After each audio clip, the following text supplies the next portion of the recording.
The girl named Yi Xiaoyu had been a boy just a few hours prior. As for the reason behind her transformation, even she could not explain it, having awakened in this new form after being struck unconscious.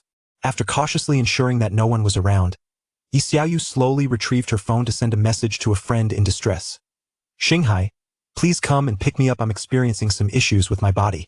Her friend initially responded with a series of question marks before asking, "What's wrong? Is it serious? Where are you? Send me your location." Yi Xiaoyu activated location sharing and sent it over, then began to wait. After a moment, she recalled that she had not thoroughly examined her new physique. Blushing, she glanced around to confirm her solitude before tentatively slipping her hand beneath her clothing, ultimately reaching the unfamiliar anatomy. It felt soft and elastic, and her skin appeared noticeably more delicate.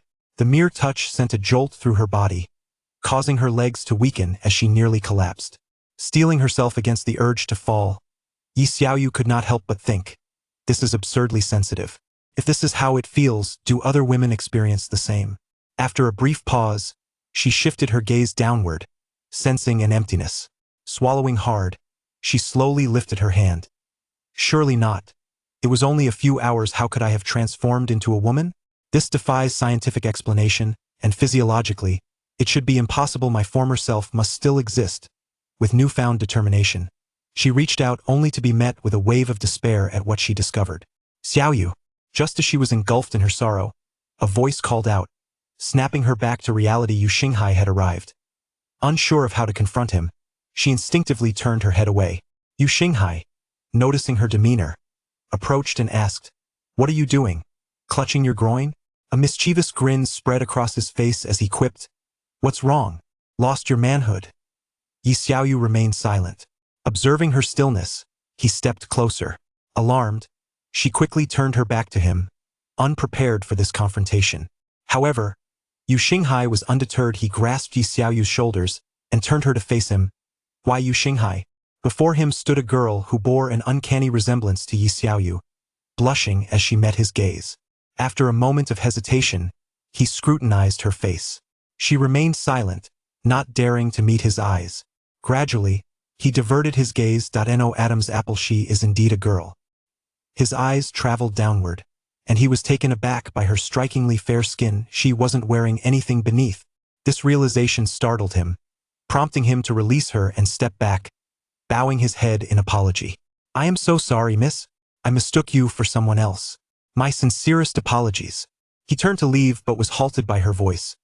"Don't go, I am Yi Xiaoyu." Yu Xinghai turned back, chuckling incredulously. "Haha, how is that possible? You're a girl and he was a boy. You're not conspiring with Yi Xiaoyu to prank me, are you?" Yi Xiaoyu was momentarily at a loss for words, eventually uttering, "I recall informing you that I was experiencing some health issues." Yu Xinghai retorted, "Isn't that absurd? Even if there were problems, it wouldn't result in a change of gender. Besides, it has only been a few hours. If you were to say that the last time I met Yi Xiaoyu was years ago, I might entertain the notion that he underwent gender reassignment surgery. But you see, I still have my belongings, me clothes, my phonotherapy all with me. Those items are not permanent fixtures. I also know that some—" All right, Yu Xinghai interrupted, pulling out his phone to check the time. "It's getting late. Jokes aside, you should call him out." "I am." Fine. You are indeed you. Now, please clarify how you transformed from male to female in such a short span. Or are you merely wearing makeup and silicone to fool me?" "I was watching you play basketball, feeling quite bored myself, and thought of stepping outside the campus for a stroll or to buy some snacks. Then I was knocked out, and when I woke up, I found myself like this." Xinghai looked at her in disbelief. "Do you even believe what you just said?" Yi Xiaoyu realized that anyone would find it implausible, so she refrained from further explanation and stated, "I don't care whether you believe me or not. I'll transfer you some money, and you can buy me some smaller clothes." Yu Xinghai glanced at Yi Xiaoyu's WeChat account and proceeded to send a transfer. He accepted the funds, then looked at her with a serious expression. "You know his payment password? You can't possibly be his long-lost sister, can you?" Xiaoyu shot him a glare. "I am Yi Xiaoyu. Hurry and get me some clothes. Why don't you go yourself? Didn't you see that my current outfit is far too large? I have to hold it up with my hands." After a moment of hesitation, Xinghai ultimately decided to help this girl, who might be connected to Yi Xiaoyu. "Make sure to buy me men's clothing." Yi Xiaoyu worried that this guy would mistakenly buy her women's attire upon seeing her as a woman. Before long, Xinghai returned with the clothes, tossing them over to her. He had only purchased shirts and pants, and Yi Xiaoyu sighed in relief that he hadn't bought anything peculiar. In truth, while shopping, Xinghai had considered buying her women's lingerie, having caught a glimpse that she was not wearing anything underneath. However, as a man, he couldn't bring himself to enter a women's lingerie store, so he abstained. Noticing Yi Xiaoyu receiving the clothes, Yu Xinghai asked, "Are you sure you don't want any undergarments? It seems you're not wearing any." Yi Xiaoyu's face flushed crimson as she turned to Yu Xinghai. "Did you see?" Indeed. Seeing her mouth agape in shock, looking far from a typical girl, Yu Xinghai began to question the credibility of her words. At that moment, Yi Xiaoyu's mind was blank, as if she had just awakened to find herself transformed into a girl. After a long pause, she finally said, "Turn around," and proceeded to change her clothes as if nothing had happened.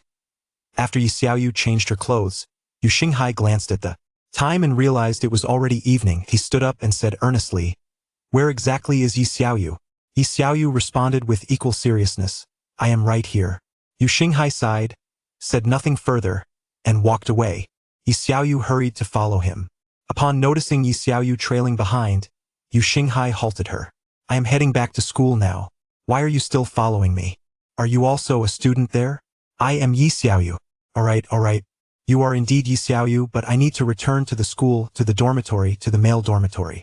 There are not just me there, our dormitory has 4 people. Upon hearing this, Yi Xiaoyu paused, realizing that her dormitory indeed housed 4 individuals, and she pondered how she would face them later. As Yu Xinghai walked on, he noticed that Yi Xiaoyu was no longer following him and turned to look back. In the evening's soft twilight, Yi Xiaoyu stood silently, her head bowed.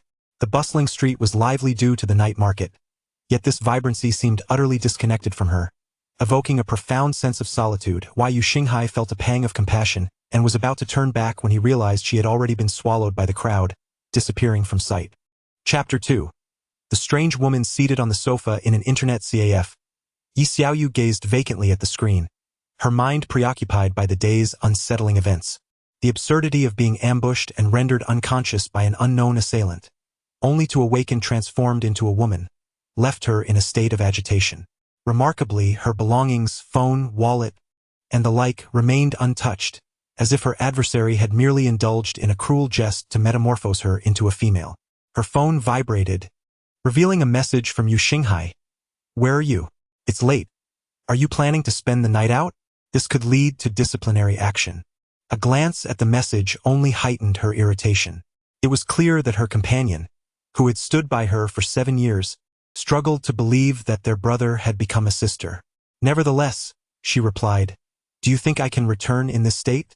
"I wouldn't dare." Upon reading her response, Yu Xinghai clicked his tongue and retorted, "How is his phone still with you? This joke has gone far enough. If you don't return soon, the dormitory supervisor will come looking for you." Ugh! Yi Xiaoyu scratched her head in frustration. "I understand today's events are ludicrous, but could you at least entertain the possibility? Do you think I wished for this transformation? My brother was only gone for a few hours. How could I possibly believe this?" "Well, whether you believe it or not, I am Yi Xiaoyu, and I cannot revert to my former self in this condition." Yu Xinghai pondered for a moment, realizing that further persuasion was futile. Perhaps it would be best to play some games and retire for the night. However, for Yi Xiaoyu in the internet CAF, the situation was far from simple. This establishment was rather unconventional, permitting minors to access the internet with just an ID, which was precisely why she had chosen it. A few hours prior, after finishing her dinner, Yi Xiaoyu sought a hotel for the night, fantasizing about waking up the next day restored to her original form. Yet, upon presenting her ID at the hotel front desk, the attendant, upon noticing the male designation, flatly refused her request. In a bid to persuade the staff, she attempted to charm her way into a room, but the attendant quipped, "Have you had surgery?" Mortified, Yi Xiaoyu could not admit to such a thing. Desperate for the comfort of a soft bed, she concocted another excuse. "This is my brother's ID. Mine is lost. Look, it's quite late now, could you possibly?" "No, you need to bring your brother here. Besides, you look too young. I doubt you're even 18. With no alternative, she resigned herself to spend the night in the internet CAF. Regular hotels required facial recognition, and her attempts at using her phone's facial ID had failed miserably. Now, Amidst the chaos of the internet CF, Yi Xiaoyu felt utterly despondent. The frustration of her transformation into a woman, coupled with overwhelming fatigue, made sleep elusive. The CAF was devoid of private booths. The hall was filled with teenagers skipping classes, their chatter permeating the air alongside the music that penetrated even the most secure headphones. Embracing the philosophy of if you can't beat them, join them, Yi Xiaoyu launched into one of her favorite games. Meanwhile, in a dormitory at a certain school, Yu Xinghai was abruptly awakened by the relentless clamor of an alarm clock, an annoyance that only he could silence. Reluctantly, he rose to assist his roommate in turning off the incessant beeping. Initially, I intended to return to my slumber, but inadvertently caught sight of Yi Xiaoyu's unoccupied bed. This was not the first time he had spent the night away from home. The first incident occurred shortly after the semester commenced, when Yu Xinghai celebrated his birthday, leading them to revel in merriment and ultimately overindulge in libations. What on earth is that rascal up to? Glancing at the time, it was still early. If I were to seek him out now, he would most likely still be in the embrace of sleep. Therefore, I refrained from disturbing him and instead delved into online searches related to gender transformation. Meanwhile, Yi Xiaoyu, sporting dark circles beneath her eyes akin to a panda, was making her way to the police station, clearly having had a restless night. The previous evening, fatigue had overtaken her, causing her to abandon her game mid-play and collapse into slumber. However, mere hours into her sleep, a certain blonde fellow had arrived, playing his game with such fervor that one misstep led to an uproarious exclamation. Aminos! Yi Xiaoyu was jolted awake, realizing she could no longer stay there. In her moment of distress, she thought of seeking assistance from the police, conveniently providing her the opportunity to recount her recent ordeal. After a brief while, Yi Xiaoyu succinctly outlined the events that had transpired. Although the two police officers regarded her with skepticism, they had not the chance to inquire further before she exclaimed, "I'm so tired, officers. May I borrow your chair for a moment?" and promptly fell asleep. When she awoke again, it was already midday. Noticing a blanket draped over her, she understood that the police had covered her to ward off the chill. Just as she contemplated reclaiming it, an officer approached her. "You're awake. I trust you haven't caught a chill?" Yi Xiaoyu shook her head, and the officer accepted the returned blanket, saying, "Regarding what you mentioned this morning, we find the information rather vague. Could you please elaborate?" "Oh, certainly. Please follow me this way." Once again, she recounted the events to the officers, providing more detail than the first time, but the useful information remained scant, especially since the individual involved herself was unaware of what had transpired. To be candid, during your slumber, another person with a nearly identical situation reported to the police station. The distinction, however, lay in the fact that she was already a girl. After being rendered unconscious, she merely felt as though she had been injected with a substance. "Ah, I'm not the only one, indeed." Yet her account was no more enlightening than yours, as useful information was similarly sparse. The difference is that she underwent a medical examination at the hospital, and her results were even better than those of an average person. You might consider getting a checkup at the hospital as well. Yi Xiaoyu smacked her forehead, realizing her oversight, and immediately resolved to head to the hospital for an examination. Concerned by the lack of news from Yi Xiaoyu, Yu Xinghai decided to call her. At that moment, Yi Xiaoyu was riding a shared electric bike when her phone rang, prompting her to pull over to the side. "Hello? I'm en route to the county hospital for a checkup. Is there something you need?" Upon recognizing Yu Xinghai's number, she informed him of her hospital visit and invited him to meet her there if he had matters to discuss. "You're genuinely going for a medical examination? To be honest, while I still find your claim of being Yi Xiaoyu a bit far-fetched, anything is possible. I'll wait for you there." This morning, I ventured to the police station, where I was informed that someone had experienced a similar incident as I did. Suddenly, an unsettling sensation surged within me, and Yi Xiaoyu's gaze swiftly locked onto a stranger by the roadside. When silence enveloped the other end of the call, Yu Xinghai inquired, "What on earth? There's no sound on my end. Have you encountered some trouble? Or is my phone malfunctioning?" Yi Xiaoyu retracted her gaze and continued, "Earlier today at the police station, the officers mentioned another individual who, like me, had been struck with a blunt instrument. However, she is a woman, and the police noted that her physical condition surpasses that of an average person. So why was it that when I saw you yesterday, you appeared as though you were suffering from a deficiency, unable to stand without support? Yet this was trivial. After all, no one had witnessed her, and she could very well be fabricating her story. I must head to the hospital now. Goodbye. After terminating the call, Yi Xiaoyu sensed something amiss and turned to discover the stranger she had just locked eyes with standing right beside her. Startled, Yi Xiaoyu quickly asked, "Who are you? Why are you so close?" The stranger was a girl, seemingly around 18 or 19, not much younger than Yi Xiaoyu herself, though Yi Xiaoyu's feminized features appeared more youthful. This stranger could be deemed a beauty, yet Yi Xiaoyu could distinctly perceive a hint of madness in her eyes, which were now fixed intently upon her. "You feel it too, don't you?" the stranger inquired, inching closer to Yi Xiaoyu. What feeling?" Yi Xiaoyu leaned back, reluctant to close the distance. The stranger continued to advance until Yi Xiaoyu found herself cornered. "It's that sense of familiarity. The notion that we are one, you are me and I am you." To be candid, Yi Xiaoyu indeed felt it, and the closer the stranger drew, the more intense that feeling became. Yet, given that she was a stranger, Yi Xiaoyu felt an overpowering urge to push her away. "And no, we don't know each other at all. I feel uncomfortable."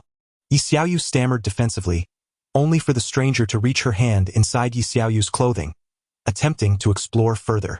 Startled, Yi Xiaoyu quickly shoved her away and hastily mounted her bicycle, departing without a backward glance. Chapter 3. Medical Examination. Yi Xiaoyu, startled, did not dare to turn her head. Initially, she merely wished to depart due to the stranger's hand intruding into her clothing. Yet now she could distinctly sense the animosity radiating from that unfamiliar individual at the thought of her leaving. "However, dear sister, it seems I do not know you. I merely cannot endure your proximity." Yi Xiaoyu felt increasingly uneasy, sensing that even though she could no longer see the woman, the latter's desire to consume her was palpable. How absurd! Yi Xiaoyu cursed inwardly. It was unclear how much time elapsed before that sensation finally faded. Shortly thereafter, she arrived at the hospital, her mind still preoccupied with the peculiar feeling she had just experienced.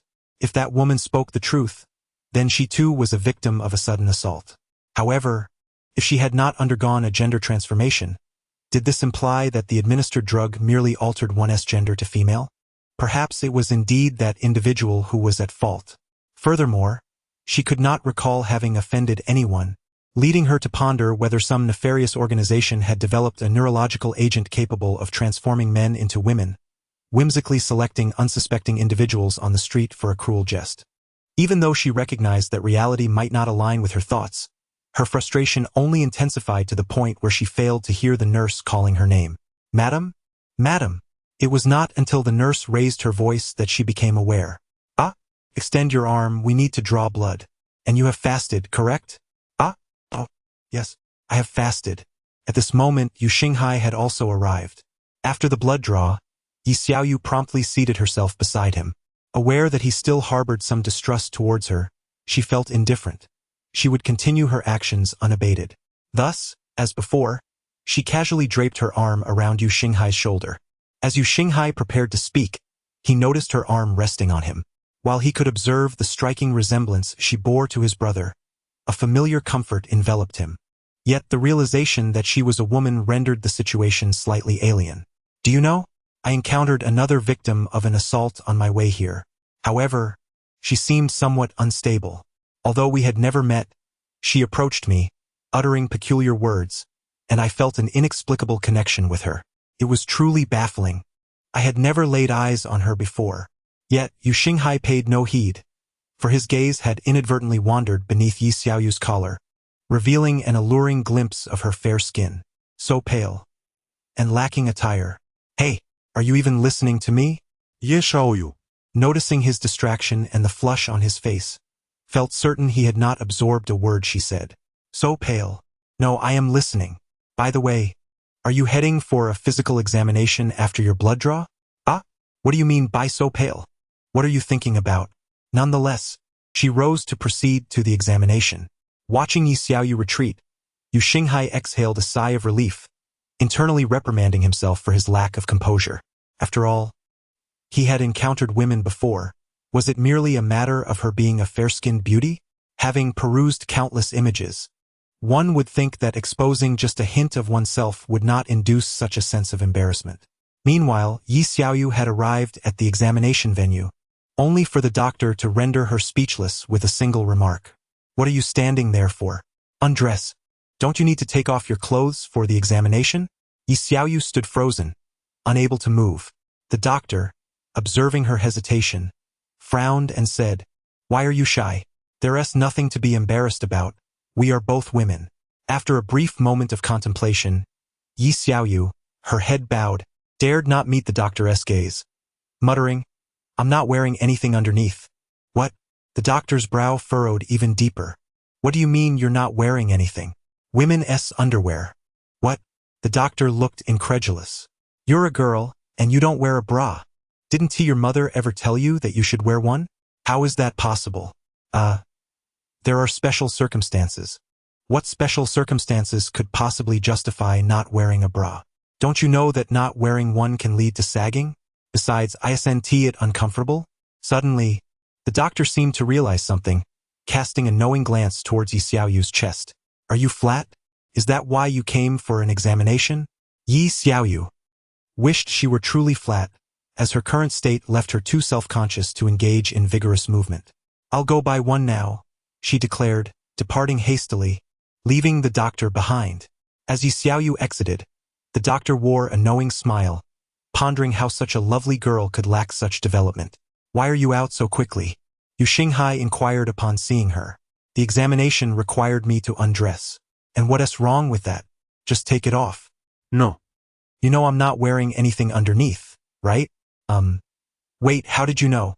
Yu Xinghai, startled, quickly replied, "I saw it yesterday. I didn't expect you still weren't wearing one today." "You idiot." At that moment, a group of doctors wheeled in a stretcher, one of whom was attending to a patient. "Who's that?" Yi Xiaoyu asked, curiosity piqued as she looked over, only to be taken aback by the sight of the woman who had previously reached into her clothing, now lying bloodied on the stretcher. Perhaps sensing Yi Xiaoyu's gaze, the woman turned her head, and upon recognizing Yi Xiaoyu, broke into a grin, though the sight was chilling, as blood covered her entire body, even pooling in her mouth. This eerie smile sent Yi Xiaoyu's heart racing. "Oh my goodness! She isn't coming back as a ghost to haunt me, is she?" Yu Xinghai, having overheard Yi Xiaoyu's exclamation, asked, "Is that the stranger you said tried to assault you?" "Yes," Yi Xiaoyu affirmed, "but why do you say assault? If it came down to it, who knows who would be assaulting whom?" "Haha." Yu Xinghai clearly did not believe her. As the stranger was wheeled into the emergency room, he added, "Aren't you gonna buy a bra? Why haven't you gone yet?" Let us go. You want me to accompany you?" "I'm not buying anything. Accompany me, for I cannot venture alone. My pride as a man holds me back. Times have changed and you must adapt." "Adapt? Nonsense. I am determined to revert to my former self." Ultimately, Yu Xinghai reluctantly followed into the women's lingerie store, yet at the entrance, both hesitated. "You go in first." "No, you go." "Are you buying or am I?" "Hurry. You must accompany me. Let us enter together." At last, it was the shop assistant who, noticing their playful shoving outside, beckoned them in. "You two must be a couple. Why the shyness in coming here?" As she guided them inside, Yu Xinghai interjected, "Ah, no, he is not my boyfriend. I have no boyfriend." "Then who is he?" Yu Xinghai swiftly replied, "I am her brother. She is rather shy and cannot come alone." Another shop assistant, overhearing this, expressed mild surprise. "How can that be? Usually, one feels shy only when accompanied by others." Yu Xinghai chuckled, "She is not your typical individual." The assistant leading Yi Xiaoyu noticed her smile fade and said, "All right, let us measure your waist. By the way, what style do you prefer?" As she went to fetch a soft measuring tape, Yi Xiaoyu awkwardly admitted, "I've never worn this before." "What?" Both shop assistants were taken aback, incredulous. Chapter 4. Resurrection. Yi Xiaoyu, with her neck shrunk in uncertainty, found herself at a loss for words. Fortunately, the attentive shop assistant who had ushered her into the store was perceptive enough to recognize that the young girl must have a unique reason for her visit. After all, a customer should never be made to feel uncomfortable, right? Thus, without further ado, the assistant gestured for Yi Xiaoyu to come over for measurements. 65. 2. The assistant remarked, which seems a bit slender for your height. Upon hearing this figure, Yi Xiaoyu displayed no reaction, as she could not comprehend the implication. However, she felt a peculiar sense of change regarding her height and asked the assistant, "Could you measure my height for me? It's been quite a while." Of course, the assistant replied, "Thank you. 1.67 meters. As this number registered in her mind, Yi Xiaoyu felt as though her brain had been struck by a sledgehammer, leaving her momentarily stunned. What? Am I not 1.79 meters? She thought in disbelief. Geneva, who on earth is so bored as to transform me into a girl? I shall have their manhood severed and fed to the dogs. Meanwhile, Yu Xinghai, overhearing her exclamations, couldn't help but chuckle. Although he remained uncertain whether this girl was indeed Yi Xiaoyu, the mere thought of a nearly 1.8-meter tall young man shrinking to less than 1.7 meters was enough to conjure images of his utter despair. "Why are you laughing?" Yi Xiaoyu retorted, feeling betrayed that her close friend was mocking her instead of offering comfort. Reflecting on her role in this peculiar scenario, she shot back, "Am I not simply laughing at my sister?" Her words momentarily left Yi Xiaoyu speechless. How ironic it was to trip oneself with one's own stone. A shop assistant soon appeared with several pieces of lingerie, inviting Yi Xiaoyu to select some. She chose a few modest items and was promptly escorted to the fitting room. After a moment of hesitation, Yi Xiaoyu donned the lingerie. The assistant, noticing her flushed cheeks, couldn't resist teasing her. "You truly are quick to blush, unlike other girls. By the way, do you have a boyfriend?" "No, absolutely not. It's impossible." Seeing her distressed response only made the assistant find her more endearing, leading her to pinch Yi Xiaoyu's cheeks. "You are just too adorable. You would look even prettier with longer hair." At this compliment, Yi Xiaoyu's face turned an even deeper shade of crimson. After a while, Yi Xiaoyu emerged from the lingerie store, a bag in hand, alongside Yu Xinghai. The assistant called out to her, "Little sister, make sure you don't get cornered by wild boars. Why must you repeat what you said inside?" Ye Xiaoyu exclaimed. Noticing several passers-by turning to look at her, the once socially anxious Yi Xiaoyu felt overwhelmed, pulling Yu Xinghai along with her as they hurried away with heads bowed. Hours later, in the hospital, Yi Xiaoyu and Yu Xinghai sat side by side. Having finished her medical examination, Yi Xiaoyu was unaware of where to go next. Thus, she occupied herself playing on her phone while they both remained silent. After a glance at the time, Yu Xinghai remarked, "Shall we go for lunch? We've been here long enough." Yi Xiaoyu, having skipped breakfast, now felt the pangs of hunger and stood up to inquire, "Where shall we dine? What shall we have for lunch?" Yu Xinghai was rendered silent by this age-old dilemma, a question that has perplexed the people of Huaxia since time immemorial. However, after a brief moment, he provided a rather lackluster yet universally applicable response. "Anything will do." Just a few steps out, Yi Xiaoyu suddenly halted, an uncanny sensation engulfing her, more intense than before. Observing her pause, Yu Xinghai asked in confusion, "What's wrong?" Yi Xiaoyu furrowed her brow, resisting the strange feeling that was compelling her toward a certain destination. Reluctantly, she confessed, "That strange sensation has returned, and it is stronger. It is guiding me to a place." Yu Xinghai, scrutinizing her demeanor, perceived a facade, yet it didn't seem contrived. Nevertheless, driven by his own hunger, he suggested, "Oh, we can just skip it. Let us go have a meal first." Yet Yi Xiaoyu, her expression tense, insisted, "No, we must go now." Noticing beads of sweat forming on her forehead, Yu Xinghai felt a surge of anxiety. Before he could voice his concerns, she had already turned and started walking in a specific direction. Without hesitation, Yu Xinghai followed suit. They took the elevator down to the underground level and ventured into a dimly lit corner, which exuded a coolness and revealed the presence of a mortuary. A chill coursed through Yu Xinghai, and he thought, "What on earth are we doing here?" Yi Xiaoyu turned, her face pale with fright, and admitted, "I do not know. The strange feeling led me here." Her voice trembled. "Honestly, did you harm someone and now they seek revenge?" he inquired. No. "I haven't harmed anyone. I'm just an honest student, guilty of nothing, she protested. Perhaps you should reflect on whether you've offended anyone. I haven't tea. I'm just an ordinary, unassuming student who has never wronged anyone. Yi Xiaoyu fell silent, recalling the mysterious woman from that morning, who had attempted to touch her before she had pushed her away. The woman had harbored resentment, even wishing to consume her. Seeing her silence, Yu Xinghai's expression froze. Wait, you truly did offend someone? That stranger from this morning. Yi Xiaoyu's words trailed off. Panic seized Yu Xinghai. Earlier that morning, he had seen that woman lying on a stretcher, gravely injured and barely clinging to life. Now, standing in a mortuary, he feared that the woman had indeed returned as a vengeful spirit seeking retribution. At that moment, the door to the mortuary was forcefully struck, echoing with a resounding bang in the otherwise tranquil atmosphere. This cannot be happening. Yi Xiaoyu was already trembling with fear, wishing she could have acted differently. Bang! Another sound echoed, even more intense than the last. Oh no! Yu Xinghai cursed silently, attempting to flee, yet her legs refused to obey. Bang! Creak! Creak! Creak! The door emitted a distressing series of cracks under pressure. Geneva, move, you wretched legs! Yi Xiaoyu roared internally, but her limbs remained unresponsive. Why don't the characters in horror films run away immediately? Because they are paralyzed by fear. Boom! A deafening crash resounded as the mortuary door collapsed, revealing the entity that had forced it open. It was none other than the mysterious woman Yi Xiaoyu encountered that very morning. Apart from her blood-stained white attire, she bore no difference to a living person.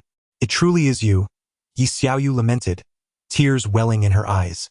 Upon recognizing Yi Xiaoyu, the woman's eyes sparkled with delight, and she couldn't help but smile. Under ordinary circumstances, Yi Xiaoyu would have found her stunningly beautiful, but in this moment, her heart raced uncontrollably. Yet that was not enough. Upon seeing Yi Xiaoyu, the woman excitedly lunged toward her. All Yi Xiaoyu could utter was a terrified scream of "It's a zombie," before she bolted. At that moment, Yu Xinghai finally regained control of her legs and followed suit. However, the mysterious woman's speed surpassed theirs, allowing her to swiftly catch up to Yi Xiaoyu and tackle her to the ground. Chapter 5. Overwhelmed as Yu Xinghai witnessed Yi Xiaoyu being knocked down beside him, he became frantic. Suddenly, his peripheral vision caught sight of a fire extinguisher. He hastily opened the cabinet, retrieved the extinguisher, and rushed to the woman's side, swinging the device towards her head with all his might. A dull thud echoed as the woman was sent sprawling to the ground, rolling twice. I hope I haven't killed her. No, she was already dead. It was just a mystery why she had risen again. Yu Xinghai pondered as he observed her lying on the floor. Yet, just as he intended to help Yi Xiaoyu up, the woman stirred once more. What do you intend to do? Don't touch her, the woman barked, swiftly rising and lunging towards Yu Xinghai. The previous blow had inflicted damage. Blood now trickled from her head, rendering her even more terrifying. Yu Xinghai was taken aback. How could she still be alive after such a strike?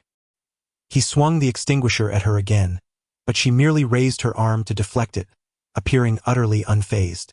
With her other hand, she reached for Yu Xinghai, and he then noticed her long, sharp claws, reminiscent of a beast.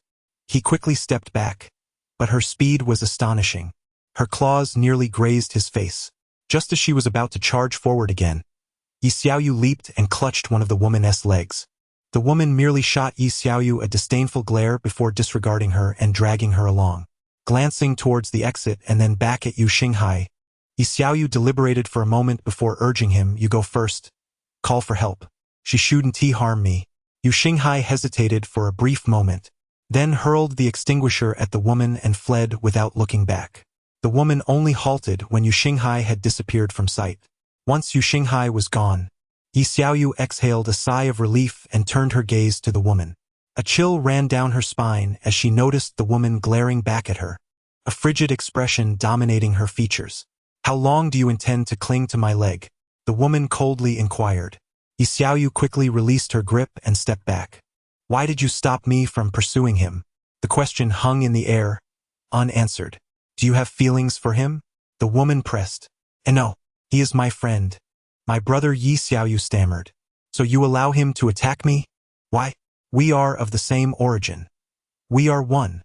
The woman's fury ignited, her tone laced with grievance. Yi Xiaoyu remained silent, unwilling to respond. And why do you believe I won't harm you? The woman advanced, forcing Yi Xiaoyu to retreat. They were in an underground parking lot, devoid of vehicles due to the presence of a morgue, leaving the area desolate. Yi Xiaoyu could retreat no further, as she found herself against the wall. The woman approached her, lifting her effortlessly and pinning her against the wall. Why do you think I won't act against you? Yi Xiaoyu fell silent. Speak, because I feel a sense of familiarity with you, I believe you would not harm me. Upon hearing this, she paused for a moment, then revealed a gentle smile. Haha, I knew it. We are kindred spirits. You should indeed like me. Haha. She cupped Yi Xiaoyu's face in her hands and leaned in close to whisper, I love you. Before Yi Xiaoyu could react, she pressed her lips against hers. Yi Xiaoyu? Initially bewildered, she soon attempted to push her away, but the woman's strength was overwhelming, rendering her unable to escape and instead immobilizing her hands. Realizing Yi Xiaoyu had lost the power to resist, the woman slid her hand beneath her clothing, exploring her skin upwards. Yi Xiaoyu! Help! I am losing my virtue. Though she wished to scream, her mouth was obstructed, leaving her to emit muffled whimpers. Starry Sea, hurry up. How is it that this parking lot is devoid of any souls? Just as she pondered this, the sound of footsteps echoed. Oh, thank heavens! Someone is finally here. With renewed vigor, she struggled to break free from the kiss, shouting for help. But she managed only one word before being silenced again by the woman's lips. The footsteps paused momentarily before advancing toward them. A middle-aged man approached, balding, and upon witnessing one person pinning another against the wall, he shouted, What are you doing? Let her go. The woman, displeased, released her grip, threatening Yi Xiaoyu. Stay right here. Before striding toward the man. What were you doing just now? The man inquired as the woman approached him. None of your business. She closed in beside him, her fingers poised as if to stab. The man attempted to dodge, but her speed was too swift, and she pierced him through. Yi Xiaoyu, who had contemplated a discreet escape, was paralyzed with fear at this sight. The woman withdrew her hand, and the man's lifeless body crumpled to the ground. Without a second glance, she returned to Yi Xiaoyu, noticing her position had shifted, and remarked, You seem rather disobedient. As she pinched Yi Xiaoyu's face, the blood on her hand smeared onto Yi Xiaoyu's skin. Oh, I apologize for dirtying your face. Allow me to clean it. She leaned in and truly licked Yi Xiaoyu's face clean. A spotless face is far more charming. So let us continue. At the moment Yu Xinghai stepped into the elevator, he opened his phone to dial for the police. However, he understood that the arrival of the authorities would take some time. Thus, he sat anxiously in a chair, waiting. During the call, he refrained from detailing the actual events to the police, knowing they would be skeptical. Yet, he endeavored to convey the gravity of the situation, as he had done everything in his power to subdue the assailant, who had suffered only bleeding without any further consequence. On the call, he described the woman as a lunatic armed with a knife, who had now taken his friend hostage, urging the police to arrive promptly. Yu Xinghai sat in his chair, lost in a whirlwind of thoughts.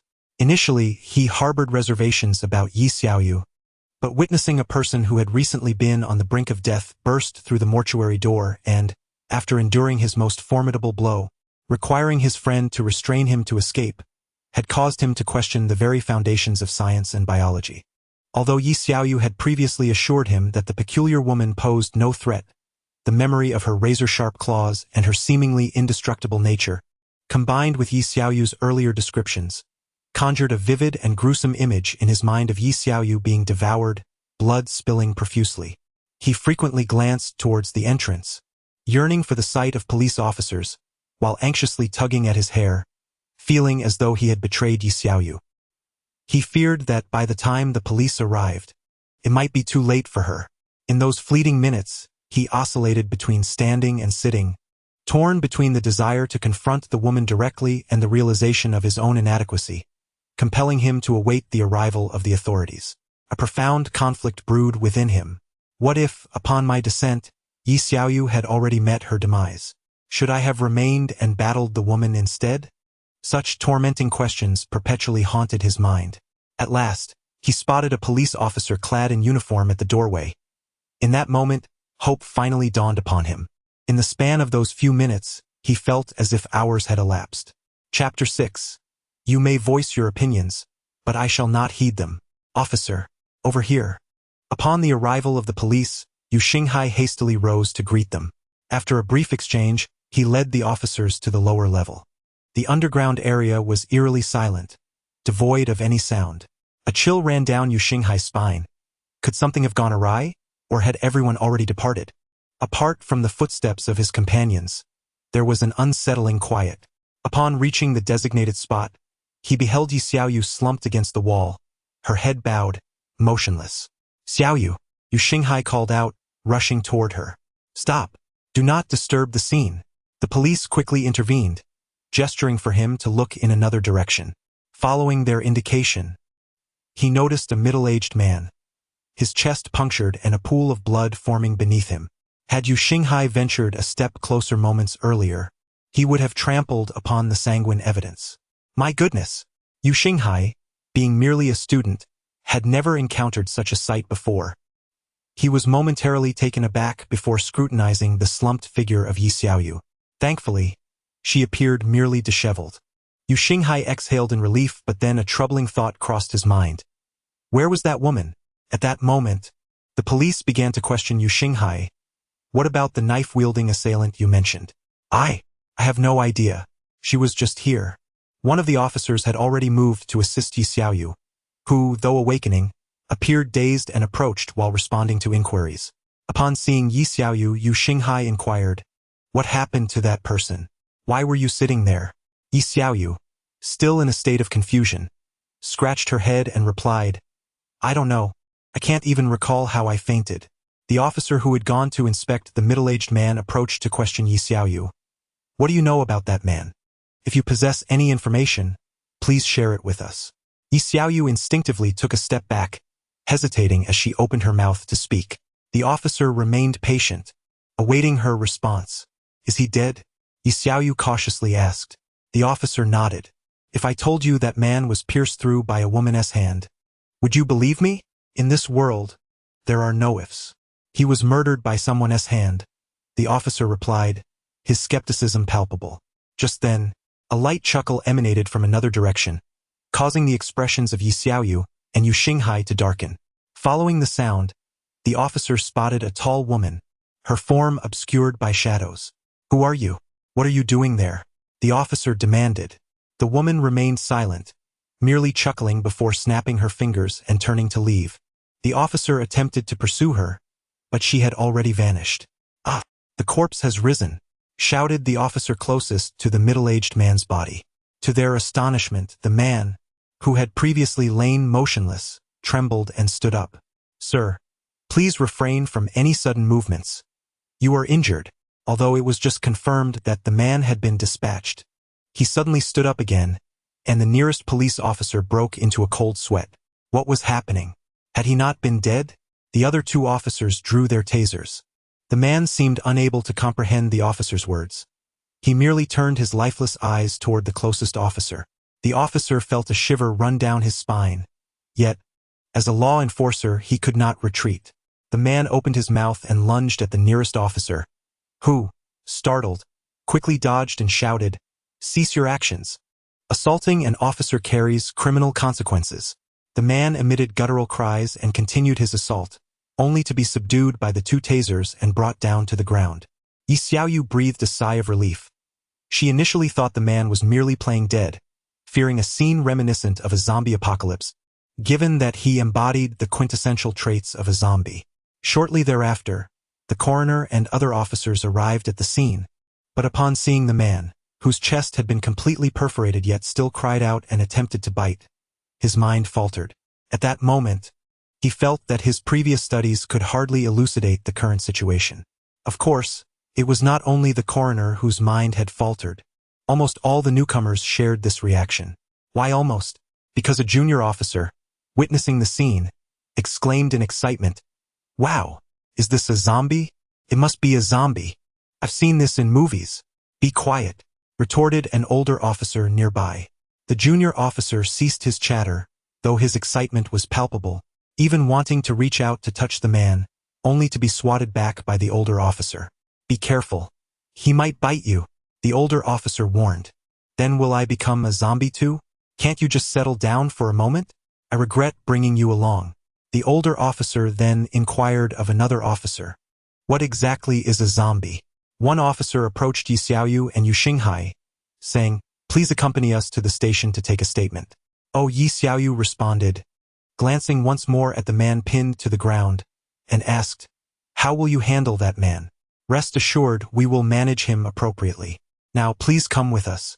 By the time they emerged from the police station, it was already past 5 in the afternoon. The situation was indeed difficult to explain.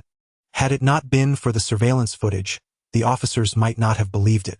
A man who had a death certificate from the hospital not only revived but also broke out of the morgue, and more absurdly, the woman had vanished without a trace.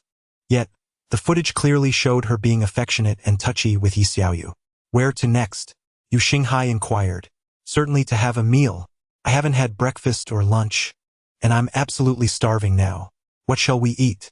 Yi Xiaoyu pondered for a moment before suggesting, let us go for snail noodles. It's been ages since I last had them. Yu Xinghai cast her a sidelong glance, remarking, you just had some last week, and besides, I dislike rice noodles. Last week? You are aware it was last week. I have gone nearly an entire week without eating snail noodles. I crave them dearly. She shot him another glare. Your aversion to them is irrelevant. You must accompany me. No, I wish to eat KFC. Yi Xiaoyu smiled slightly. Did you not order takeout just last week? Why the sudden desire now? You know it was takeout.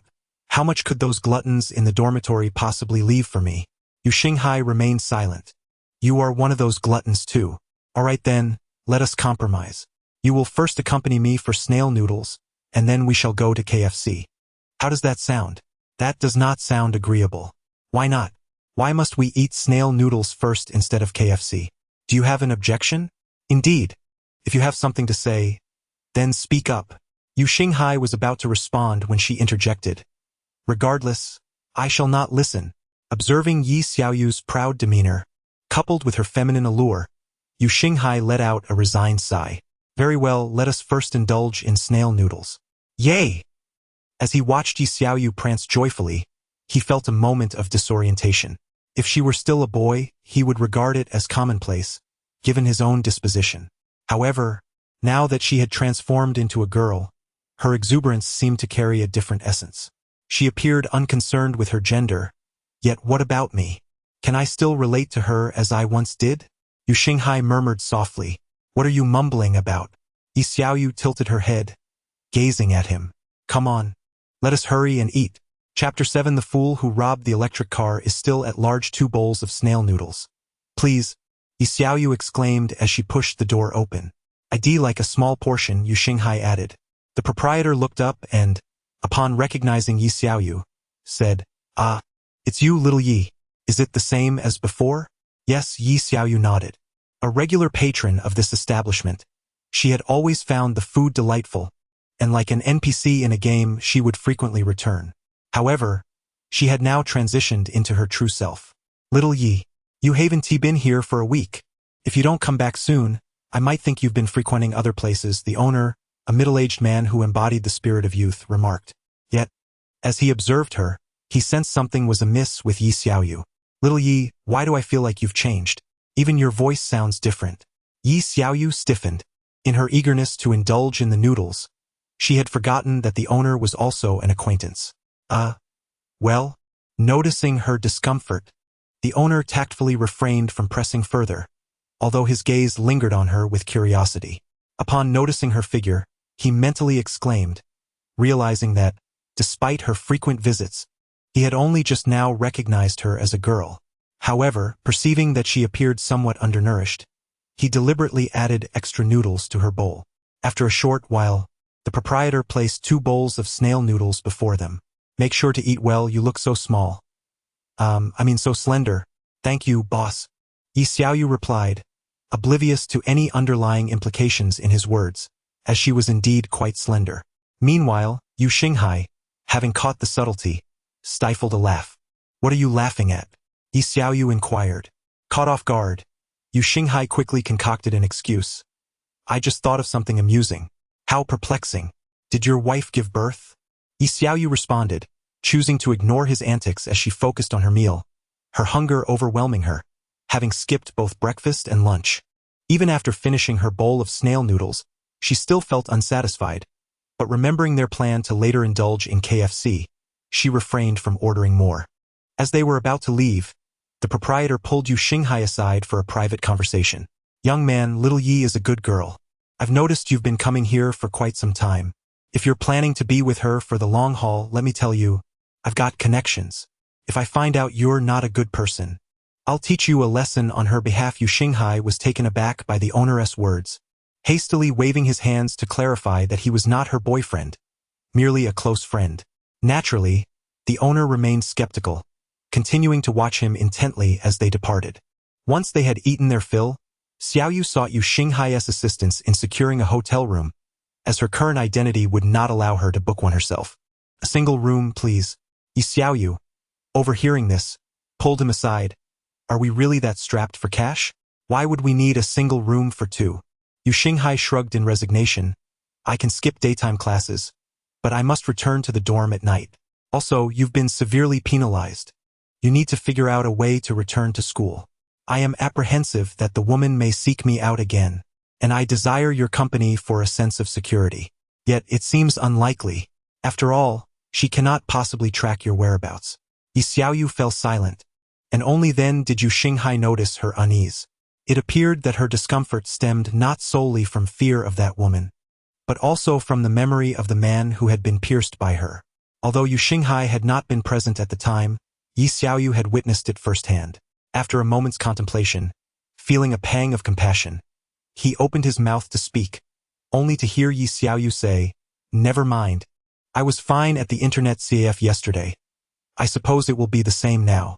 Upon hearing this, Yu Xinghai approached the front desk and requested, Please book a double room.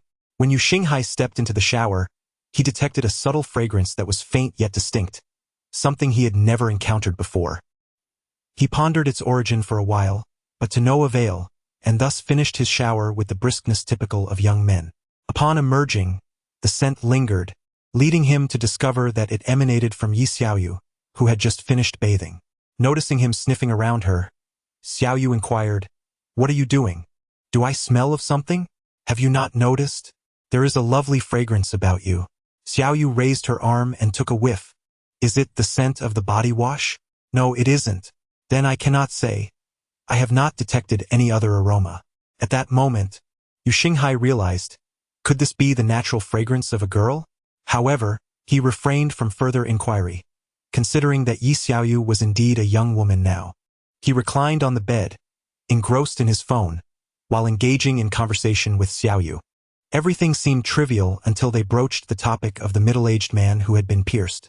Yi Xiaoyu, who had initially been in high spirits, fell into a sudden silence. Observing her despondent demeanor, Yu Xinghai felt perplexed and cautiously asked, What troubles you? Xiaoyu glanced at him and then turned her face away. I called for help. And what of that? He came to my aid. He was merely passing by and would not have intervened. He is dead now.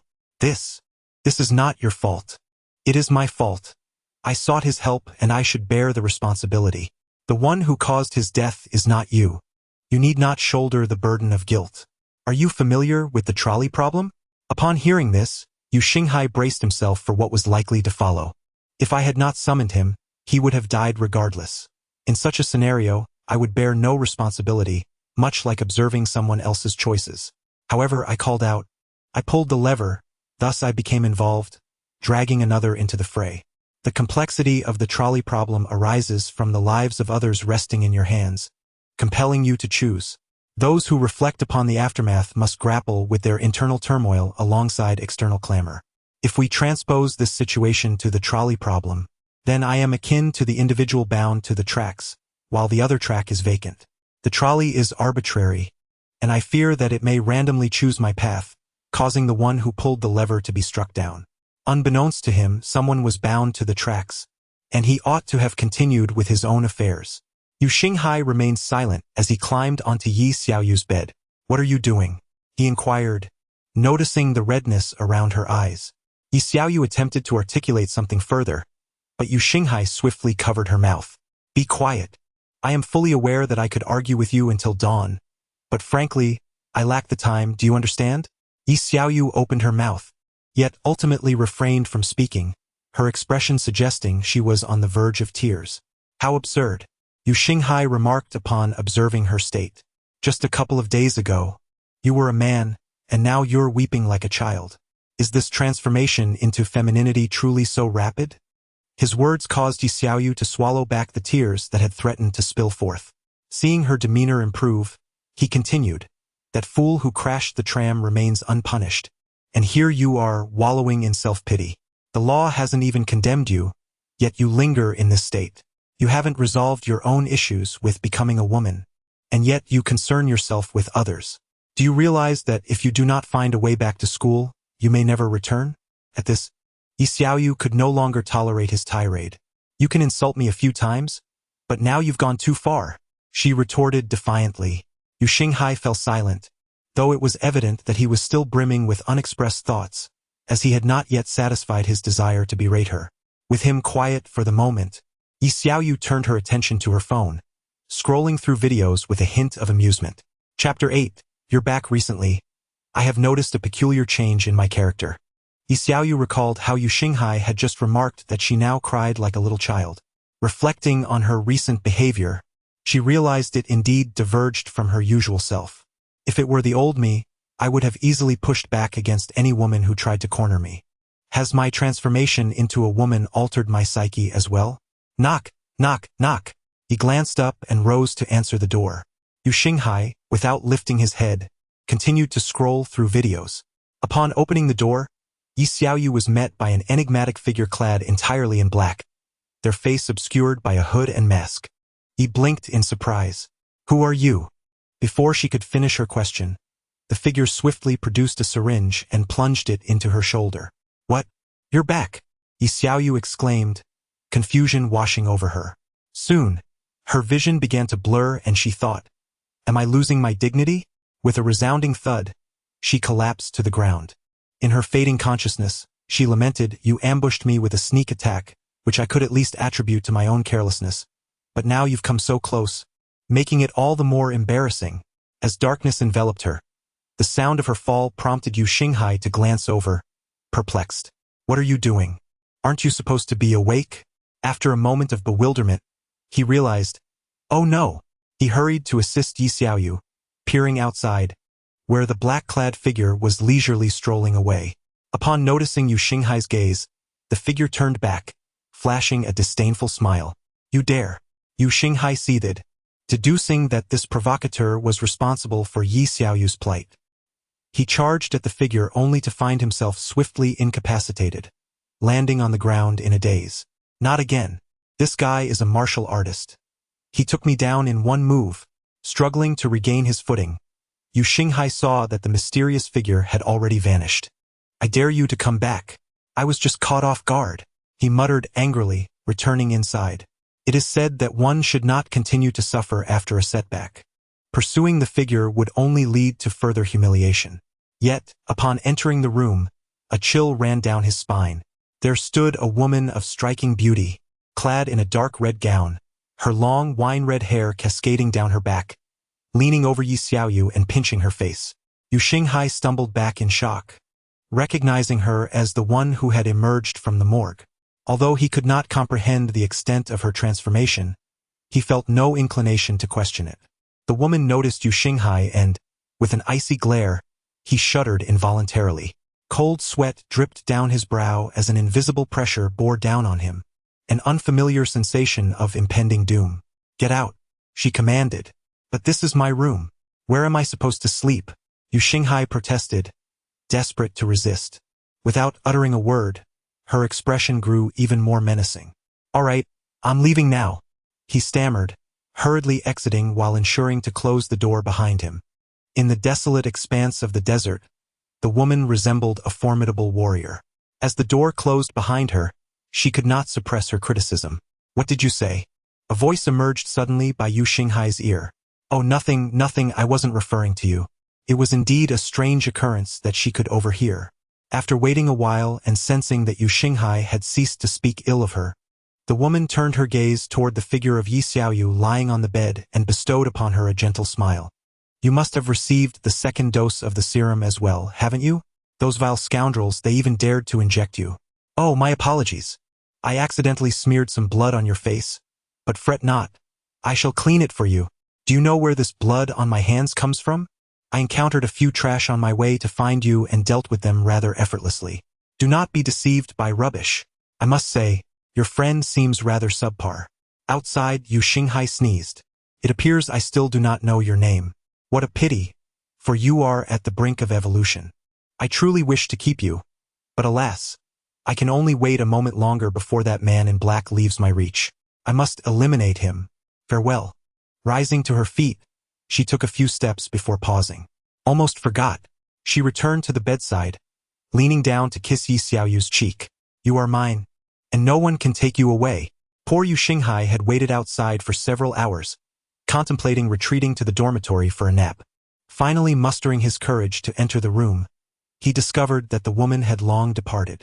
He cast a glance at Yi Xiaoyu, hesitated for a moment, then covered her with a blanket before collapsing onto the bed in exhaustion. The following morning, Yi Xiaoyu awoke from the warmth, sitting dazedly on the bed as memories of the previous night flooded back. She recalled being overpowered and assumed that the blanket draped over her was courtesy of Yu Xinghai. Glancing at the air conditioner, she noted the temperature was set to 27 degrees. On the other bed, Yu Xinghai lay sprawled without a blanket. Were it not for their 7 years of brotherhood, knowing he had covered her to spare her from the summer heat, she might have kicked him. However, this matter could not simply be overlooked, so she thoughtfully covered him with a blanket before contentedly returning to her slumber. When she awoke again, it was already lunchtime. She had to admit, she had enjoyed a remarkably comfortable sleep. If you had been any later, I would have gone for lunch, Yu Xinghai complained. Oh. Yi Xiaoyu replied nonchalantly, heading off to freshen up. Have you forgotten that you were also overpowered yesterday? I remember. Then why are you so unfazed? Becoming a woman is the worst outcome. Yet here I am, still alive, am I not? Besides, what can I do? Capturing him requires the police, and a medical examination necessitates a hospital visit. There's nothing I can do. You truly possess a profound understanding of life. After brushing her teeth, Yi Xiaoyu prepared to wash her face but noticed a lipstick mark on her cheek. Why do I have a lipstick mark on my face? Oh, that. The woman came into the room last night and kicked me out. I have no idea what she did to you. What? She then picked up a towel, intending to wipe away the lipstick stain, only to discover her efforts were in vain. It simply would not come off. How could lipstick be so stubborn? Surely, it was a matter of insufficient effort on her part. If it were truly indelible, who would dare to entertain the likes of a seductress, only to face the wrath of a fierce matriarch upon returning home? At this thought, Yi Xiaoyu scrubbed even more vigorously, her cheeks flushing red, yet the lipstick showed no signs of fading. You wish to erase the mark I have left on you? A voice suddenly whispered in her ear, sending her heart racing as she glanced around, but saw no one. Nevertheless, she dared not continue her attempts to remove the stain. After completing her morning routine, she realized it was nearly time for lunch, and thus she chose to set aside the events of the previous day. After all, she was at a loss for leads and could only rely on the police for assistance. Besides, nothing could stand in the way of her meal. Chapter 9. Yi Xiaoyu. One more bowl, please. Yu Xinghai was utterly astonished. Was it the third bowl already? The owner of the snail rice noodle stall was equally taken aback. Aren't you quite hungry today? Ah, Yi Xiaoyu wiped his mouth, perplexed. I don't know, I just feel unsated. Little Yi, you really ought to refrain from eating so much. I'm genuinely concerned you might encounter health issues, especially since you skipped breakfast. Yi Xiaoyu pondered for a moment. His previous appetite had never been substantial, and his current condition was indeed abnormal. He suspected that the injection he received yesterday had altered his physique. Initially, he contemplated stopping after this bowl, fearing potential complications, yet after merely wandering around for a few moments, he found himself hungry once more, reluctantly returning to devour a few more bowls. However, upon his return to the stall, he noticed two men inside, which evoked a peculiar sensation within him. Remembering that the other individual who made him feel strange was rather deranged, Yi Xiaoyu preferred to avoid excessive interaction with them. Little Yi, what's the matter? The owner hesitated, casting a glance at one of the men. He was about to speak when the man turned to look at him, prompting him to remain silent. Having just eaten 3 bowls, are you truly not concerned about continuing? I don't know if it will lead to any issues, but I am quite famished. Very well. After ordering the snail rice noodles, Yi Xiaoyu glanced back at the two men. Upon seeing their lack of reaction, he sighed in relief and sat down to play on his phone while awaiting his meal. So, when shall we activate the primordial crystal?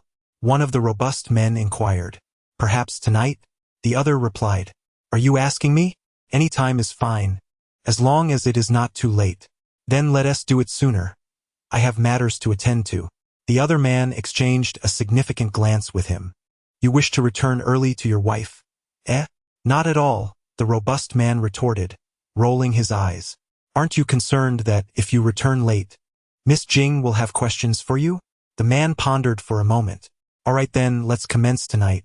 By the way, Yi Xiaoyu, do you think this world might possess similar entities as the abyss? Absolutely.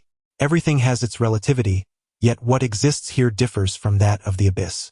While Yi Xiaoyu and his companion were merely engrossed in their phones, awaiting their meal, he suddenly heard someone call his name. Yu Xinghai, upon hearing someone call his friend's name, turned to look as well. The two men seemed to sense they were being observed and turned back, resulting in an intense gaze-off between the four. Xiaoyu. What the hell? Xinghai. Xiaoyu. The other Yi Xiaoyu. Ah? What a coincidence. The other man? At that moment, the owner emerged with a bowl of snail rice noodles and witnessed their intense gaze-off. Who are you? How can you look just like me? No, how can you resemble my former self? Yi Xiaoyu exclaimed, pointing at the other Yi Xiaoyu. Yu Xinghai turned to Yi Xiaoyu and inquired, What on earth? Are you truly Yi Xiaoyu? Ah, I am indeed. Ye Xiaoyu replied. Is that so? Initially, Yu Xinghai was convinced that this woman was Yi Xiaoyu, yet the sudden appearance of someone who bore an uncanny resemblance to her left him feeling deceived. Who exactly are you? I. Yi Xiaoyu intended to assert that she was indeed Yi Xiaoyu, but the emergence of her doppelganger caused her to waver in her own confidence. Yu Xinghai, feeling somewhat irritated, contemplated the fact that he had spent these past few days in the company of an unknown individual, while he remained oblivious to the whereabouts of his good friend. And you? Yu Xinghai turned to the side, addressing Yi Xiaoyu. What are you up to? What have you been doing these past few days? Yi Xiaoyu also directed her gaze at Yi Xiaoyu and questioned, Who are you? If all else fails, tell me who I am. Yi Xiaoyu was at a loss for words. Spotting the man nearby chuckling, he shouted, What are you laughing at? Think of something. How should I explain this? Don't ask me. I have no idea, came the reply. Yi Xiaoyu's mind was in disarray, and the situation was causing her considerable agitation. Unable to contain her frustration, she yelled at Yi Xiaoyu, Who on earth are you? Seeing the girl who bore a striking resemblance to her becoming increasingly agitated, Yi Xiaoyu snapped his fingers. In that instant, silence enveloped the world, and time appeared to freeze. I thought you would use your silver tongue to elucidate matters, remarked another man. In this frozen realm, only Yi Xiaoyu and the man beside him retained the ability to move. Did you not observe their heightened emotions? They cannot possibly absorb anything right now. However, the man approached Yi Xiaoyu, scrutinizing her closely. You, a variant of this universe, are actually a female. I once visited a universe where you were a female too. As Yi Xiaoyu spoke, he pointed at the bodies of Yi Xiaoyu and Yu Xinghai, granting them the ability to move in this stilled world. Yet, unbeknownst to them, Yi Xiaoyu had intentionally left their consciousness unaffected during the time-stopping process, resulting in them only realizing that they could not move after he snapped his fingers. What did you just do? Yi Xiaoyu asked, her face a mask of disbelief. Yu Xinghai remained silent, awaiting an explanation. Ahem. Yi Xiaoyu felt somewhat awkward. The situation is rather complex and difficult to explain. You simply need to know that he gestured towards Yi Xiaoyu, is the person you are familiar with. while I am a different individual. Are you suggesting that you are Yi Xiaoyu from a parallel universe? Yu Xinghai queried. That is one way to comprehend it. Then why are you still male? Yi Xiaoyu expressed her dissatisfaction. That should be an anomaly. Can you change me back? Yes. Then. But I refuse. Yu Xinghai remained unconvinced. What evidence do you have to prove that you are from another universe? Turning to the man beside her, she pondered aloud. How can I prove this? Should I present them with a theory? Will he listen? Probably not. Then, a spark of inspiration struck her. Oh, I've got it. She grasped Yu Xinghai's arm. Are you ready? Huh? Ready for what? Yu Xinghai looked bewildered. In the next moment, the two vanished without a trace. Yi Xiaoyu exchanged a glance with the other man. Where did they go? She inquired. Temporal displacement. I have no idea where they ended up, he replied nonchalantly. Temporal displacement? The astonishment was evident on her face. The man shrugged. Don't worry. Soon enough, you'll encounter all sorts of phenomena. What do you mean? You'll understand in due time. I detest riddles like yours. Regrettably, I cannot elaborate. There is too much to explain, and you will inevitably encounter these matters later on. Well, once you reach a certain stage, you will know the answers. Of course, by then, you should be able to ask us directly. Where do you reside? Even if I told you, you wouldn't be able to find it. We do not inhabit the same world. Realizing he was unwilling to divulge more, she ceased her inquiries and approached the proprietor. Is time truly frozen? She waved her hand in front of him. What is your name? When the proprietor remained unresponsive, she returned to the man. My surname is Wang, and my full name is Wang Mingkai. Yi Xiaoyu resumed her seat, intending to continue using her phone, only to find it unresponsive. TSK. Resigned, she approached Wang Mingkai again. Do you possess the same supernatural abilities as he does? Somewhat, but I am considerably weaker, Wang Mingkai replied. Then, as if struck by a thought, he added, remember to stockpile supplies. Soon they will become invaluable. How much should I hoard? Spend all your fortune. The more, the better. What on earth? Is it the apocalypse? That's one way to interpret it. What dangers lie ahead? Extreme weather, mutated creatures, and some individuals. That about sums it up. Of course, there may be other threats, but what I mentioned is guaranteed to occur. There are additional dangers that will only reveal themselves in due course, and I cannot say for certain. Just focus on accumulating supplies. Could you not be more explicit? I cannot divulge too much, lest it displeases certain parties. Wang Mingkai glanced at Yi Xiaoyu. You are rather attractive, by the way. It seems you've had a falling out with your friend. Oh, I was a male just a few days ago, identical to that Yi Xiaoyu. My friend didn't believe me, thinking I was playing a trick on him. He had just begun to accept it when that doppelganger of mine reappeared. Just as Yi Xiaoyu was speaking, Yi Xiaoyu finally returned with Yu Xinghai, who appeared somewhat dazed. Is this still my Yu Xinghai? He seems as if he has undergone a lobotomy. Yi Xiaoyu merely replied in a flat tone. He understands everything now. What about you? Do you still know who you are? Chapter 10. My holy sword, why does he appear somewhat dazed? Is this truly my Yu Xinghai? Have you replaced him? I presented him with certain revelations that he found difficult to comprehend. Turning to Wang Mingkai beside him, he inquired, did you explain it to her? Did you say anything you shouldn't have? Then, noticing everyone's gaze upon him, he asked, what are you all staring at? Your snail noodles have been served. Wang Mingkai replied, are we not supposed to leave? Leave? Nonsense. I haven't finished my snail noodles yet. He then returned to his seat, and after everyone resumed their places, Yi Xiaoyu lifted the time suspension.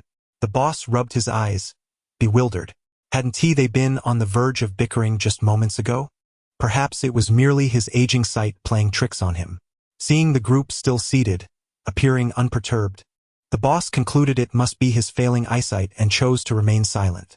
After Yi Xiaoyu and Wang Mingkai finished their snail noodles, they departed without uttering a word. Later that evening, the two returned to the hotel. Aren't you going back to school? Yi Xiaoyu asked.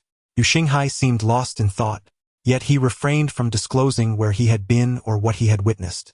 You should stockpile supplies. Soon enough, we might not even need to attend school anymore. What exactly did you see? He remained silent. Yi Xiaoyu, sensing his preoccupation, continued, "Another person advised me to gather supplies as well, stating the more, the better. Indeed." Noticing Yu Xinghai's persistent distraction and reluctance to share, Yi Xiaoyu turned to her phone for entertainment. Around 10:30 that night, the hotel lights abruptly went out with a loud snap. "What's happening?" "I don't know." Yi Xiaoyu activated her phone's flashlight, observing Yu Xinghai's furrowed brow. "What's wrong?" He shook his head, remaining silent. Outside, a chorus of gasps erupted. Yi Xiaoyu drew back the curtains to find the entire city shrouded in darkness. Suddenly, a bolt of lightning struck a distant mountain with no warning, followed by a colossal beam of light shooting skyward. "What is that?" Upon witnessing the radiant beam, Yu Xinghai muttered repeatedly, no way, it can't be happening now." The beam persisted for over half an hour before gradually dimming, revealing a pale blue orb in the sky that began to expand. A sense of foreboding gripped Yi Xiaoyu's heart. As anticipated, the orb soon erupted, unleashing a blinding light that caused all who beheld it to faint. Everyone. On a nearby mountaintop stood two figures, Yi Xiaoyu and Wang Mingkai. "Is it over?" Wang Mingkai inquired. "Yes, the ancestral crystal has been activated, but its influence currently spans only half of Huaxia." "But what is it?" "They are about to initiate a bioweapon crisis." Wang Mingkai paused, contemplating the gravity of the situation before finally suggesting, "Should we make a hasty retreat?" Yi Xiaoyu scratched the back of his head, embarrassment evident on his face. Is this ordeal truly unavoidable? I had thought that the absence of those individuals would prevent the emergence of zombies. How infuriating. Now the deaths are to be counted against me. Can you bear this consequence? What are you afraid of? You are in this with me. The repercussions are yours as well. No wonder you called me here, you rascal. They have fled. Subsequently, the two vanished without a trace. The following day, Yi Xiaoyu was roused from slumber by Yu Xinghai. With bleary eyes, she impatiently inquired, "What is it? What time is it?" "Shoo!" Yu Xinghai gestured for silence, whispering, "What we discussed yesterday has arrived." "Huh?" Yi Xiaoyu was still somewhat bewildered. "What is it? Extreme weather or mutated creatures? I haven't stocked up on supplies yet." "Neither." He began, but was interrupted by a piercing scream from outside. Yu Xinghai's brow furrowed deeply as he continued, "You should look outside for yourself." Approaching the window, Yi Xiaoyu beheld the once orderly street now in utter disarray, with vehicles tangled together, some ablaze. Such a grave multi-vehicle accident? She pondered. Where are the police? Aren't they coming to manage this?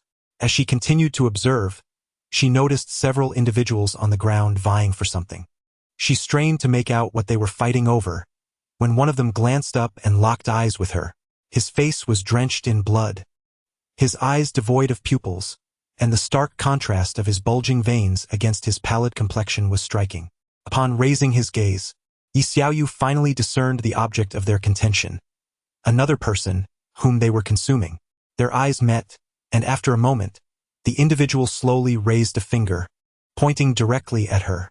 Yu Xinghai joined her at the window. "Now you understand, don't you?" Initially, the individual had been pointing at Yi Xiaoyu, but upon Yu Xinghai's appearance, he immediately shifted his focus to him. "Wait, did he see us?" Yu Xinghai expressed disbelief. Suddenly, the man let out a roar, prompting the others engaged in the struggle to cease their fighting and turn their attention to Yu Xinghai. Realizing the danger, he quickly pulled Yi Xiaoyu away from the window. With Yu Xinghai's disappearance, the group erupted into chaotic shouts and began to rush towards him. "What on earth? Are those mutated beings?" Yi Xiaoyu still seemed puzzled. "Those are zombies. I saw them yesterday when I was with Yi Xiaoyu. The place was crawling with them." "Oh," Yi Xiaoyu acknowledged, though she appeared unfazed. "I don't know why, but for some reason I feel no fear at all. In fact, I think I feel a bit exhilarated." "What?" Yu Xinghai stood frozen, his mouth agape in shock. Outside, the sound of footsteps multiplied, indicating that more than one individual was approaching. Yu Xinghai anxiously fixed his gaze on the door. Bang! A thud resonated through the door as someone outside began to pound on it. Yu Xinghai glanced at Yi Xiaoyu, who was licking her lips, her eyes gleaming with eager anticipation. "Yu Xinghai? Let us vanquish them." Yu Xinghai tilted his head in confusion. "What's wrong?" He was somewhat perplexed. Are you certain? Indeed. Let us eliminate them. Yu Xinghai found himself at a loss for words. Roar. Let us find a weapon and shatter their skulls. Have you lost your mind? Yi Xiaoyu did not respond. Instead, she busied herself searching for something to wield in her room. She emerged with a lamp, ready to open the door. Yu Xinghai, seeing her determination, hurried to stop her. Are you out of your mind? What use is a lamp? Can we not simply wait here quietly for them to leave and then discreetly assess the situation? That's true. I admit I am somewhat unhinged at the moment. Acknowledgement is a start. But I truly yearn to go out and eliminate them. Yi Xiaoyu gazed imploringly at Yu Xinghai, her expression imbued with an irresistible charm. Yu Xinghai turned his head, refusing to meet her gaze. No. Click. Yi Xiaoyu had already opened the door. Yu Xinghai, in despair? The zombies outside momentarily paused, seemingly taken aback that they had actually opened the door. Ha ha ha. Yi Xiaoyu, upon encountering the zombies, became even more exhilarated, and with a swift motion, she struck one on the head with the lamp. The lamp shattered, and the zombie fell. How utterly flimsy! Yi Xiaoyu felt unsatisfied. This pathetic lamp broke too easily. The zombies, having regained their wits, charged toward Yu Xinghai. Yu Xinghai? Why are you coming for me? The zombies ignored Yi Xiaoyu and rushed straight at Yu Xinghai, prompting her to exclaim in discontent. What are you doing? I am right here. She seized an object from the table and brought it down on the zombie's forehead. Only after the zombie collapsed did she realize she had used her own phone. My holy sword, Yi Xiaoyu exclaimed with a resounding bang. Chapter 11. Crystals, you have caused me to ruin the sacred sword. Zombie? In an instant, a resounding slap echoed through the air, and with a sickening crack, the zombie's head was sent flying backward. Yi Xiaoyu gazed at her hand in disbelief, exclaiming, Oh, I possess such incredible strength now. I just sent its head flying with a single blow. Could you at least acknowledge my presence? Came the desperate plea from behind her. As she turned to see Yu Xinghai pinned beneath two zombies, his hands gripping their necks in a futile attempt to prevent them from biting him. What are you waiting for? I can already smell his foul breath. During their exchange, several more zombies lunged at Yu Xinghai, prompting Yi Xiaoyu to intervene urgently. Hey, what are you doing? Use your strength to deal with them quickly and come save me. Okay. Strongman-esque skull crush. Without hesitation, Yi Xiaoyu slammed the heads of the two zombies together, resulting in a splatter of dark blood that startled her. Oh no, that almost got on me. I won't play like that again. Play? Come help me. I'm dying here. I'm coming. Yi Xiaoyu rushed over, delivering two swift slaps that sent the zombies sprawling, one facing south and the other north. I feel terrifyingly strong right now. Yi Xiaoyu exclaimed with exhilaration. I am filled with power. I could take on 10 of them. Oh, Yu Xinghai approached and lightly tapped her on the head. Are you out of your mind? You nearly got me killed. Oh, Yi Xiaoyu scratched her head sheepishly. You are truly becoming more reckless than before. How can you act so impulsively? We don't even know if they can infect us. What if I were bitten? I don't know why, but I feel a surge of excitement, and they seem unlikely to bite me. Excitement? They certainly seem harmless towards you. But they would bite me. I feel like I have become a lunatic. The sight of them excites me, and I just want to engage with them. I am brimming with power. Yu Xinghai face-bombed. Exasperated. Regardless of your feelings, just be careful. If you're not afraid for your life, I certainly am. Chastened. Yi Xiaoyu lowered her head. So what should we do now? Seeing her demeanor, Yu Xinghai felt a twinge of guilt for scolding her and replied, All right, let us consider the issue of food. They moved too quickly. We haven't prepared it all. Were those things the result of the two individuals from yesterday? Yes, but why have you become so dim-witted? Not at all. I am quite clever. Yu Xinghai chuckled silently. However, they were currently in a hotel with nothing but a change of clothes, and they needed to devise a plan to gather supplies. The memory of Yi Xiaoyu's words from the previous day caused him to feel a headache. Let us first find something for self-defense, and then we can seek out supplies. Yi Xiaoyu pondered, stroking her chin. I recall there is a supermarket not far from here. Her excitement bubbled over as she exclaimed, Let us go for a 0 yuan shopping spree. Yu Xinghai felt as though his previous words had been in vain. You go ahead. I'll see if the zombies will let you live. Sounds good. Then Yi Xiaoyu cheerfully turned and left. Yu Xinghai watched her descend the stairs until the sound of her footsteps faded away. Wait, are you really leaving? He exclaimed, hurriedly following after her. Upon reaching the front desk, Yi Xiaoyu noticed the attendant lying motionless in a chair, eyes closed. Were it not for the pallor of his face and the bulging veins on his forehead, she might have believed he was merely asleep. Hello? Yi Xiaoyu called out tentatively, but received no response. Could it be that he was truly just a figment of her imagination? Taking a deep breath, she cautiously reached out to poke the attendant. What are you doing? Yu Xinghai shouted as he caught up, startled to see her audacity in touching the dormant zombie. This sudden outburst made Yi Xiaoyu retract her hand in alarm.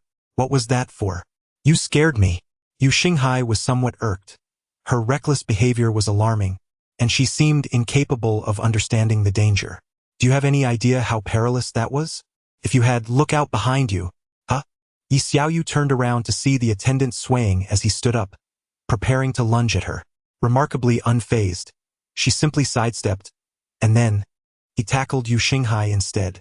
Why is he only targeting me? Yi Xiaoyu couldn't help but mock him. You need more practice. Help me, he cried in exasperation. This is ridiculous. She approached and delivered a swift kick to the attendant, sending him sprawling. Seizing the opportunity while he was still down, she aimed a decisive kick at his head. However, she miscalculated the force, resulting in a gruesome explosion of black blood and a foul odor. It's as if I've stepped in something vile. Yi Xiaoyu grimaced at the grotesque substance now smeared on her shoe. I need to clean my shoes. Yet, after taking only a few steps, she halted. What are you doing? Didn't you say you were going to wash your shoes? Yu Xinghai asked as he observed her pause. Yi Xiaoyu crouched down before the attendant's corpse, her face contorted in disgust as she extracted an unfamiliar object from the head. It was at this moment that Yu Xinghai recalled what Yi Xiaoyu had mentioned the previous day. There is a crystal within a zombie's head that can enhance one's abilities when held. Is this the crystal? Yi Xiaoyu asked disdainfully. I have no idea, but I feel an inexplicable urge to swallow it. Ugh, how disgusting. I need to clean it. Wait, let me see that. Here you go. Yi Xiaoyu tossed it to him, and he caught it, immediately overwhelmed by a nauseating stench. This is foul. Hurry and wash it off. He intended to return it to her. Get lost. Now that you have it, don't give it back. Yi Xiaoyu called over her shoulder as she rushed upstairs. After cleaning it thoroughly, the object revealed its true form. An irregular, semi-transparent crystal, aptly named, yet only about the size of a blueberry. Yi Xiaoyu picked it up and sniffed it. It still smells a bit. It seems you didn't clean it well enough. Yu Xinghai cast her a glance and said, You come. No. He then held the object under the sunlight, discovering some dark spots within, presumably impurities. You say this thing is meant to be absorbed in the palm? Yet, I cannot shake off the urge to swallow it whole. You may give it a try. Yi Xiaoyu opened her mouth but ultimately refrained from swallowing it. Forget it. I simply cannot muster the courage to ingest it directly. She then grasped the crystal tightly in her palm. Observing her, Yu Xinghai inquired, What do you feel? Nothing? Or perhaps something? Yes. I sense warmth emanating from my palm, and this warmth is spreading upwards. And then, it feels quite pleasant. Is that all? Indeed. Wait, now I feel nothing at all. Yi Xiaoyu opened her hand, revealing that the originally white, translucent crystal had now turned gray, crumbling at the slightest touch. Chapter 12. Setting off for zero-cost acquisition, do you feel stronger? Yu Xinghai inquired.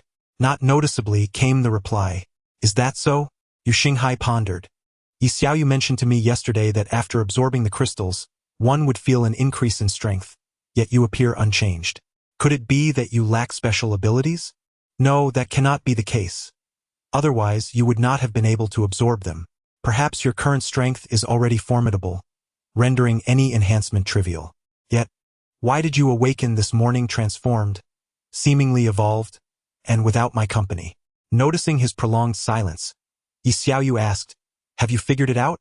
Yu Xinghai glanced at Yi Xiaoyu and then at the several zombies sprawled on the ground.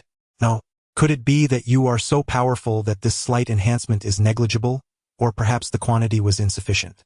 After all, each zombie contains crystals. We merely need to conduct a few more experiments. True, Yi Xiaoyu agreed, but then glanced at the fallen zombies, her expression turning awkward. However, herein lies the dilemma. How do we extract them? What tools shall we employ? Yu Xinghai fell silent once more. Despite there being zombies, Yi Xiaoyu had reminded him the previous day that they were no longer human, and he struggled to reconcile that fact with their human-like appearance. He was still unaccustomed to the idea of taking action against them. Yet, glancing at Yi Xiaoyu, who now seemed transformed, exuding an intimidating strength and an apparent lack of fear, he candidly admitted, "I cannot bring myself to do it. Perhaps you could devise a method." Yi Xiaoyu looked around for something to use, and her gaze landed on a chair. "I have an idea. It may be somewhat crude, so you might want to look away." "What method?" We could smash them open like walnuts." Yu Xinghai paused, astonished by her suggestion. "But they were once human. Weren't they zombies?" He opened his mouth to retort but recalled Yi Xiaoyu's words. Zombies were no longer human. "Very well, let us proceed with our task. However, I may find it difficult to watch. I fear I might lose my last meal. Please drag them outside." "All right," Yi Xiaoyu exclaimed, one hand lifting the chair while the other pulled a zombie out the door. It was not until she began her walnut-smashing endeavor that Yu Xinghai facepalmed, incredulous at her enthusiasm. Reflecting on her recent changes, he felt a wave of frustration. Since the day she had been taken down by the cloaked figure, she had exhibited peculiar behavior, almost as if she were a different person. Initially, her transformation into a girl had only altered her gender, but now, it was hard to define. She resembled a child who had just spotted a new toy. Yet, there were merits to her change. She had become remarkably obedient. In the past, they would have exchanged barbs, but now the downside was her apparent inability to comprehend human speech. Before long, Yi Xiaoyu returned with several crystals in hand, a bright smile adorning her face, clearly overjoyed by her success. After washing her hands, Yi Xiaoyu beamed at Yu Xinghai and exclaimed, "Xinghai, I'm hungry. May I take my bag and go to the mall for a zero-cost shopping spree?" Reluctantly, Yu Xinghai acknowledged that they had no choice but to venture out, as there was nothing here. Yet, he couldn't shake off the concern for her safety. "Xinghai, I beg you," Yi Xiaoyu pleaded, shaking his arm playfully. All right, but be cautious and run if you encounter any danger. Understood?" Got it, she chirped in response, then skipped away with her backpack, which she had carried for 5 years without ever using for books. As she left, Yu Xinghai called out to her retreating figure, "If you encounter any danger, remember to run." Then, he noticed a few unsightly remnants on the ground, remnants that had not been censored for public viewing. "Is that a zombie that just cracked open a walnut?" Yu Xinghai gasped in shock, only to see a chair nearby smeared with unidentified organic matter, causing his stomach to churn violently, nearly bringing up his last meal. How brutal, was his somber assessment. Back in his room, while cleaning the crystals in the bathroom, he suddenly felt a wave of goosebumps wash over him, realizing only then that when Yi Xiaoyu had pleaded with him, she might have been acting coy. No, that couldn't be right. Felt entirely off. How could she behave like that? Was her heart already that of a woman? He recalled the way she smiled at him and felt an eerie familiarity, though he could not quite place it. Meanwhile, Yi Xiaoyu, noticing that the zombies on the street were ignoring her, became emboldened and approached them, engaging in conversation and carelessly gesturing at them. The zombies merely stared vacantly at her, offering no resistance. How dull! She soon felt bored, as they paid her no mind, remaining completely unmoved even when she initiated an attack. This scene caught the attention of someone on a nearby balcony, who pondered, why aren't those flesh-eating zombies attacking that girl? Could it be because of her beauty? Suddenly enlightened, the observer recalled that none of the victims he had seen had been exceptionally attractive, leading him to conclude that the zombies must only target those of lesser appeal. Without hesitation, he produced a mirror and admired himself, affirming his belief that he was indeed an unparalleled handsome man. In a moment of impulsivity, he dashed down the stairs with nothing but a bag, only to be swiftly taken down by the zombies lurking in the hallway. Unbeknownst to Yi Xiaoyu, she had indirectly caused someone's demise as she continued on her way. Along her route, she noticed many windows were drawn with curtains, prompting her to consider that these zombies possessed sight, and those residents who had closed their curtains were likely survivors. She might also be seen, but she felt no fear. With her strength, she could easily send a zombie sprawling with a mere slap, and any that dared to confront her would be no match. After walking a short distance, she spotted a small convenience store and, recalling that the mall was still several streets away, shifted her focus to the store. Oh, zero-cost shopping, here I come. Ye Xiaoyu. Brimming with excitement, trotted over, only to discover that the door was inexplicably locked from the inside. She blinked in confusion, pondering the possibility of someone being inside. In a moment of whimsy, she grasped the nearby zombie and inquired, "Brother Zombie, is there someone inside?" Receiving no response, she cast it aside and peered through the glass door. The interior was dim, illuminated only by the faint outline of numerous shelves, and after a prolonged gaze, she discerned nothing of interest. Contemplating her options, she refrained from using brute force to breach the door. After all, if someone were indeed inside, her actions could lead to dire consequences. Yet, she could not venture forth empty-handed. Thus, she retrieved a few bottles of beverages from a nearby refrigerator and selected a popsicle from the freezer, which she popped into her mouth as she departed. Above, a solitary figure observed this peculiar scene, utterly bewildered. He longed to question the girl below about her immunity to the zombie's aggression and her decision to abandon the convenience store without attempting to force the door.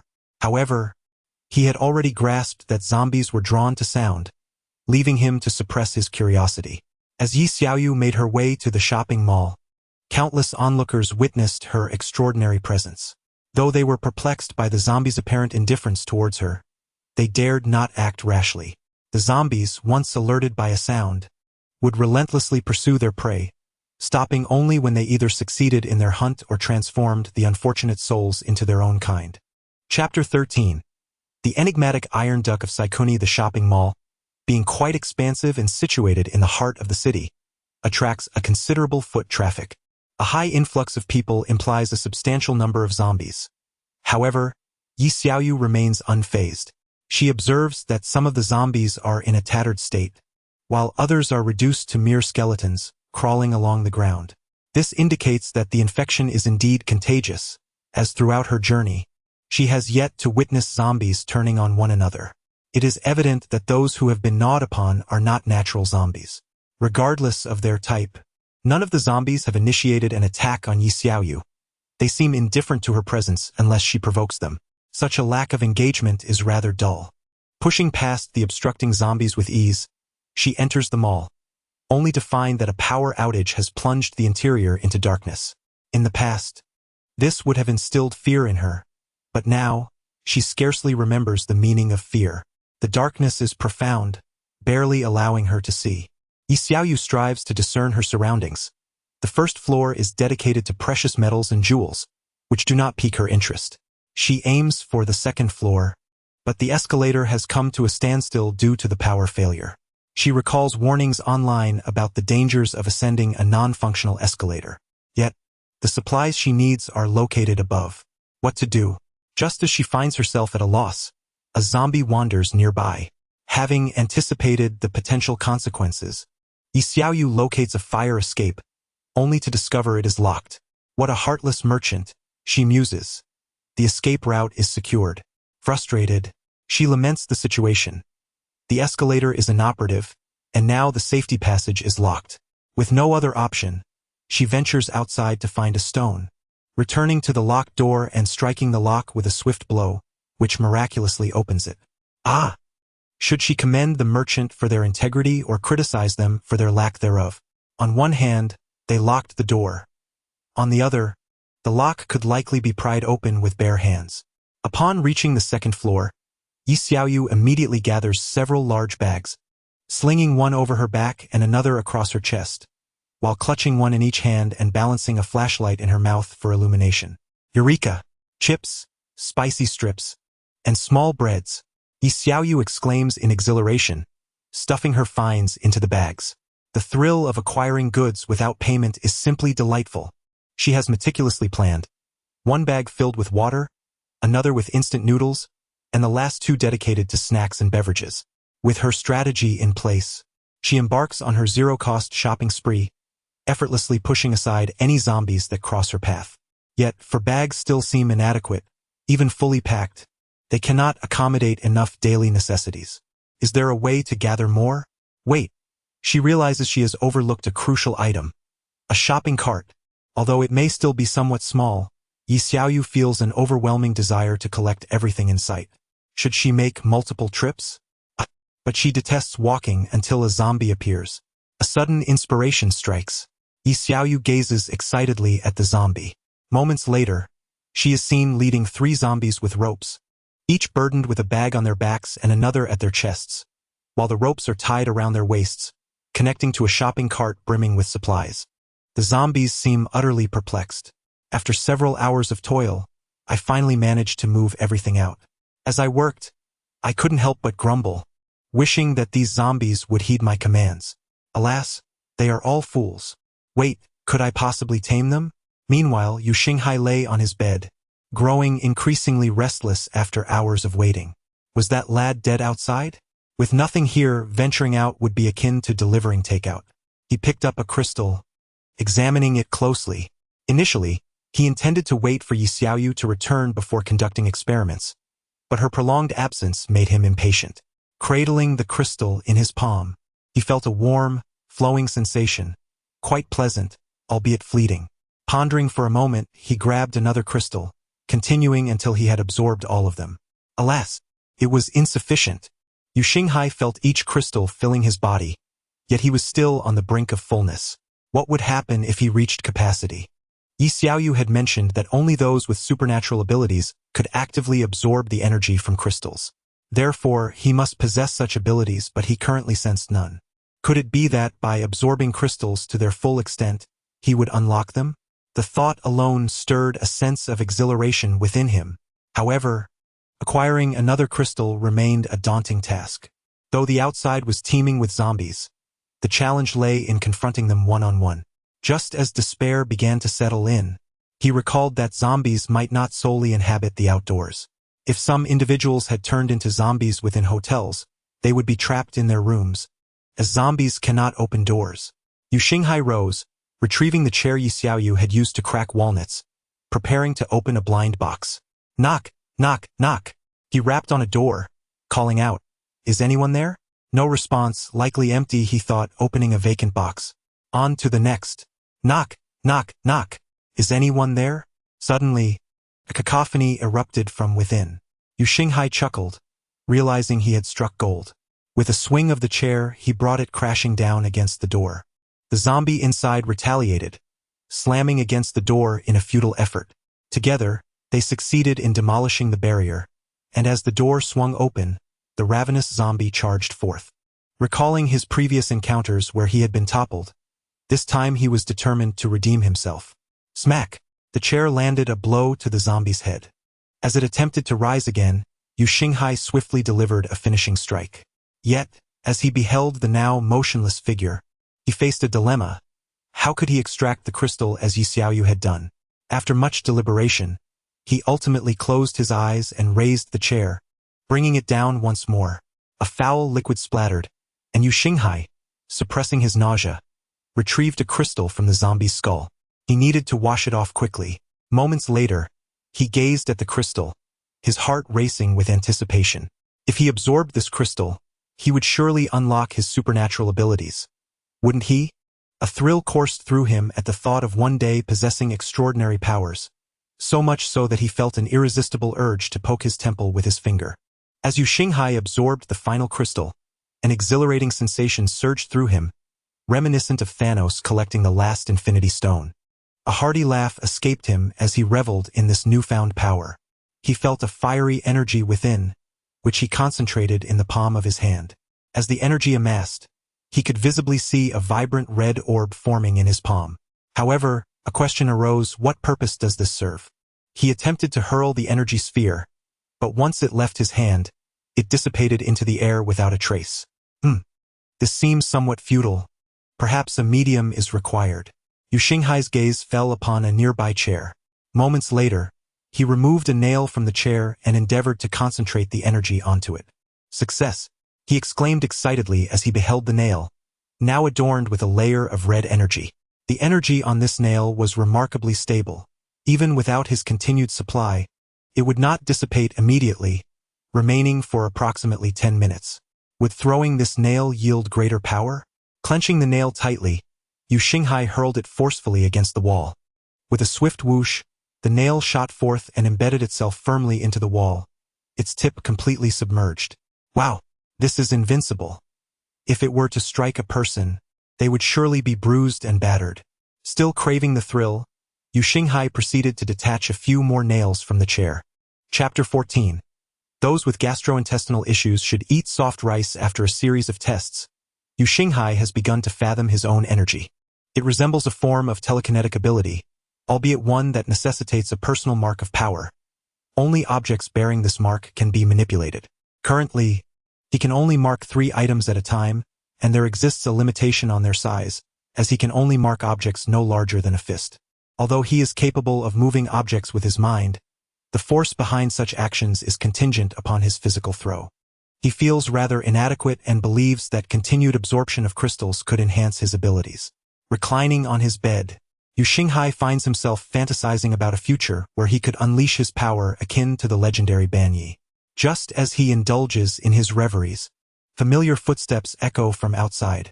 They have finally returned. Stepping outside, Yu Xinghai encounters Yi Xiaoyu, who is burdened with a backpack on her back, another at her chest, and 2 more in her hands, all while gasping for breath. Xinghai, I've brought back so many things. Hurry and help me carry them downstairs. Seeing her laden with bags, he already perceives it to be quite a load. Is there more? How many items did you acquire? 3 shopping carts. Yu Xinghai is momentarily bewildered. So much? Observing her delicate physique, he understands she possesses strength, yet is astonished at how she managed to transport such a vast quantity. How did you bring all this back? Yi Xiaoyu tosses all the bags onto the bed and replies, just go downstairs and see for yourself. She then produces a dagger and hands it to him. Here, take this. Upon reaching the ground floor, Yu Xinghai finally comprehends how she managed to haul back so many items. Before him lie 3 zombies, their skulls opened, tethered to overflowing shopping carts. He cannot help but give Yi Xiaoyu a thumbs up. Impressive. You've turned zombies into your personal laborers.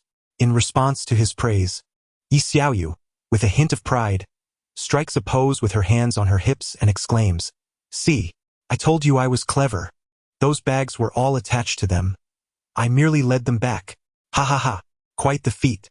Yu Xinghai acknowledges her prowess, then gradually begins to transport the shopping carts upstairs. After considerable effort, he finally manages to bring all the items into the room. However, with 3 shopping carts now crammed inside, the space feels rather congested. Yi Xiaoyu flops onto the bed, exclaiming, ah, feels so good to lie down. These items should last us a long time. We can afford to be lazy here. Yu Xinghai inquires, by the way, why were you outside for so long? Yi Xiaoyu appears slightly embarrassed. I'm sorry. I just wanted to see if I could tame some zombies. The sight of the already opened skulls makes the outcome glaringly obvious. You rascal! I thought you had perished out there. Ahahaha. I want to do it again next time. Is there even going to be a next time? No next time. Seeing her flustered, Yu Xinghai refrains from further reprimands and shifts the conversation to the matter of crystals. When you absorbed the crystals earlier, did you feel as though your body was being filled normally? Let me think. Yi Xiaoyu ponders the sensation she experienced while absorbing the crystals. I think so, but it was very minimal, she replies after a moment of contemplation.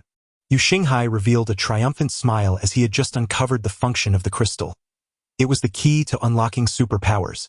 Wow, is that true? Xiaoyu exclaimed, sitting up in excitement. Yu Xinghai smiled without responding, as 3 nails, enveloped in a crimson energy, began to levitate slowly around him. Wow, that's amazing. Eklaymet Ye Xiaoyu. Her eyes sparkling with wonder. Can they be launched? Of course, but simply launching them is rather mundane, he replied, picking up one of the nails and hurling it towards the wall. The nail soared through the air and embedded itself deep into the surface. Ahahaha, if that struck someone, it would surely leave bruises. A direct hit to the head would end the match instantly. He stood up abruptly. You just mentioned that the crystal can unlock superpowers, right? Let us go hunting. Ha ha ha. I've been waiting for you to say that. I haven't even tested my current abilities yet. But how do we proceed? I can't seem to target zombies, but to them you must appear as a stunning beauty. What a peculiar description, she remarked before proposing a flawless plan. Yu Xinghai would go downstairs and shout, attracting a horde of zombies, while they would block the corridor to secure a safe output. Once downstairs, Yu Xinghai surveyed his surroundings, noting that no zombies had noticed him, and then shouted, I want to take on 10. Sure enough, his loud declaration echoed through the quiet street, immediately drawing a swarm of zombies towards him. My goodness, there are so many. Seeing the zombies charging from all directions, Yu Xinghai wasted no time in fleeing, with at least 20 following in pursuit. Yi Xiaoyu, witnessing this, was taken aback and quickly revised their plan. You head back to the room and remain silent. All right? Be careful. Although they won't attack you, we still don't know if a stray hit could lead to infection. Understood. Yi Xiaoyu then brandished a door she had dismantled, using it as a shield to fend off the oncoming horde. However, the sheer number of zombies soon became overwhelming, forcing her to retreat. Fortunately, Yu Xinghai had returned to the room and secured the door. Before long, violent banging echoed from outside, accompanied by Yi Xiaoyu's exclamations.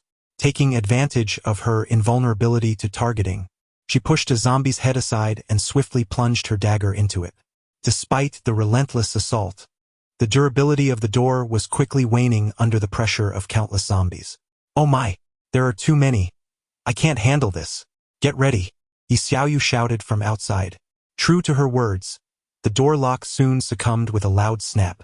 Yu Xinghai hurriedly braced against the door with his body, but it was evident that one person could not withstand such numbers, as some zombies had already begun to force their way through the cracks.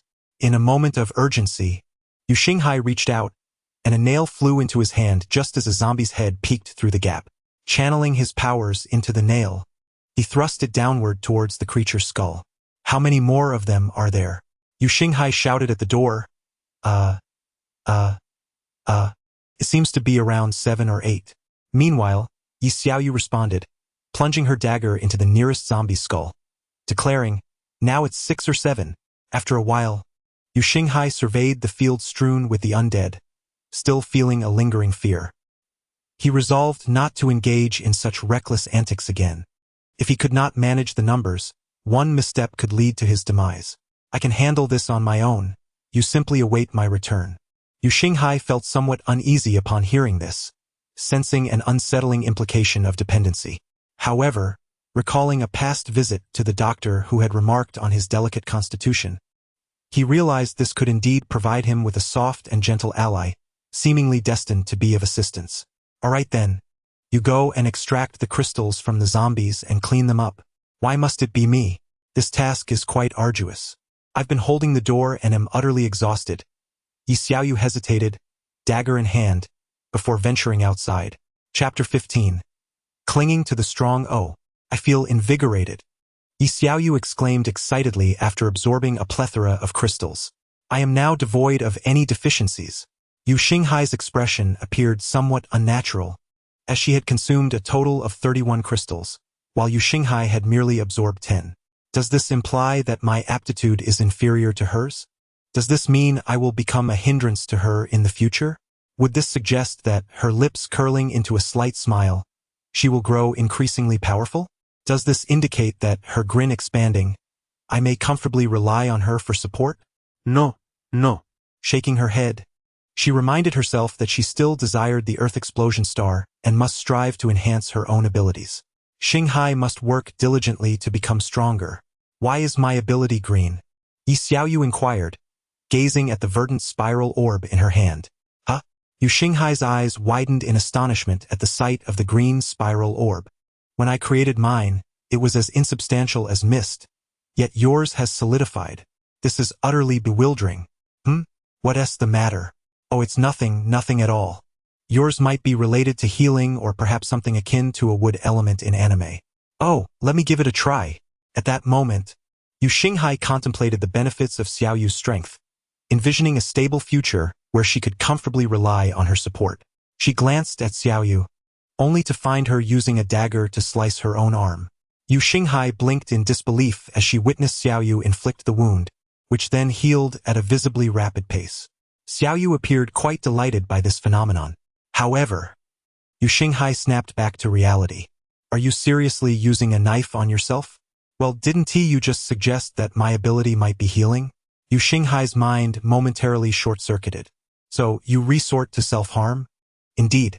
Yu Xinghai was rendered speechless, contemplating whether to reboot her brain. Yes. No. Noticing Xiaoyu's dazed expression, she assumed that Xiaoyu must have been in disbelief and proceeded to slice herself again, presenting the wound before Yu Xinghai. Look, healed. I believe this is a passive skill as I didn't even actively control it. It healed on its own. Yu Xinghai? You could simply explain it to me. Why inflict another cut? Does it not hurt? Just a little. Finally, Yu Xinghai's cognitive functions resumed. Why would you harm yourself? You actually went through with it, and I recall you couldn't even bear to look when getting an injection before. I don't know. I feel emboldened to act on my whims without fear. The power outage had already occurred, and it wouldn't be long before the water supply ceased as well. Coupled with the fact that the door lock was now inoperative, the hotel was becoming increasingly unsuitable for prolonged stays, yet it was only the first day. Yu Xinghai lay on her bed, engrossed in her phone, aware that with the power outage its battery life was dwindling, and thus she sought to maximize its remaining potential. Yi Xiaoyu rummaged through her belongings and suddenly remembered that her phone was beyond salvation. Yu Xinghai? What is it? Does your electric bike still have power? What do you intend to do? I shall first retrieve my belongings from the school. As you know, I have not returned there until now.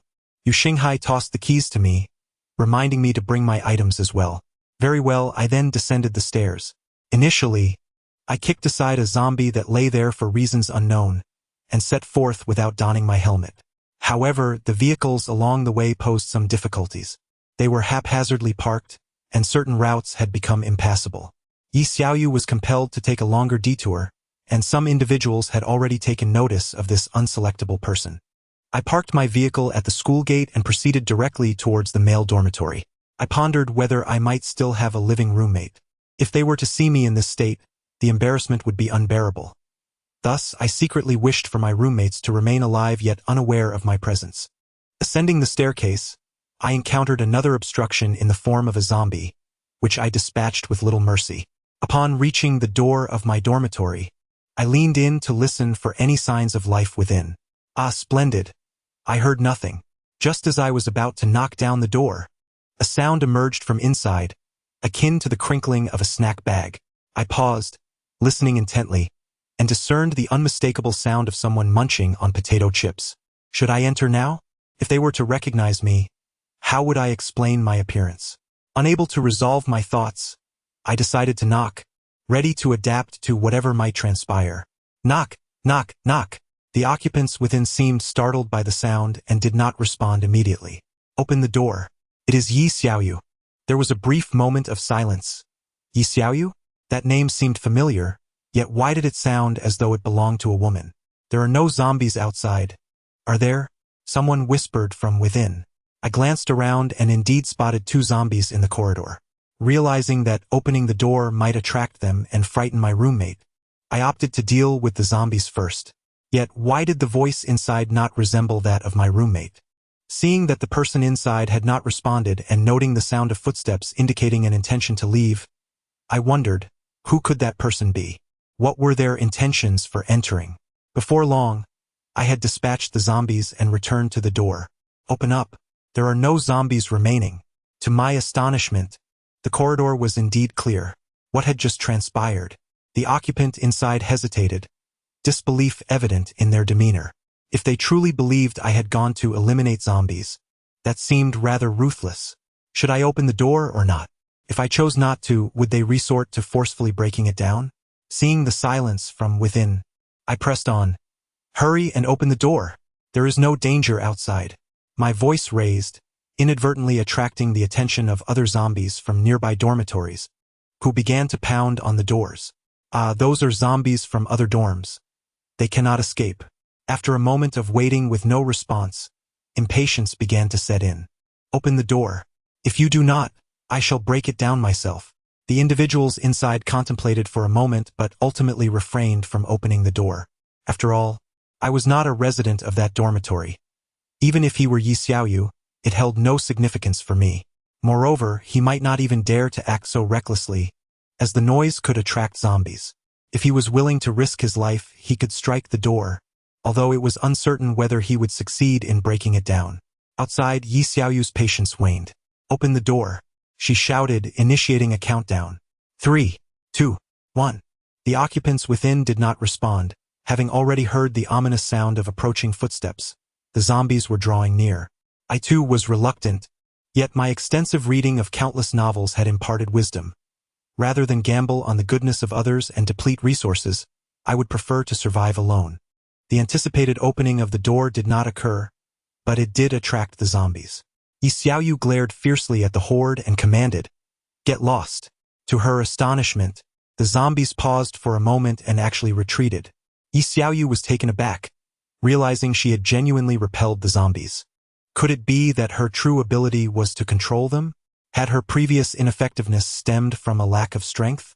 She glanced at her hands, then turned to observe the other dormitories, where the zombies had ceased their assault on the doors. With a triumphant smile, Yi Xiaoyu delivered a kick to the door and bellowed, "Open up!" Inside, the occupant's CPU had nearly overheated. Just moments before, he had heard the sound of a horde of zombies, and now, with her commanding voice, they had vanished. The individual inside was drenched in sweat, realizing that had he known the person outside was so formidable, he would have rushed out to seek assistance. However, it was not too late. If he simply opened the door, he could cling to her for support and offer heartfelt apologies. Just as Yi Xiaoyu prepared to kick the door again, she heard the sound of it unlocking. As the door swung open, she was taken aback when the person inside lunged forward and grasped her leg. Yi Xiaoyu? Chapter 16. The 13-in-1. Please spare me, Big Brother. I truly did not intend for this to happen. I was simply terrified and wanted to preserve my own safety. Moreover, your voice does not resemble that of Yi Xiaoyu at all. Yi Xiaoyu has always been one to respond better to gentleness than aggression. Upon seeing the door open, she immediately offered an apology, causing much of her frustration to dissipate. However, this individual did not appear to be from her dormitory. Lift your head. The person, startled, slowly raised his gaze while pleading for mercy. Ooh, hehe. Xiaoyu, I am Wenjinian from the dormitory next door. Our dorm is quite barren, so I thought to sneak into yours to procure some food. That's why I came here. Also, someone from your dorm went. Upon laying eyes on Yi Xiaoyu, Wenjinian was instantly taken aback.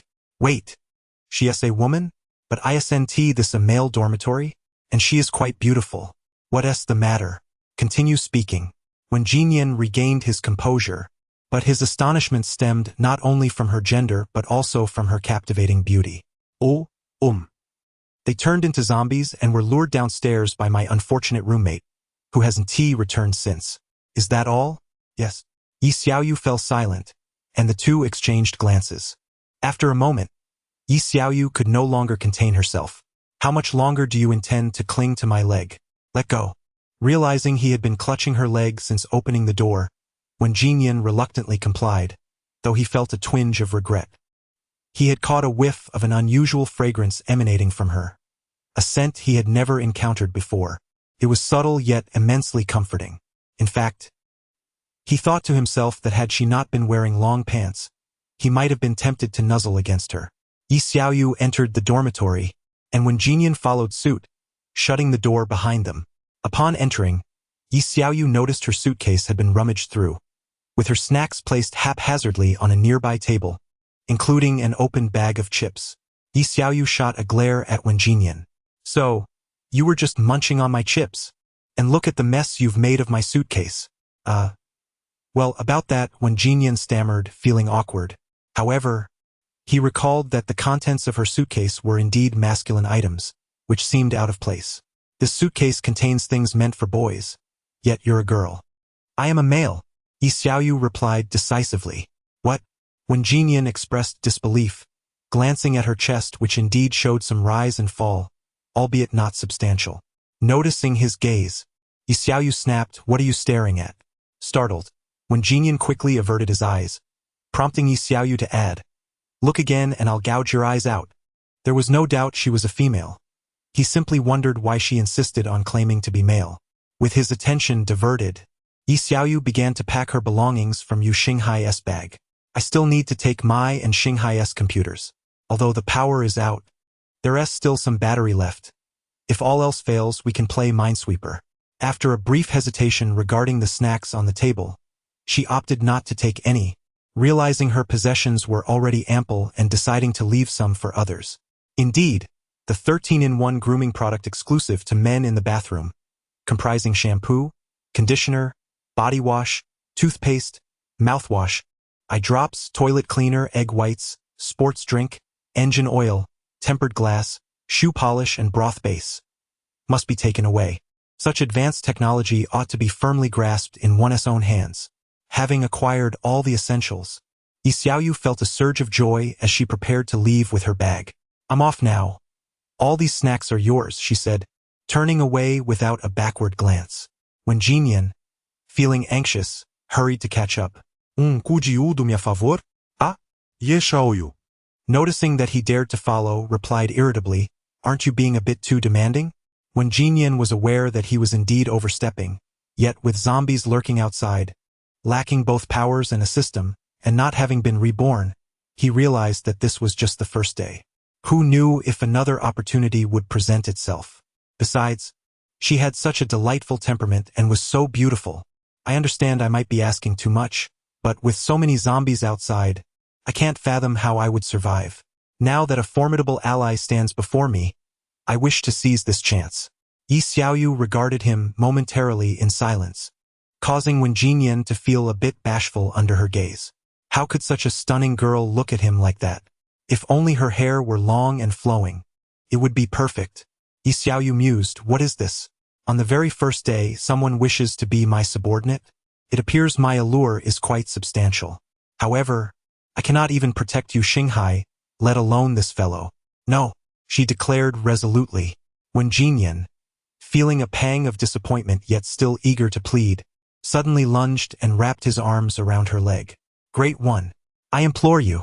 I acknowledge my earlier fault, and I know I am of little use currently, but I swear I will repay you in the future.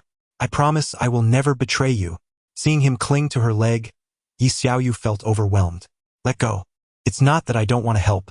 I simply cannot protect you right now. Release me. I don't want a subordinate." "Not letting go. You might as well kill me." Yi Xiaoyu, confronted with his stubbornness, found the situation increasingly difficult. Should he truly refuse to release her, would she be forced to stab him? After some deliberation, she concluded that while she could be decisive against zombies, she was not prepared to resort to violence against a human being. At that moment, the zombies downstairs heard the commotion and ventured to investigate. Initially, they had only dared to peek because of Yi Xiaoyu, but now, with another person present, they became frenzied. Zombies? Seeing them approach, Yi Xiaoyu breathed a sigh of relief. "Now you must let go." Wen Jinyan also spotted the zombies and felt torn. However, noticing Yi Xiaoyu's calm demeanor and even a hint of pride, he quickly grasped the situation. This formidable ally could undoubtedly handle the zombies. She was merely attempting to frighten him into leaving. "I acknowledge there is an element of gambling in my decision, but if I leave now, I possess no means to survive. Even if I manage to scrape by, it would be excruciating. Thus, the outcome hinges on this moment. I shall go all in." The pride on Yi Xiaoyu's face dissipated. She had not anticipated that this young man, upon encountering the zombies, would not flee but instead hold on even tighter. What should she do? Should she merely stand by and watch him be devoured by the undead? This lad is incredibly audacious. With the zombies drawing near, Yi Xiaoyu drew her dagger and, exasperated, instructed Wen Jinyan, "Let go. Consider this my defeat." Upon hearing this, Wen Jinyan quickly released his grip and stepped aside. There were approximately 7 or 8 zombies. My abilities had once again fortified my physique, and I should be capable of handling them now. I wonder, Can I channel my powers onto my hands or the dagger to enhance them? With that thought, Yi Xiaoyu felt a surge of excitement. She had yet to engage in combat since awakening her powers. The swiftest zombie had already reached Yi Xiaoyu's side, yet it merely brushed past her, its target being Wen Jinyan behind her. However, Yi Xiaoyu was determined not to let it pass. She immediately infused her dagger with her abilities and aimed for the back of the zombie's head. Indeed, the dagger, now imbued with her powers, was significantly sharper. Yi Xiaoyu withdrew the dagger, and the zombie collapsed lifelessly. Wen Jinyan, witnessing this, was filled with delight. Truly, a remarkable individual. As the second zombie lunged at her, Yi Xiaoyu recalled Yu Xinghai's abilities and decided to throw her dagger. Yet, the moment it left her hand, the energy enveloping it dissipated instantly. Oh, Yi Xiaoyu felt a bit embarrassed. The dagger, stripped of its enhancements, merely embedded itself in the zombie's body, which was inconsequential to the creature. Left without a weapon, Yi Xiaoyu resolved to channel her powers into her fists. When Jinyan observed a layer of green energy enveloping her hand. What was that? Superpower? With her abilities augmenting her strength, Yi Xiaoyu dispatched the zombies with ease, one punch at a time. She soon felt a wave of fatigue wash over her. What is this? I never felt tired when dispatching a zombie with a single punch before. Why now could it be due to my use of powers? Perhaps next time, I should refrain from utilizing them, for I could handle the zombies without assistance, and relying on my powers only resulted in unnecessary exertion and waste. Chapter 17. System? What nonsense! Yi Xiaoyu turned around to see Wen Jinyan with a look of sheer astonishment, and a smile graced her lips. So, what do you think? Am I handsome? Wen Jinyan clapped enthusiastically. Handsome. Extremely handsome. However, about that. Yi Xiaoyu waved her hand to interrupt him. I know what you want to ask. She then produced a crystal from her pocket and tossed it to him. If you can absorb this in your palm, I'll explain everything. If not, there's no point in explaining. When Jinyan caught the crystal and held it in his palm, before long, he felt a warm current radiating from his hand, spreading up his arm into his body. Moments later, when he opened his hand, all that remained was a pile of foul-smelling powder. Yi Xiaoyu couldn't help but wonder if all survivors possessed special abilities. However, among those she had encountered, including herself, there were only 3 so far, even though even the most inconsequential of allies seemed to have them. Remarkable, Yi Xiaoyu remarked, slightly astonished, before explaining, this crystal is extracted from the brains of zombies. Its purpose is to awaken special abilities and facilitate their subsequent enhancement. That's it. Such a brief explanation. When Jinyan thought to himself, but considering it was only the first day of their acquaintance, it was understandable that she wouldn't know much. If she knew everything, he would begin to question whether her appearance was somehow linked to the emergence of these zombies. How much do I need to absorb to awaken my abilities? Call me bro. Bro. I don't know. Why are you concerned? Just absorb it. Yi Xiaoyu then handed him her dagger and pointed at the zombie on the ground. Use the dagger to extract the crystal. When Jinyan looked at the dagger in his hand and then at the zombie on the ground, these zombies were his classmates, some of whom he knew personally. I can't bring myself to do it. Upon hearing this, Yi Xiaoyu reclaimed the dagger. Just when Jinyan thought she would demonstrate, she said, can't do it. Then just wait to die. Ah? When Jinyan was utterly bewildered. This isn't right. She should demonstrate and teach me. Yi Xiaoyu, seeing through his thoughts, mockingly replied, you want me to teach you? Not a chance. It's not like I want you as my little brother. You chose to be my subordinate. I want to coddle you. With that, she turned to leave. But when Jinyan hurriedly called out, wait, I can do it. I can. Yi Xiaoyu paused and handed him the dagger once more. When Jinyan accepted it and crouched down in front of a zombie. Sorry, buddy. I don't want to do this, but I have no choice. If I don't do this, I might not survive. After silently apologizing and calming his breath, he steeled himself and plunged the dagger in. After nearly half an hour of struggle, when Jinyan finally extracted the crystal. Throughout this time, Yi Xiaoyu had merely watched, offering no words of encouragement or advice. Took quite a while, but that was to be expected. He had to determine the crystal's location using the walnut cracking method, and then quickly extract it with the dagger. Considering it was his first attempt, he had performed admirably. I got it out when Jinyan said to Yi Xiaoyu, Ye Shaoyu responded nonchalantly. pointing to the other zombies on the ground, not just one. If you desire supernatural abilities, then go and retrieve them. When Jinyan gazed at the other corpses with a wry smile, it was a torment both psychological and physical. By the time he extracted the crystal, he had already expelled his previous night's meal, and if this continued, he would soon be retching bile. Yi Xiaoyu, amused by his predicament, reclaimed her dagger and said, "Seeing you like this is quite hilarious. I cannot predict the future, but the more crystals one possesses, the better. It's only the first day. Not many are likely aware of the crystal's existence yet. The sooner one is informed, the greater the chance of survival. I am uncertain whether events will unfold like in novels, but I must prepare for what lies ahead. Once I assist you in retrieving this crystal, you will be on your own." In a matter of minutes, Yi Xiaoyu had dispatched all the zombies, handing the crystal to Wen Jinyan. Although it seemed insufficient, she instructed him to wait while she ventured downstairs for more. Wen Jinyan found it puzzling that Yi Xiaoyu ascended so quietly within a mere 10 minutes, without the sound of zombie growls or fierce combat. However, she offered no explanation, and he refrained from inquiring. As Wen Jinyan absorbed the crystal, Yi Xiaoyu attempted to do the same, but her absorption merely restored her previous energy expenditure without enhancing her strength. Yi Xiaoyu speculated that she would not be able to further augment her abilities today.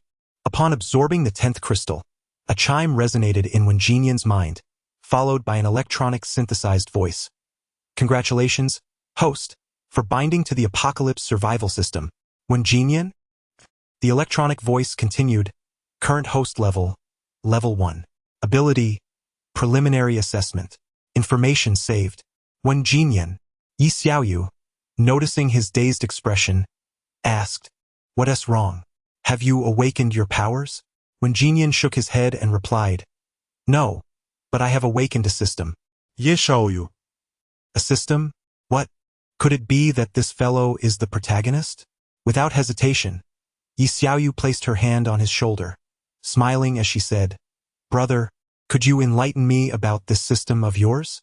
Feeling the abrupt shift in Yi Xiaoyu's demeanor, Wen Jinyan found it somewhat unsettling.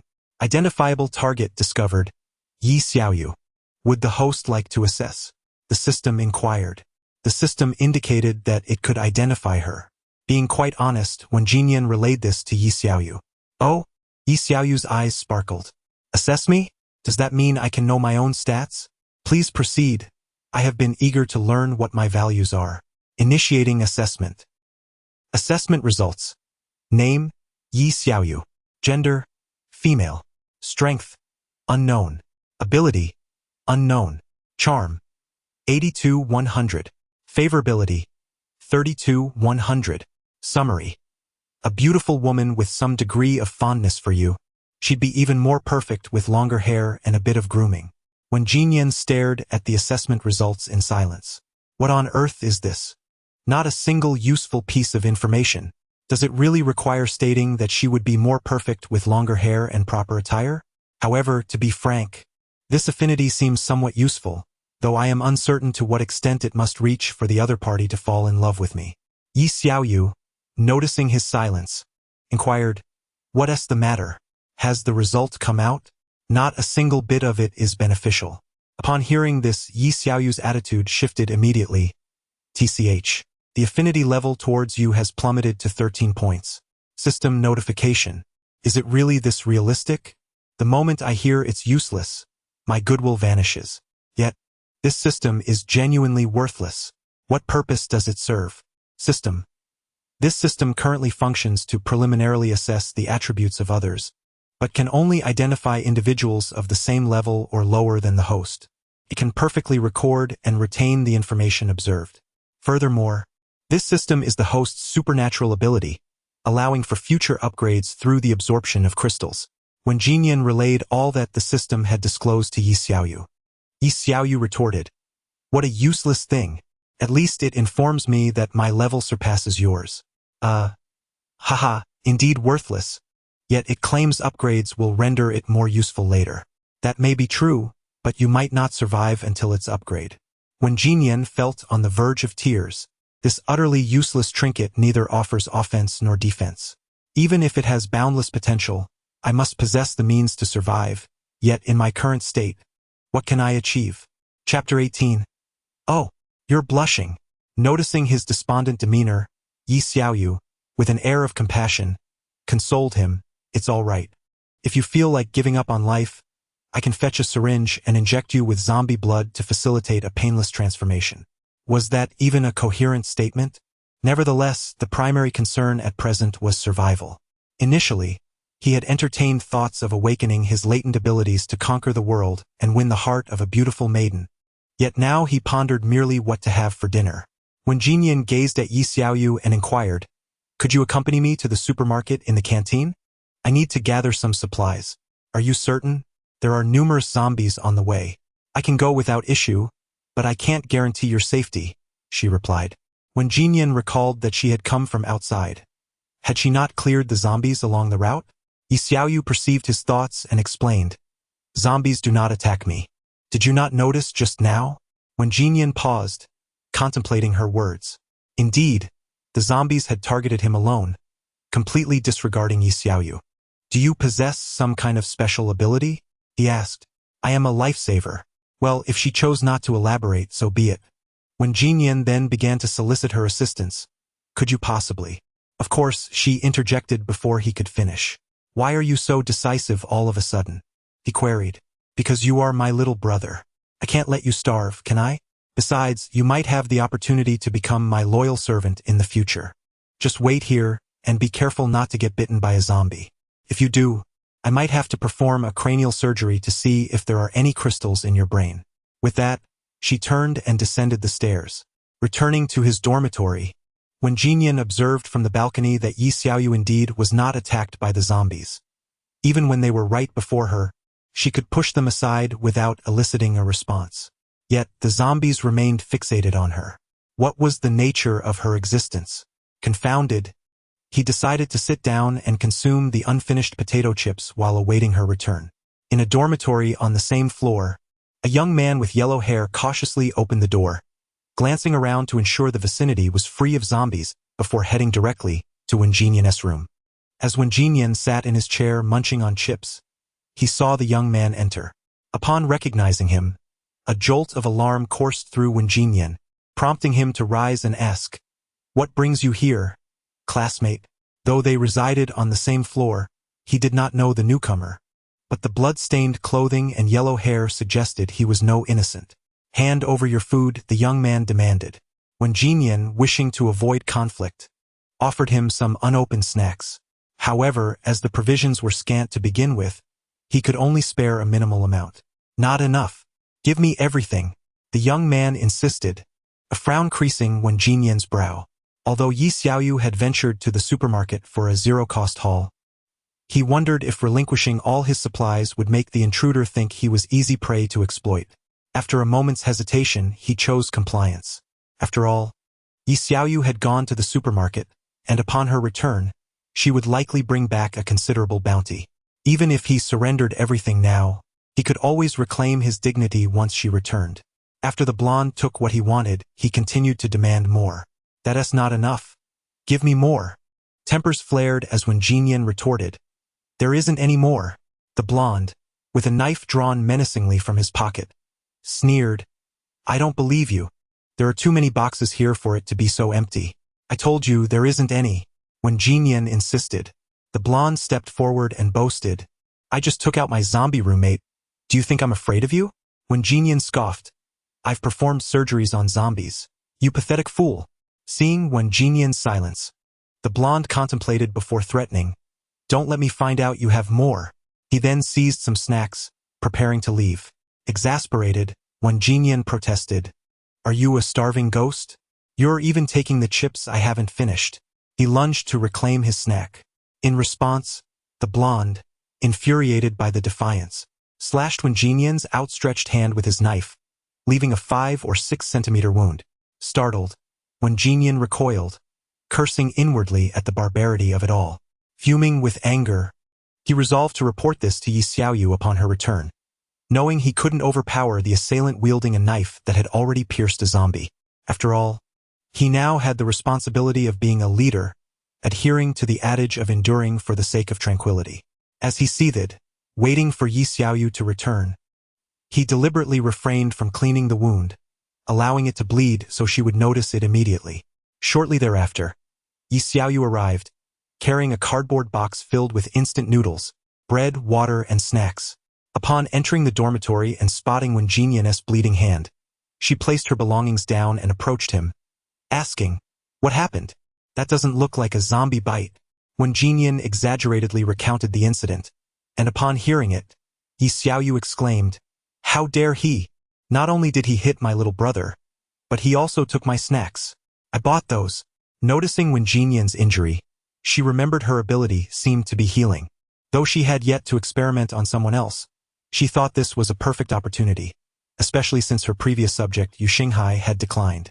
Yi Xiaoyu took his injured hand and said, "Let me take a look." As she channeled her powers into the wound, it began to heal, albeit slowly, much slower than her own recovery. However, the progression was visible to the naked eye. "How does it feel?" Ye Xiaoyu invited. "Feels warm and a bit itchy," he replied. Yi Xiaoyu remained focused on the treatment, while Wen Jinyan found himself captivated by her nearly perfect profile. The warmth emanating from the wound brought him great comfort, and her striking beauty stirred something within him. "Is this what it feels like to fall in love?" he mused quietly, though he whispered. Yi Xiaoyu caught his words and shot him a glance, remarking, "You're only interested in her looks." Wen Jinyan sealed his lips, yet the flush on his face was an undeniable testament to his feelings, largely attributed to her striking beauty. Yi Xiaoyu was acutely aware of this. After all, even when he was still a boy, he possessed a remarkable handsomeness. Now, transformed into a girl, her allure was undoubtedly amplified. However, she was suddenly reminded of her appearance while bathing, and as a lifelong singleton, her cheeks instantly flushed with embarrassment. She hastily turned her head away, but Wen Jinyan still caught sight of her crimson ears. What was happening? Why did she suddenly turn so red? Yet, in this moment, she appeared utterly adorable. At that instant, Yi Xiaoyu was fervently striving to suppress thoughts of her bathing image, fearing it might lead to another episode reminiscent of that time when she had a nosebleed. How absurd!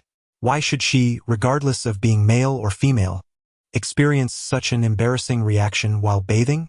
Ye Xiaoyu mentally berated herself. With a fleeting glance at the injury on Wen Jinyan's hand, which had nearly healed, she ceased her treatment. Rising to her feet, her face still aflame, she dared not look back. "Come, let me take you to teach that little golden-haired boy a lesson." "Oh," Wen Jinyan replied nonchalantly, yet he swiftly delivered a playful jab. "Oh my, are you blushing? Damn, this rascal knows precisely how to hit the nail on the head." Nevertheless, she stammered her response. "This, is because I consumed too much energy during treatment. Yes, that's it. I overexerted myself." Wen Jinyan observed her flustered attempts at justification and chose not to press further. Chapter 19. Finding a venue, open the door. "Hurry up and open the door." Yi Xiaoyu knocked insistently, but it seemed as though no one was inside. She turned back to Wen Jinyan, questioning, "Are you certain this is the right place? Could I have knocked on the wrong door?" "That seems unlikely. Even if I had knocked on the wrong door, someone would still hear it. A normal person would respond," he replied. "Indeed," she concurred before continuing to rap on the door. "I demand you open up." Wen Jinyan stood nearby, bemused by her use of such coarse language. Why does this girl resort to such vulgarity? Just as Yi Xiaoyu contemplated giving up, she heard the sound of the lock turning from within. Finally, someone is willing to open the door. However, the person did not emerge. They merely unlocked it. What is going on? Yi Xiaoyu found it peculiar. Typically, when one seeks assistance, the other party would confidently open the door. Did I frighten them away with a mere word? With no reservations, Yi Xiaoyu pushed the door open. "Where is everyone?" she exclaimed, surveying the empty dorm room, feeling rather bewildered. Just as she was about to turn to Wen Jinyan for clarification, a sudden, sharp pain surged through her back. The blonde-haired assailant had been lurking, waiting for Yi Xiaoyu to be momentarily distracted before attempting to extort Wen Jinyan. Now that she had returned, aware that she might overpower him, he had concealed himself behind the door, poised to strike as she entered. "Ah, what the?" Yi Xiaoyu exclaimed, her temper flaring as she unleashed a torrent of expletives. The blonde, seeing that she was still able to curse, approached intending to inflict further harm. In a swift motion, Yi Xiaoyu retaliated with a slap, her strength rendering him unconscious in an instant. When Jinyan stood in astonishment, the entire encounter from entry to the assailant's collapse had taken less than a minute. He had anticipated a longer ordeal, yet it unfolded so rapidly. This was, after all, the blonde's own folly. Had he approached her with civility, she likely would have refrained from violence. Observing the unconscious figure on the floor, when Jinyan noted the crimson handprint emblazoned on his face. "Are you all right?" he inquired. "He attacked me. It hurts so much," Yi Xiaoyu replied, turning to him, her eyes glistening with tears. It was indeed painful, yet for some inexplicable reason, when Jinyan felt a chuckle bubbling within him at the sight. Yi Xiaoyu, noticing his smirk, became even more incensed. "How can you laugh at a time like this? I stood up for you, and you mock me. You. When Jinyan, despite finding her reaction amusing, recognized the impropriety of his laughter and composed himself. "What should we do with this person?" Yi Xiaoyu, tears still shimmering in her eyes, clenched her fists and declared fiercely, "I want to throw him out to feed the zombies." "Wait, are you serious? That's murder," Yi Xiaoyu retorted with frustration. "He wanted to kill me. If it weren't for my ability to recover, I would be lying on the ground right now." When Jinyan found himself at a loss for words, cognizant that the blonde had indeed intended to take her life. As for Yi Xiaoyu's threat to feed him to the zombies, it was a statement made in anger.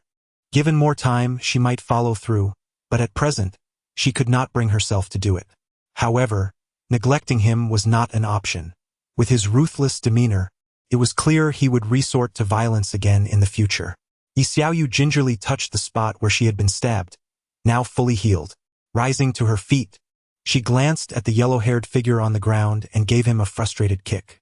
"Oh, how I wish I could stab you back, you scoundrel!" She bent down to retrieve his knife and hurled it out the window, then began to pace around the dormitory, searching for anything useful. Pushing open the bathroom door, she discovered 2 zombies inside, their bodies riddled with stab wounds, now lifeless. When Jinyan, upon witnessing this scene, nearly expelled the potato chips he had just consumed. "Tch." Yi Xiaoyu cast him a scornful look. "Look at you, truly pathetic." When Jinyan, perplexed, asked, "Weren't you disgusted by this scene at first?" As if, Yi Xiaoyu is adept at cracking walnuts with zombies. She continued, "I might feel a tinge of pity for humans, but I have no mercy for these abominations." Rolling her eyes at him, she added, "It's only the first day of the zombie outbreak." When Jinyan felt a measure of admiration for her, her mental fortitude was remarkable. "Now that I've disposed of his knife, if he comes looking for you, simply don't answer the door. You should be able to survive for quite some time on those things. If he is fortunate enough to survive, then that's just bad luck for him." "Are you not going to feed him to the zombies?" she inquired. "If his demise is indirectly caused by me, I bear no psychological burden.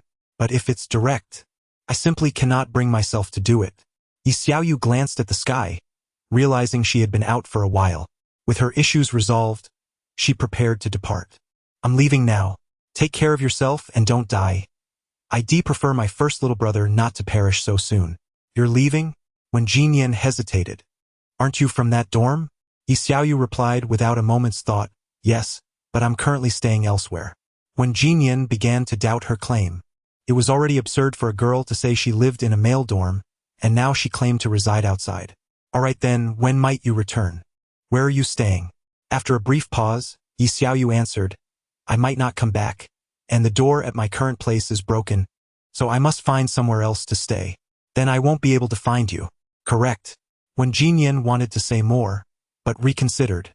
To her, he was likely just a passerby she had aided along the way. After Yi Xiaoyu left, when Jinyan transferred all supplies back to his dorm, locked the door, and lay on his bed, alone.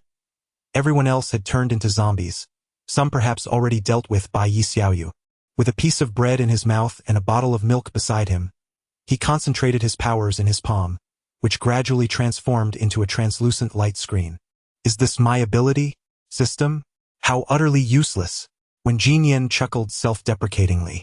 This function is quite pathetic. By the way, doesn't TA system usually have tasks? Why is this one devoid of any? A synthesized electronic voice emanated from the light screen, announcing, Task: hunt 30 zombies and absorb their crystals. Reward: 10 points of practical experience. A system upgrade. Unlocking the ability space and crystal shop. This task requires me to call him before he provides it, and hunting down 30 zombies. Could this be a death wish? Furthermore, shouldn't the ability space and shop be inherent to the system? The fact that they require unlocking is quite astonishing. When Jin Yen recalls Yi Xiaoyu mentioning that this system has a high upper limit, so further upgrades should yield formidable strength. But your lower limits are equally daunting. Killing 30 of them will cost me my life. Before, when Jin Yen could devise a strategy, Yi Xiaoyu found herself in yet another predicament.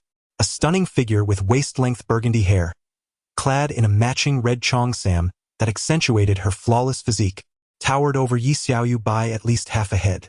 Any ordinary man would be transfixed by such a mesmerizing beauty. Yet our Yi Xiaoyu, currently in the guise of a brother, dared not lift his gaze in her presence. Ah, you've washed away my mark. Her alluring red lips parted, releasing a voice that was enchanting to Yi Xiaoyu's ears. Chapter 20. Her gaze instantly cleared. Yi Xiaoyu shivered, still too afraid to look up. The woman in the qipao extended her index finger to lift Yi Xiaoyu's chin, compelling her to gaze upon her. Yi Xiaoyu's eyes darted away, unable to meet her stare. Why are you so frightened of me? Yi Xiaoyu whispered. Because I saw you leap out from the morgue. Her expression darkened, and she retorted, why do you only remember me at my least flattering moments? Look at how beautifully I am adorned now, yet you do not even spare me a glance. Besides, aren't those zombies merely the deceased as well? Why do you not fear them? Well, Yi Xiaoyu felt a hint of her melancholic tone, sensing that one misstep in her response could lead to dire consequences. Because you are formidable, stronger than the zombies, I cannot possibly contend with you. I recall that I have never harmed you, have I? And you have grown stronger as well. Perhaps you are now even more powerful than I. Indeed, I have become stronger.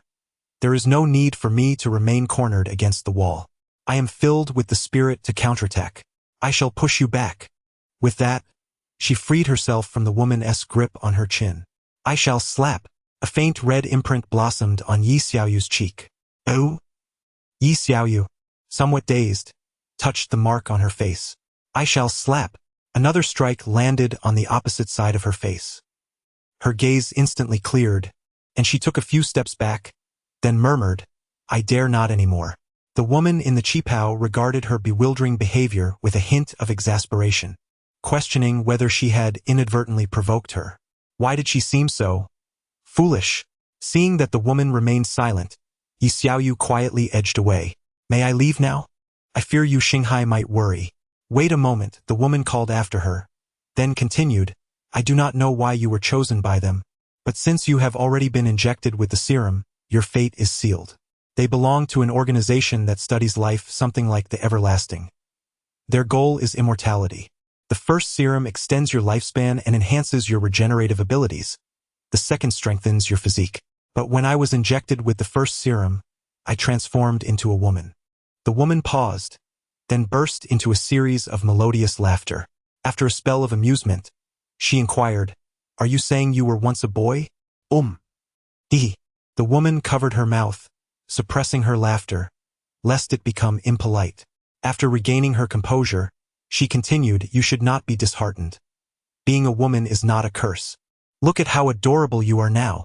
Noticing Yi Xiaoyu still wished to speak, the woman waved her hand to interrupt. I must hasten to inform you. I have pressing matters to attend to. Do you know why those zombies do not attack you? It is because we are akin to them.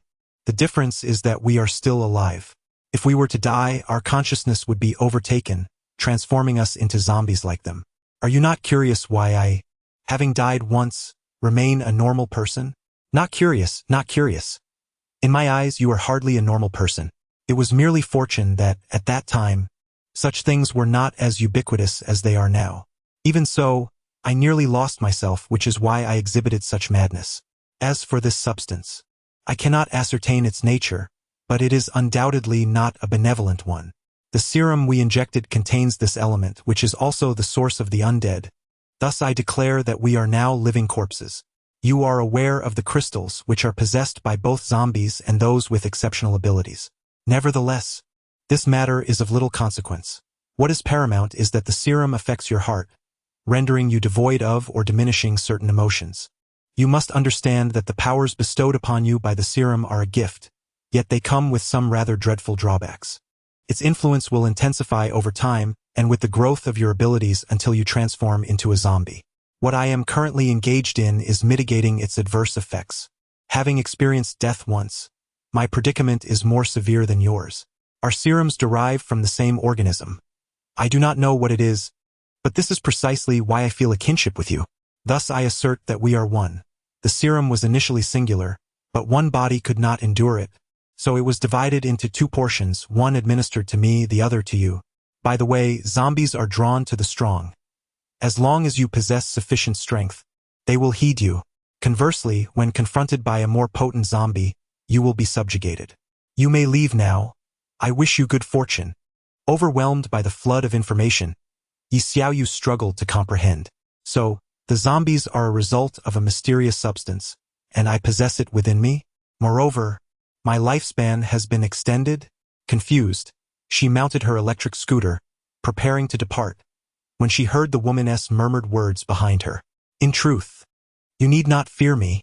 I understand that my love for you is born of accident, yet the accident has occurred and affection is naturally earnest. Perhaps sensing Yi Xiaoyu's gaze, the woman lifted her head.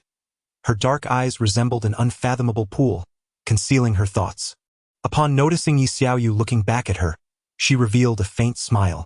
Her lips moved, but no sound emerged. Yet, Yi Xiaoyu could communicate with her spirit. The unspoken words were, I do not have much time left. My surname is Yi. I am called Yi Xiaoyu, Yi as in leaf, Xiao as in dawn, and Yu as in feather. What is your name? I am called. She replied, enunciating each syllable, Li Mo Yun. Evening. Yu Xinghai surveyed the now broken door and shrugged. There was no alternative. Tonight, he could only find something to barricade the door or leave someone to keep watch. He would make do with sleep. After all, the zombies would not attack him, but how would he endure this long, dark night without electricity? It is known that I could not sleep before 10 o'clock. At 8 o'clock in the evening, Yu Xinghai observed the already slumbering Yi Xiaoyu, who was softly snoring, and fell into contemplation. Did I not say that I could not sleep before 10? It is barely 8, and you have already begun to snore. Moreover, you fell asleep while conversing with me. Yu Xinghai yearned to rouse her for further conversation, yet gazing at her face illuminated by the moonlight, he decided against it. Nonetheless, one must ponder. Why did she possess such a delicate visage after transforming into a girl? Alas, this individual, with her soft features, spoke with abandon, rendering her beauty somewhat wasted, Yu Xinghai mused. How vexing. He glanced at the computer on the table, its battery dwindling. Rising, he approached the window, observing the street bathed in moonlight, a scene eerily tranquil. Yet, he did not perceive serenity, for he was acutely aware of the lurking dangers. An inexplicable sense of emptiness enveloped him. Without Yi Xiaoyu, I would likely be famished at this moment. Others are not. The street had lost its erstwhile tidiness. Merely on the first day, this city seemed to be suspended in time. No one else was visible apart from him, as people cowered in fear, only to venture out days later in search of sustenance. What actions they might take under such oppressive circumstances remained a mystery. All he knew was that he was alive and ought to continue living. Time slipped away, and he could not discern how long it had been or when he had retired to bed. Gradually, consciousness faded. Chapter 21. As the sun rose, the three siblings of the Zhang family enjoyed their breakfast of bread and milk. Yu Xinghai glanced at his phone, noting it was already 10 in the morning, with only 21 battery remaining. He turned to observe Yi Xiaoyu, still lost in slumber. He sighed, bemused. She had gone to bed at 8 the previous evening and was still asleep. Should he rouse her, or let her sleep as long as she wished?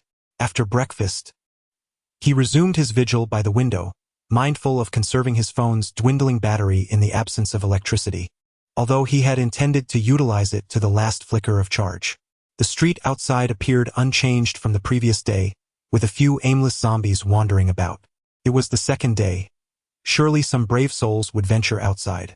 Yet, given Xiaoyu's bold demeanor yesterday, she might have attracted considerable attention. After waiting for nearly half an hour without encountering anyone or even hearing a sound, boredom began to set in. Approaching the door, he cleared away the obstacles barring it and cautiously opened it a crack, peering out to find the hallway devoid of life. It was evident that overindulgence in food led to idle thoughts, and with nothing else to occupy him, he returned to his daydreaming by the window. Around noon, Yu Xinghai finally spotted figures in the distance. They were clad in helmets and covered from head to toe, with no skin visible, each carrying a partially filled backpack. One wielded a makeshift weapon, a stick fashioned from a broom, with a knife affixed to one end. There were 3 of them, all similarly attired, sprinting with urgency as a horde of zombies pursued them. The leader, confronted by a zombie, opted to use his body as a battering ram instead of his knife, while the others focused on fending off the quicker undead with their weapons. Their coordination was commendable, though it appeared to be taking a toll on the leader's stamina. Yu Xinghai felt a twinge of concern. There were far too many zombies, and their endurance would not last much longer. Their objective was likely to procure supplies. But wait, were they heading in his direction? It made sense, given the presence of shops along this street. He continued to observe them as they slowed, fatigue evident. Yet they drew nearer. "I can't run anymore. Let us take refuge in that hotel up ahead," the leader shouted back to his companions. Yu Xinghai paused, realizing the hotel in question was indeed the one where he was staying. "Damn it," he exclaimed, frustration bubbling over. "There are several hotels, yet you choose mine." Resigned to the situation, he pondered how to handle their arrival. Looking around at the room filled with supplies, he felt a headache coming on. How would he manage these resources? As the saying goes, wealth should remain concealed. Should they catch sight of these goods, trouble would surely ensue. He glanced at the dilapidated door. Had it been intact, he would have simply left it shut, trusting that they were not ruthless individuals who would cause harm. Suddenly, he heard footsteps approaching, accompanied by their voices, prompting a frown to form on his brow. "Brother, why do I feel that this place is even more terrifying than outside? Did you see the zombie on the ground just now?" A soft, delicate voice of a woman echoed. I hope we don't encounter that person." So brutal, even the head was smashed. Another voice emerged, presumably that of a young boy. "Don't say anything, I just vomited." Yet another youthful voice chimed in, sounding even younger. They must be referring to the zombie that Xiaoyu smashed open like a walnut. "What are you doing?"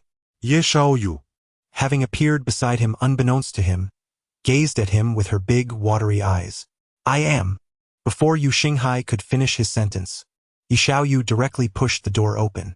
Then she saw 3 figures in the corridor, completely wrapped up, revealing not a single inch of skin. Now Ye Xiaoyu understood what Yu Xinghai was doing.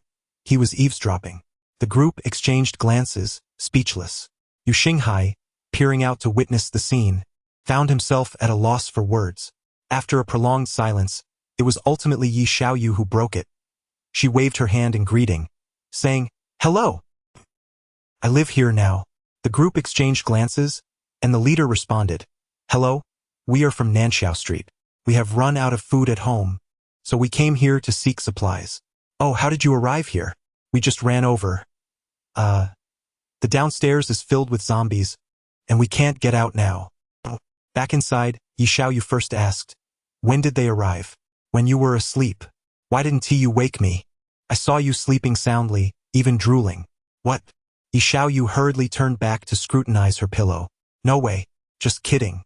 I really want to slap you until you can't take care of yourself." Meanwhile, the 3 individuals relaxed only after Ye Xiaoyu returned to her room.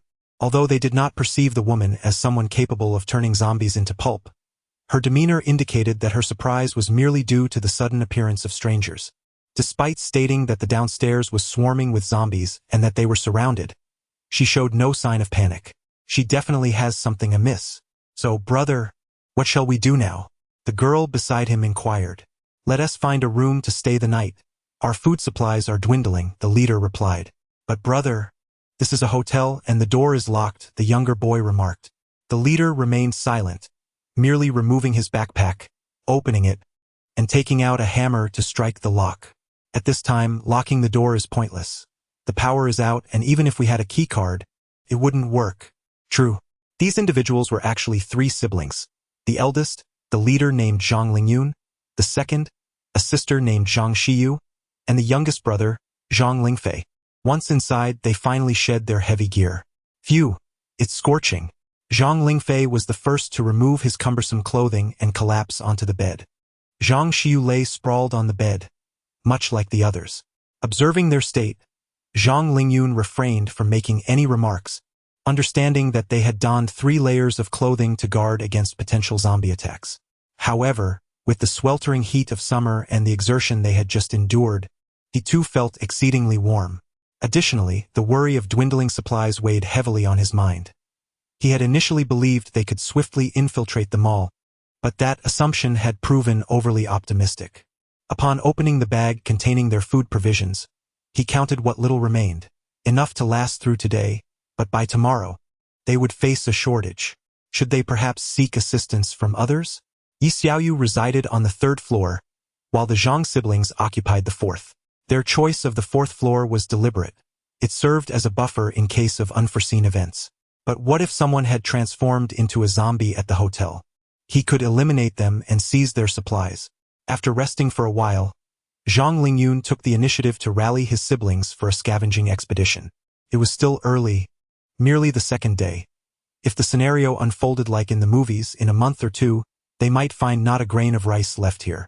To their surprise, they discovered that aside from one room that had been broken into, the remaining rooms bore no signs of disturbance. Moreover, apart from their group of outsiders, the only other survivors in the hotel were Yi Xiaoyu and his companions. However, as Zhang Lingyun gazed at the supplies he had just uncovered, he mused, "Brother, these items should sustain us for quite some time." Zhang Xiyu exclaimed with excitement. "We must share some of these supplies with the folks downstairs," Zhang Lingyun insisted. "Huh? Why?" Both Xiyu and Lingfei queried in unison. "We are outsiders. They likely haven't scavenged for supplies as we have, meaning their resources should suffice for now. If they learn we've taken everything, how do you think they will react when they attempt to gather supplies only to find them all gone?" Zhang Lingfei, recalling a novel he had read, responded, "They would think we stole all their things, right?" Zhang Lingyun expressed mild astonishment. "I didn't realize you could think critically. I assumed you only played video games." "Well, Lingfei scratched the back of his head, feeling embarrassed, suddenly realizing he might not be receiving mere praise. "Wait, when did I become someone who only plays games?" Zhang Xiyu chimed in with a teasing remark. "Isn't that exactly what you are?" Chapter 22. For I am fearless. Knock. Knock. Knock. A sound echoed from outside the door. "Yu Xinghai, would you mind checking?" Ye Xiaoyu instructed. Yu Xinghai stepped forward, cautiously opening the door a crack and positioning his body to block it securely, for there was much at stake within. Outside stood 3 individuals, 2 men and a woman. The man in the lead appeared mature, while the other was clearly a student, exhibiting a certain navet. The woman, however, struck a chord of familiarity within me. Her sweet visage and innocent demeanor seemed reminiscent of someone I had encountered before. "What brings you here?" Yu Xinghai queried first. "Oh, we are the 3 who just arrived." The man replied, introducing himself. "I am Zhang Lingyun, this is Zhang Xiyu, and he is Zhang Lingfei. We sought you out after scavenging for supplies in other rooms, and we thought it prudent to extend a greeting. If you would not mind, I believe we could form a partnership." He then offered Yu Xinghai some provisions, saying, "Please accept these as a token of friendship." Yu Xinghai hesitated to accept the supplies and instead turned to Yi Xiaoyu for her thoughts. "The group we encountered wishes to collaborate and has offered us some resources as a gesture of camaraderie." "Friendship and collaboration?" Yi Xiaoyu blinked in surprise, then rose to approach the door, where she beheld the Zhang siblings. "Greetings. I am Yi Xiaoyu, and this is Yu Xinghai. Regarding your proposition of collaboration, could you elaborate on what exactly that entails?" "Present, we have no specific plans," Zhang Lingyun explained.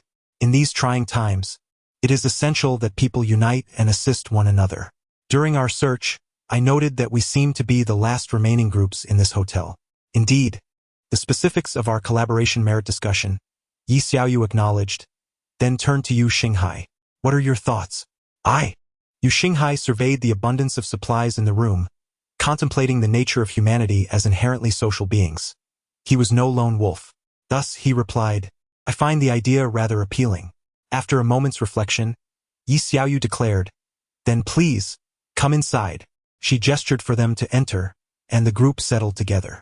Despite Zhang Lingyun's assumption that Yi Xiaoyu and her companions were well-stocked, he was still taken aback by the sheer amount of supplies within the room. Zhang Xiyu covered her mouth in astonishment, while Zhang Lingfei unabashedly exclaimed, Is this not an extraordinary hoard? Have you raided a supermarket? That is a secret. One I cannot divulge. Yi Xiaoyu chose not to reveal the circumstances of their immunity from the zombies. Though her audacious demeanor might have caught the attention of some, they were far enough away to pose no immediate concern. Seeing that Zhang Lingfei was intent on further inquiry, Zhang Lingyun swiftly intervened, understanding that pressing the matter would be impolite. Regarding the collaboration, it primarily revolves around strategies for dealing with zombies, correct? Zhang Lingyun nodded. Indeed, however, as a result of our presence, a swarm of zombies has gathered downstairs, rendering our egress impossible. I apologize for this predicament. Not to worry. They are merely zombies, came the nonchalant reply. It is a trivial matter, nothing of great significance. Upon hearing this from Xiaoyu, Zhang Lingfei eagerly inquired, a trivial matter? Do you possess a clever method to contend with the zombies? Indeed, there is a method. Xiaoyu then turned her gaze toward Yu Xinghai. As a close companion of 7 or 8 years, he immediately grasped her intent and shrugged, conveying a sense of indifference to her words. What method? Zhang Lingfei pressed on. Are you familiar with crystals? Crystals? What are those? Zhang Lingyun asked. This. Xiaoyu retrieved a crystal from a nearby drawer and presented it to them. This is it. Zhang Lingyun scrutinized it for a moment, unable to discern its purpose. However, Zhang Lingfei, upon seeing it, exclaimed with excitement, a crystal. This is extracted from a zombie's body, right? Can enhance one's abilities, correct? Indeed, it is extracted from the body of a zombie, and its effects extend beyond mere enhancement. Beyond mere enhancement, could it possibly be? Zhang Lingfei's eyes sparkled with realization. Could it grant superpowers? This time it was Xiaoyu who was taken aback. Your guess is astoundingly accurate. Immediately, Zhang Lingfei stood up and addressed Zhang Lingyun. See, I told you there must be something within a zombie's body. You didn't believe me. Do not rejoice too soon. It depends on the individual. If one lacks the requisite aptitude, the crystal is of no use. Xiaoyu shared all she knew about the crystals, even asking Yu Xinghai to demonstrate, leaving Zhang Lingfei starry-eyed. Subsequently, she produced 3 more crystals, distributing one to each of them. Simply hold it in your palm like this, she casually instructed, as the process was too simple to require elaborate teaching. Once they absorbed the various crystals, Xiaoyu felt her sense of superiority as an ability user dissipate. Wasn't it said that few possessed such abilities? Yet, it seemed every encounter confirmed otherwise. However, having absorbed merely 1 crystal, she had not yet obtained any powers. More were needed, but none were available at the moment. Nevertheless, Zhang Lingfei appeared eager to rush out and confront the zombies. The crystals are extracted from the zombies' heads. You may try them on the zombies you dispatched while scavenging. After expressing their gratitude, the Zhang siblings prepared to depart. Once they retrieved all the crystals from the defeated zombies, they offered a portion to Xiaoyu, acknowledging the nature of their collaboration. Though they could not reciprocate immediately, a gesture of sincerity was essential. However, Zhang Lingyun found himself puzzled. Amidst such circumstances, Xiaoyu and her companion not only possessed an abundance of resources, but also maintained a warm demeanor toward strangers. Had it been anyone else, he might have thought their friendliness stemmed from the fact that it was only the 2nd day, and people had yet to be affected by the presence of zombies. Yet, given that only Xiaoyu and Yu Xinghai remained alive in the building, combined with the sight of the decapitated zombies earlier, it was clear that those capable of such actions within a mere day were unlikely to be so naive. Certainly, there is no need to suppress such matters. One can simply inquire without hesitation, as they are not of great consequence. Thus, when Zhang Lingyun questioned her about her audacity in divulging such a crucial matter regarding the crystals, wondering if she feared they might become ungrateful after acquiring their powers, Yi Xiaoyu merely smiled and replied, "Because I am unafraid, and you do not seem to be malevolent. Zombies, when fixated on a target, will relentlessly pursue it. Even if the target vanishes, they will linger in the vicinity for 2 to 3 days.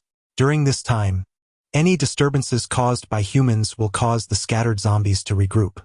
This situation posed no threat to Yi Xiaoyu, as she could easily shout and disperse the zombies. However, she refrained from doing so.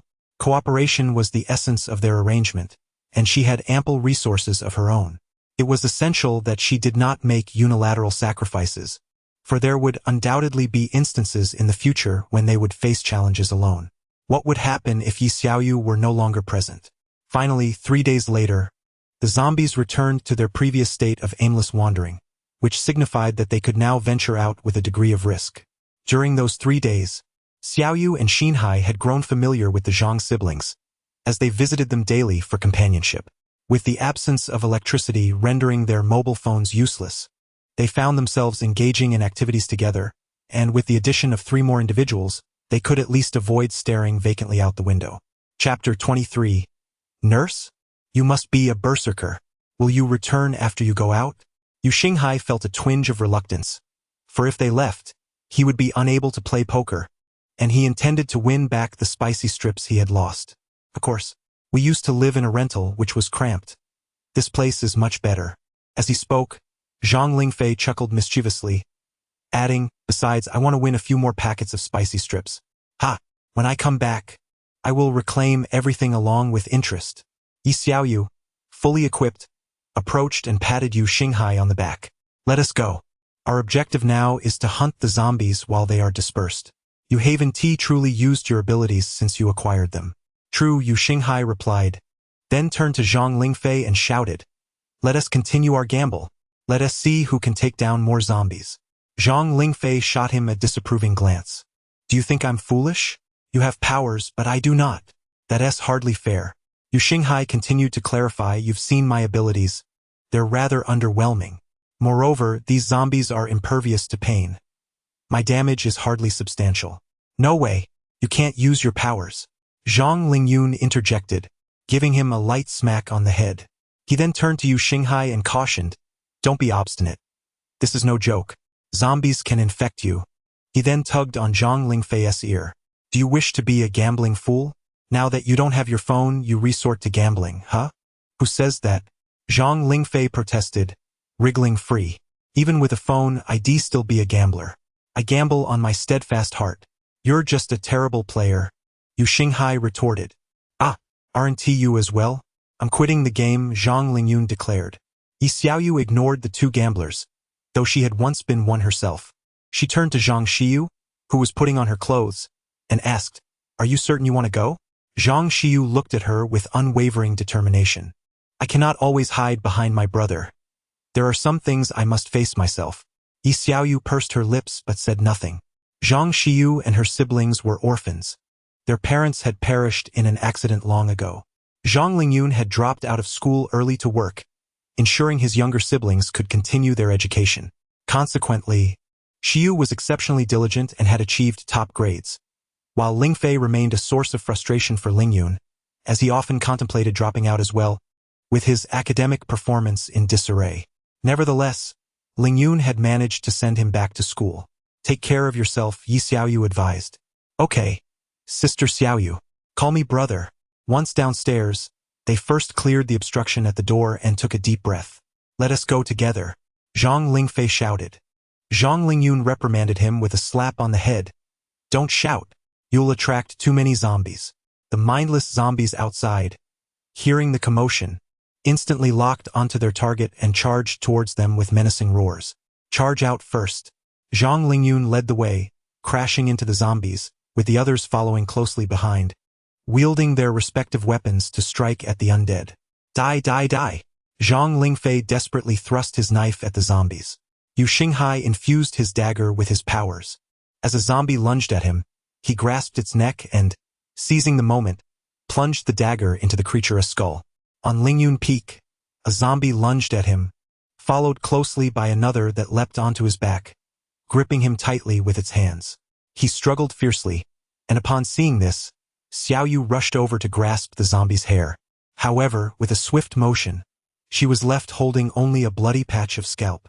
Without hesitation, Xiaoyu landed a punch, causing the zombie's head to tilt, releasing its grip and collapsing to the ground. "Thank you." Lingyun expressed his gratitude, seizing the moment to strike the first zombie with his stick before it could rise. Except for Shiyu, the others found their battles against the zombies overwhelmingly one-sided. Shiyu, overpowered by a zombie, could only brace herself with her hands, but as a delicate girl, she was at a significant disadvantage. The zombies did not target Yi Xiaoyu. Her role was merely to prevent any sneak attacks during the skirmish. Shiyu's predicament was dire, her strength insufficient to fend off the assault. Observing her peril, Xiaoyu delivered an uppercut to the zombie that had knocked her down. "This place is too perilous. You should retreat for now," Yi Xiaoyu advised as she helped her to her feet. Just as Shiyu hesitated, another zombie charged at them, and Xiaoyu swiftly dealt it a blow that sent it crashing to the ground. "You possess incredible strength," Shiyu exclaimed in awe. "All right, please be careful. I must take my leave." As Shiyu departed, Xiaoyu continued to fend off the zombies attempting to ambush them. After several minutes of battle, the ground was strewn with the corpses of zombies. The group surveyed their surroundings, waiting patiently for any further threats, but none appeared. It seemed that this area had been thoroughly cleared of zombies. However, their success was not solely due to their efforts. During the days they had spent waiting for the zombies to disperse, some individuals had ventured out to search for supplies and had also dealt with a portion of the undead. Still feeling uneasy, Zhang Lingyun scanned the area once more to ensure no zombies remained before approaching Yi Xiaoyu. "Thank you once again," he said. "You've already expressed your gratitude." "A second thank you does no harm," he replied. Zhang Lingfei chimed in. "Sister Xiaoyu, your strength is remarkable. One hit from you knocks the zombies down. Is that your ability?" "Call me brother instead," he added. "Well, sort of," she replied. Confused, Zhang Lingfei questioned, "Why sort of? Do you possess other abilities?" "I am a healer. My ability is to provide healing," she explained. Zhang Lingfei paused, taken aback. "A healer? What kind of healer knocks down children with a single punch?" He quickly added, "You must be a berserker." Upon hearing this, Yi Xiaoyu slapped her forehead. "Of course, my healing is far more effective on myself than on others, so." She then hugged Zhang Lingfei tightly. "You're truly a genius. I should have realized this sooner." Zhang Lingfei, suddenly enveloped in her embrace, was taken aback by a sweet fragrance and the softness pressing against his chest. As a man who had only been close to his sister and had minimal interaction with other girls, he felt a rush of warmth and color rise to his cheeks. Yu Xinghai, noticing his reddened face, approached and teased, "Oh, you're blushing. Let me take a look." Zhang Lingfei retorted defensively, "You're the one who's blushing." Seeing his genuine embarrassment, Yi Xiaoyu released him, apologizing, "I'm sorry, but do you blush so easily? When my mother gave birth to me, she passed away, and the only girl I have ever been close to is my sister." Yu Xinghai gazed at his face for a moment and remarked, "Aren't you quite handsome? Surely, there must be female classmates who have cast you lingering glances?" "No," Zhang Lingfei replied with unwavering certainty. Meanwhile, Zhang Lingyun observed their casual banter and couldn't help but marvel at their carefree nature. He also began to question the relationship between Yu Xinghai and Yi Xiaoyu. Previously, he had assumed they were a couple, considering they shared a hotel room. However, just moments ago, Yi Xiaoyu had unabashedly embraced Zhang Lingfei, while Yu Xinghai merely teased him, displaying no signs of a romantic connection. Yu Xinghai urged, "Hurry and retrieve the crystal. Otherwise, other zombies might unwittingly wander here."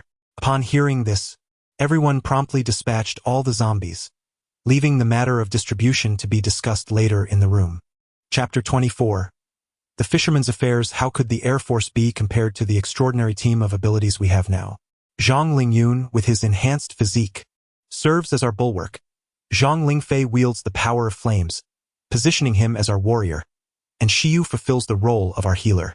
Thankfully, Yi Xiaoyu has come to recognize herself as a berserker. Let me calculate. We currently possess 1 tank, 2 warriors, 1 archer, and 1 support. A flawless lineup, Yi Xiaoyu remarked while counting on her fingers. Who is the archer? Yu Xinghai inquired. You, of course. Me? Yu Xinghai responded, a touch of melancholy in his voice. My crystals are still far from being fully absorbed, and my abilities remain stagnant. While there were numerous zombies to hunt, their sheer numbers posed a challenge. With 5 individuals, it was imperative for the Zhang siblings to first acquire their powers. However, it was curious that Zhang Lingfei and Zhang Xiyu awakened their abilities only after absorbing 10 crystals, whereas Ling Yun managed to awaken with just 7. Nevertheless, at this stage, their powers primarily served a supportive role and had not yet reached the level of being a principal combat force. For instance, Yu Xinghai's abilities could only assist in battle rather than directly engage. This is insufficient. I crave more power. Zhang Lingfei lamented from the sidelines. By the way, your ability is fire, correct? It seems you can even manifest it on your hands? Yi Xiaoyu queried. Indeed, but the fiery state on my hands can only be maintained for a minute or 2. It's still too little. With a playful smile, Yi Xiaoyu embraced Zhang Xiyu and jested. In the future, when your brother is in danger, you should tell him, brother, for my sake, unleash the flame fist against the enemy. That way, his combat prowess will soar. Ha ha ha. Xiyu couldn't help but laugh heartily at this comment. A month later, on a sunlit morning, the entire city faced a blackout and water shortage, compelling Yi Xiaoyu and her companions to relocate to the riverbank. In such dire circumstances, nearly all survivors gravitated toward the riverside, drawn by its water resources and the prospect of fishing, while zombies could be dealt with accordingly. Yi Xiaoyu absorbed another 50 crystals, elevating her abilities once more. However, aside from enhancing her healing effects and physical prowess, she did not gain any extraordinary powers. After absorbing the 50 crystals, she had reached her limit. No further absorption would yield any increase. Others experienced an upgrade after absorbing 30 crystals, followed by another enhancement after 50, but like Yi Xiaoyu, they too found themselves unable to progress further. Yi Xiaoyu believed she had awakened her abilities on the very first day the zombies appeared, and her initial absorption of 30 crystals was merely a second enhancement. Interestingly, Xiyu's healing efficacy was only half as effective on herself compared to others, while Yi Xiaoyu, in stark contrast, had fully embraced her identity as a berserker. At that moment, Yi Xiaoyu lounged in a rocking chair by the riverbank, fishing rod in hand, stifling a yawn. Beside her, Yu Xinghai lay in another rocking chair, fast asleep, his fishing rod having slipped to the ground. Between them rested an empty bucket, devoid of any catch. The riverbank was not solely occupied by the two of them. Other survivors seized the opportunity to fish as well. Nowadays, survivors typically formed small groups, with solitary wolves being a rarity. 1 month is but a fleeting moment, insufficient for the formation of a large survivor organization. However, medium-sized factions have begun to emerge. These groups, emboldened by their numbers, often extort protection fees, essentially crystals and supplies, from those dwelling along the riverbank. Those endowed with extraordinary abilities have come to be collectively referred to as spiritualists or psychics. Yi Xiaoyu has come to understand that not everyone possesses such powers. They constitute merely half of the survivor population. For those devoid of abilities, this situation is undeniably inequitable, as the survival odds for the gifted are significantly higher. Naturally, the statistics regarding the proportion of spiritualists are misleading, since ordinary individuals struggle to endure. The current ratios undoubtedly differ from the initial conditions, where ordinary people were more prevalent. At times, Yi Xiaoyu ponders whether a future devoid of ordinary people, leaving only the psychics, is a mere fantasy. The powers of these gifted individuals can be enhanced through the absorption of crystals, while the ordinary possess nothing. Speaking of crystals inevitably brings to mind the zombies, who have shown no signs of change in the past month. They remain as foolish as ever. Those who have survived thus far understand that zombies are akin to mere nuisances. Even an ordinary person can best them in one-on-one encounters. Their sole advantage lies in their sheer numbers, often clustering together, but when humanity begins to unite, the zombies become mere prey. As people realize that the undead pose no threat, they increasingly reveal themselves. New survivors arrive daily at the riverbank, and minor skirmishes are inevitable, though fatalities are rare, as they find themselves in an era of relative peace. Returning to the survivor groups, most consist of 3 to 6 individuals, with formations of 2 or 7 to 8 being uncommon. The largest survivor organization here comprises over 40 members, wielding a decisive advantage over others. They routinely collect protection fees along the riverbank, attracting many who aspire to join their ranks, although they are acutely aware that such newcomers often seek to exploit the same power dynamics. Should all attempt to join, they would lose their status as enforcers.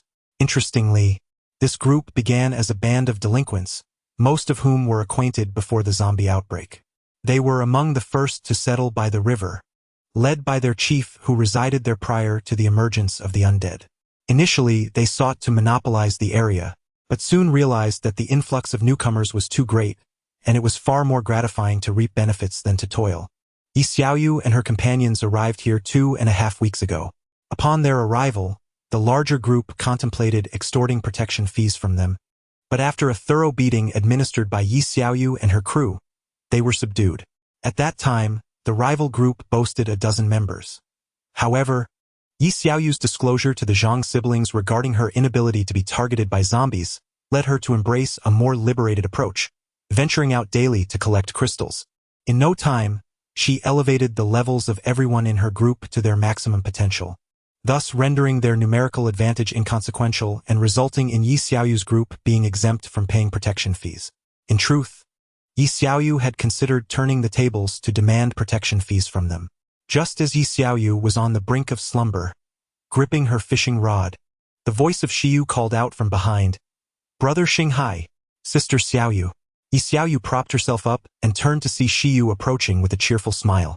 "What's the matter?" she inquired. "Sister Xiaoyu." Shiyu initially disregarded Yi Xiaoyu's greeting, then continued, "I have good news. Just now, when brother and I went hunting zombies outside, we discovered a different kind of zombie. Their crystals are significantly larger than usual. Is that true?" Ye shoyu strektenet herself. Curiosity piqued. "Have you absorbed any? Can you continue to upgrade your abilities?" "Not yet," Shiyu replied. "They just returned and wanted to try it out with you." As she spoke, Shiyu noticed the empty water bucket and teasingly remarked, "Did you two strike out again today?" Yi Xiaoyu's face flushed crimson, veins popping on her forehead as she retorted, "Nonsense.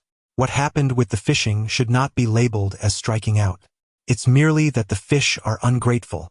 She then went on to utter a series of phrases that were somewhat perplexing to Shiyu, mentioning things like baiting and wind direction, which sent Shiyu into fits of laughter, filling the riverside with an atmosphere of joy. Chapter 25. The peculiar big fish. As Yu Xinghai spoke, the fishing rod that had fallen to the ground began to stir. Yi Xiaoyu, quick-witted and agile, promptly seized the rod and commenced a tug-of-war with the fish. "See, it's hooked," Yi Xiaoyu shouted to Zhang Shiyu, eager to prove her fishing prowess. "This is brother Xinghai's rod, not yours," Zhang Shiyu countered. Yi Xiaoyu persisted, "In a family, there are no separate accounts. What belongs to him is mine." As she spoke, her grip tightened. "It's a big fish."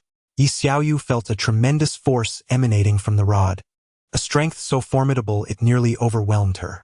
After several minutes of struggle, the resistance from the other end gradually diminished. When the fish was finally drawn ashore, its true nature became apparent. A creature nearly as tall as Yi Xiaoyu, its body a deep black, adorned with whiskers and devoid of scales, resembling a catfish yet armed with a mouthful of sharp teeth. As Yi Xiaoyu approached, it leapt in an attempt to bite her. "Wow, quite fierce. But I've never seen anything like it," she remarked, puzzled by its catfish-like appearance yet menacing fangs. Turning to Shiyu, she inquired, "Have you ever seen this before?" Shiyu shook her head, indicating her unfamiliarity. Yi Xiaoyu then approached Yu Xinghai, pinching his nose. Struggling for breath, he opened his eyes, rubbing them before gazing at Yi Xiaoyu with bewilderment. "What's happening? Did you catch a fish?" Without uttering a word, Yi Xiaoyu pointed to the fish on the ground. Yu Xinghai, taken aback, blinked in disbelief, rubbing his eyes again as he glanced between Yi Xiaoyu and Shiyu before finally focusing on the fish. All drowsiness vanished as he sprang to his feet, a broad grin adorning his face. "Did you catch this?" Yi Xiaoyu nodded affirmatively. "Wow," he exclaimed, excitement bubbling within him as he reached to touch the fish. "Don't. Be careful, brother Xinghai." But it was too late. The fish leapt, baring its menacing teeth, aiming to bite Yu Xinghai. Startled, he quickly retracted his hand, realizing that had he been a moment slower, he would have lost it. With a mixture of trepidation and astonishment, Yu Xinghai took a few steps back and, still shaken, looked at Yi Xiaoyu, exclaiming, "What on earth did you catch?" Ye Xiaoyu. Adopting a serious demeanor, replied, "I have no idea. I woke you to handle it." Initially hesitant, Yu Xinghai crouched to examine the fish, noting its red eyes. "This fish seems abnormal," he remarked, stepping closer. The fish, sensing his approach, instinctively leapt in an attempt to strike. Yu Xinghai retreated to Yi Xiaoyu's side, murmuring, "Its eyes are red. It won't poison us, will it?" Yi Xiaoyu pondered for a moment before responding, "Who cares?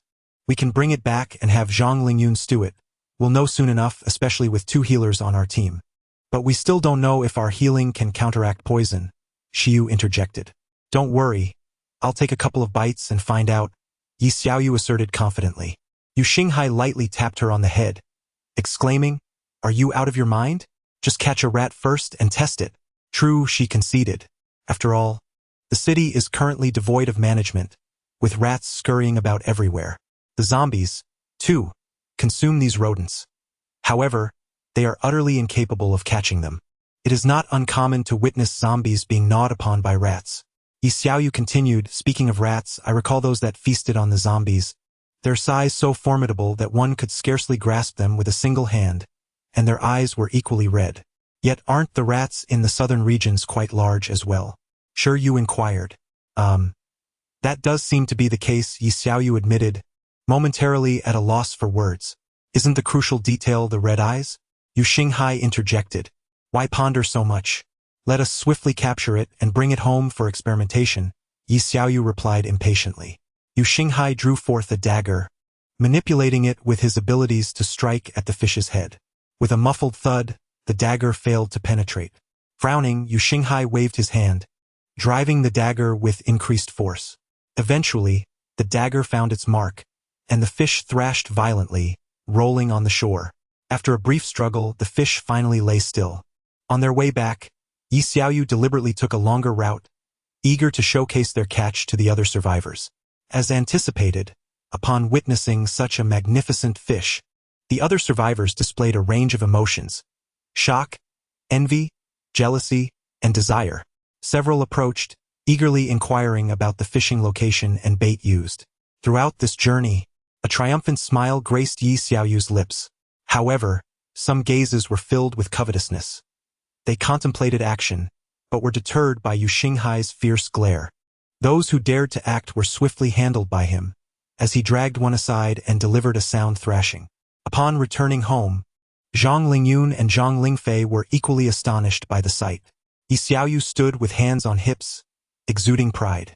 Zhang Lingfei approached, admiration evident on his face, and said, "Oh, Sister Yu, could you teach me how to catch large fish? Call me brother. This is my unique technique, not to be shared. If I were to teach you, how would I maintain my mystique? Brother Xiaoyu, I implore you. I've only caught air these past few days. You are my only hope. Wait. This fish is unusual." Zhang Lingyun noted, crouching beside the fish to observe. "Oh, this?" Yi Xiaoyu explained, indicating the intention to catch rats for testing. She turned to Zhang Lingfei and said, "If you catch me some rats, I shall impart my unique technique to you." Zhang Lingfei stood tall, resolute, and declared, "I promise to complete the task." He turned and strode away, as if having made a firm resolution. Yu Xinghai called after his departing figure, "Remember to catch the black-eyed ones. Avoid the red-eyed." "Understood," came the distant reply. Zhang Lingyun rose and stated, "I will divide the experimental samples into several groups for greater accuracy." He then addressed the remaining individuals. "Who among you will trade with the ice element psychic next door for ice blocks?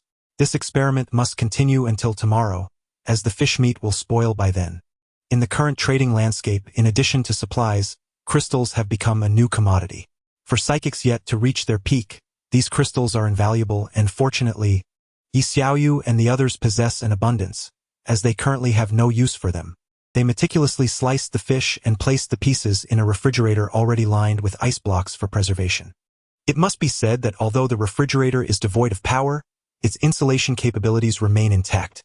Thus, placing some ice cubes within can help preserve freshness. Once all the mice have consumed the samples and been confined to separate cages, Zhang Lingyun produced two distinctly different crystals. Is this the crystal that Xiu mentioned? Yi Xiaoyu inquired, gazing at the crystals handed to her by Zhang Lingyun. Indeed, he affirmed.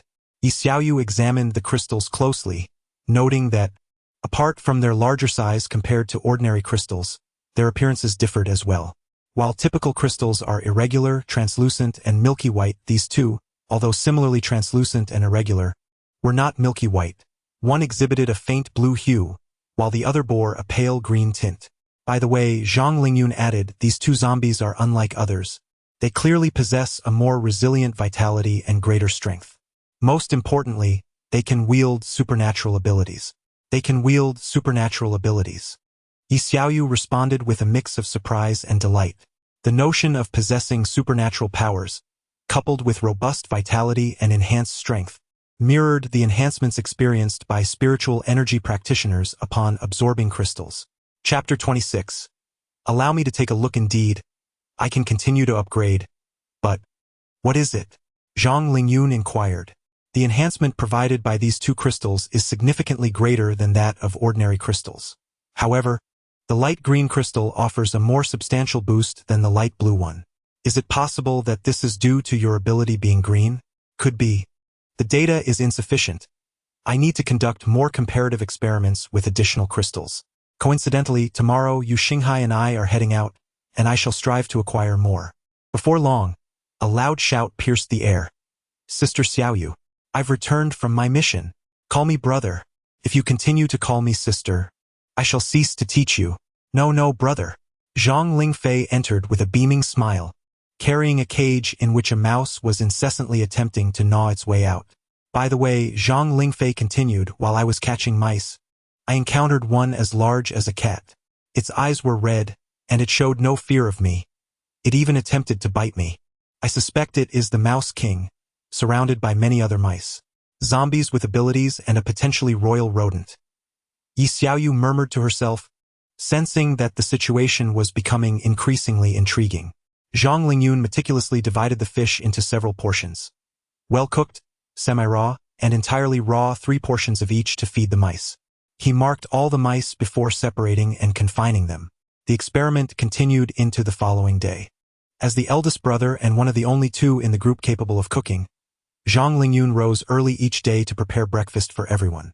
While boiling noodles, he took a moment to observe the experimental subjects from the previous day. The group that consumed raw meat exhibited red eyes and an aggressive demeanor, while the group that ate semi-raw fish showed signs of evolving towards the red-eyed trait. Those that consumed cooked meat showed no changes. Preliminary assessment. Cooked meat is safe for consumption. Once the noodles were ready, he called everyone to rise. After breakfast, they each busied themselves with their own tasks. Yi Xiaoyu and Yu Xinghai prepared for their outing, while Zhang Lingfei and Zhang Lingyun set off to fish. Xiu remained behind to guard the home, as they were near the fishing banks, and she only needed to call out for Zhang Lingyun and the others to hear her. She had come to recognize her role as a support, understanding that she should not hinder their progress on the battlefield. The survivors had encircled their activity area with vehicles, creating a barrier that zombies would not cross unless provoked by sound. Beyond this line, the ground was littered with the bodies of decapitated zombies. Yi Xiaoyu observed this scene and silently mused that she had expected it would take much longer for them to discover the existence of crystals. Yet, within just a month, nearly everyone was aware of these peculiar objects. The riverside area had become a no-man's land for zombies, as the overwhelming number of survivors would swiftly eliminate any undead that ventured into their territory. As they remained within 2 streets, encountering zombies became a rarity. One could not help but note that the current situation diverged somewhat from the apocalyptic vision Yi Xiaoyu had harbored in her mind. Yi Xiaoyu said, resting her hand on Yu Xinghai's shoulder, why does it seem that people have not changed all that much? Due to the feeble combat abilities of the zombies. Apart from the initial dread of the unknown, There is little left to fear as one realizes that, aside from their numbers, they pose minimal threat. Moreover, resources are abundant. Although the number of survivors is not substantial, supermarkets and convenience stores abound.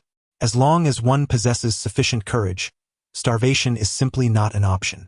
However, this state of affairs cannot last indefinitely. Why? Yu Xinghai sighed and remarked, "Our expenses will soon outstrip our income. The supplies in the supermarket will inevitably dwindle, and relying solely on fishing is insufficient. Disarray will surely ensue." Previously, Yi Xiaoyu had only been immune to zombie attacks, but now, having grown stronger, she has the ability to deter zombies from approaching within a 2-meter radius. She can even issue commands to them, though they are too dim-witted to be of much use. Now, whenever zombies encounter Yi Xiaoyu, they instinctively retreat.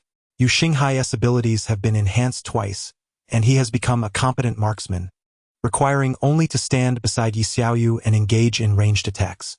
As Yu Xinghai walked along the path, they had already grown disdainful of ordinary zombies. Their sights were set on the advanced ones spoken of by Zhang Lingyun. Suddenly, an ice block flew through the air, striking Yu Xinghai's helmet with a resounding clang. Who was that? Yu Xinghai spun around abruptly. That bastard! Scanning the vicinity, he saw no living souls, only a group of zombies staring blankly at him. He initially intended to scratch the back of his head but only managed to tap his helmet. "Come out! Don't let me catch you. If I do, you'll be in for it." Continuing to survey the area, he still found no one. "Wait, look."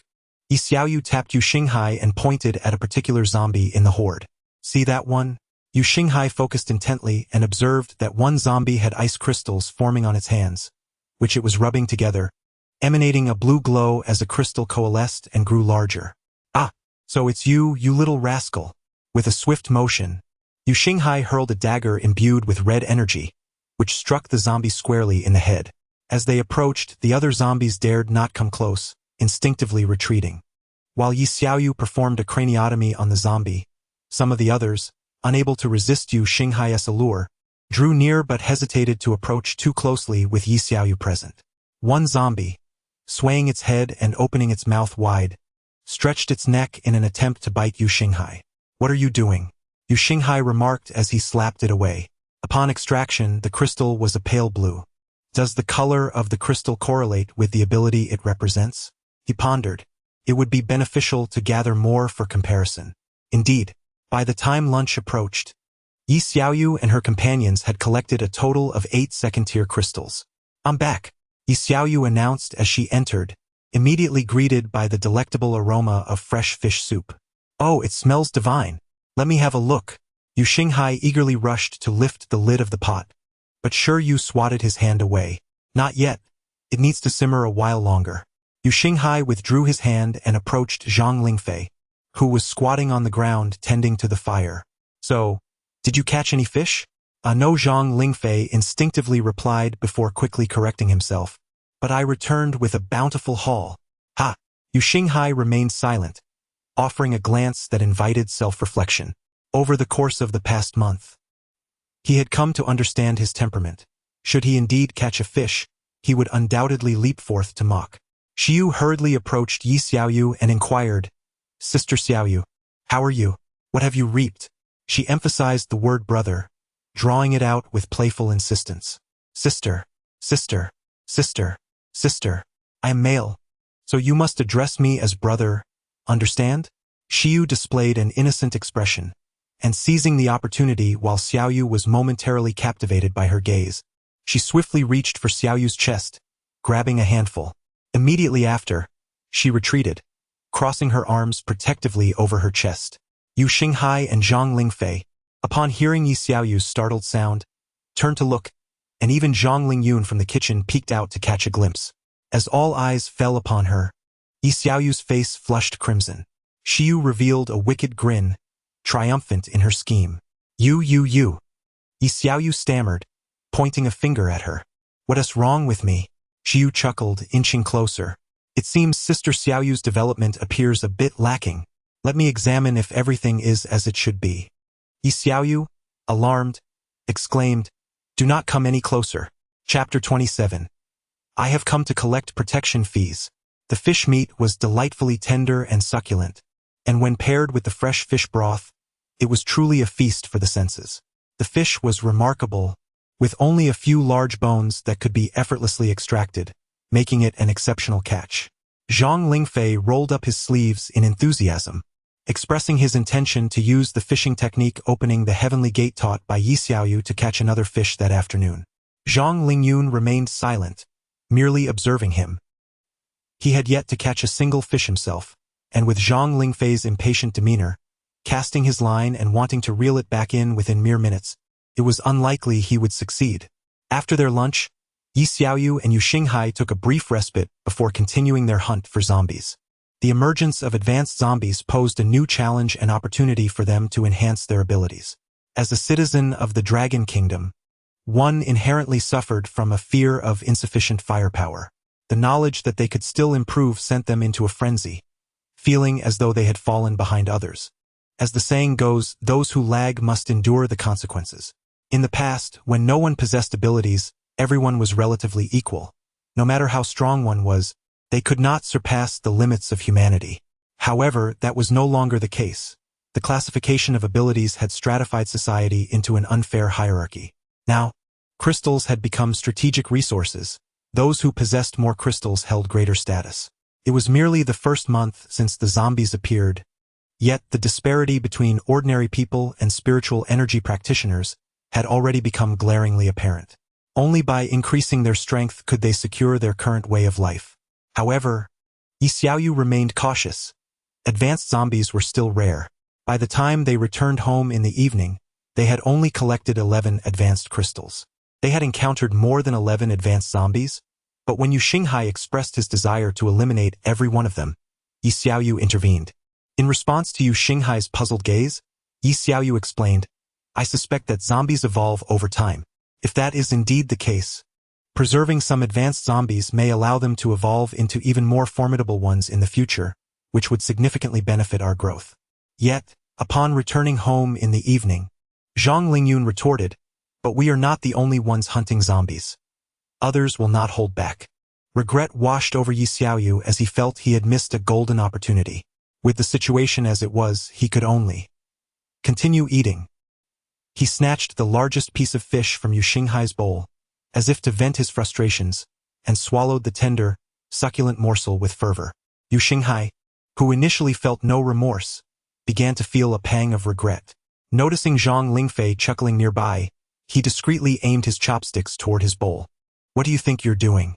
Zhang Lingfei was prepared and swiftly countered Yu Xinghai's attempt with his own chopsticks. With his scheme thwarted, Yu Xinghai redirected his attention to the platter, eager to grab another piece.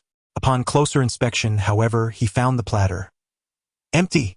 It turned out that Yi Xiaoyu, channeling his disappointment into appetite, had devoured most of the fish with the ferocity of a whirlwind. Witnessing this spectacle, the others hastened to finish their meals, while only Yu Xinghai remained scheming, intent on pilfering fish from the others. After dinner, Yi Xiaoyu noticed that it was getting late and lit the spirit crystal lamp. The group then gathered around as Zhang Lingfei skillfully produced a deck of cards. The spirit crystal lamp, an invention of unknown genius, functioned contrary to the typical use of crystals. While others absorbed them, the creator infused their own abilities into the crystal. Once infused, the crystal emitted a radiant glow, with the brightness and duration proportional to the amount of energy poured into it. However, once infused, the crystal could no longer absorb energy and would degrade into powder after a week. This method quickly spread among the spiritual practitioners, leading many to revert to their previous nocturnal habits, reminiscent of the time before the zombie outbreak. The night passed in silence. The next day, it was Yi Xiaoyu and Yu Xinghai's turn to go fishing, but trouble arose when Zhang Lingyun, who had been out collecting supplies, returned in distress. It was afternoon when Zhang Lingfei assisted his injured brother back home, both bearing wounds. Zhang Lingyun's injuries were severe. A blunt force had struck his head, leaving blood streaming down half his face, accompanied by multiple lacerations. Zhang Lingfei, though faring slightly better, bore several superficial cuts.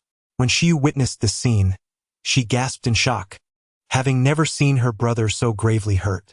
However, she quickly regained her composure, intending to lay Ling Yun on the bed and immediately tend to his most critical head injury. Zhang Lingfei called out to Yi Xiaoyu and Yu Xinghai, who were fishing by the river, urging them to return. Upon arriving home, they found Zhang Lingyun lying on the bed, heavily injured and receiving treatment, while the less severely wounded Zhang Lingfei stood nearby. Before they could inquire, Zhang Lingfei interjected. It wasn't zombies. It was people. They were collecting protection fees. Yi Xiaoyu pulled him closer, using her abilities to treat him while questioning. Protection fees? Wasn't he the last beating sufficient? Or is this another group? Yu Xinghai, incensed, exclaimed, Do they seek death? Zhang Lingfei continued, They aren't from another group. They're still under Zhang Taotao, the leader of a medium-sized survivor group. The ones collecting fees were newcomers who didn't recognize us. When I told them we wouldn't pay, they didn't believe me and attacked. The leader, a third-tier spiritual practitioner like us, brought 5 second-tier lackeys. Outnumbered, my brother covered my escape and was gravely injured. Unrecognized. How outrageous! Yi Xiaoyu exclaimed, inadvertently squeezing Zhang Lingfei's wound, causing him to grimace in pain. I'm sorry, I'm just so angry I lost control. She quickly apologized, then added, I think Zhang Taodao is getting too bold. Once you're both recovered, we'll confront them again. Don't act impulsively. Zhang Lingyun, struggling to speak, warned. We lingered at the third tier for too long. They likely advanced during this time. Generally, if Zhang Taotao wished to avoid conflict, he would have informed them that we do not owe any fees. But he hasn't, and given our history, he is seeking revenge. However, their actions are utterly excessive. Zhang Shiyu, filled with fury, declared, They have injured you so grievously. There is no way we can let them escape unscathed. Our strength has stagnated for far too long. Only now have advanced zombies begun to emerge. Had this not been the case, we would surely have vanquished them. Zhang Lingfei responded. After the fervor of their rage subsided, the group gradually came to the sobering realization that they might indeed be incapable of defeating Zhang Taodao. The advanced zombies had appeared too late. Since reaching the third tier, they had not grown stronger, whereas Zhang Taotao, having had half a month to improve, likely matched or surpassed them. The concept of power lingered in Yi Xiaoyu's mind. She had always possessed a slight edge over others, to the extent that she had forgotten that when one's strength aligns with that of their adversaries, their advantages would vanish entirely. Suddenly, a series of knocks echoed from outside. Xinghai, please answer the door, Yi Xiaoyu instructed. All right, Yu Xinghai replied, opening the door to reveal 6 individuals, the leader of whom exuded an air of arrogance that was particularly infuriating. Who are you? Yu Xinghai felt an overwhelming impulse to deliver a forceful blow to the leader's face upon seeing his countenance. Who am I? The leader retorted, glancing back at his companions before bursting into laughter. I have come to collect protection fees. You have been delinquent for half a month. Protection fees? In an instant, everyone turned their gaze towards the door. You scoundrel!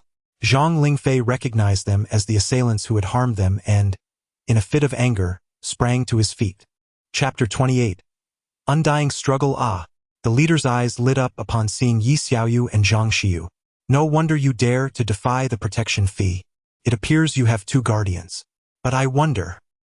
He then cast an insidious glance at the 2 women's chests, pondering the abundance of their assets. Yi Xiaoyu furrowed her brow, a foul curse slipping from her lips. If you dare to gaze at me once more, I'll have your eyes. Alas, such a fiery temper. Zhang Laoda would surely take a liking to it. Laughter erupted from his followers. Has your brain gone awry? Zhang Lingfei retorted, anger giving way to sardonic laughter. We are all third-tier spirit manipulators here. Did the mere number of us bolster your confidence? Indeed, the leader sneered, a half-dead individual and 2 guardians devoid of combat prowess. Do you truly believe they could contend with 6? Cursing inwardly, Yi Xiaoyu lamented being regarded as a powerless guardian. She initially contemplated arguing, but upon further reflection, she suppressed her smirk and approached the leader with a stoic expression. Oh, do you wish to barter yourself? That won't suffice. I require both, he taunted. Yi Xiaoyu lowered her head, awaiting the completion of his words, before abruptly lifting her gaze, unable to restrain the grin that crept across her face. Guardians? Severing lineage. She unleashed a powerful kick aimed squarely at the man's most vulnerable area. A piercing shriek escaped him, akin to a wounded pig, as he clutched his groin in agony. It is said that even an ordinary person's kick could incapacitate a foe at such a target. With Xiaoyu's strength, this strike could truly render him incapable of procreation. Ah! Eliminate them, the leader bellowed from the ground. As his minions prepared to surge forward, they were met with Yi Xiaoyu's calm, smiling gaze. A chill ran down their spines, feeling an unsettling breeze between their legs. Yet Yi Xiaoyu charged forth. Without a doubt, facing 3 third-tier spirit manipulators, the remaining 5 second-tier spirit manipulators stood no chance. It was not long before they were all rendered powerless and bound. I'll tell you this, you're finished. Zhang Laoda now commands 6 third-tier spirit manipulators. Dare to lay a hand on us, and you shall meet your demise. The leader, having regained some composure, continued his bluster. Oh, Yi Xiaoyu approached with a smile. Are you not aware that once captured, barking like a dog is ill-advised? Or perhaps you desire another round? The leader promptly sealed his lips, realizing that another kick from Yi Xiaoyu would spell his end. Yi Xiaoyu tossed them into another room, then moved to Zhang Lingyun's side, joining Shiyu in administering treatment. Although Zhang Lingfei had yet to fully recover, the priority was restoring Zhang Lingyun's ability to move. They were already at a disadvantage. Not only did the enemy possess a greater number of third-tier spirit manipulators, but the leader had also revealed that their ranks had swelled to over 40, nearing 50. In their current state, they were no match for the enemy, who overwhelmed them in both strength and numbers. Yu Xinghai and Zhang Lingfei set about gathering their belongings, acutely aware that their adversary knew their whereabouts. Zhang Taotao was intent on vengeance and would undoubtedly come for them. Thus, they hastily prepared for an escape. Fortunately, they still held an advantage. With the emergence of advanced zombies, it was certain that Yi Xiaoyu's ability to upgrade would outpace theirs. While they might ultimately be unable to contend with the enemy, it was equally certain that the adversary would not dare to provoke them lightly. Meanwhile, at a certain building by the river, once a renowned hotel in the county, it had now become a gathering place for Zhang Taotao's survivor organization. 2 hours had passed. Yet Li Laodi, the leader who had caused a commotion at Yi Xiaoyu's residence, had not returned. Zhang Taotao inquired of his subordinates, "Who among you will go and search for him? If something has gone awry, it must be at that harlot Ye's place." He could not shake the memory of being humiliated by Yi Xiaoyu a fortnight and a half prior. A few of his lackeys ventured out to find him. They discovered the captured Li Laodi and his companions at Yi Xiaoyu's home, but the residence was now deserted. "Where have they gone?" the searchers asked Li Laodi. "I do not know. They locked us in here and left," he replied. Upon returning to the hotel and relaying the news to Zhang Taotao, he slammed his palm on the table and sprang to his feet, remaining silent yet drenched in cold sweat. "Have they escaped?" he pondered, recalling his encounter with Yi Xiaoyu and her group 2.5 weeks prior.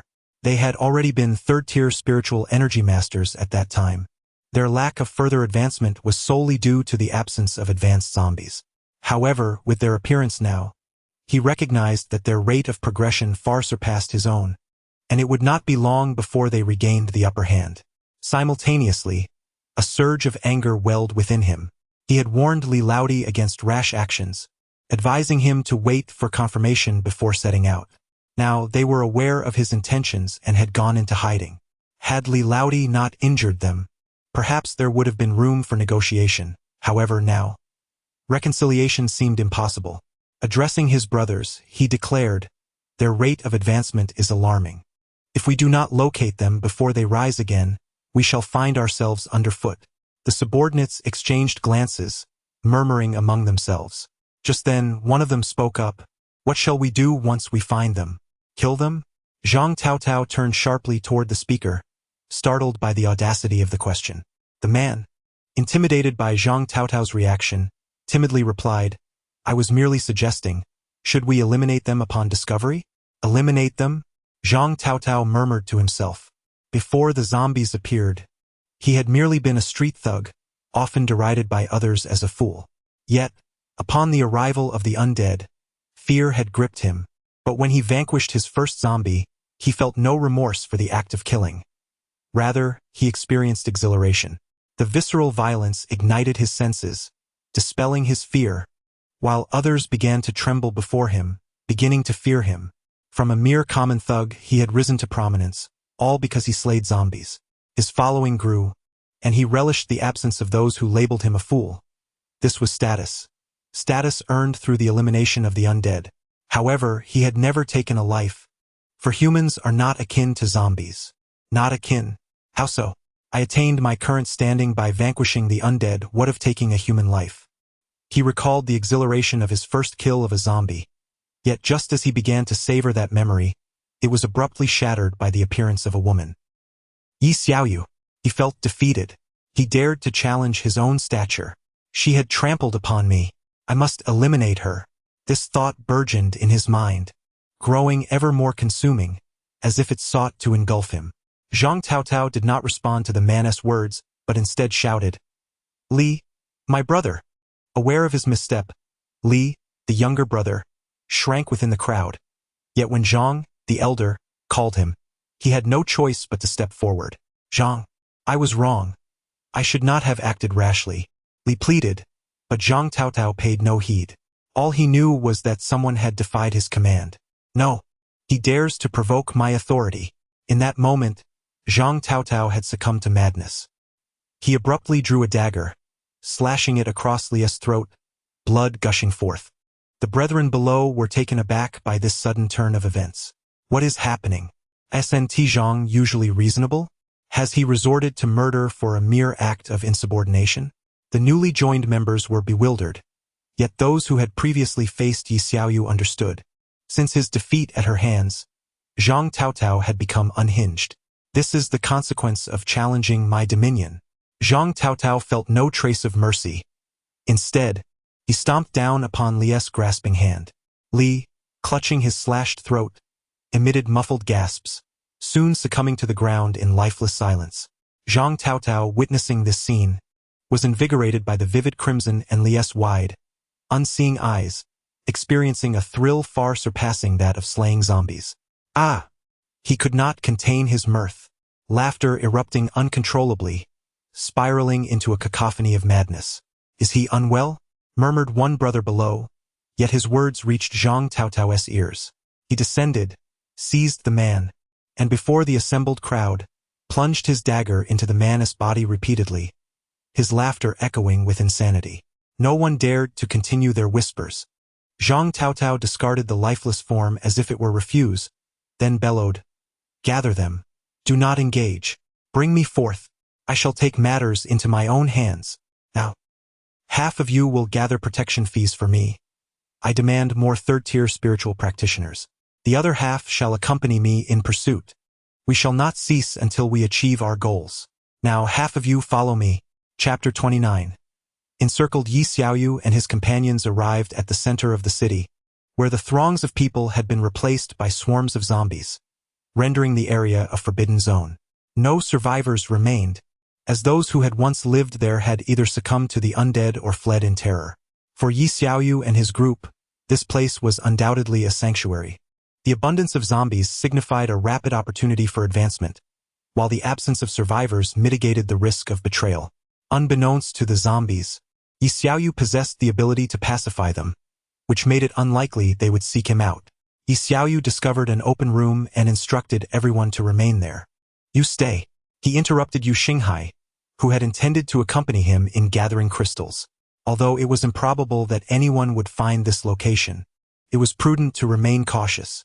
Yu Xinghai opened his mouth to protest, but Yi Xiaoyu continued, "Your presence would hinder my speed." With a sigh, Yu Xinghai expressed his concerns. "I fear they might locate you. Their numbers are overwhelming.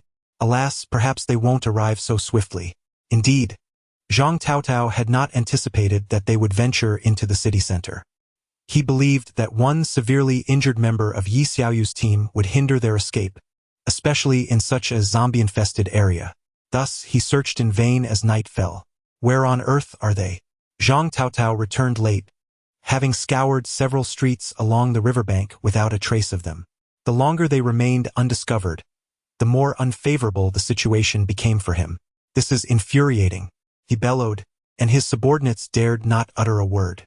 After regaining his composure, he ordered one of his lackeys, "Go fetch me a girl, and ensure she is compliant." Before long, a girl was pushed into Zhang Taotao's room, while a young man lay battered on the ground outside, a victim of the girl's boyfriend. What do you want? The girl sobbed in a corner, trembling with fear. Zhang Taotao remained silent, advancing towards her and roughly dragging her onto the bed. No, please, don't, she pleaded, but he pinned her down, rendering her powerless. He began to tear at her clothing, her cries for mercy morphing into screams of despair. Meanwhile, the fate of the couple remained a mystery. All that was known was that the city had gained 2 more zombies.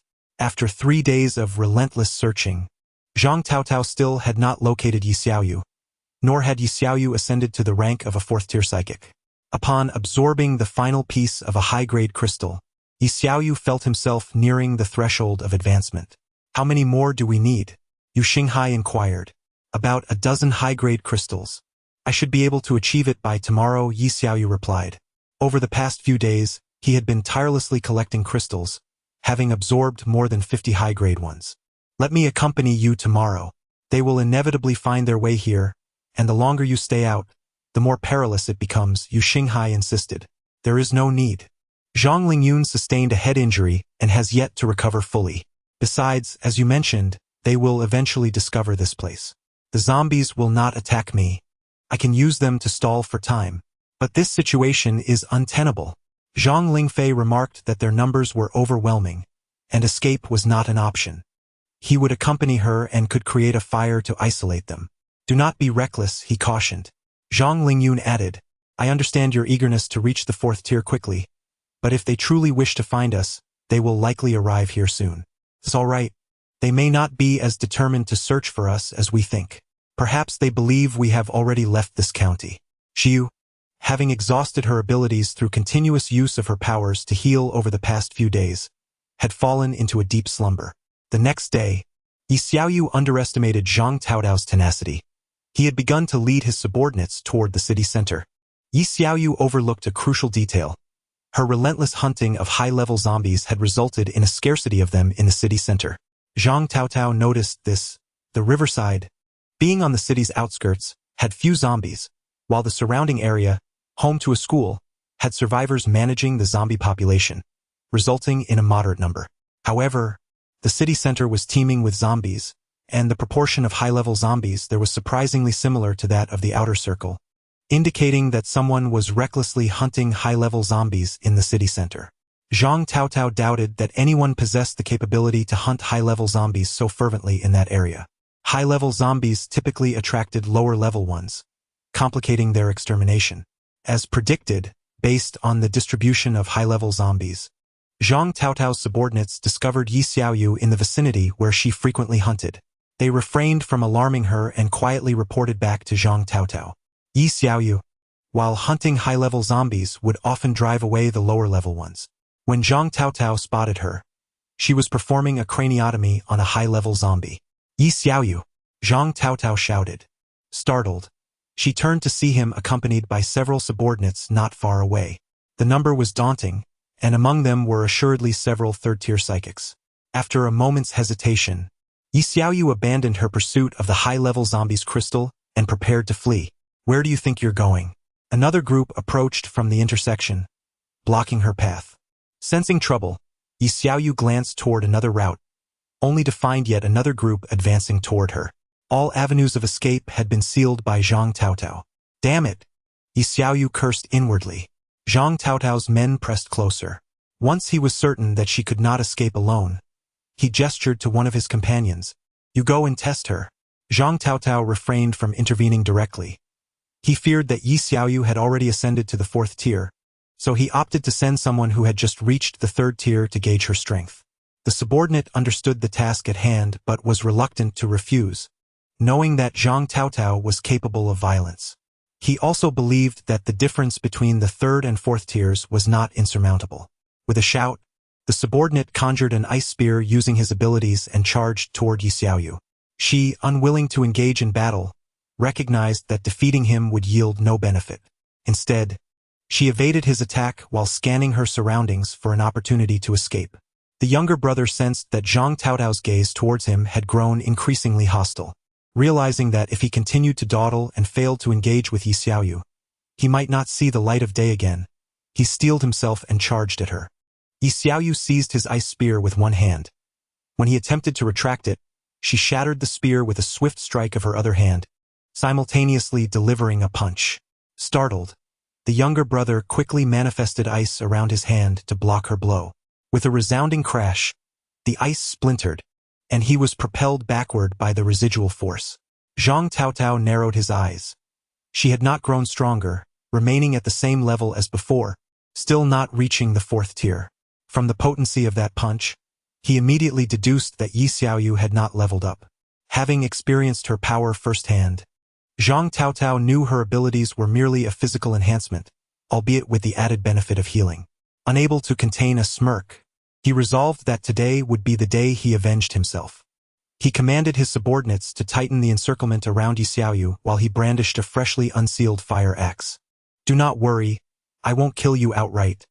I intend to toy with you until your screams of agony bring me delight," he proclaimed, raising the axe to strike. Yi Xiaoyu deftly evaded the blow. Zhang Taotao, now consumed by madness, shouted, "Let me first dismember an arm and revel in your cries." Yi Xiaoyu attempted to break free from the encirclement, but as she neared the throng, they brandished knives, forcing her back into their midst. At that moment, she felt a surge of relief for not having brought Yu Xinghai or Zhang Lingfei.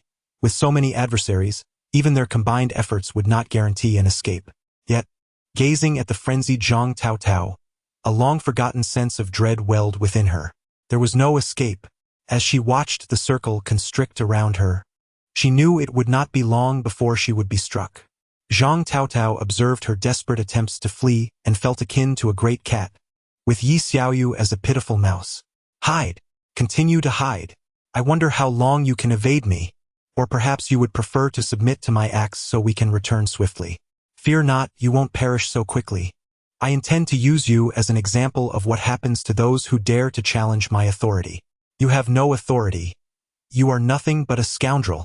Yi Xiaoyu shot back, despite her growing fear, her face still adorned with a mocking smile. Zhang Taotao froze momentarily, enraged to see her still wearing that derisive grin. She was trapped in his clutches with no means of escape. She should be terrified. She should not be smiling. "I have changed my mind. I will peel your skin from your face." Chapter 30. I am the Starry Sea. Zhang Taotao observed her bouncing around like a monkey, and his irritation grew. He waved his hand, signaling his underlings to tighten their encirclement. As escape became increasingly futile, Yi Xiaoyu began to panic. Her formidable self-healing abilities did not grant her immortality like Deadpool. With a forced smile, she ventured, "It seems we have no profound grudge that necessitates a fatal confrontation. Do we?" Zhang Taotao remained silent, continuing to swing his axe. "The only conflict between us seems to stem from our first encounter when you demanded protection money."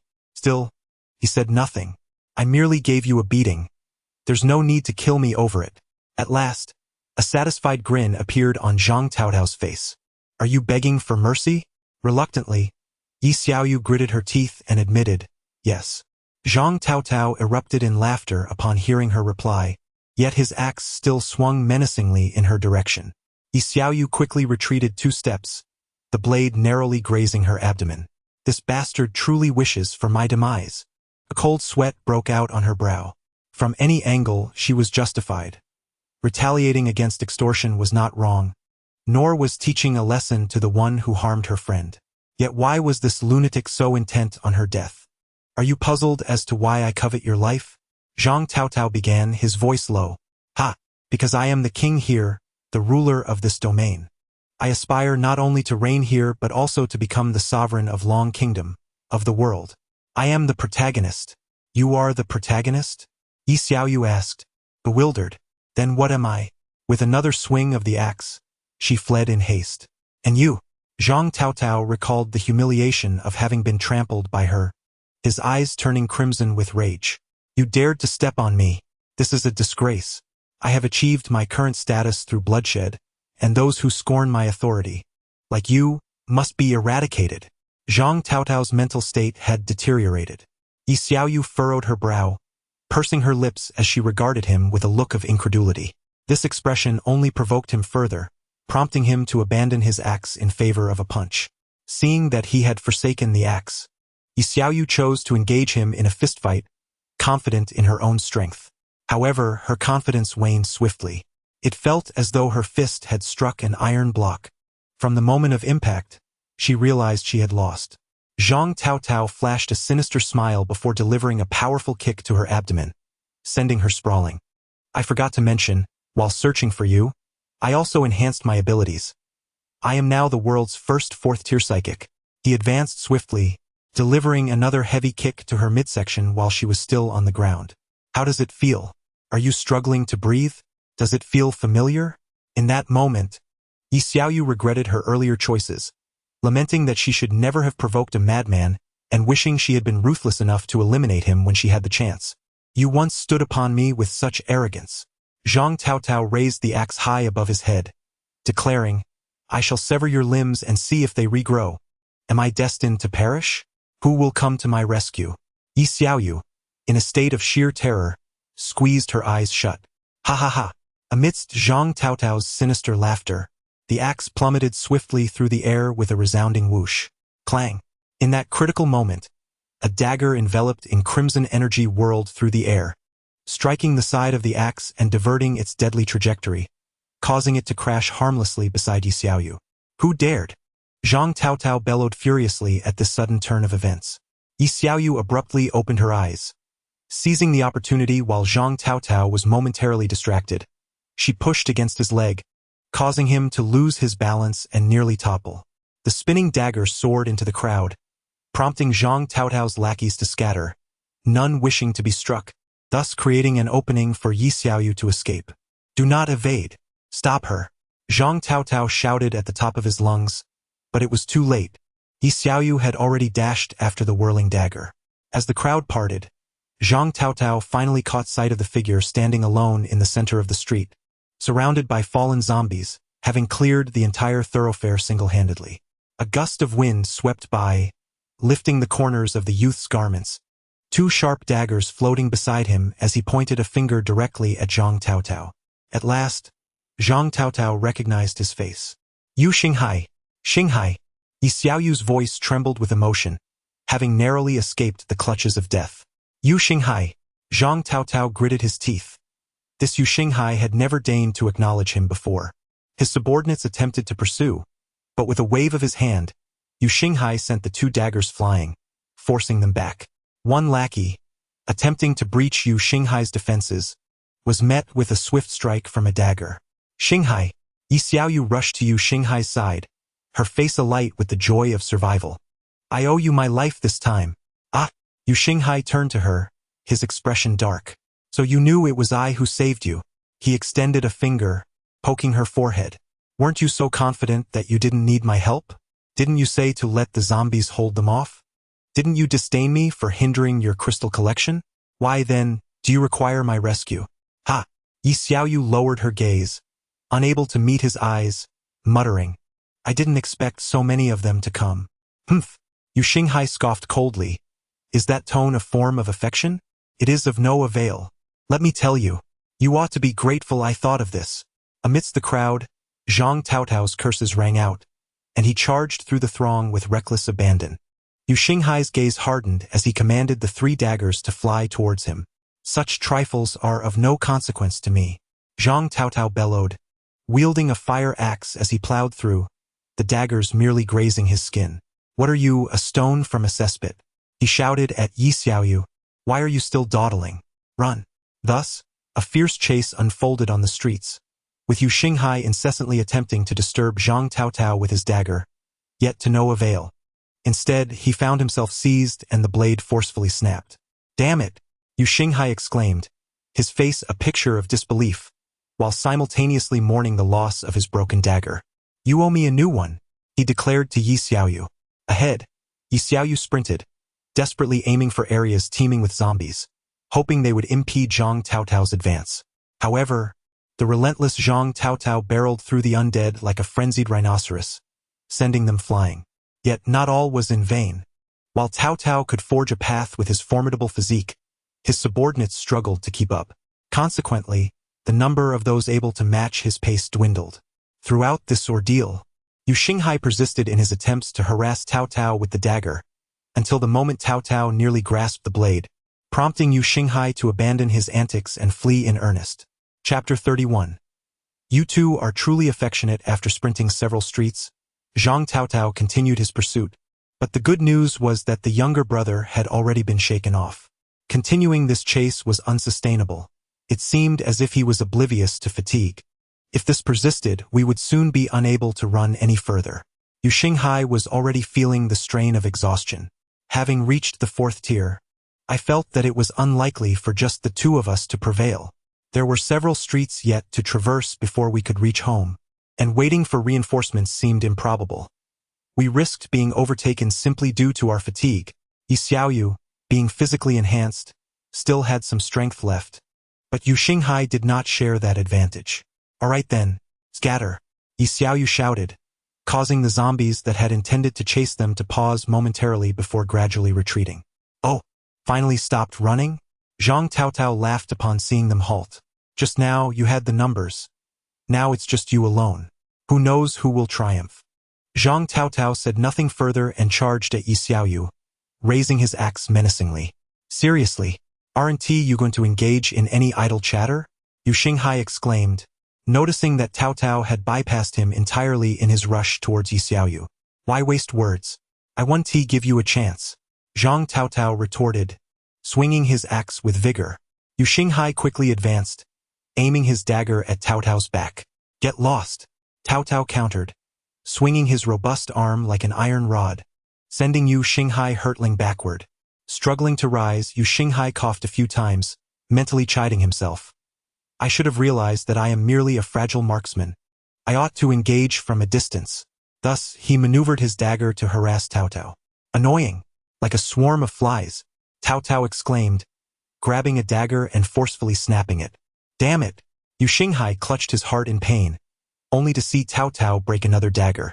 Why are your attacks ineffective? Yi Xiaoyu observed as Yu Xinghai's dagger flew, inflicting no tangible damage. Her remark was undoubtedly a jab at Yu Xinghai, causing him to clutch his heart with both hands, feeling even more pained. The axe came down heavily once more, but Yi Xiaoyu sidestepped, stepping on it as it was raised, and pressed down on his neck from behind. Zhang Taotao released his grip on the axe, attempting to seize her. Now, Yi Xiaoyu seized the opportunity in the next moment. Zhang Taotao seized the hand of Yi Xiaoyu that was wrapped around his neck, and it was too late for her to let go. The following second, she felt a dizzying whirl as Zhang Taotao flung her away. The impact left Yi Xiaoyu gasping for breath, while Zhang Taotao delivered a kick that sent Yu Xinghai flying. Furrowing her brow, Yi Xiaoyu struggled to rise, exclaiming to herself that she had nearly depleted her strength. Zhang Taotao stepped closer, placing his foot on her back as she attempted to get up. You should remain down, he commanded, exerting pressure with his foot. Ah! Yi Xiaoyu cried out in agony as the force of his foot shattered her rib. Xiaoyu! Yu Xinghai, filled with fury, sprang to his feet and lunged at Zhang Taotao with a dagger. Zhang Taotao caught the blade, and as Yu Xinghai applied more force, a white energy enveloped Zhang Taotao's hand, evoking the same sensation Yu Xinghai had felt moments before. Is this his power? I recall he didn't possess this before. Has he awakened a new ability? How infuriating! Why is the gap between the 3rd and 4th tiers so vast? You seem to care for her, Zhang Taotao remarked, tightening his grip until Yu Xinghai's dagger was bent. You are not her boyfriend, are you? He teased, observing Yu Xinghai with amusement. Yu Xinghai remained silent, only responding with a punch from his other hand. Zhang Taotao subdued his other arm, stating, I offer you a chance. If you join me now, I can spare your life. Dream on. Zhang Taotao narrowed his eyes. Why are you so fixated on her? Do you know? I could have a different woman every day if I wished. I acknowledge she is indeed beautiful, but is she worth your unwavering devotion? There are many more who are as lovely as she. There is no need for you to hang yourself on just one tree. Let me go, Yu Xinghai protested. Zhang Taotao, with a satisfied expression, released him. Yu Xinghai flexed his wrist, painfully gripped by Zhang Taotao, and then swiftly aimed a punch at Zhang Taotao's face. You won't relent until you see the grave, will you? Zhang Taotao intercepted the blow and retaliated with a punch to Yu Xinghai's abdomen, causing him to groan and collapse to the ground. Looking down at Yi Xiaoyu, who was still struggling on the ground, he remarked, "He loves you dearly, but I wonder if you feel the same." He lifted his foot and brought it down forcefully, the sound of breaking ribs clear in the air. Seeing that both were temporarily incapacitated, Zhang Taotao entered a nearby shop. Yi Xiaoyu exerted all her power to heal herself. "Xinghai," she said weakly, "still alive?" Yu Xinghai replied, equally drained. "Regrettably, I believe I am nearing death. Being your brother was truly the most regrettable decision of my life." When Zhang Taotao emerged, he brandished a long nail in his hand, catching sight of Yi Xiaoyu crawling toward Yu Xinghai. "You two are indeed so affectionate." Zhang Taotao strolled over leisurely, while Yi Xiaoyu gritted her teeth, gathering her energy in her hands. "Ha! You truly are an indestructible wild dog." Zhang Taotao seized her hands with one of his, then dragged her to the wall. He pressed one of her hands against it and, with a vicious thrust, drove a nail through her palm, securing her hand to the wall. Now he could attend to matters properly. He turned slowly, making his way toward Yu Xinghai, and declared, "Since you both share such deep affection, I shall let you witness how I cleave him in two with an axe." Yi Xiaoyu grasped the nail, attempting to extract it, but the pain rendered her powerless. Yet, the sound of Zhang Taotao's footsteps echoed in her heart, compelling her to grit her teeth and endure. As he drew nearer, Yi Xiaoyu could no longer withstand the overwhelming despair and cried out, "Stop!" Zhang Taotao, upon hearing her anguished scream, chuckled softly. This was precisely the outcome he desired. His laughter grew increasingly unrestrained as he approached, while Yu Xinghai retreated, clutching his abdomen in distress. "Stop! I beg you, please stop!" Zhang Taotao turned to see Yi Xiaoyu, tears streaming down her face, still clutching the nail in a desperate attempt to pull it free. As he closed the distance, he raised the axe high above his head. Chapter 32. The boss's dead calmness is essential. The more frantic one becomes, the more futile their efforts. As he approached, desperation clawed at her. "Please, don't." Her pleas were met with a more audacious laughter, mocking her turmoil. Yi Xiaoyu was as restless as an ant on a hot pan, scanning her surroundings for any semblance of assistance. There was none. How infuriating! Tears blurred her vision, making it impossible to discern the distance between Zhang Taotao and Yu Xinghai. With her last remnants of hope extinguished, she roared, "As long as I draw breath, I will seize the opportunity to kill you. You have no chance." In a frenzy, Yi Xiaoyu twisted and turned, her anger threatening to erupt from within, restrained only by a small, cruel nail. The violent movements tore her wounded hand further, blood cascading down her arm. The pain restored a fragment of her sanity as she gazed at her impaled hand. "If I cannot remove the nail, then I shall extract my hand." With a steely resolve, she bit down hard, channeling all her strength into her hand. The incessant tearing of her wound heightened her senses. In the next instant, blood splattered as she finally withdrew her hand. Wiping away her tears, she sprinted toward Yu Xinghai. The outcome mirrored Dio brandishing a dagger against Jonathan Joestar.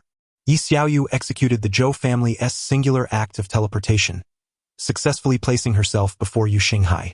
It is well known that one does not feel pain at the moment of injury. Yi Xiaoyu felt her body weaken, collapsing onto Yu Xinghai, a horrifying gash stretching from her left shoulder to her right lower back appearing on her skin, warm blood splattering onto Yu Xinghai's stunned face. In an instant, her back was stained crimson. Once her mind registered the reality, agonizing pain surged through her back, eliciting a shriek. "How foolish!" Zhang Taotao observed the scene, wiping the blood from his face. "This performance is rather entertaining. But I wonder how you shall evade the next axe?" The axe was raised once more. Yu Xinghai rolled with Yi Xiaoyu to the side. The jolt to her wound caused her to cling tightly to him. He suddenly felt a resurgence of strength, realizing that Yi Xiaoyu, even in this dire moment, had not forgotten to heal him. Embracing her, he rose and fled toward a stone pedestal, his remaining abilities aligning perfectly to control it as a weapon against Zhang Taotao. He simply needed to reach it. Upon reaching the stone pedestal, he crouched and enveloped it with his powers. "Go! Ha!" Zhang Taotao mocked, "You don't think that thing can hit me, do you?" With a mere sidestep, he effortlessly evaded the attack. Yu Yu Xinghai set Yi Xiaoyu aside, choosing to confront the threat rather than retreat. What? Have you surrendered? Very well. I shall grant you a swift end. He raised the bloodied axe. You've fallen into my trap. Yu Xinghai let out a resounding shout as a crimson surge of supernatural energy manifested in Zhang Taotao's palm. The stone block that had been hurled away moments earlier reversed its trajectory, crashing with tremendous force into Zhang Taotao's back. Realizing this alone wouldn't be enough to end Zhang Taotao, Yu Xinghai's gaze shifted to the nail that had pinned Yi Xiaoyu moments before. The nail had loosened under Yi Xiaoyu's brute strength, and Yu Xinghai swiftly approached, wrenching it free and concealing it within his sleeve. Zhang Taotao staggered to his feet. The stone block had struck his scapula, rendering one arm useless.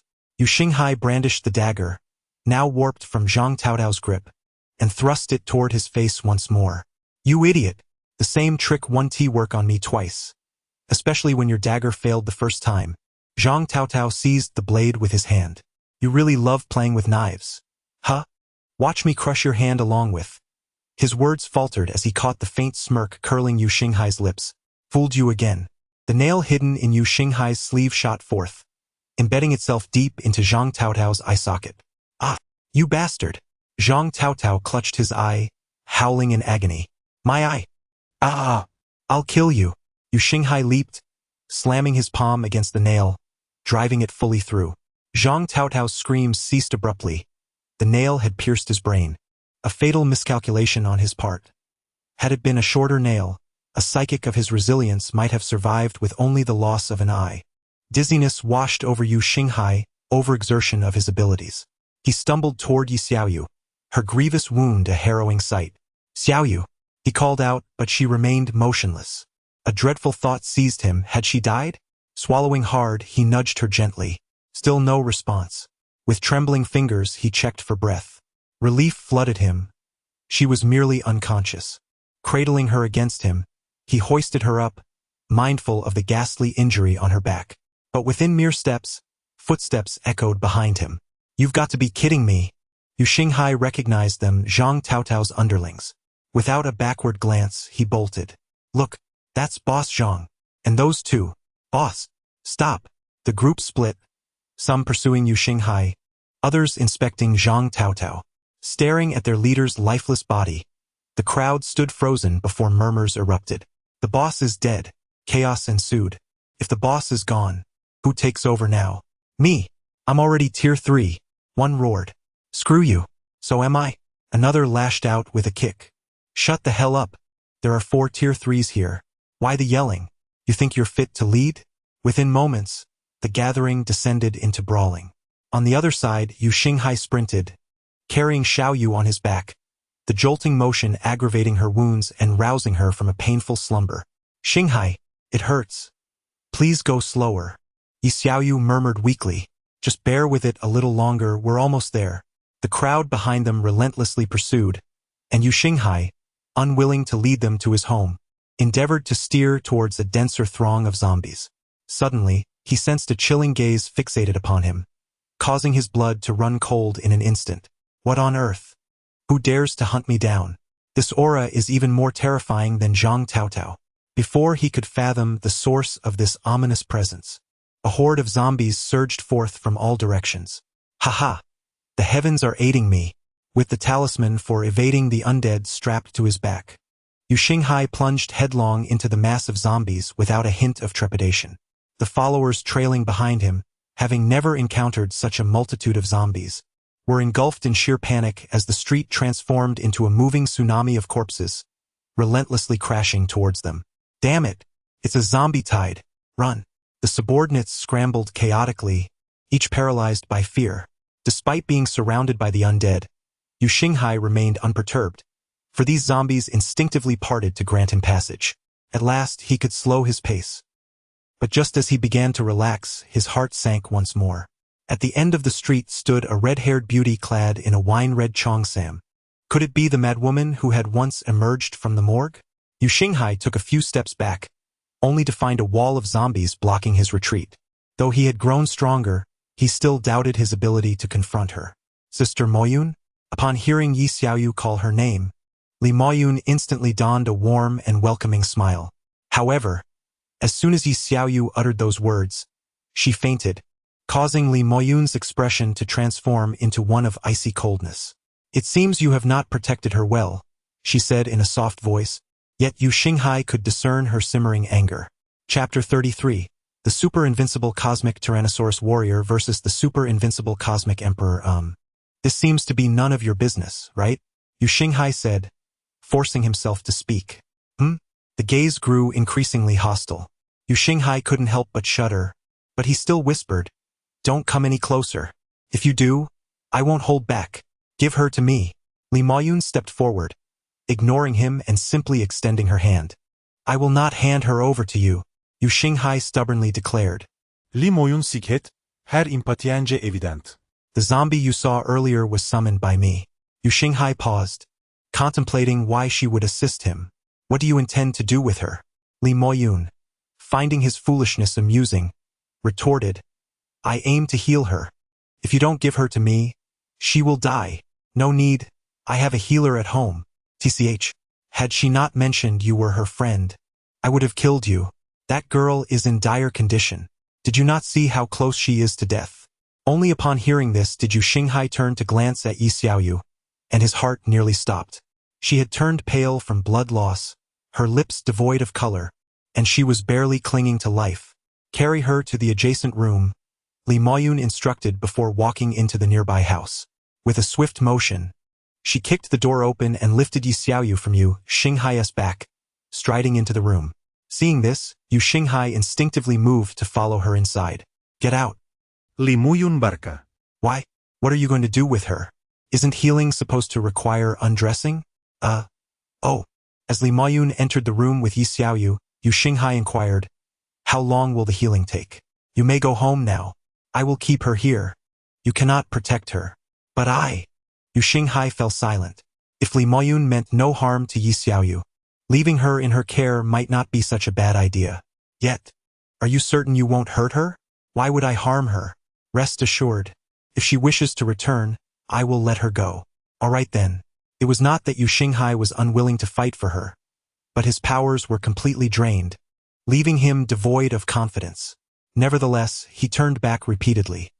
After all, his friend's life was in the hands of such a dangerous individual. Stepping outside, he found a horde of zombies lingering, yet they did not attack him. Yu Xinghai glanced back at Li Moyun, realizing her control over the zombies far surpassed Yi Xiaoyu's. "I'm back," Yu Xinghai announced as he pushed open the door to his home. Zhang Lingfei, noticing Yu Xinghai's weary expression and the absence of Yi Xiaoyu, asked, "What happened? You look as if you've seen a ghost." With a wry smile, Yu Xinghai replied, "I nearly died. Can you blame me for being exhausted?" Upon hearing this, Zhang Lingyun inquired what happened this time. Yu Xinghai launched into an animated recount, embellishing the tale as if he were cooking up a storm. On the other side, Zhang Taotao's minions were being slaughtered by the zombie that was once Zhang Taotao himself. A high-level zombie could only correspond to a second-tier psychic, and facing a zombie transformed from a fourth-tier psychic, their only option was to flee. 3 speed-oriented psychics were frantically running ahead, while the pursuing zombie Zhang Taotao closed in relentlessly, almost upon them. "This cannot continue. We will all perish," one exclaimed. "We are all speed types. None is superior." Another retorted, "Do you have a plan?" A third queried. "Indeed, as the saying goes, better a friend die than a monk," the first replied, glancing at the second. The second, puzzled, inquired, "What do you mean?" The first responded, "It means I do not need to outrun the zombie. We only need to outrun our teammates." The second was taken aback. "Huh?" In the next moment, understanding dawned upon him, and both struck him simultaneously, their fists landing squarely on his face. The consequence of falling was being overtaken by the zombie. "Oh, Geneva!" "Ah!" Hearing the curses and screams from behind, the remaining 2 exchanged relieved smiles. They high-fived. "What's your name, buddy?" "I am the Super Invincible Cosmic Tyrannosaurus Warrior." "Pleasure to meet you. I am the Super Invincible Skyrending Cosmic Emperor." "Ha ha ha. You have style," the Tyrannosaurus Warrior remarked. "Indeed, I am." The roar of zombie Zhang Taotao echoed from behind. In an instant, the two, who had been jovial moments ago, turned on each other as if they had just slain one another's parents. Thus, a battle ensued on the street between the super-invincible cosmic Tyrannosaurus warrior and the super-invincible sky-rending cosmic emperor. Ultimately, the outcome of their clash remains unknown. The author only knows that Zhang Taotao had a hearty meal. In the Riverside Survivor Organization, upon learning of Zhang Taotao's demise, there was no mourning for their former leader. Instead, the new leader, the super-invincible cosmic Tyrannosaurus warrior's brother, the peerless Li, made his entrance. First, he brainwashed the minions and then announced a double protection fee, which incited cheers from the minions but left the remaining survivors in distress. The next day, Yi Xiaoyu awoke to an unfamiliar ceiling. Sitting up, she shook her slightly dizzy head, her disheveled hair cascading into her face. When did my hair grow so long? She mused, perplexed as she touched her locks. However, still groggy from sleep, she did not dwell on it but instead surveyed the modest furnishings of the room. It was unadorned, lacking any embellishments, just a bed and a dressing table with nothing else in sight. "Is anyone there?" she called, but received no response. Yi Xiaoyu threw off the covers and stepped out of bed, only to return, noticing the reflection of a girl in the mirror atop the dressing table. "Who are you?" Her mind, not yet fully functional, found the girl in the mirror both strange and familiar. Oh, it's a mirror. Then a thought struck her. Wasn't I supposed to have short hair? Once more, I beheld in the mirror a girl clad in a strapless dress, scratching the back of her head in perplexity before deciding to step outside. As I pushed open the door and entered the living room, the simplicity of the space struck me.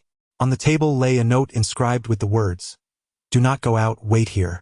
The elegant handwriting unmistakably belonged to a woman. Seated in a chair, Yi Xiaoyu pondered the circumstances that had led her here.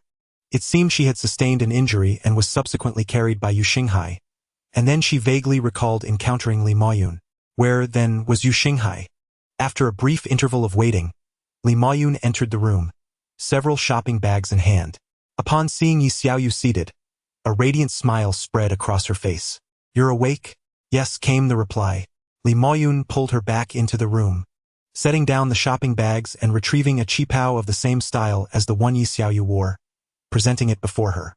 "Try this on and see if it fits." "Ah!" Yi Xiaoyu exclaimed, stepping back and waving her hands. "I'm a man, dear sister. What did you just call me?" Li Maoyun's expression turned icy in an instant. "A dear sister?" Yi Xiaoyu stammered, startled by her sudden shift in demeanor. "How old do you think I am?" Li Maoyun asked, her gaze laced with a hint of menace. After a moment's contemplation, Yi Xiaoyu replied earnestly, "No more than 30. Li Maoyun clenched her fists. "Was I asking you how old I am? Isn't that the question?" With a swift motion, Li Maoyun delivered a light punch to her head, causing Yi Xiaoyu to crouch down, cradling her head in pain. "Do you think I'm old? Calling me dear sister?" Timidly, Yi Xiaoyu responded, "Then should I call you elder sister? That's more like it." Li Maoyun then held out the qipao once more, her expression brimming with anticipation. "Come on, try it on." "I don't want to. Just give it a try." She advanced towards her. "Absolutely not." Yi Xiaoyu retreated 2 steps. "Please just try it on." Li Maoyun moved closer, her tone now tinged with a threat.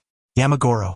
Yi Xiaoyu exclaimed, attempting to back away but finding herself cornered against the bed, where she plopped down. "Really not going to wear it?" Impossible. "I, a grown man, will not yield. You are already a delightful young lady." "But I refuse." "This is not up to you." Li Maoyun decisively tackled her, pinning her down and compelling her to wear the qipao. Chapter 34. I have invited Somalia to Cairo. Yi Xiaoyu gazed at the girl in the mirror, momentarily entranced. Her large, watery eyes, complemented by long, fluttering lashes, possessed an ineffable vitality. The rosy hue of her cheeks was so inviting that one could hardly resist the urge to kiss them. She parted her lips, eager to speak, yet found herself at a loss for words. With her hair styled in 2 buns and clad in a vibrant red qipao, her porcelain skin appeared even more radiant.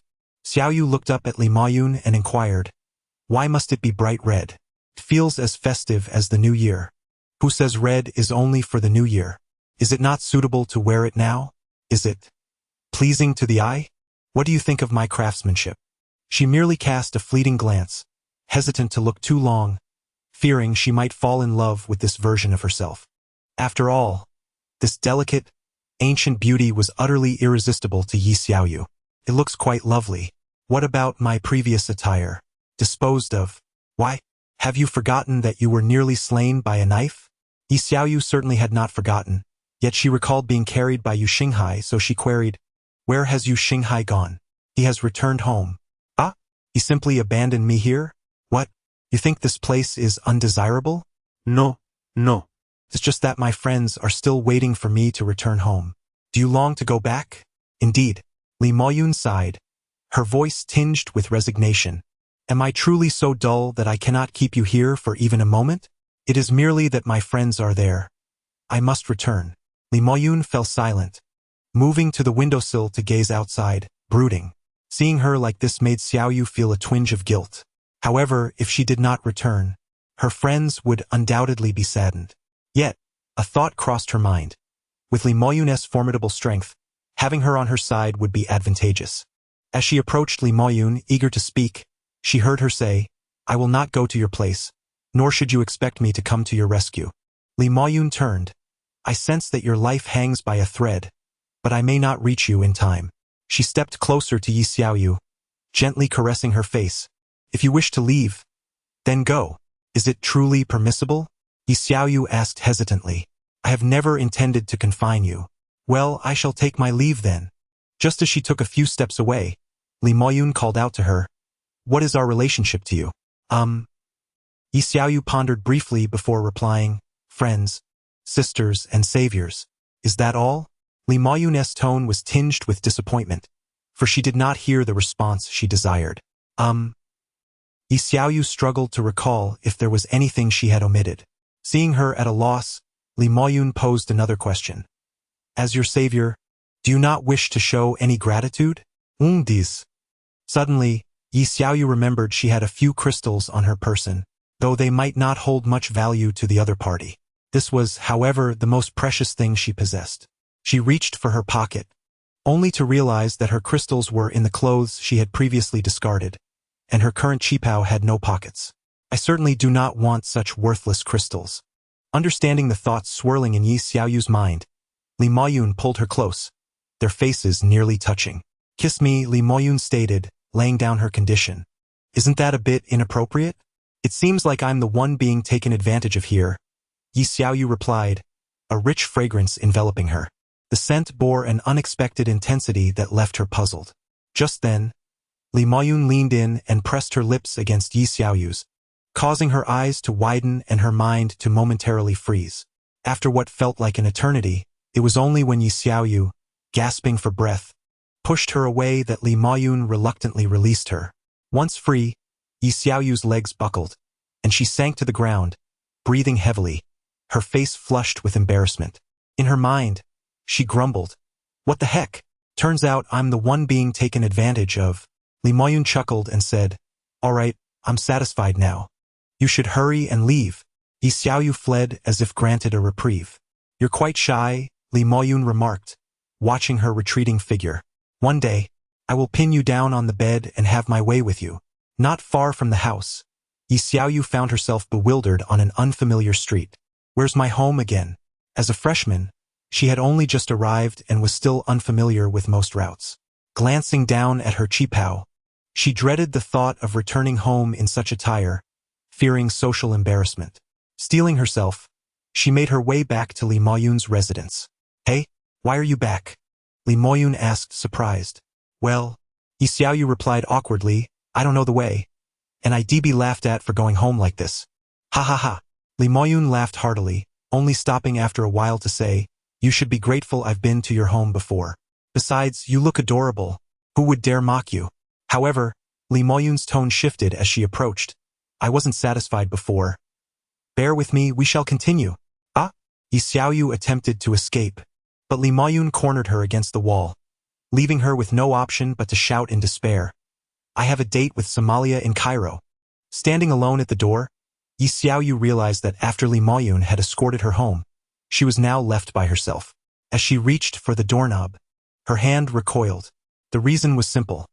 She was still clad in a qipao with her hair styled in two buns. Taking a deep breath to calm herself, she thought, they shouldn't react too strongly. Another deep breath.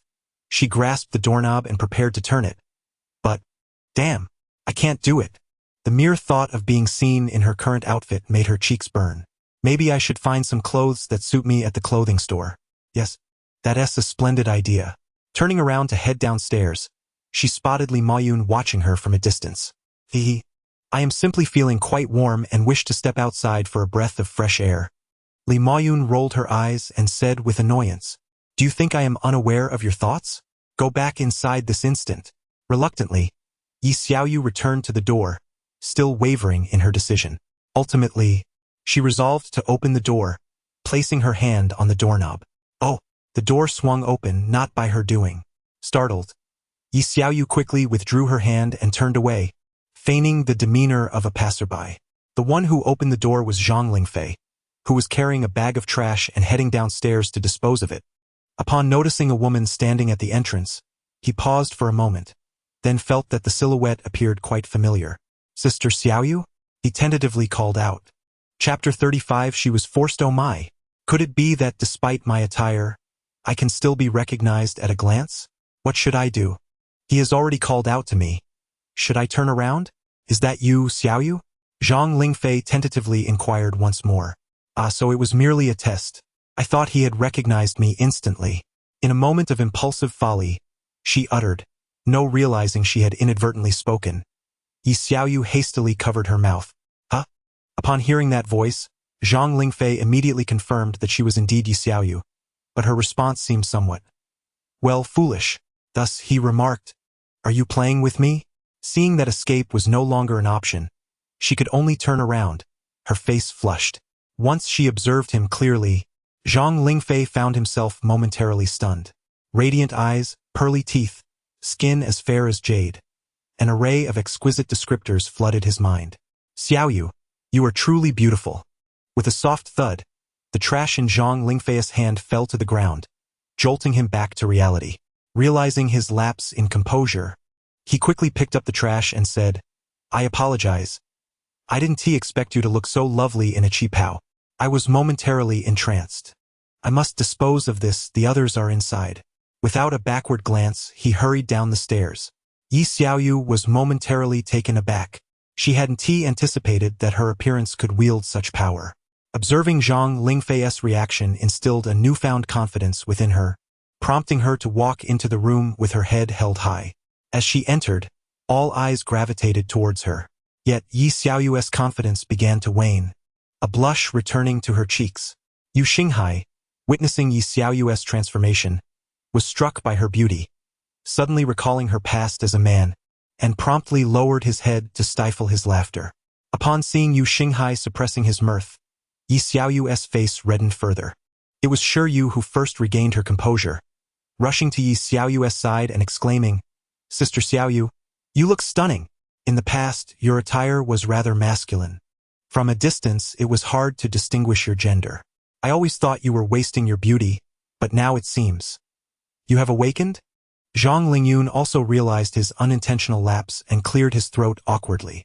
Haha, Yu Xinghai, unable to contain his laughter at Shi Yu's remark, chuckled before quickly covering his mouth. Seeing Yi Xiaoyu blush further due to those chuckles, Shi Yu felt that Yu Xinghai was being excessively rude and scolded. Xinghai, how could you? Sister Xiaoyu has finally dressed up nicely, and you still mock her. Yu Xinghai hastily defended himself. No, I didn't mean to mock her. I just, haha. He couldn't hold back his laughter once more.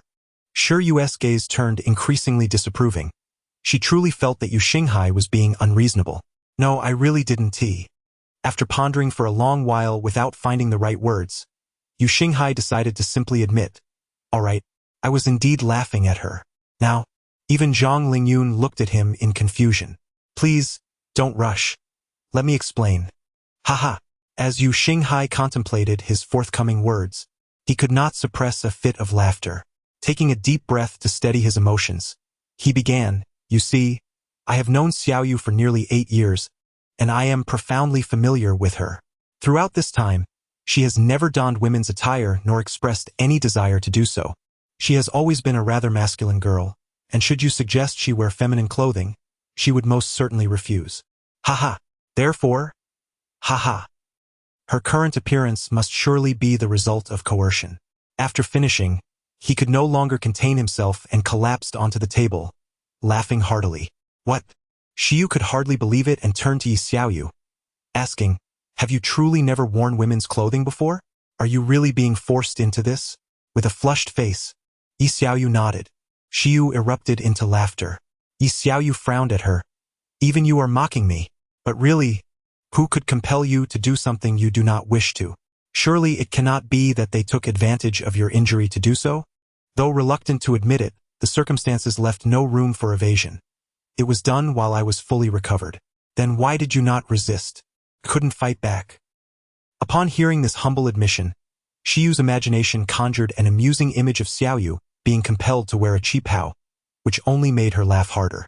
At that moment, Zhang Lingfei returned from taking out the trash and, noticing everyone in fits of laughter, was somewhat perplexed.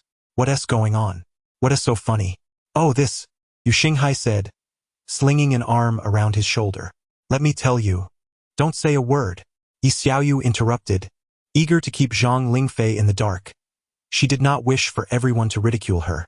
Yu Xinghai shrugged helplessly. Sorry, I can't share that with you. Fine then. However, Zhang Lingfei, observing their laughter, surmised that it surely pertained to Xiaoyu.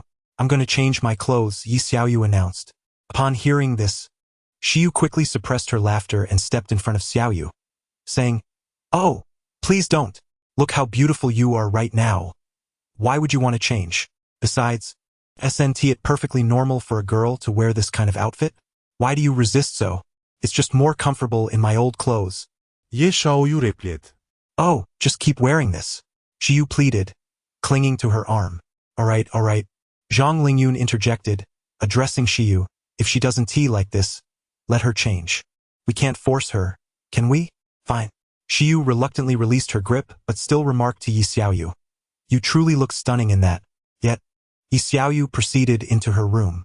When she re-emerged, she had not changed at all, still wearing the qipao.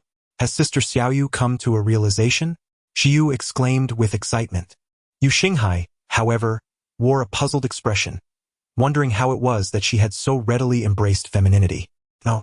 Yi Xiaoyu said, nearly in tears, that woman swapped all my clothes. Oh dear. Xiu feigned shock, but internally, she was elated, thinking, it seems that woman is quite benevolent. This way, I can see even more of the beautiful Sister Xiaoyu. That can't be right. Zhang Lingyun inquired, how did that woman manage to enter the room and swap your clothes? Yu Xinghai replied, that woman is elusive. Perhaps she truly possesses such abilities. Yi Xiaoyu continued, she even left us a mound of crystals. How many? Yu Xinghai asked. A great many, she responded, leading them into the room where they were greeted by a towering pile of crystals, 1/2 meter high. Wow, so many, Yu Xinghai exclaimed, realizing that if they were to collect these themselves, it might take them a week or two. There was also a note atop the crystals. Zhang Lingfei remarked. Yi Xiaoyu picked up the note and began to read, which stated, consider these crystals as compensation for your second kiss. I have disposed of your tasteless clothes in the trash. Remember to dress beautifully tomorrow. Xiu gazed at Yi Xiaoyu with a peculiar expression. That woman kissed you? Twice? Was it mouth to mouth? Yi Xiaoyu, unwilling to respond to the question, said, let us focus on absorbing the crystals. Do not forget that we were compelled to come here. We bear no grudges, but we must seek vengeance. Hey, you still haven't answered my question. Was it mouth to mouth? Xiu persisted relentlessly. Chapter 36. The rare, the eager, the attired. You're saying that Zhang Taotao is already deceased, correct? Yi Xiaoyu inquired at the dining table, directing her question towards Yu Xinghai. Indeed, what of it? Yu Xinghai replied, his mouth full, his words muffled by the food. I wish to desecrate his remains, Yi Xiaoyu declared fiercely, clenching her fists. Sure you, observing her fervor, couldn't help but laugh. Poor Zhang Taodao, to have incurred the wrath of Sister Xiaoyu. Even in death he finds no peace. After swallowing his mouthful, Yu Xinghai responded, That may be rather challenging. His subordinates are likely to repurpose him. I've heard that within human heads, there are crystals. They are unlikely to squander a 4th-tier crystal. True, but the one in my room seems not to be an ordinary high-level crystal. It resembles a superior high-tier crystal, Yi Xiaoyu lamented slightly. Your naming skills are abysmal. It would be far better to categorize them as 1st, 2nd, and 3rd tiers, akin to the powers of the abilities Yu Xinghai critiqued. That does sound somewhat better, yet. I wonder who coined the term spiritual energy master. It feels rather juvenile, Sure you remarked. Sigh. Zhang Lingfei disagreed, saying, Come on. The title of spiritual energy master sounds so impressive. Don't you think it would be grand to shout, I am a 4th-tier fire element spiritual energy master in the heat of battle? Sure you regarded him with an odd expression. I don't see it that way. It would be utterly embarrassing, not impressive enough. We ought to come up with a truly formidable nickname, Yu Xinghai opined. Exactly. Zhang Lingfei's eyes lit up as he turned to Zhang Lingyun. Big brother, what do you think? You two can indulge yourselves. I shall abstain, replied the eldest Zhang Lingyun, maintaining his composure. Brother, you are such a killjoy, Zhang Lingfei lamented. I envision the 3 of us standing atop the highest peak, striking a dashing pose, delivering a breathtaking spectacle against the moonlit backdrop. Yi Xiaoyu placed a hand on his shoulder. Oi, young man, don't you dare forget about me. Huh? Sure you interjected. Sister Xiaoyu, why would you want to join them? But Yi Xiaoyu turned to her, and Sure Yu then noticed the gleam in her eyes. It truly was quite impressive. Sure Yu was left speechless. That evening, Yi Xiaoyu found herself contemplating a plethora of women's garments. She selected one that she deemed somewhat acceptable, only to discover a note inside. Behave and wear the others. I shall be watching you from a place unseen. Yi Xiaoyu face-bombed, feeling rather exasperated. Sister Xiaoyu, are you choosing clothes? Zhang Xiyu entered. Let me assist you. It will undoubtedly be beautiful. No need, I can manage myself. Really? Allow me to help. No, really, it's unnecessary. She insisted, pushing Zhang Xiyu out and shutting the door.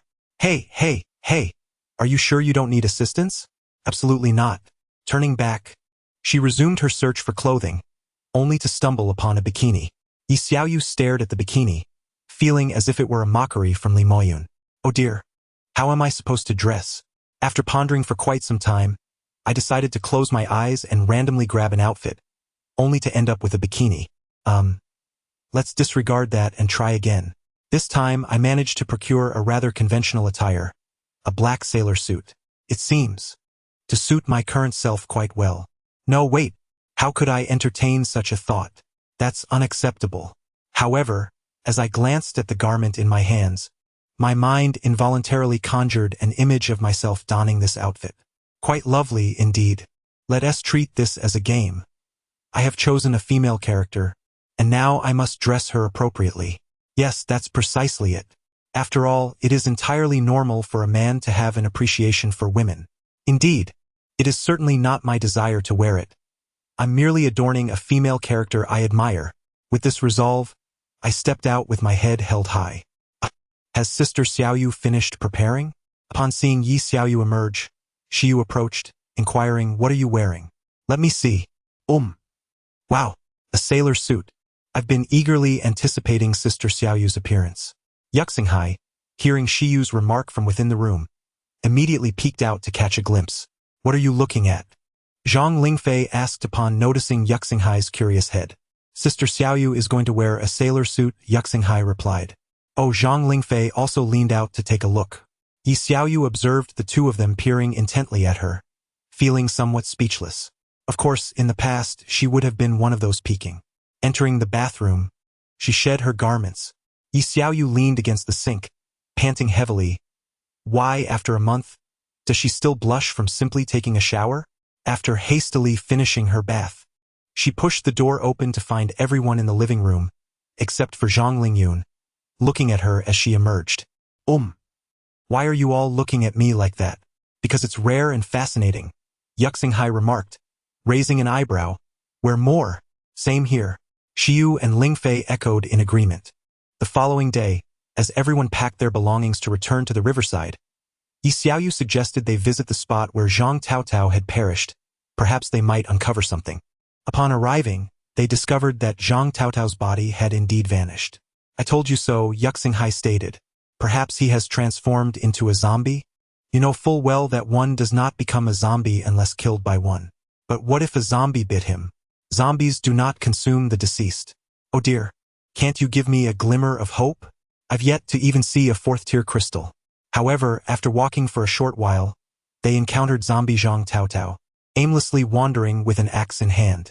See, I told you, Yi Xiaoyu triumphantly declared to Yuxinghai. Yuxinghai did not expect to be proven wrong so swiftly. Zhang Taotao, Yi Xiaoyu shouted at the zombie version of Zhang Taotao, rolling up her sleeves in preparation to confront him. Upon hearing Yi Xiaoyu's call, zombie Zhang Taotao approached directly. Oh, are you coming straight at me? Choosing not to flee, but rather to engage? I am no longer the feeble individual I once was. With a loud shout of Xinyi, I charged forward. Zhang Taotao raised his axe and brought it down upon his own head. Upon witnessing this scene, Yi Xiaoyu immediately slammed on the brakes. Zhang Taotao fell forward, struck directly on the head by his own blow. What? What is happening? Nanny? What just occurred? The 5 individuals present were left in a state of bewilderment as they watched Zhang Taotao take himself out with a single strike. Yi Xiaoyu cautiously approached the motionless Zhang Taotao on the ground, giving him a few gentle kicks.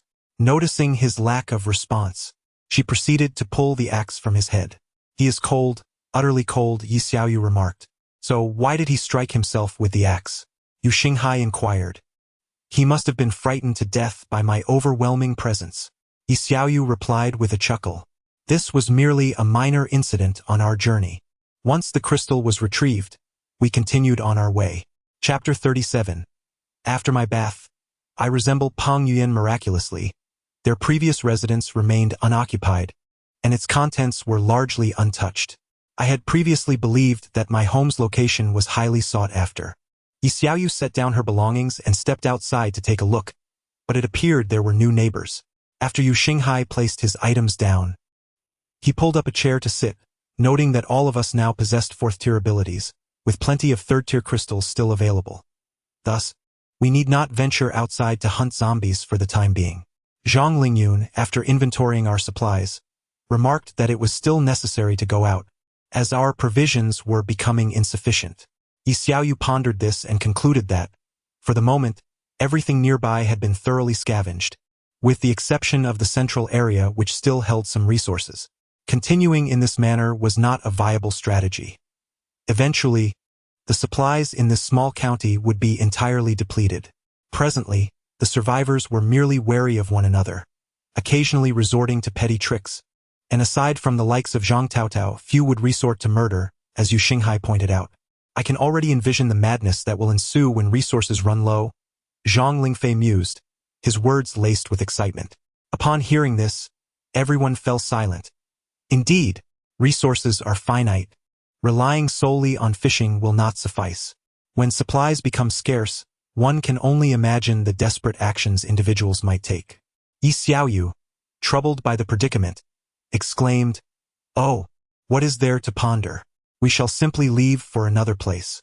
I refuse to believe that such a trivial zombie outbreak could bring this nation to its knees. The lack of military intervention indicates that there are still matters to resolve. True enough, Yuxinghai replied with a smile, acknowledging that in a small county such as this, resource scarcity is quite normal. Perhaps some areas have already restored order. Indeed, Zhang Lingfei concurred. All right, enough of this talk, Yi Xiaoyu declared, grabbing her fishing rod as she made her way outside. I'm going fishing. I've been longing for that large catfish with its long, sharp teeth ever since I last caught it. Wait, you're leaving? Yuxinghai exclaimed, swiftly following her with his own fishing rod in hand. Zhang Lingfei, too, hoisted his fishing rod and called out to Zhang Lingyun, I'm coming along. I haven't had the chance to try out the fishing technique Yi Xiaoyu taught me, the 18 fishing techniques. Seeing them all leave, Zhang Xiyu also wished to join. But upon turning, she found her elder brother had already stepped out with his fishing rod. Zhang Xiyu sighed in frustration, glancing at the empty room. In a huff, she kicked the table in irritation, only to stub her toe painfully against the corner. causing her to crouch down, cradling her foot. Meanwhile, at the survivor organization led by Zhang Taotao, now renamed Heaven Above, Earth Below, I Alone Prevail, their leader was presently enduring a beating. The assailants hailed from the second campus of South University, led by a freshman named Wen Jinyan, who commanded a following of over 100 individuals. Wen Jinyan squinted at the system panel before him, visible solely to his eyes. Name, Li Ergu. Identity, leader of the Heaven Above, Earth Below, I Alone Prevail Survivor Organization. Types of abilities: physical enhancement ability. Transform into a mad dog, with a chance to inflict the rabies debuff on enemies. Wen Jinyan couldn't help but chuckle at the lengthy description. Why such a convoluted name? Just then, a system prompt appeared. Do you wish to eliminate it? Elimination reward: 1 third-tier crystal, 5 points of combat experience, and a portion of members from the unparalleled survivor organization led by Big Brother Li. Wen Jinyan remained silent, simply retrieving a dagger from his pocket and handing it to him. Li Ergu paused momentarily before accepting the dagger, then inquired, "Why give me this? I fear you might die out there with nothing."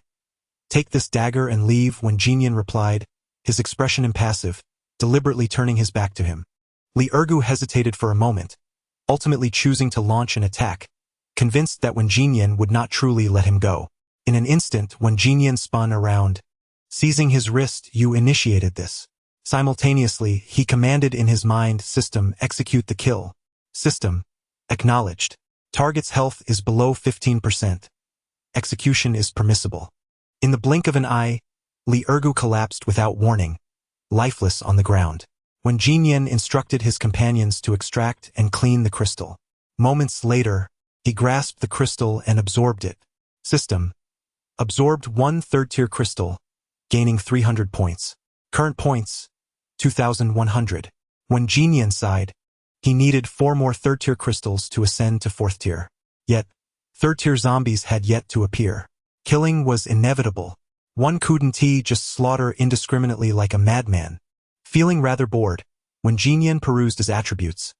Name: Wen Jinyan. Gender: male. Strength: 800. Abilities: supernatural space, crystal shop, intermediate appraisal, percentage execution, charm 75. Finding the monotony unbearable, he entered the crystal shop, exchanging 10 points for a bag of chips.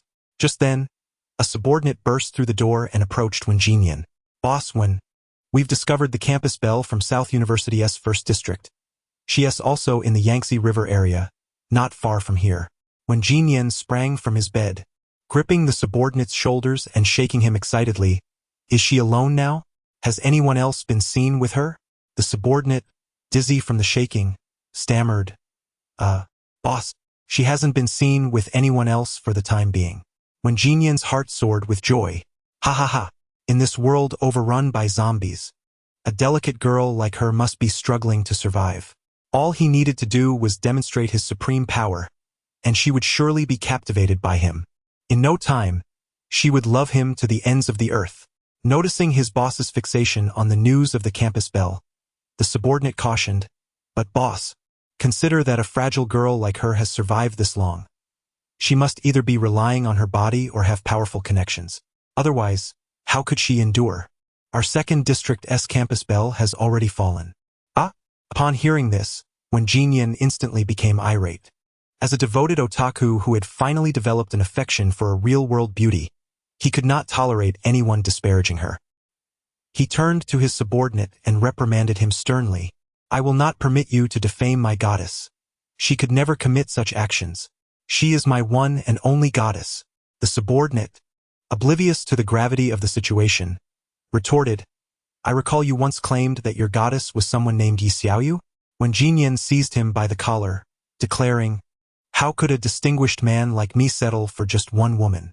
With a grand gesture, he commanded, "Lead the way."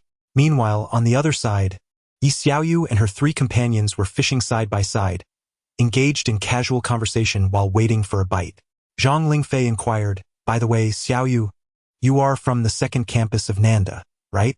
Yi Xiaoyu replied, "Yes, why do you ask?"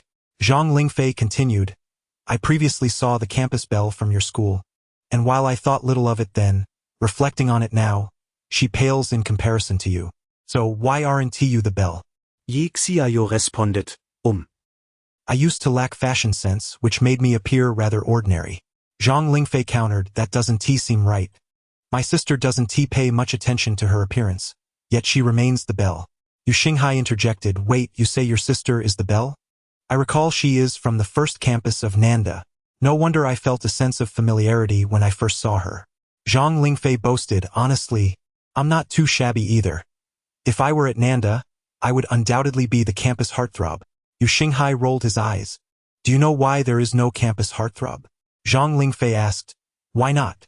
Yu Xinghai replied, because my usual looks do not qualify, but after a shower, I am comparable to Peng Yuyan. Yi Xiaoyu remained silent, stifling her laughter. As Yu Xinghai's words echoed sentiments she had once expressed to him. Zhang Lingfei scoffed. I'm more like Wu Yanzu. Chapter 38. He is my boyfriend in truth. When Jinyan had spotted Zhang Xiu from afar, yet upon arrival, he hesitated. As a devoted otaku, albeit somewhat handsome, he had never experienced romantic entanglements before. His knowledge of the opposite sex was solely derived from web browsing. Thus, despite harboring thoughts in his heart, he found himself at a loss when confronted with reality. Hey, weren't you supposed to seize the opportunity with the campus beauty? Why are you hiding here now? His companion remarked. Alas, what nonsense are you spouting? When Jinyan retorted, irritation flaring. I am not hiding. I am merely preparing. Once I have composed the perfect words, I shall surely win her over. His friend, having been a classmate, was not oblivious to his demeanor and promptly shoved him forward. Oh, Geneva! When Jinyan exclaimed as he was propelled into the open. Zhang Xiu, upon hearing the commotion, glanced up and, upon noticing a stranger, promptly lowered her gaze and resumed sweeping. His friend silently mouthed words of encouragement. Go for it. When Jinyan thought to himself, there's no turning back now that Zhang Xiu has seen me. I cannot retreat. Bracing himself, he approached her, cleared his throat, and said, Hello, I am Wen Jinyan, and I would like to be friends with you. Zhang Xiu lifted her gaze briefly, offering him a silent glance before she began to put away her broom, seemingly intent on retreating indoors. Am I truly so unappealing that you wish to flee at the sight of me? When Jinyan felt a pang of discouragement, yet he was unwilling to capitulate. He yearned for a romantic narrative akin to those he had seen in anime, where one could amass a harem. Resolutely, he extended his hand to block the door Zhang Xiu attempted to close. What do you think you are doing? She inquired, her irritation evident. She had been approached before and was accustomed to most individuals taking a hint and departing. His presence was different. Who knew what he was capable of? When Jinyan faltered, unsure of how to respond to her apparent disdain.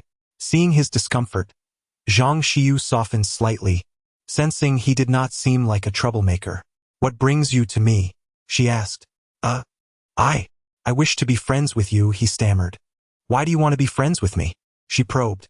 Because he scratched the back of his head, contemplating whether to express his thoughts. Would admitting her beauty tarnish her perception of him? Is it because I am beautiful, then? She mused. Yes. No. Zhang Xiu found his flustered response amusing. Here he was, the one who approached her, now stumbling over his words. It struck her as rather humorous. So, is it true or not? When Jinyan's mind raced as he sought a clever retort from the myriad of anime he had consumed. If you don't speak, I shall take my leave. Wait, When Jinyan cleared his throat and declared, yes, and no. At first sight, I was indeed captivated by your beauty, but as I have come to know you, I find myself deeply enamored. Regardless of your appearance, I would never abandon you. As Zhang Xiu listened to his words, her expression turned peculiar. Have you been watching too much anime? Moreover, isn't this an inopportune moment to say such things? What do you mean by as I get to know you better? It feels like we are meeting for the first time. Feeling a bit embarrassed, when Jinyan scratched his head. I may not be articulate, but my affection for you is genuine. I don't even know you. Isn't this love merely lust? From a short distance away, a subordinate who had been eavesdropping initially thought their exchange would fizzle out, only to realize they were still conversing, prompting an involuntary admiration for the prowess of Boss One. Just then, Yu Xinghai returned unexpectedly.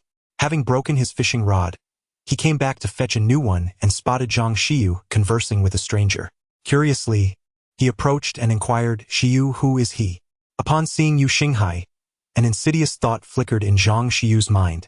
When Jinyan paused, momentarily taken aback. Hadn't his subordinate mentioned that Zhang Xiyu was alone? Who, then, was this individual? A delicate and beautiful girl in the company of another man. Could he be? When Jinyan hesitated to ponder further but still asked Zhang Xiyu, "Xiyu, who is this person? What is your relationship with him?" This was precisely the moment Zhang Xiyu had been waiting for. She dramatically pulled Yu Xinghai close, leaning against him with an air of intimacy, and declared, "Oh, him? He is my boyfriend." She buried her face against Yu Xinghai's shoulder, fearful that her wicked smile would be revealed. Yu Xinghai was taken aback. What? His mind momentarily short-circuited. Just as he was about to ask for clarification, Zhang Xiyu lifted her head slightly, revealing her mischievous grin, and in an instant, Yu Xinghai comprehended her intentions. I recall you didn't have a boyfriend? Weren't you always single?" When Jinyan exclaimed, somewhat distraught.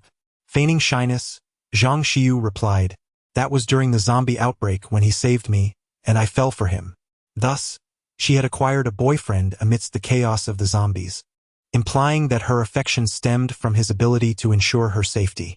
This meant that if he, when Jinyan, could exhibit similar prowess, perhaps he could win her affection as well. Yet, wait, Zhang Xiyu was not one to easily transfer her affections. The person she admired must also possess commendable qualities. Therefore, the prospect of winning her over seemed bleak. However, when Jinyan's spirits lifted once more, he still had another goddess in mind. Though he might not have matched her in the past, he believed his progress would astonish her. After a series of events, he had successfully become the leader of over 100 individuals, and more importantly, he possessed a system, an essential trait of a protagonist.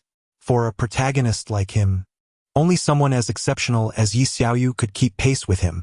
Yu Xinghai observed the myriad of emotions playing across when Jinyan's face, yet he remained silent. Yu Xinghai thought to himself, "This won't do. Without him speaking, the plot cannot advance." And thus he would miss witnessing the gratifying moment of being mocked and then showcasing his true abilities to retaliate.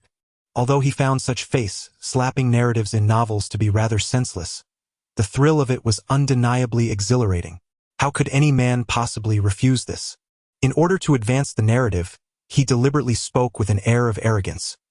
"What do you want with my girlfriend?" Oh dear. This remark jolted when Jinyan back to reality. After all, he was neither a brigand nor a man fond of the wives of others, akin to the infamous Chao. To avoid causing a scene, he promptly apologized. "I'm sorry for the disturbance. I initially intended to pursue Xiyu, but now that I realize she has a boyfriend, I apologize for intruding. I shall take my leave." Huh? Yu Xinghai was momentarily taken aback. The progression of events seemed somewhat unexpected. Wait. Isn't this the response of an ordinary person? His reply, in fact, appeared quite reasonable. When Jinyan turned to leave, Zhang Xiyu, witnessing his genuine departure, released Yu Xinghai, her expression one of disinterest as she remarked, "I thought he would try a bit harder. Am I truly so devoid of charm?" Yu Xinghai, feeling a tinge of regret, replied, "I had hoped to embody the archetypal protagonist of an exhilarating tale, using strength to intimidate the adversary. However," he gazed at Xiyu with a peculiar expression, "I never anticipated that beneath your seemingly innocuous exterior, you would be a scheming femme fatale." Xiyu chuckled and replied, "So you must tread carefully. A seemingly delicate girl like me might just be a cunning vixen." "I'm back," Yi Xiaoyu exclaimed as she kicked the back door open, cradling a thrashing large catfish in her arms. Wait a moment. Yu Xinghai recognized it as the very fish he had nearly caught, only for his fishing rod to snap at the last moment. Yet here was Yi Xiaoyu, having successfully reeled it in herself. "Did you catch it again?" "No. This fish is rather cunning. Kept swimming near the shore, mocking your failure to catch it. Couldn't let it get away, so I jumped into the water and caught it myself." She said this with a proud expression, as if inviting praise. Only then did Yu Xinghai notice that she was drenched, her black sailor outfit clinging to her form. Outside, when Jinyan had barely taken a few steps, when he heard a familiar voice behind him. This voice? He turned around. It was Yi Xiaoyu. Having missed the opportunity with Zhang Xiyu, he absolutely could not let Yi Xiaoyu slip away. Chapter 39. It emitted its final mockery. Look at this fish. It's so slippery that I almost couldn't hold on to it, Yi Xiaoyu exclaimed, struggling to manage the writhing fish that was attempting to bite her. Behave yourself. With a firm grip, she snapped a few bones of the fish, causing it to instantly wilt and lose the strength to thrash about. Having subdued it, she tossed it onto the ground. At that moment, when Jinyan, who had just returned to the entrance, caught sight of this scene, his jaw dropping in astonishment. Yu Xinghai turned to see Wen Jinyan back again and asked, "Why have you returned?" Noticing Wen Jinyan, Yi Xiaoyu pointed at him, "Aren't you that person?" Wen Jinyan felt as though he had been stabbed in the chest but replied with hope, "I'm the one you met in the boys' dormitory. You saved me then and took me under your wing. Of course I recognize you. I simply don't remember your name," Yi Xiaoyu retorted. Wen Jinyan felt another pang of disappointment. "I thought you were dead. I didn't expect you to still be alive," Yi Xiaoyu continued. Hearing this, Wen Jinyan felt a flicker of revival. "So, you were looking for me?" "Not at all. I never thought about finding you," she replied, casting a shadow over his spirits. Yu Xinghai, amused by the shift in Wen Jinyan's expression, walked over to Yi Xiaoyu. "You know him?" "Yes," she affirmed before turning to Yu Xinghai. "Don't you remember him? He's from the same floor as our dorm." "Huh?" Yu Xinghai pondered but still couldn't recall.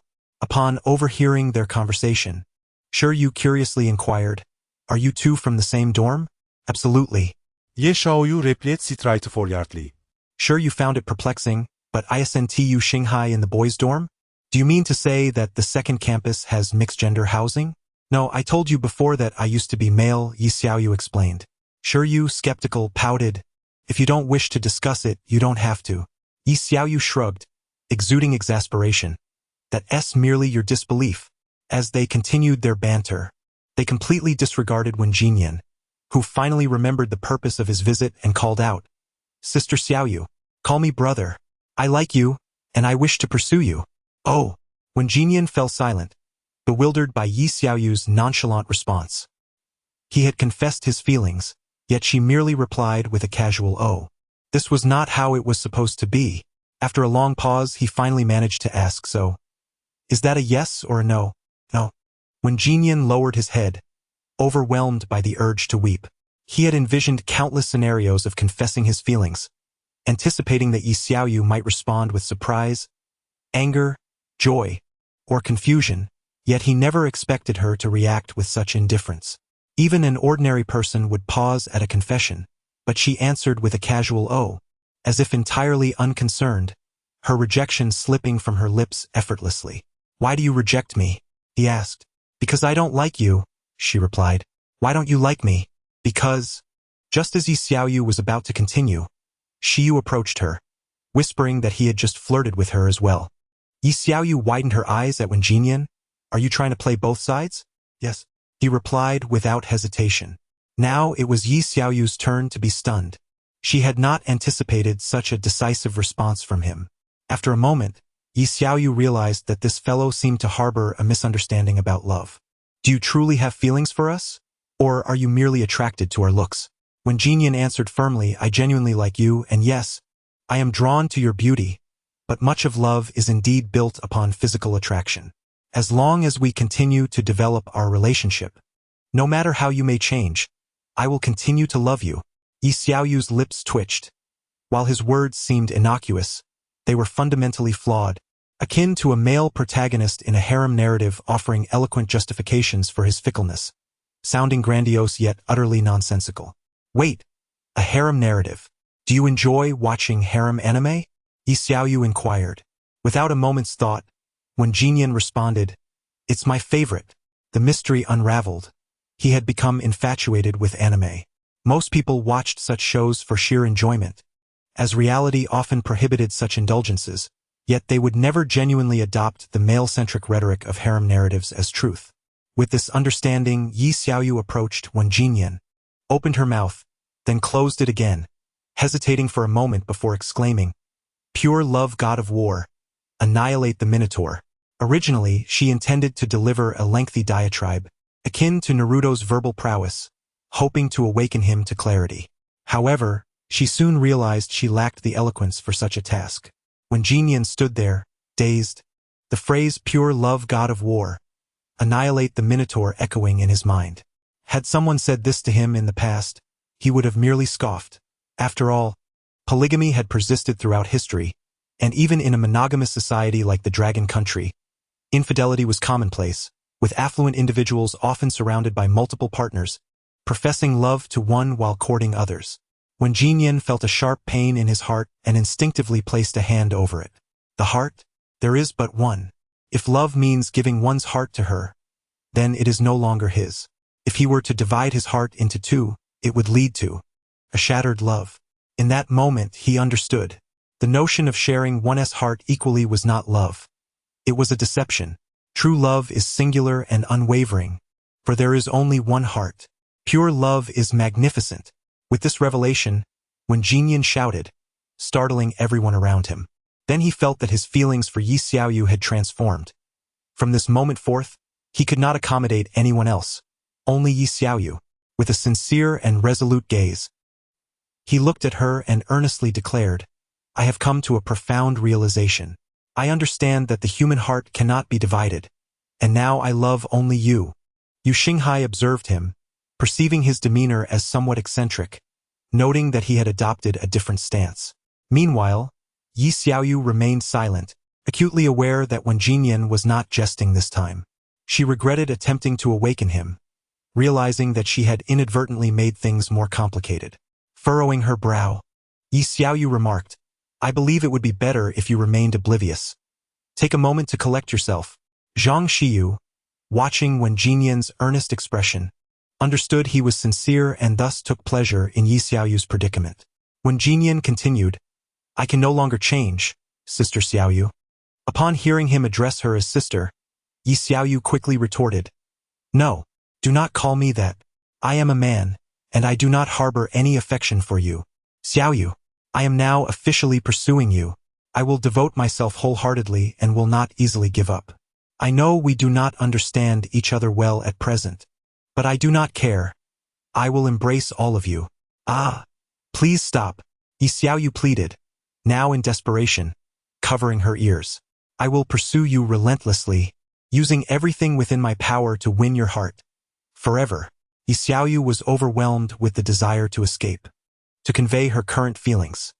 Imagine being a man with perfectly normal inclinations, and suddenly, another man professes his love for you.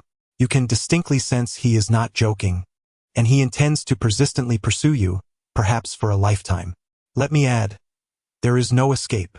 Yi Xiaoyu cast a pitiful glance at Xiyu, who was reveling in her misfortune, then turned to Yu Xinghai, who wore an even more sinister grin. Lastly, she looked down at the half-dead fish on the ground, which seemed to mock her with its final breath. Chapter 40.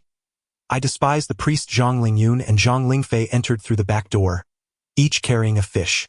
They soon noticed Yi Xiaoyu hiding behind Yu Xinghai, who, along with Zhang Xiyu, was smiling at her. "What are you up to?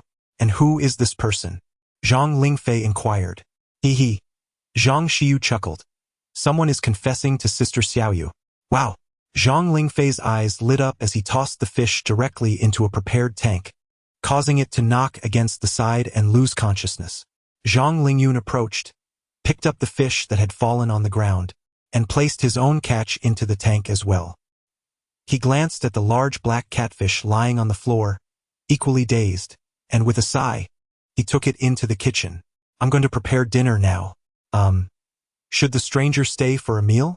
he suggested, discerning from the group's demeanor that when Jinyan was likely not a bad person. After all, if something were amiss, Xiaoyu would have already dealt with him. "Really? I will pay for the meal. You can have whatever you want." When Jinyan exclaimed excitedly, thrilled at the prospect of dining together, especially being able to watch Xiaoyu eat. "Absolutely not. I want to keep my distance from him," Yi Xiaoyu retorted loudly. Yu Xinghai stepped closer to Wen Jinyan, extending his hand. "Buddy, stay for a meal and consider it a chance to make a friend." Zhang Lingfei joined in, offering his hand as well. "Come on, we hit it off right away, so stay for dinner." Yi Xiaoyu looked at the two of them, feeling as if the sky were collapsing. This isn't right. Aren't you worried that Sister Xiaoyu might actually be taken away? Xiu remarked. Yu Xinghai pointed at Yi Xiaoyu. Do you really think Sister Xiaoyu can get married? Zhang Lingfei added. Sister Xiaoyu told me she likes beautiful women, and I even saw. Upon hearing the word room, Yi Xiaoyu instantly teleported in front of Zhang Lingfei, covering his mouth and hissing through clenched teeth. Shut up. If you spill this, I will be utterly humiliated. She then pulled Zhang Xiyu into an embrace, addressing Wen Jinyan. I'm sorry, but I like Xiyu. You should just give up. Wen Jinyan stared at the scene, momentarily stunned, before turning to Yu Xinghai. Your girlfriend has been snatched away. Yu Xinghai replied, taken aback. At the dining table, Wen Jinyan informed them that he had eliminated the new leader of Zhang Taotao's survivor group and had now taken control of the area. Yi Xiaoyu expressed some regret, contemplating seeking revenge on Zhang Taotao's subordinates. What? You say the guilty should pay for their crimes? You think the subordinates are innocent? Do you consider Yi Xiaoyu a good person? However, when Wen Jinyan revealed his abilities, everyone gazed at him with admiration. Yu Xinghai suddenly jumped to his feet, exclaiming, Your crystal shop can exchange for almost anything? Can you get me a pack of spicy strips? I want potato chips, the kind you had from me before. Yi Xiaoyu added. Wen Jinyan reached into his pocket and pulled out a pack of spicy strips and potato chips, handing them to the two. Wow, it really works. Yu Xinghai gazed incredulously at the spicy strips before him. Without hesitation, he tore open the package and indulged in a few pieces. The taste remained unchanged, which reassured him. However, noticing that they had been retrieved from a pocket, he inquired, Why must it be this way? It's a regulation, though I cannot fathom the reasoning behind it. To obtain the exchanged items, one must not be seen. Otherwise, the transaction becomes void. Moreover, this crystal shop likely operates on a system of equivalent exchange. Theoretically, as long as I possess enough crystals, I can procure anything I desire. Wow! Exclaimed Yi Xiaoyu, her eyes sparkling with excitement. I lack crystals, but I am in need of supplies, and you can convert crystals into materials. Wen Jinyan, sensing Yi Xiaoyu's gaze, turned to her with a tender expression and declared, If it pleases you, I would gladly give you everything I own. Yi Xiaoyu's expression froze, and she quickly shifted closer to Zhang Xiyu. Oh, by the way, Wen Jinyan continued, I have now taken over the survivor organization previously led by Zhang Tao, which means I am the leader of this area. He maintained his soulful gaze on Yi Xiaoyu, who dared not meet his eyes, tilting her head aside instead. He pressed on, Earlier Xiaoyu saved my life, so I acknowledged her as my elder sister. Therefore, I am now her subordinate, and naturally, the territory I have conquered belongs to the elder sister. Thus, Xiaoyu, tomorrow I will inform them to recognize you as the leader. Upon hearing this, Yi Xiaoyu hurriedly waved her hands, exclaiming, No, no, no. You know I have no desire to take you as a subordinate. This was merely a reluctant acknowledgement due to your clinging. I simply wish to relax at home. Wen Jinyan displayed an understanding expression and replied, Very well. Henceforth you shall be the unseen leader. You need not join us. We will not disturb you, but you will retain all authority, able to issue commands whenever you wish, without the burden of managing the organization. You can simply relax at home. Oh dear. Yi Xiaoyu sighed in exasperation, then said, Let me clarify. I am male. Forget it. You wouldn't believe me anyway. To explain it simply, my body may be that of a girl, but my mind identifies as male, so I do not harbor romantic feelings for men. Understand? Wen Jinyan's expression shifted to one of enlightenment as he solemnly stated, Rest assured, Sister Xiaoyu, I shall surely alter your orientation. Oh no. Yi Xiaoyu clutched her hair in despair, lamenting, You completely misunderstood. Yu Xinghai observed her distress with a hint of amusement, prompting Yi Xiaoyu to shoot him a fierce glare. Warning, you dare mock me? If I manage to acquire that kind of potion, I'll give you a dose as well. Yu Xinghai promptly sobered, realizing her expression was not one of jest. After finally finishing their meal and reluctantly bidding farewell to Wen Jinyan, Yi Xiaoyu took a shower and donned her new clothes. She had intended to lie down on her soft bed for a comfortable sleep. However, upon opening her bedroom door, she was met with the sight of Li Moyun, clad in a flowing black gown, holding an array of women-esque clothing. In that moment, she felt as if the sky had fallen upon her. Oh no! Upon hearing a loud shout from Yi Xiaoyu's room, the others initially feared she had encountered some misfortune. However, upon opening the door, they were met with the sight of Li Maoyun pinning Yi Xiaoyu against the wall, while simultaneously attempting to remove her clothing. The group stood momentarily stunned. Li Maoyun, clearly displeased at being interrupted, was met with a quick response from Zhang Xiyu, who awkwardly chuckled and said, "Sorry to intrude. You must be Sister Li Maoyun, right? We had no idea you were here. Please continue, haha, we'll just take our leave." With that, she slammed the door shut.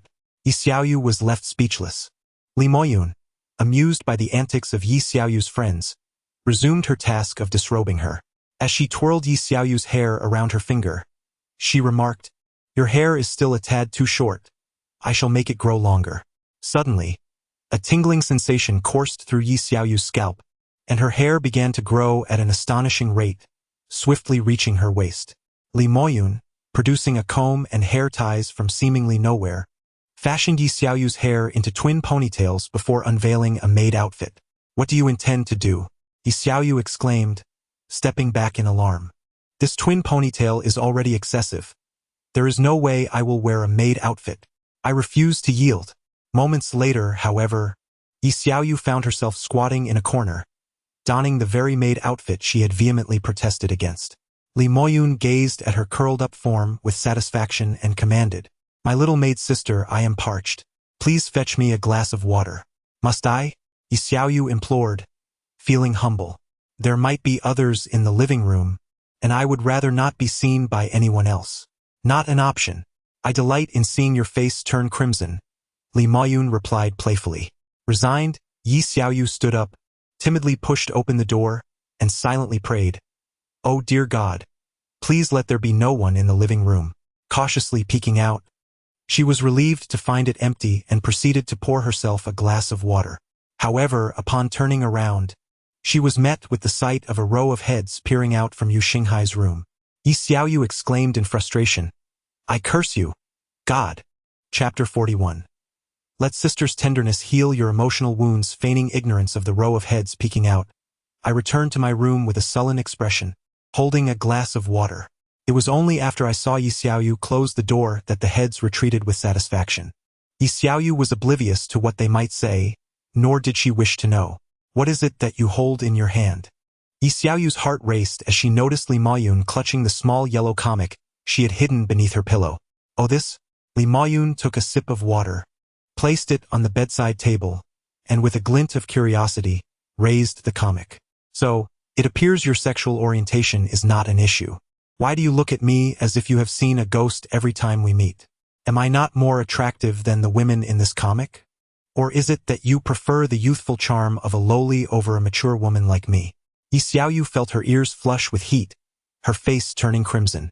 She snatched the comic from Li Maoyun's hands, clutching it tightly to her chest, too embarrassed to meet her gaze. "Hey, I haven't finished reading yet." A child's innocent voice chimed from behind.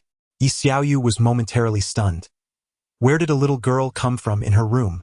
Turning around, she found Li Maoyun had vanished, leaving behind a small girl dressed in oversized clothing, holding onto the fabric with tiny hands, gazing at Yi Xiaoyu with wide, sparkling eyes. "Huh? What is going on? Who are you?" Yi Xiaoyu asked, confusion evident on her face. The little girl tilted her head. "Don't you like the way I am now?" Yi Xiaoyu stood frozen in place before slapping her forehead, exclaiming, "You are Li Maoyun, aren't you? You wanted to transform into a lowly, right?" The little Li Maoyun nodded eagerly. "This is not lowly. You look like a little girl." Little Li Maoyun blinked and inquired, "Don't you like this? I thought little girls were lowless." Yi Xiaoyu smacked her forehead again, exasperated. "Sister, those who find you appealing in this form deserve severe reprimand." Oh, with that, little Li Maoyun's body began to grow rapidly, transforming into a figure resembling a 16 or 17-year-old. "What about now? Do you like this? Wow, this is astonishing. But I'm not a fan of lowless. I simply appreciate women with good figures and beauty." Li Maoyun continued to grow until she returned to her original form, though now her expression bore a hint of displeasure. Are you implying that my figure is inadequate and that I am unattractive? And no, not at all. Yi Xiaoyu quickly waved her hands in denial. Then why do you always look frightened when you see me? Well, I hope my sister won't be upset if I say this? Realizing the potential backlash, Yi Xiaoyu hesitated before adding, but I suppose I should say it anyway. With a sigh of relief, she continued, it's because the moment you emerged from the morgue terrified me to the core. Li Moyun's expression froze, her gaze turning icy, and the temperature in the room seemed to drop several degrees. Yi Xiaoyu inwardly lamented her situation and said, you just promised that you wouldn't get angry. You cannot go back on your word. Li Moyun replied with a smile that did not reach her eyes. Indeed, I did promise, but your words were akin to declaring Sun Wukong merely a stable keeper. Do you truly believe I could endure such a provocation? But you promised me. Before Yi Xiaoyu could finish her sentence, Li Moyun seized her ear and retorted, I have always dressed elegantly whenever I meet you, yet you only remember my past embarrassments. Can we not have a civil discussion? I was wrong. Please, I won't mention it again. Let go, my ear is going to break. Li Moyun released her grip and said, there will be no next time. She then extended her hand. The comic, give it to me. I have yet to finish it. Dis. Yi Xiaoyu hesitated. I fear it may tarnish your vision. What are you afraid of? Hand it over. Li Moyun insisted, a rare blush gracing her cheeks. I have yet to explore this realm. Yi Xiaoyu was taken aback. She had not anticipated Li Moyun's ignorance in such matters. Noticing the astonished look on Yi Xiaoyu's face, Li Moyun felt a tinge of embarrassment but still proclaimed, what are you staring at? Do I appear to be someone who has experienced romance? Li Moyun snatched the comic from Yi Xiaoyu's hands, displaying a victorious demeanor as she settled onto the bed, engrossed in the story. As she read, her expressions varied, sometimes gasping in shock, other times frowning in disbelief at the plot twists, while Yi Xiaoyu sat awkwardly, wishing she could vanish into thin air. Li Moyun read slowly yet attentively, while Yi Xiaoyu's mind drifted elsewhere. Finally, after finishing, Li Moyun returned the book to Yi Xiaoyu. It's quite late. Aren't you leaving? Ye Xiaoyu invited. Are you issuing an eviction notice? Li Moyun replied, a hint of displeasure in her tone. No, it's just that there are no rooms here for you to sleep in. Weren't you just saying I had frightened you into a psychological shadow? Then tonight, I shall hold you while you sleep, allowing you to experience my gentleness and dispel your fears of me. That seems inappropriate. What is inappropriate? Come? Change into this nightgown. Absolutely not. Li Moyun indeed followed through, wrapping her arms around Yi Xiaoyu as they slept. As Li Moyun held Yi Xiaoyu, the latter found her face buried in a sea of softness. She longed to push away but realized that doing so would require touching that softness, which she dared not do. Observing this, Li Moyun tightened her embrace, using her legs to secure Yi Xiaoyu's waist, treating her like a cherished teddy bear. In that moment, Yi Xiaoyu comprehended the perfection of Li Moyun's figure. Li Moyun inhaled the faint, comforting fragrance emanating from Yi Xiaoyu, feeling an unusual sense of tranquility, entirely oblivious to Yi Xiaoyu's immobility out of restraint. The following day, due to Li Moyun's presence, no one disturbed Yi Xiaoyu's slumber until nearly noon, when Zhang Xiu finally knocked on the door. Yi Xiaoyu stretched lazily and noticed that Li Moyun had already departed, leaving behind only her lingering presence. She ran her fingers through her hair, discovering that it had transformed back into flowing locks that cascaded over her shoulders. Turning her gaze, she saw her usual attire neatly folded to one side, accompanied by a note that read, if you truly dislike wearing the clothes I provided, that is acceptable. I shall not compel you to wear them perpetually. However, should I arrive, you are to don the attire I have prepared for you without protest. After changing into the designated outfit, she stepped outside and met Shi Yu's puzzled gaze. Weren't you a twin-tailed maid last night? Why have you reverted back now? And where has sister Li Moyun gone? Li Moyun had indeed left, stating she would not force her to continue wearing garments she did not favor, and that yesterday was a different day. Today was a new beginning. She then approached the table and sat down, pondering what the morning's meal would entail. Shi Yu interjected, it is now lunchtime, you have overslept. Chapter 42. Nightmares. 3 months had passed since the emergence of the undead. Following the arrival of Wenjinyan, the number of survivors steadily grew, for he was a benevolent soul, a true kind-hearted individual. A month and a half into the zombie outbreak, nearly all resources in the city had been exhausted. As people resorted to violence over a mere loaf of bread, Wenjinyan stepped forward, leveraging his abilities to convert crystals into essential supplies. With just crystals in hand, anyone could exchange for the necessities they required. With an unending supply of crystals, the organization led by Wenjinyan flourished, establishing itself as the undeniable dominion. However, with an increase in numbers came a few foolish individuals who failed to comprehend their own limitations. In his naivety, Wenjinyan attempted to reason with them, believing that his noble character could sway their hearts.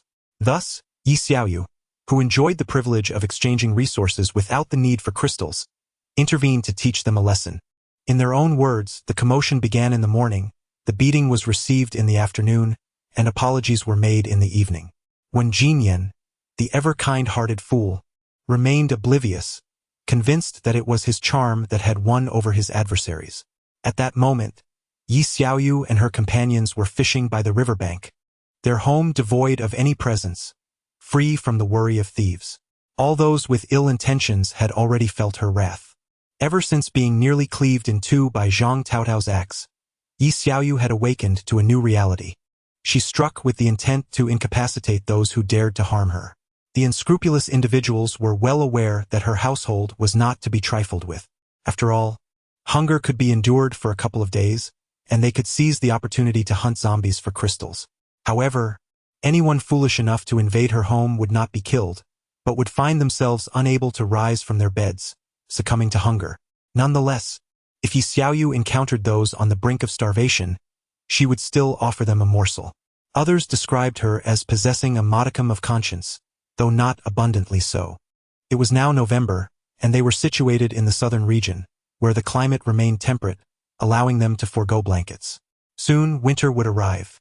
Yu Xinghai gazed at the tranquil river, boredom prompting him to speak. Yi Xiaoyu replied languidly, stifling a yawn. Why do you seem so lackluster these days? Could it be that a relative has come to visit, and you are particularly vibrant? Yi Xiaoyu cast a disinterested glance in his direction. It seems not. But can you blame me? Life has become too comfortable. The zombies are only at level 3. Once we reach level 5, they will pose no threat. As for resources, a single level 3 crystal suffices for half a month's sustenance, and since I do not even collect them, they simply gather dust in the warehouse. Yi Xiaoyu yawned again, reclining in her rocking chair and closing her eyes. If a fish bites, wake me. Yu Xinghai observed her lovely features and sighed softly before engaging Zhang Lingfei in conversation. Curiously, although Yi Xiaoyu was a girl, she had never experienced her monthly cycle, a fact she was content with. The breeze by the river lulled her to sleep, and gradually, she drifted into a dream. In the midst of a heavy snowfall, a male version of Yi Xiaoyu, laden with New Year's goods, knocked on the door of their family home. The door swung open to reveal a plump, middle-aged woman and a stout man with a beer belly. They were the parents of Yi Xiaoyu. Upon seeing their child, their faces illuminated with joy as they brushed the snow off her. Xiaoyu's back. Yes, I'm back, Dad. Mom. Entering the house, she placed her belongings down and noticed a woman seated on the sofa, who stood to embrace Yi Xiaoyu. Sister, I'm back. The elder sister smiled and released her, then turned to see Yu Xinghai. Why did you return so late? I've been waiting for you for ages, Yu Xinghai remarked. Their mother approached, handing Yi Xiaoyu a mop. Look at how dirty the second floor is. You didn't even bother to sweep. Go upstairs and mop the floor now. Ye Xiaoyu chocolate WRL. Taking the mop and heading upstairs, she opened her bedroom door, and Zhang Xiyu emerged, saying, the New Year's Eve dinner is ready. Let's go eat together. Thus, she pushed the main door open and stepped outside, where a heavy snowfall blanketed the world in white. As she walked, the snow intensified, and through the flurry, she discerned a figure in the distance. Uncertain of who it was, she pressed on, and the figure approached her as well. So cold. The snow piled atop Yi Xiaoyu, growing heavier. Gradually, she recognized the towering figure before her, resembling a mountain. The person loomed closer, his massive frame imposing. One of his eyes was pierced by a long nail, while the other glowed a menacing red, fixated on Yi Xiaoyu. You're Zhang. Zhang. What? Who are you? Yi Xiaoyu felt a strange familiarity mixed with an unsettling strangeness. The figure moved, and she then noticed he wielded a colossal axe, raising it high above his head before bringing it down with tremendous force. Yi Xiaoyu attempted to flee, but found herself paralyzed, the axe's unstoppable momentum drawing nearer. In terror, she shut her eyes, feeling an icy grip seep into her bones. Yet the anticipated severing did not come to pass. Don't be afraid. Daddy will protect you. Upon opening her eyes, she saw her father standing before her, draped in a warm blanket. He gently covered her with it, and as the warmth enveloped her, he opened the door. Yi Xiaoyu beheld a gathering around a table laden with a sumptuous New Year's Eve feast.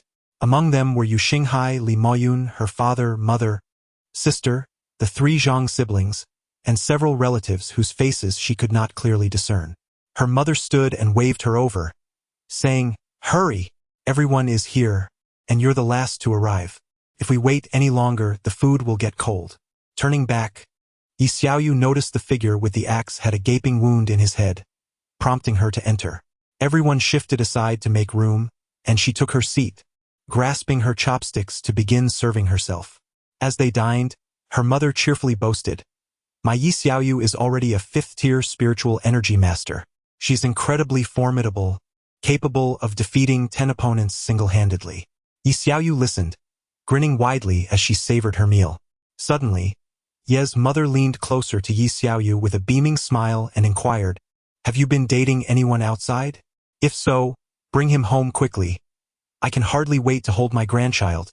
Yi Xiaoyu's smile faltered as he replied, "Mom, I'm a boy. I don't have a girlfriend." Ye's father slammed his hand on the table, rising abruptly to point an accusatory finger at Yi Xiaoyu, unleashing a torrent of curses. "You wretched creature! After all I've done for you, this is how you repay me." Startled, Yi Xiaoyu stumbled back and fell to the ground. In that moment, he caught sight of a figure clad in black rushing towards him, brandishing a syringe that was thrust into his arm. In an instant, his hair began to grow wildly, and before long, Yi Xiaoyu transformed into a girl. Ye's mother scolded her fiercely, "You beast! Why would you change into a girl? Have you lost your mind?" Yi Xiaoyu hastily defended herself. "It wasn't me. I didn't want to become a woman. It was forced upon me." But her explanation was met with further insults. "Liar! How dare you lie? You worthless piece of trash. Always glued to your phone, your grades are abysmal, and your character is lacking. You are utterly useless." Ye's father raised an axe, shouting, "What good are you to me? I raised you for this? You can't even fulfill your duty to carry on the family name. I'll treat you as if you never existed. Today, I will end your life." Desperate to evade the blow, Yi Xiaoyu found her legs unresponsive, and the axe struck her with brutal force. With a cry of agony, she collapsed to the ground as the crowd encircled her, hurling accusations.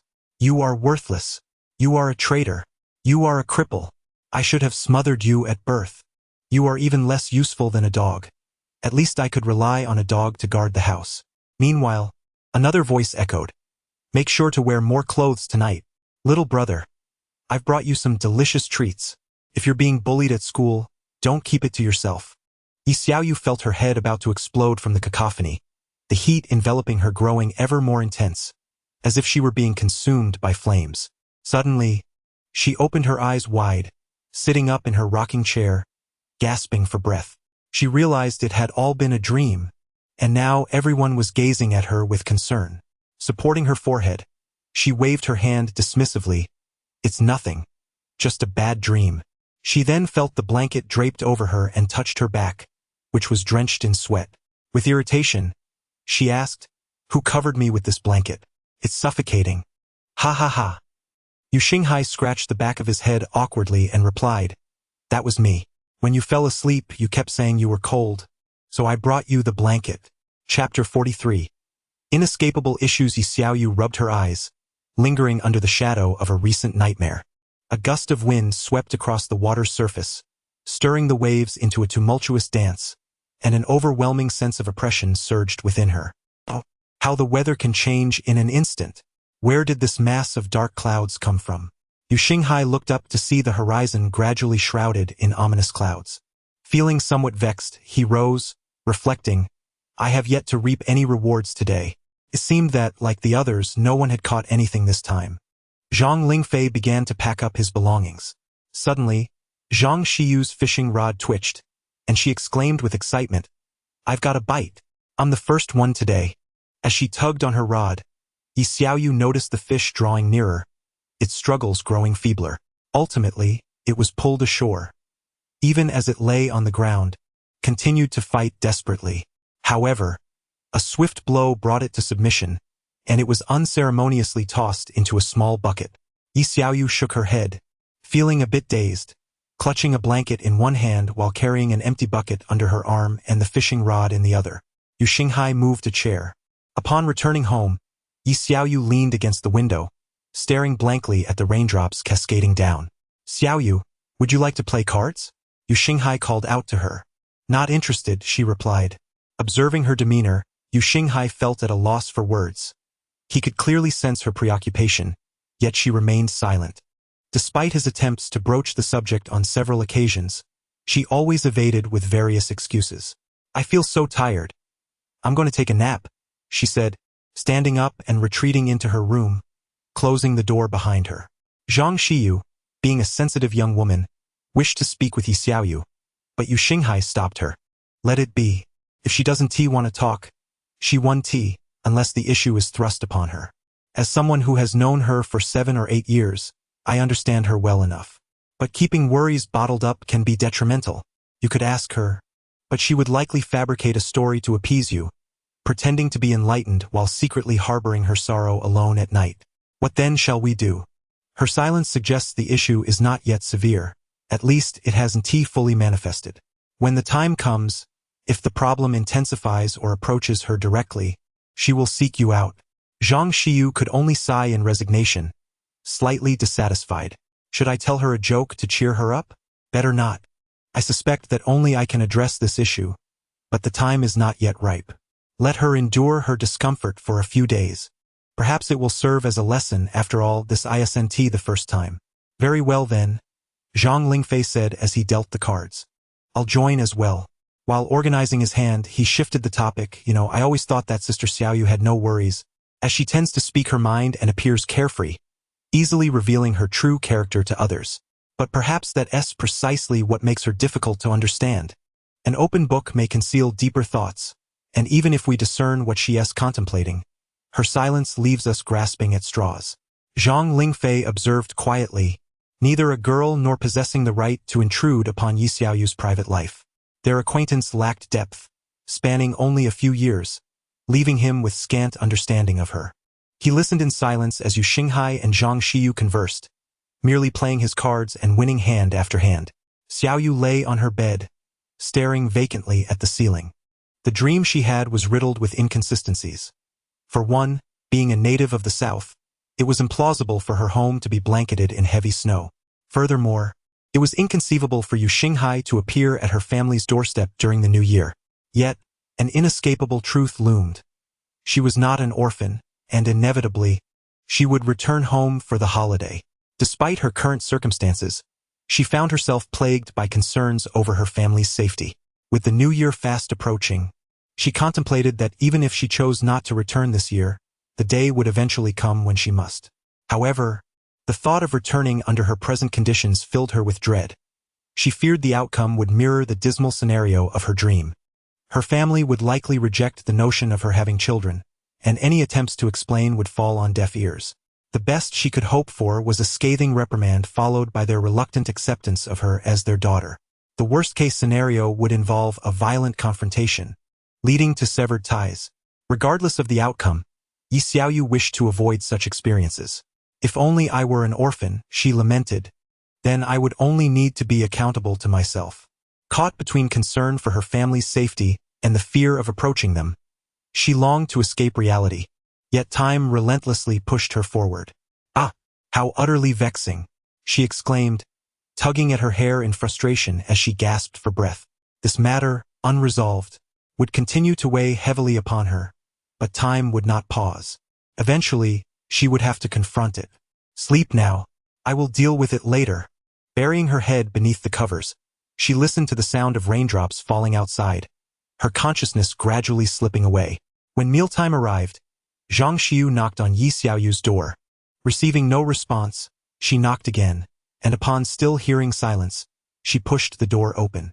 With her hair in disarray, Xiaoyu, still bleary-eyed, stared blankly at Zhang Xiu. "Oh dear, look at your hair," Zhang Xiu exclaimed, picking up a comb to tidy her locks. Throughout this process, Xiaoyu sat quietly, allowing Xiu to fuss over her. "Look at you, so beautiful like a doll, with such a lovely face. It's a shame you don't take better care of your appearance," Zhang Xiu chattered on, resembling a doting mother. Yi Xiaoyu yawned and rubbed her eyes intermittently, thinking to herself that it was rather pleasant. No one would regard her differently now that she was a girl. In a small rural village, where the population was sparse, the number of zombies was also limited. The villagers quickly dealt with the undead, continuing their lives as they had before, albeit cut off from the outside world. A little girl, around 7 or 8 years old, carried a basket filled with firewood on her back. Though the basket was larger than she was, she merely wiped the sweat from her brow and pressed on. "Lu Yatu, are you tired? Would you like me to help you?" An elderly man seated on the edge of the field asked kindly, his face adorned with a gentle smile. The girl merely lifted her head, revealing a radiant smile as she addressed the old man. "Grandpa Li, I'm not tired. My grandfather is waiting for me to bring back firewood for cooking, so I must take my leave. Farewell." Sighing, Grandpa Li thought to himself how fortunate Lu Laotu must have been in his past life to have such a daughter. He responded with a smile, but once the girl had walked far enough away, he muttered that Lu Laotu really is something else. How can he allow such a young girl to venture alone into the mountains to gather firewood? What if she encounters a ghost? Truly is beyond reason. The ghosts Grandpa Li referred to were zombies. Although the village had cleared out the zombies, there were still some that could wander in from outside. The girl's true name was Lu Hui Hui. Her parents had gone to work in the city, leaving her in the care of her grandfather in the countryside. Lu Hui's grandmother had passed away before she was born, leaving her to rely solely on her grandfather, Lu Laotu, a frail old man who, despite being in his 70s, remained remarkably vigorous. The majority of the villagers were elderly or left-behind children, as the younger generation had mostly sought employment elsewhere. Currently, Lu Laotu was gathered with a group at the village entrance, all holding farming tools such as shovels and hoes, stained with both dried and fresh blood.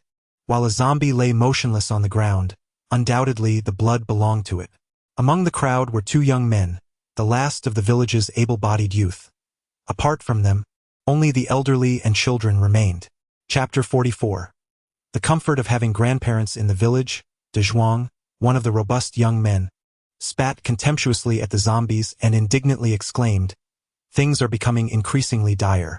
The recent corpses either possess supernatural abilities or exhibit terrifying strength, and they seem to grow more formidable by the day." Amidst the crowd, an elderly man expressed his concerns. "Indeed, if the zombies here are so powerful, how can my child cope in the city among so many people?" "Alas," another elder, Zhang, interjected, "do not dwell on your child.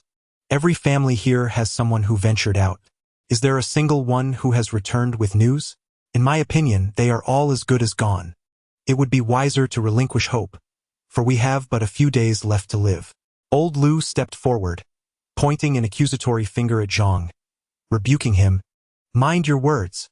What do you mean they are all dead? The city folk are resourceful. Even if we perish, the inhabitants of the city will survive. They have soldiers, weapons, and artillery capable of dispatching a few zombies without breaking a sweat." Zhang, feeling insulted, retorted, "Then why is there no news? If they are so capable, why haven't they returned to check on us? Look at these zombies, each one either wielding sorcery or possessing immense strength. Not everyone has access to guns and cannons." Old Lu was rendered speechless by the rebuttal. His face flushed with rage as he bellowed, "No one is dead. My Lu boy is definitely alive."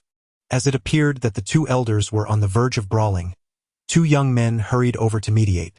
Xiao Shu, certainly not a name the author struggled to invent, grasped old Lu's arm, saying, "Why quarrel? It matters not whether the outsiders are alive or dead. Focus on the present." You still have a granddaughter, whereas Zhang's sole grandson has turned into a zombie. What do you have to dispute with him? Upon hearing Xiao Shu mention his grandson, Zhang immediately raised his hoe, ready to strike. De Zhuang quickly intervened, urging, hold on. Do not resort to violence. Xiao Shu may be clumsy with words, but do not stoop to his level. Calm yourself. Your child working in the city might be on their way back. After much persuasion, Zhang finally cast aside his hoe and retreated to a corner, weeping bitterly. No one wished to acknowledge the death of their child, and Zhang was no exception, yet his plight was particularly tragic. His child had been working away for 3 years, and apart from a few phone calls throughout the year, had never returned home. He once had a well-behaved grandson to share moments of joy with, but now that child had transformed into a zombie. Unable to take action himself, he could only rely on others, which led to old Lu taking matters into his hands. Although aware that old Lu acted out of desperation, knowing his grandson had perished at his hands left Zhang with a bitter grievance. The wailing of Zhang stirred the hearts of the assembled group. Nearly all elders had children working away, yet they were powerless. They could not venture outside, for the world beyond was filled with death, and stepping out meant certain doom. The elderly in the countryside tend to be quite superstitious. Even after vanquishing the undead, they merely incinerate the corpse without daring to take further action. Consequently, they remain oblivious to the existence of the crystals. As time progresses, the zombies evolve and grow stronger, while the villagers remain stagnant. Were it not for the farmers, whose laborious endeavors have endowed them with considerable strength, they would have long been annihilated. Alas, De Zhuang sighed deeply. Once an orphan abandoned by the roadside, he was rescued by a benevolent woman from the village. He grew up eating the food provided by various families, affectionately addressing these elders as grandfather and grandmother. Turning to Xiao Shui with indignation, he exclaimed, "How can you be so utterly devoid of tact? I cannot believe you have returned from the city." Xiao Shui, cowed into silence, recognized his misstep. Yet, despite his lowered gaze, resentment simmered within him. Though he hailed from the city, he had returned home due to his inability to thrive there. Initially hoping to rely on his family, he found himself embroiled in troubling circumstances. Though Xiao Shui had a pleasing appearance, he was indolent and indulgent, harboring a strong sense of jealousy. His malnourished physique contrasted sharply with De Zhuang's robust build, shaped by years of hard labor. Xiao Shui's envy of De Zhuang had reached a bitter intensity.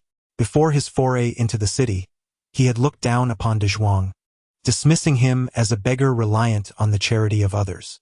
When his mother invited De Zhuang to their home for a meal, Xiao Shui would always display a look of disdain. However, his perspective shifted drastically after his disheartening experiences in the city, where he returned defeated and humiliated. Witnessing the affection the villagers held for De Zhuang, he felt a profound sense of injustice. Why should a fatherless, motherless individual who depended on the generosity of others be more esteemed than himself? Just moments ago, after making an error in conversation, Xiao Shui recognized his fault. Yet, when De Zhuang scolded him, he could not accept it, harboring resentment deep within. He felt compelled to conceal his feelings, for De Zhuang's muscular physique intimidated him, and he dared not show his discontent. As dusk approached, the crowd gradually dispersed, their hearts heavy with sorrow. Old Lu walked in a daze until he lifted his gaze and spotted Lu Hui standing beneath the loquat tree, gazing at him from a distance. "Grandpa!" Lu Hui called out sweetly upon seeing him, then hurriedly ran towards him with her little legs. Hui. Old Lu extended his hand as she approached and took hold of it. Noticing the dirt on her face, he crouched down and wiped it with the hem of his clothing, reproaching her gently, "Have you been out gathering firewood again?" With a sheepish smile, Lu Hui replied, I'm sorry, Grandpa. "I was worried about you protecting the village, so I thought I would help you out." "Oh dear, you mischievous girl. With the undead roaming about, who knows what dangers lurk in the mountains? If you were to be caught by a zombie, you would never see your grandpa again." Lu Hui merely smiled playfully and quickly changed the subject. "Grandpa, it's time for dinner. I've already prepared the meal." Old Lu sighed softly and affectionately ruffled Lu Hui's hair, his eyes brimming with tenderness. As winter approaches, the autumn heat remains relentless. The power has been cut off, and the room has become unbearably warm, prompting Grandpa Lu and Lu Hui Hui to move their stools beneath the loquat tree. As the sun descends in the west, Lu Hui Hui gazes at her grandfather, whose face is bathed in a golden hue, and exclaims, "Grandpa, your beard has turned to gold, and you too, Hui Hui, you've transformed into a little golden figure. When Grandpa runs out of money, I might have to sell you. I would never allow that." Lu Hui Hui retorts with indignation. "When I grow up, I will work hard to earn plenty of money, enough to buy several little golden figures, and then I'll spend it on you and on Mom and Dad." Her words elicit a hearty laugh from Grandpa, who replies, "Very well then, in that case, I shan't buy you." The sun gradually disappears beyond the horizon, and darkness is about to envelop the earth. In a few months, the new year will arrive. Will Mom and Dad return this year? Lu Hui Hui, nestled in her grandfather's embrace, lifts her head to ask. The thought of his son and daughter-in-law, who are away, tugs at Grandpa Lu's heart, nearly bringing tears to his eyes. Despite the sorrow that fills him, he finds himself at a loss for words as he gazes at the adorable Lu Hui Hui in his arms. "Why aren't you speaking, Grandpa?" After waiting for a moment without a response, Lu Hui Hui's heart grows heavy. Do they not intend to come back? Although she is unaware of the world outside, she musters a brave face and says, "It's all right as long as Grandpa is here." Chapter 45. Live for me in the countryside. Although complete self-sufficiency cannot be achieved, basic living conditions can still be ensured. With the village predominantly inhabited by the elderly and children, and the population having diminished, resources are relatively abundant. Lu Hui Hui rose early to gather pig grass, now isolated from the outside world. Previously, she fed the pigs with feed, but now she had to forage for grass. Carrying a large basket on her back and wielding a small sickle, she set out, humming a tune while stepping lightly through the dew-kissed wild grass. Old Zhang sat alone on the ridge of a field, and Lu Hui Hui could only see his back. She glanced around, noticing the absence of others, which piqued her curiosity. However, due to the recent tragedy involving old Zhang's grandson, who had been killed by old Lu, both Lu Hui Hui and old Zhang held a certain resentment towards each other. Observing old Zhang's solitary figure on the ridge, she pondered. Despite his recent coldness towards her, she realized that if she were to lose her own grandfather, he too might resemble old Zhang in his sorrow. With this thought, she cautiously approached him, noticing the deep sorrow etched on his face, evoking a sense of sympathy within her. Yet, recalling the harsh words she had faced the last time she passed by his door, she hesitated. Swallowing hard, she steeled herself and continued forward. "Do not fear. Hui Hui is well behaved. Surely old Zhang would not scold me, would he?" Upon reaching old Zhang's side, she found him sitting in a daze, lost in thought. Grandfather Zhang?" Lu Hui Hui timidly inquired. "Why are you sitting here? It's rather chilly in the morning. Perhaps you should return home." Only then did old Zhang notice the young girl standing beside him. Looking at her with the large basket and small sickle, he was reminded of his grandson, and his eyes involuntarily moistened. Tears welled up as he stared blankly at Lu Hui Hui, and gradually, the image of the girl before him melded with that of his chubby grandson. "Little tiger." Old Zhang slowly reached out, wanting to touch the child's face. Lu Hui Hui, unsure of his intentions, wondered if he meant to caress her cheek or scold her instead. Torn between the two possibilities, she hesitated, her brow furrowing in thought. Glancing up at old Zhang, she noticed the tears shimmering in the corners of his eyes and decided to extend her face towards him. "Little tiger." As old Zhang's hand made contact with her cheek, a smile bloomed across his face. "Oh, little tiger, you seem to have slimmed down," he remarked, noticing the difference in her form. Then, rising to his feet, he took her hand in his face radiating affection. "Let us return home. I shall prepare ribs for you, your favorite dish." Lu Hui Hui stood there, mouth agape, bewildered. She longed to clarify to old Zhang that she was not little tiger, but the words failed to escape her lips. Yet, she needed to gather pig grass to feed the pigs. Otherwise, they would go hungry and bump against the fence, complicating matters. "Grandfather Zhang, I must go gather pig grass to feed the pigs. May I not visit your home?" Old Zhang, lost in his reverie, was oblivious to Lu Hui Hui's pleas.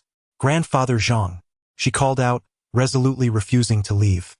Old Zhang was momentarily taken aback, turning to Little Tiger and asking, "What's the matter, Little Tiger? Why aren't you leaving?" "Grandpa." Little Tiger sighed. "What's wrong, Little Tiger?" "Grandpa, I." Despite Little Tiger's cheerful demeanor, tears gradually streamed down his cheeks. "Little Tiger, what troubles you? Why do you weep?" "Grandpa, I must depart." Old Zhang was stunned, tears inexplicably flowing down his face. "Grandpa, this is neither your fault nor Grandpa Lu's. Please do not blame yourself." It then dawned on Old Zhang that his grandson had perished, transformed into a spirit, struck down by a single blow, his body cremated by his own hands. Upon witnessing Old Zhang's sudden tears, Lu Huihui hurriedly interjected, "Grandpa Zhang, please don't cry. I." In a state of urgency, Lu Huihui searched her pockets and retrieved 3 milk candies, the last remnants of her stash. After much deliberation, she resolutely took one candy and pressed it into Old Zhang's hand. "Grandpa, don't cry. If you cry, it will sadden me. I wish for you to always be happy." Old Zhang, in a daze, opened his hand to behold the milk candy adorned with the image of a large white rabbit, Little Tiger's favorite treat, always clamored for during their outings. "Grandpa, I must go. Do not leave, Little Tiger. I will buy you candy. I will make you braised ribs. Please stay." Old Zhang clung desperately to Little Tiger, fearing that if he loosened his grip, the boy would vanish. "Grandpa, your beard is scratching me." Lu Huihui's little face had turned red from Old Zhang's prickly whiskers. Overcome with grief, Old Zhang embraced Lu Huihui and wept uncontrollably. Lu Huihui, struggling, produced another candy, her heart aching as she unwrapped it and placed it in Old Zhang's mouth, while using her clothes to wipe the tears from his face. "Grandpa, please don't cry." Little Tiger gently touched Old Zhang's tears with his chubby hand, then offered him the candy, beaming with a radiant smile.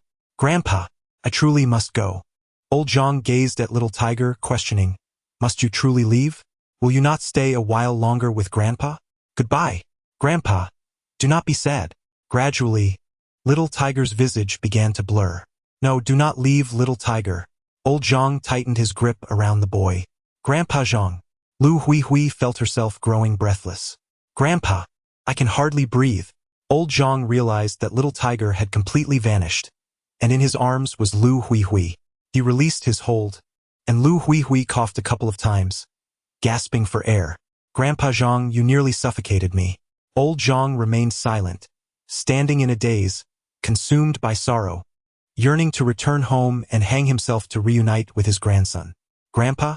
Lu Huihui, sensing his despondency, felt an unsettling apprehension, as if he were about to undertake something dire.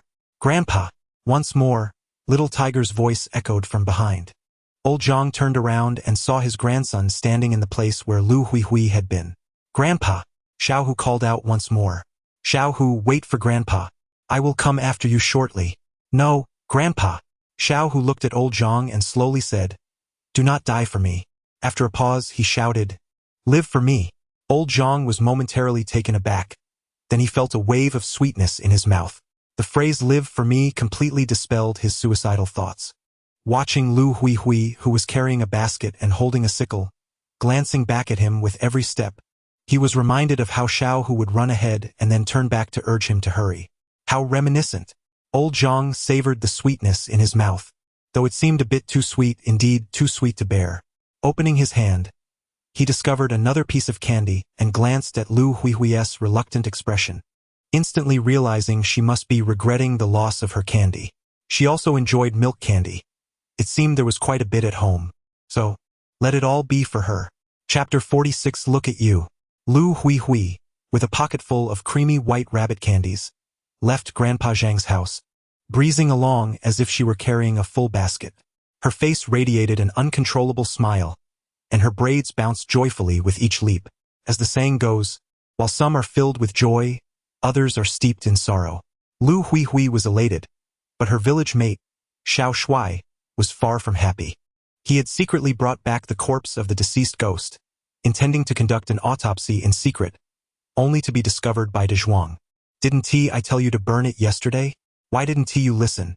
De Zhuang glared at the already dissected corpse, furious beyond measure. These ghosts were once human. How can you treat their remains this way? Would you still do so if it were someone you knew? Xiao Shuai, indignant, shouted back.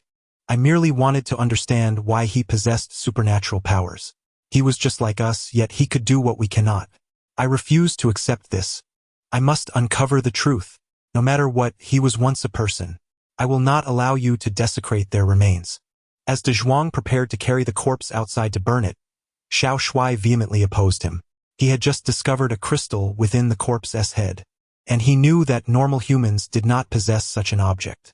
Thus, he surmised that this might be the reason the ghost could wield supernatural powers. However, he had yet to fully investigate the body, and with his secret already exposed, he knew that they would be watched even more closely in the future. No, I have not finished my examination. Xiao Shuai blocked De Zhuang's path. De Zhuang pointed at the corpse, his voice rising. He was once human. I will not permit this. With gritted teeth, Xiao Shuai retorted, do you not desire supernatural powers? Every ghost now possesses them. The ones before were relatively weak. Just look at the present. Several people in our village have died fighting against these ghosts. They are only growing stronger while we remain stagnant, which will only lead to our demise. Then allow me to ask you this. De Zhuang seized Xiao Shuai by the collar. Have you discovered anything? Have you learned anything from the corpse? Xiao Shuai, on the verge of revealing the crystal to De Zhuang, hesitated, retracting his hand from his pocket. No, he thought, cannot let him know. What if he tries to seize the crystal for himself? He is as strong as an ox. I would surely be no match for him. Thus, he cast a regretful glance at the corpse but ultimately remained silent. Seeing Xiao Shuai's prolonged silence, De Zhuang scoffed and carried the corpse away. Xiao Shuai watched him with disdain, thinking, just wait. Once I master the supernatural powers, I will make you kneel and speak to me.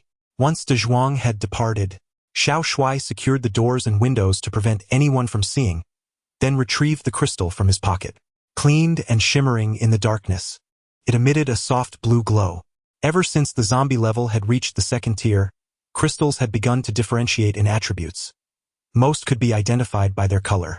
Those with supernatural abilities could absorb crystals of the same attribute, allowing for a more efficient utilization of the energy contained within, leading to quicker advancements.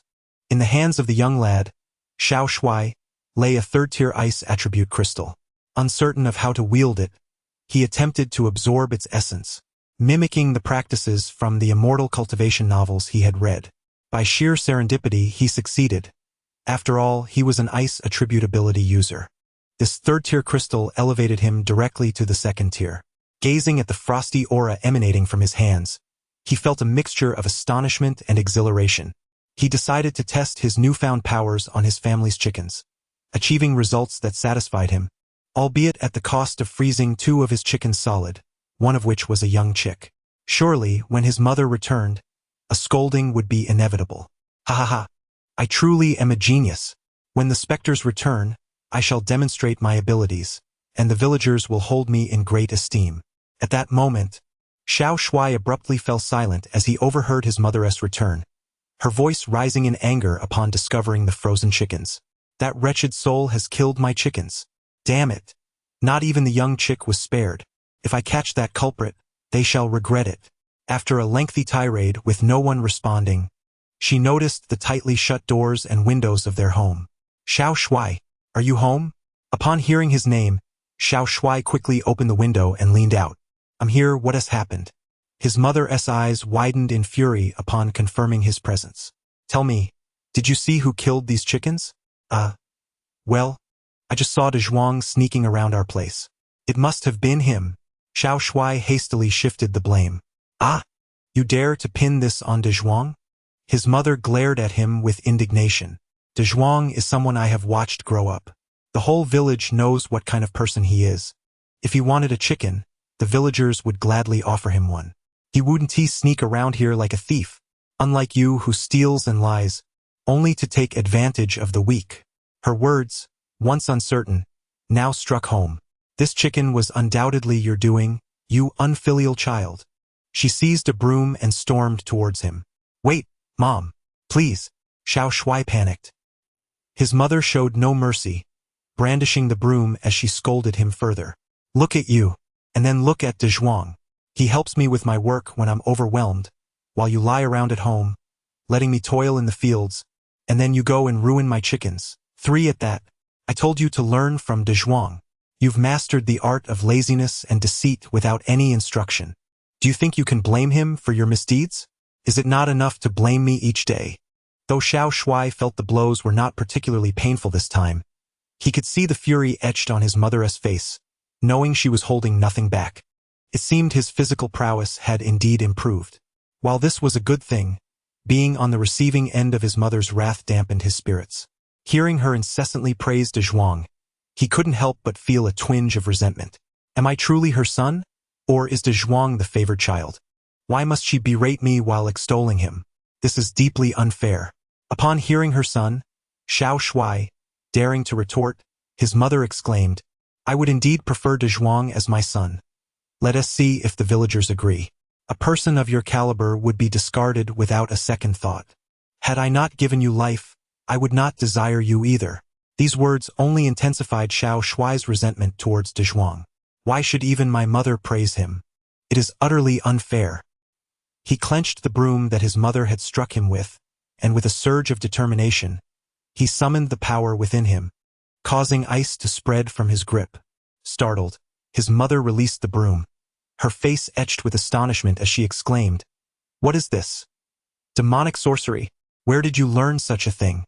Indeed, it was demonic sorcery, and he had grown stronger. He was mightier than De Zhuang. Only he could protect the village. Only he was. Yet, he could not finish his thought, for his mother seized his ear, admonishing him, Do you dare to practice demonic sorcery? Are you still human? You will drive me to despair. What if this power brings about dire consequences that you cannot control? You, oh dear. With a heavy sigh, she lamented, believing that such sorcery could harbor perilous side effects rather than benefits. Chapter 47. I wish to return to my hometown after several hours of negotiation. Xiao Shuai finally managed to persuade his mother. Nonetheless, she still grasped his ear and admonished him. Since you possess such remarkable abilities, you must utilize them wisely. You cannot bully others simply because you are superior. And I am aware of the conflict between you and De Zhuang. Do not take advantage of your prowess to intimidate him. Unable to endure his mother's incessant lecturing, Xiao Shuai sought an excuse to step outside for some fresh air. Wandering aimlessly through the village like an idle drifter, he eventually strolled to old Lu's home. There, he spotted Lu Hui reclining in her grandfather's rocking chair, nestled beneath the loquat tree at the entrance, happily enjoying some candy. Her little feet swayed gently, a clear indication of her cheerful disposition. Xiao Shuai did not particularly care for children, yet he couldn't help but feel a twinge of envy at her carefree joy. Hundreds of kilometers away, Xiao Yuzhen lay in a similar pose on her rocking chair. Though she was fast asleep, her lollipop nearly slipping from her mouth. Xiu cautiously approached, extending a hand to poke Xiao Yu's face, her heart yearning to pinch her cheeks, yet she hesitated for fear of waking her. Yuxinghai glanced over and remarked, If you wish to pinch, then do so. She sleeps like a log. With that encouragement, Xiyu's anxiety dissipated, and she gradually grew bolder, indulging in the delightful softness of Xiaoyu's cheeks. Having resolved all matters, they decided to go fishing together. When Jinyan observed with mixed feelings as Xiyu playfully tormented the sleeping Xiaoyu. Feeling that the lollipop in Xiaoyu's mouth was a hindrance, Xiyu decisively discarded it. At that moment, as the lollipop flew through the air, Yi Xiaoyu opened her eyes, still not fully awake, and inquired, Where's my candy? Caught off guard, Xiyu felt a pang of embarrassment, uncertain as to why the tossing of the lollipop had stirred Xiaoyu from her slumber. She pointed to the candy lying on the ground. Oh, I hadn't finished it yet, Yi Xiaoyu exclaimed, a hint of sorrow in her voice as she contemplated retrieving it. When Jinyan, keenly perceptive, noticed the glimmer of concern in Yi Xiaoyu's eyes, a smile crept onto his lips. This was an opportune moment to enhance his rapport with her. Here, he offered, presenting her with another lollipop. Huh? Yi Xiaoyu looked at the lollipop extended toward her, then glanced up at Wen Jinyan, eagerly accepting it with a smile. Thank you. Upon hearing her words of gratitude, when Jinyan immediately called upon the system. Check my favorability rating. System. Current favorability. 41/100. Current relationship. Friends. Unwilling to accept defeat, he checked Yi Xiaoyu's favorability toward Yuxinghai. System. Current favorability. 89/100. Current relationship. Close brothers. When Jinyan's face fell as despair washed over him. Thankfully, their relationship status indicated brothers. Otherwise, he might have collapsed on the spot. However, he quickly regained his composure, reminding himself that the most difficult to attain is often the most precious. A sense of pride swelled within him. Indeed, the woman he admired was exceptional. Observing Yi Xiaoyu cheerfully enjoying her candy and humming a tune, Shiyu inquired, "Sister Xiaoyu, did I accidentally wake you? You should be able to continue your slumber now, right?" Yi Xiaoyu, somewhat bewildered, replied, "I just woke up, and you're telling me to sleep again? Why do I sense that something is amiss with her? I am not tired." Shiyu felt a tinge of regret. If only Sister Xiaoyu had fallen asleep, I could continue to pinch her cheeks. Speaking of which, I find myself longing for home. Yu Xinghai cast a puzzled glance at Yi Xiaoyu. Longing for home? I referred to my hometown, Yi Xiaoyu clarified. Ah, your hometown. Yu Xinghai paused for a moment, realizing, yes, it is about time to return. Are you all leaving? Zhang Lingfei interjected, will you come back? Ah, Sister Xiaoyu is leaving.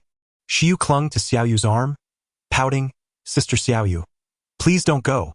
Shiyu, Zhang Lingyun said, she has her own life and we cannot hold her back. But I truly cannot bear to part with Sister Xiaoyu. What's the big deal? If you can't bear it, then just go along with her. Zhang Lingyun replied. Indeed. Then she continued to shake Yi Xiaoyu's arm. So Sister Xiaoyu, can we accompany you? Of course. Wow. We can continue to be with Sister Xiaoyu. Wait. I have a question.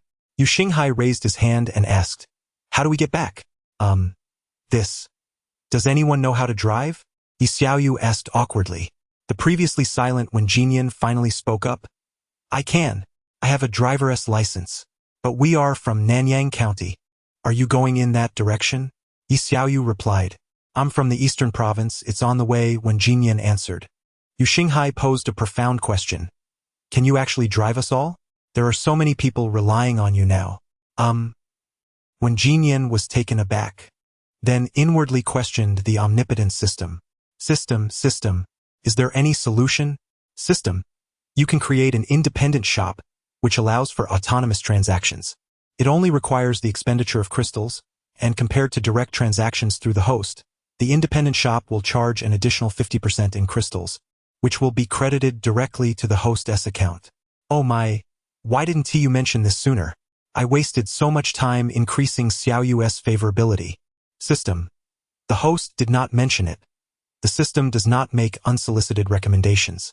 When Jinyan felt the need to probe the system further. So what's the outcome? Yu Xinghai asked. I can directly establish an independent shop that will conduct automatic transactions. When Jinyan explained the specific functions of the independent shop to them. So, does that mean you have been working for free all along? Ha ha ha. Shiyu laughed. Zhang Lingfei excitedly asked, so when do we leave? You see, the three of us are locals and have never ventured beyond this county. In the past, when my sister and I needed to study, my brother worked tirelessly to support us, leaving no opportunity to go out. Come to think of it, I owe my gratitude to the zombies. Their emergence has freed us from the shackles of daily life. Soon, I can visit all the various attractions I once saw in videos. Yi Xiaoyu felt a twinge of envy. Once she returned home, venturing out again would prove challenging, as her parents would undoubtedly confine her indoors, fearing the dangers of the outside world. Ah! But would they even recognize me in my current state? That remains an uncertainty.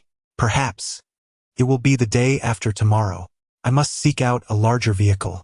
As Yi Xiaoyu and her companions contemplated their departure from this place, some individuals had already paid the toll for the county's exit and made their way out.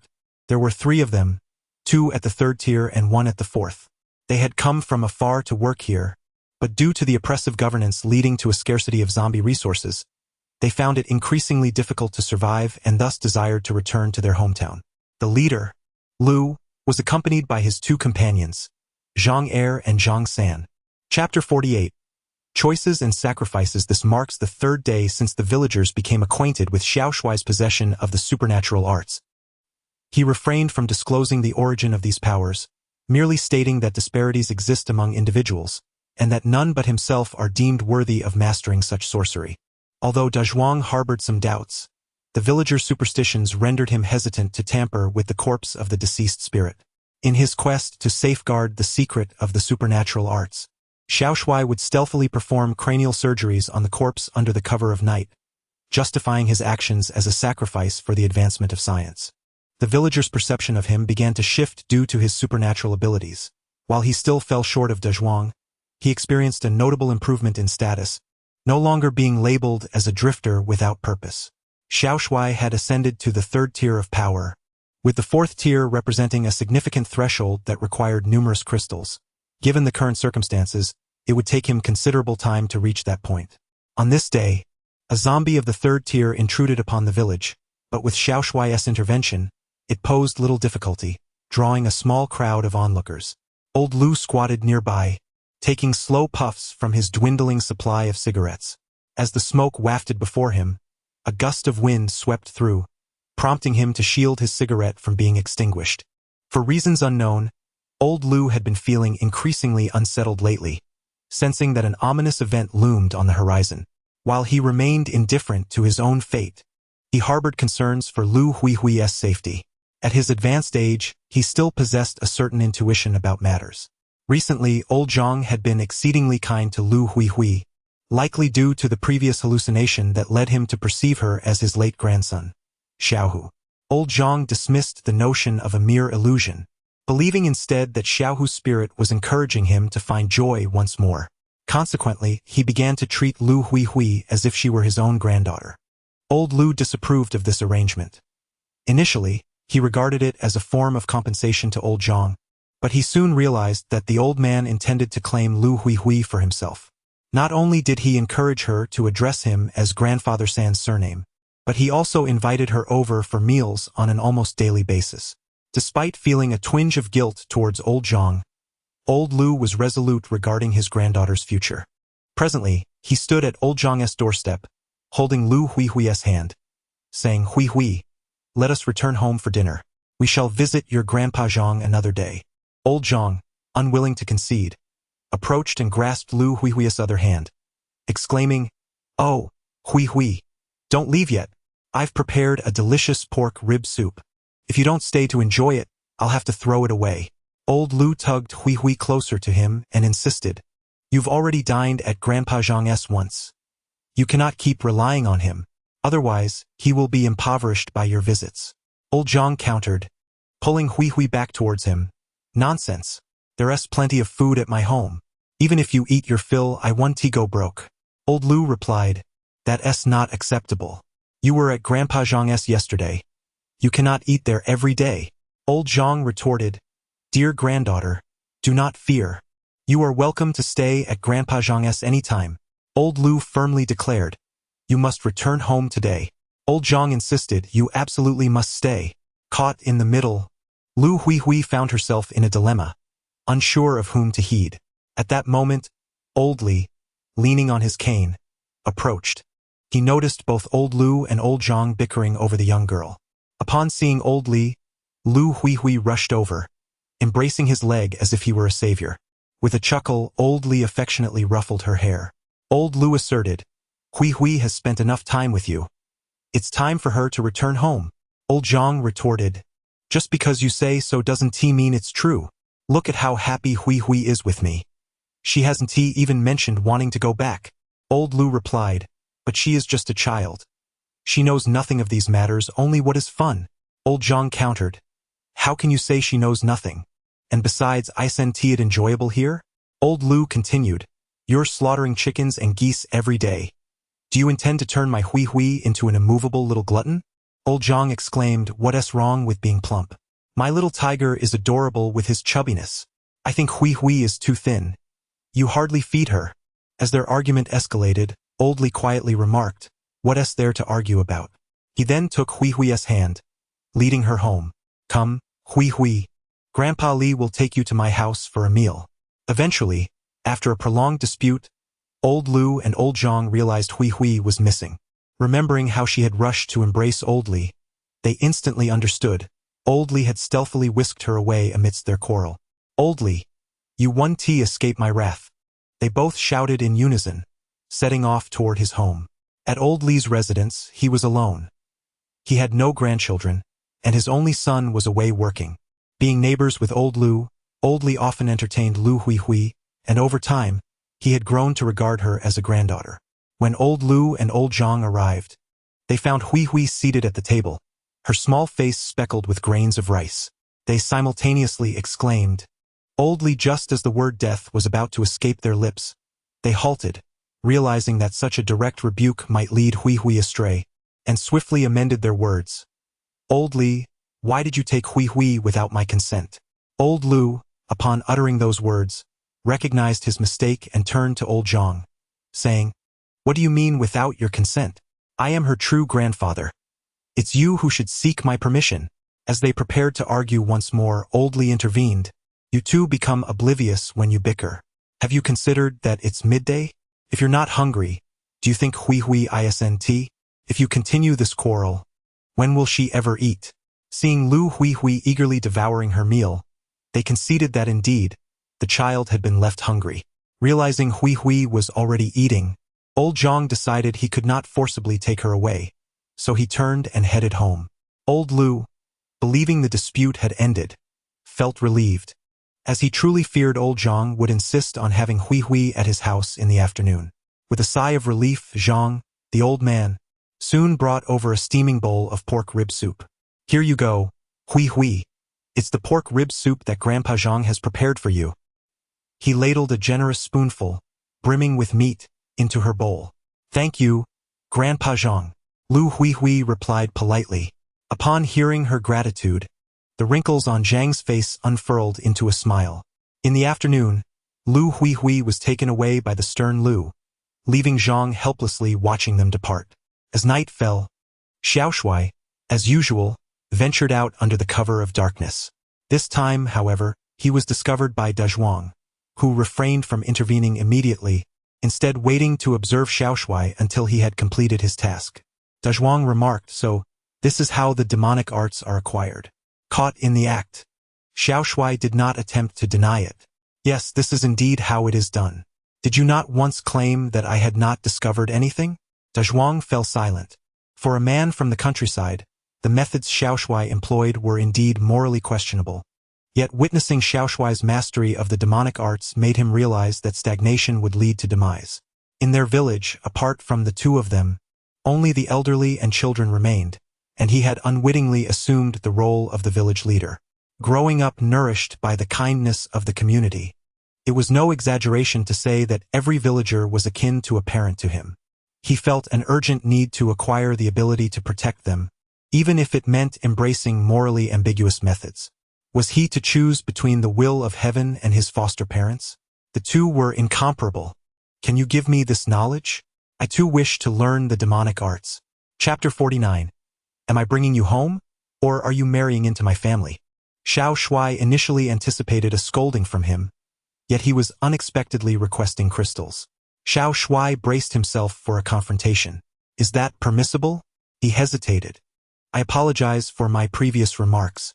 Indeed, remaining stagnant will only lead to one's demise. Even if not for myself, I must act for the sake of others. Oh dear, Xiao Shui, exasperated, tugged at his hair. Why was this fellow behaving so? He should have opposed him, allowing Xiao Shui the satisfaction of retaliation. But now he found it utterly displeasing, not at all satisfying. Xiao Shui casually tossed the crystal, which Dezhuang fumbled to catch, only to look up and see Xiao Shui already turning away. How do I use this? Dezhuang called out. Damn it! Xiao Shui's irritation surged as he turned back to scold. Are you a fool? Just hold it in your hand, you know? If all else fails, just swallow it. I'm at my wit's end. Can you please refrain from talking? Dezhuang stood momentarily stunned by the reprimand, observing Xiao Shui's continued agitation. Although he found it perplexing, he managed to say, My apologies, buddy. I should not have questioned you. You are indeed correct, I was rather ignorant. From a distance, Xiao Shuai's frustration escalated, and he shouted back, "Shut the hell up." "Oh," De Zhuang responded, somewhat dazed. The following day, a vehicle pulled up at the village entrance, marking the rare occasion of living souls visiting the village. 3 individuals emerged from the car, the notorious Lu Laoda and Zhang Lair and Zhang Lisan, who had failed to thrive in the company of Yi Xiaoyu. "Boss, it seems there are still living people in this village," Zhang Lair remarked. At that moment, an elderly man residing at the village entrance spotted them. As the first outsiders since the emergence of zombies, he joyfully approached, waving, "Hey, are you from outside? There are truly living people." Lu Laoda regarded the approaching elder, realizing he had insufficient supplies and was on the verge of starvation. The presence of a living elder suggested the village possessed ample resources, especially since older individuals were often seen as burdens in the city. "Hey, old man, what about your—" Zhang Lair boldly shouted at the elder, but was abruptly interrupted by Lu Laoda. "Be courteous, we are still unaware of the situation here. What if there are some abnormal individuals like Yi Xiaoyu?" Lu Laoda admonished Zhang Lair, then adjusted his demeanor before addressing the elder with a congenial tone. "Grandfather, we are from outside. Finally, I see some living people." The elder beamed, examining them closely. He continued to inquire, "Where do you hail from? Do you know Xiaohua?" We are from Yu County." "As for Xiaohua, let me think," Lu Laoda replied, pulling his subordinates aside. "What do you all think?" Lu Laoda asked. Zhang Lair responded, "What do you mean by think?" Lu Laoda, "Now we can see this elderly man. We must devise a way to ascertain the situation here. We urgently need to replenish our supplies, or we shall never return." Zhang Laodao, "Just press him for answers." Lu Laoda smacked Zhang Laodao on the head. "You fool! What if there's someone here as twisted as Yi Xiaoyu? Yi Xiaoyu's notoriety in Yuxian is quite remarkable. After all, a striking individual wandering outside daily during such times is hard to overlook. Moreover, anyone who dared to harass her invariably found themselves on the receiving end of a beating, and the more the merrier." "Hiss!" Zhang Laodao gasped, recalling the sight of Yi Xiaoyu in a brawl. After some deliberation, they unanimously decided to lay low and gauge the situation later. Lu Laoda stood and addressed the old man. "I have not heard anything." The glimmer of hope in the old man's eyes dimmed slightly, yet he still welcomed them with a smile. Before long, news of outsiders reached the entire village, and everyone flocked to the old man's home, eager to extract information from the newcomers. Meanwhile, Lu Laoda and his companions quietly gathered intelligence to understand the village's circumstances. On the other hand, Yi Xiaoyu and her group had just set off. With Yi Xiaoyu aboard, even the zombies would instinctively steer clear, making driving a breeze for Wenjinyan. However, just as they approached the city's outskirts, they were halted by Li Moyun. "Xiaoyu, may I accompany you?" Li Moyun inquired, her gentle smile belying a hint of menace in her gaze. Wenjinyan had found a 7-seater vehicle, which perfectly accommodated Li Moyun. But I'm heading back to my hometown." Ye Xiaoyu replied, "Somehat ekasperated." "Oh, does that mean I'll finally meet your family?" Li Moyun exclaimed with delight. "Huh? What I mean is, I intend to leave this place and 1T return. Don't you have matters to attend to?" "Oh, I've resolved everything here. There are no further leads. It might be more prudent for me to join you, as we may uncover something along the way." Yi Xiaoyu turned to Wenjinyan, seeking permission to bring her along. "Of course, she is your friend. Thus she is mine as well. Absolutely no problem." Wenjinyan remarca, admiring Li Moyun's stunning beauty. Affirming that indeed, beautiful individuals tend to associate with others of equal allure. Once Li Moyun boarded, she made her way to the back row, leaving Yi Xiaoyu sandwiched between the 2 stunning beauties, Zhang Xiyu and Li Moyun. Zhang Lingyun took the passenger seat, allowing Wenjinyan to both drive and teach him the ropes of operating a vehicle. Zhang Lingfei occupied the middle seat, currently feeling quite unwell, sprawled against the window due to severe motion sickness, while Yu Xinghai shared the middle seats with him. Li Moyun leaned close to Yi Xiaoyu and whispered, "Why didn't you tell me you were leaving?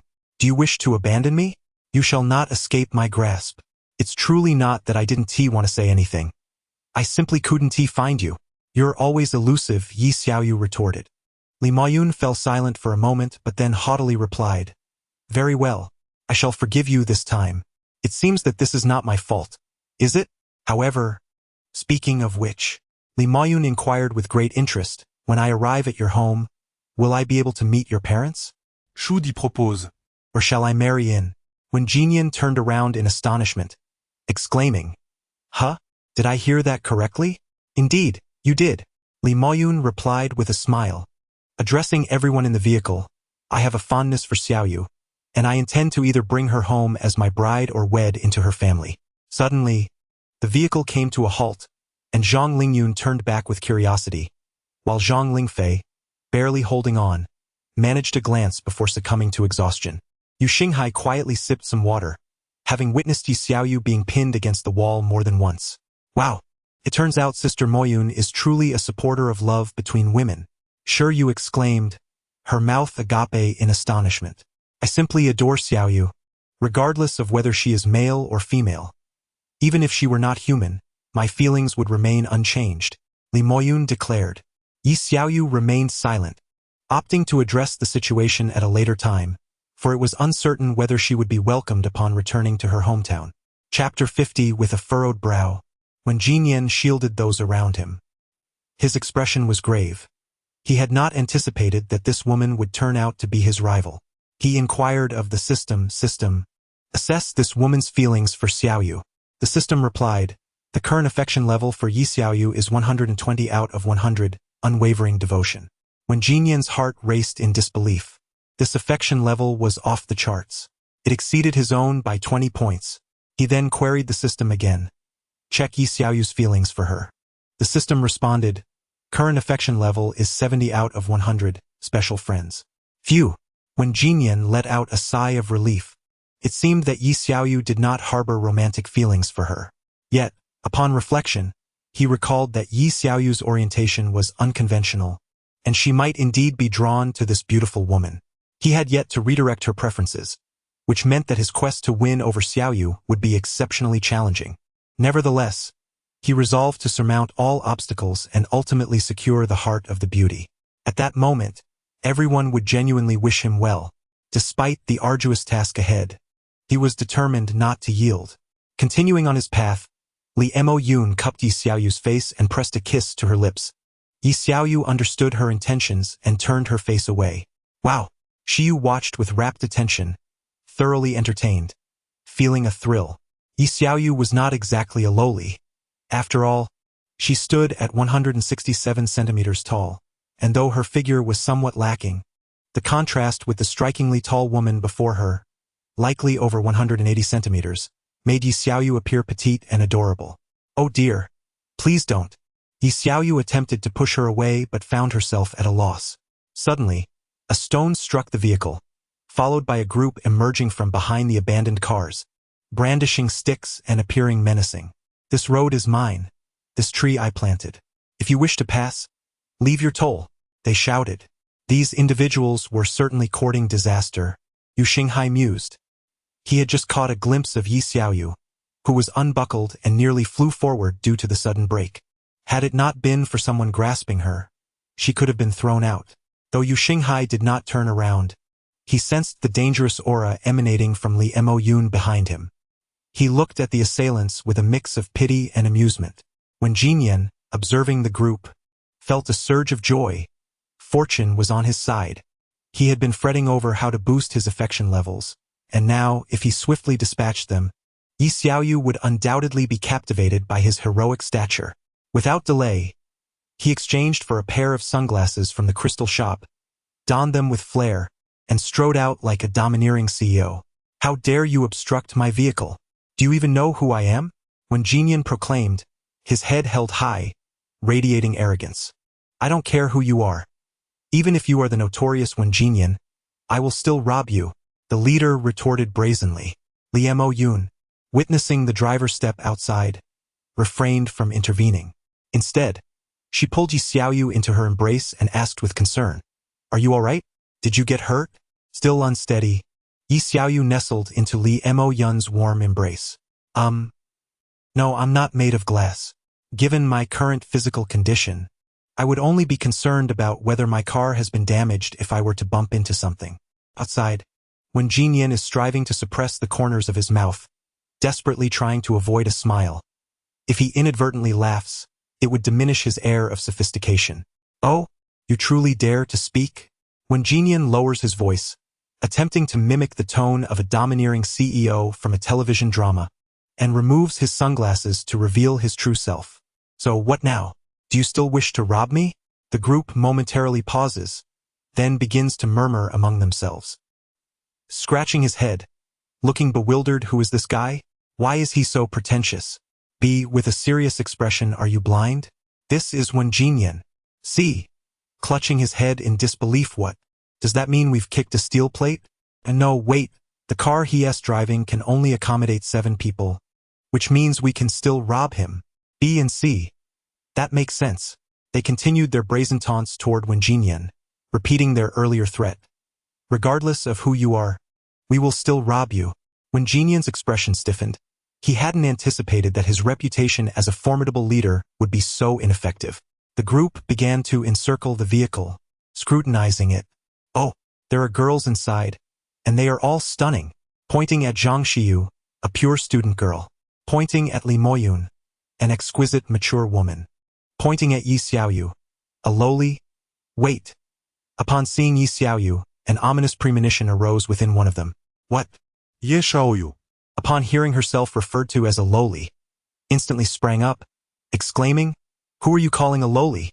Her shout drew the attention of everyone present. See, recognizing Yi Xiaoyu's appearance, oh no, we've truly encountered a formidable opponent. Indeed, most of this group had previously caused trouble before Wen Jinyan, and those who had stirred up trouble had mostly been dealt with by Yi Xiaoyu. Some had even preemptively apologized before receiving a beating. What's there to fear? There are only 7 of them we have. Quite a few more on our side, giving us the upper hand. With that, he furrowed his brow and positioned himself protectively in front of the others. When Jinyan, witnessing the crowd retreat in fear from Yi Xiaoyu, felt a surge of pride. Truly, she is the remarkable woman I have chosen. Li Moyun, growing impatient, raised her hand and conjured a small flame. Zhang Lingfei watched as this tiny flame floated past him. Puzzled, could it be that Li Moyun, like him, possessed the ability to manipulate fire? When Jinyan observed the flame drifting lazily before him, feeling a sense of delight, it appeared to extinguish with a mere breath, undeniably weak. After all, how could this lady, Li Moyun, possibly compete with my charming and suave presence? In the next moment, the flame landed on one of the individuals, and with a whoosh, it surged upon contact, engulfing the person in an instant. Ah! The individual let out a horrified scream and collapsed to the ground in mere seconds. What the hell? Zhang Lingfei, as a wielder of fire-related abilities, could distinctly perceive the formidable power of the flames. He was certain that if those flames were to engulf him, he would merely endure for a few more seconds. What are you still hesitating for? Quickly remove the obstacles in your way. Otherwise, I shall incinerate each one of you. Li Moyun spoke coldly. I will move them aside. Do not resort to violence, do not resort to violence. They hastily cleared away the obstructing stones and abandoned vehicles. What a farce. The one who had perished in the flames was also a master of fire. Chapter 51. Camping in the wild as dusk approached, when Jinyan parked the car by the roadside and retrieved 2 tents from his pocket, reminiscent of Doraemon's magical pouch, small yet capable of producing such large objects. Once the tents were erected and the campfire was lit, it indeed evoked the essence of an outdoor camping experience. Gathered around the flickering flames, when Jinyan observed the scene and felt something was amiss, after a moment's contemplation, he produced a bag of marshmallows and a few wooden skewers, inquiring, "Shall we roast some marshmallows?" "Ah, I thought something was missing. This is it. Hand me 2 skewers," Zhang Lingfei exclaimed. When Jinyan shot him a glance, indicating he would roast his own, he set the items aside, inviting others to help themselves. Ye Xiaoyu promptly grabbed a marshmallow, popping it into her mouth before skewering 3 more to offer to Li Moyun and Zhang Xiyu. "Here you go, both of you." "Thank you." Noticing that everyone had begun roasting marshmallows, Yu Xinghai suggested, "How about we share some ghost stories? Look around. It's pitch dark, and the only light comes from this campfire. The ambience is perfect for some spine-chilling tales. Ah, that sounds splendid. Zhang Lingfei chimed in eagerly. Let me take the lead. I promise to keep you all awake at night with fright. Not so fast, let's stick to more conventional stories, Xiu interjected disapprovingly. Sis, are you afraid? I might be a little. You're really disappointing. You possess superpowers, and if ghosts truly existed, they should be the ones fearing you. When Jinyan studied Yi Xiaoyu's expression, hoping to detect any hint of fear, but alas, there was none. I've heard that girls are most vulnerable when frightened. That would be my perfect opportunity. No, wait, it's more like a hero saving a damsel in distress. Ultimately, due to Xiu's protests, they decided against telling ghost stories. What shall we do then? Just stare at the marshmallows? Zhang Lingfei inquired. We could share some stories from our past, he suggested, turning his curious gaze toward Yi Xiaoyu. So, Sister Xiaoyu, have you ever been in love? Ah, Yi Xiaoyu, focused on roasting her marshmallow, looked bewildered. Are you talking about me? Be honest. No, never. That can't be true. Someone as beautiful as you, Sister Xiaoyu. Fine. But surely you've had admirers? No, I'm quite the homebody. Ah, I don't believe that. Yi Xiaoyu, looking innocent, pointed at Yu Xinghai. You can ask him. During our school years, we were practically inseparable. Yu Xinghai responded vaguely, savoring his roasted marshmallow. Wait, what? Wasn't the old Sister Xiaoyu attractive? With a hint of exasperation, Xiaoyu replied, I've told you before, my transformation from male to female was merely a coincidence. I don't believe you. You two must be conspiring to deceive me. Li Moyun regarded Yi Xiaoyu with curiosity, pondering why she would divulge her past transformation to others. Wouldn't most people choose to keep such matters concealed? However, she had previously informed me without the slightest hesitation. Yet, her expression suggested a sense of helplessness, as if it stemmed from their disbelief in her past as a boy. What does it mean to transform into a girl? When Jinyan felt incredulous upon hearing Yi Xiaoyu declare that she had once been male. However, upon further reflection, if she had indeed been a boy, some of her behaviors began to make sense. Oh right, you are not aware of this, so allow me to elucidate, lest you continue to express your affections for me. Yi Xiaoyu then recounted the events of her past. After listening, when Jinyan furrowed his brow and, after a pause, solemnly inquired, Is there a possibility of reverting back? Yi Xiaoyu was momentarily taken aback by this question. Then joy surged within her. Could it be that someone finally believed her? She turned to Li Moyun beside her and asked, I seem to recall you mentioning that I couldn't change back. Indeed, but you are quite adorable as you are now, and I must confess, even if you could revert, I wouldn't permit it. Li Moyun raplia. Upon hearing this, when Jinyan exhaled in relief. Ye Xiaoyu exclaimed. Why is it that you know of my past as a boy, yet you seem relieved that I cannot change back? What are you implying? Observing the surprise on Yi Xiaoyu's face, when Jinyan assumed, she thought he no longer harbored feelings for her. Consequently, he lowered his voice, striving to sound like a mature man. My affection for you transcends gender. Moreover, you were once a man, thus allowing us to share an understanding of thoughts. How could anyone not cherish such a treasure of a girl? Yi Xiaoyu crossed her arms defensively. You're a creep. I like girls. Well, when Jinyan sighed, Yi Xiaoyu felt a sense of relief that he had grasped this notion. It seemed there was still a long road ahead in winning his heart. My foremost challenge is to alter your sexual orientation, and then there is, suddenly interrupted, system. Yi Xiaoyu's favorability toward the host decreases by 5 points. When Jinyan sealed his lips, evidently, some truths should remain unspoken. Zhang Xiu felt a twinge of discomfort. So many people claimed that Sister Xiaoyu had once been a boy. So, had she truly not lied? Thus, is this the reason you declined to become my close friend? Zhang Xiu inquired. Ye Xiaoyu nodded. Believing that now that Zhang Xiu accepted her past, she would distance herself. Observing Zhang Xiu's slightly furrowed brows, Yi Xiaoyu thought, she must find me somewhat repulsive. However, it is for the best, as this secret cannot be concealed indefinitely. Knowing sooner may alleviate her discomfort. Who would have thought that Zhang Xiu would respond to Yi Xiaoyu? I disagree with that reasoning. You said it was in the past. At that time I had yet to meet you. Besides, her tone shifted to one of delight. Does that mean I can tease you now? No wonder you often blush. He. Li Maoyun furrowed her delicate brows. She did not regard Wen Jinyan as a rival, for she understood that a relationship between Wen Jinyan and Yi Xiaoyu was highly improbable. However, this girl remained a subject for further observation. Should she wish to contend with me, I shall teach her the true meaning of ruthlessness. Zhang Xiu sensed a hint of danger and turned to see that the look in Li Maoyun's eyes was far from amiable. Ahem. Zhang Xiu awkwardly chuckled. I merely find Xiaoyu adorable and wish to play with her. Rest assured, I have no intention of competing with you. Upon hearing this, Li Maoyun's expression returned to normal. Indeed, how could this little girl possibly contend with her? Casting an unintentional glance at Zhang Xiu's figure, she scoffed. She was leagues away from me. Zhang Xiu felt a pang of self-doubt regarding her physique. Well, I may not measure up to her, but surely I have room for improvement. Both women scrutinized Yi Xiaoyu from head to toe. No, too lacking. This was the conclusion reached by Li Maoyun and Zhang Xiu after their assessment of Yi Xiaoyu. Unbeknownst to them, Yi Xiaoyu remained oblivious to their gazes, quietly savoring her roasted marshmallow. Chapter 52. Evening chit-chat. Sister Xiaoyu, could you share some stories from when you were still a boy? Zhang Xiu inquired. Xiaoyu pointed to Yu Xinghai and said, Let him tell, for I am currently only yearning for cotton candy.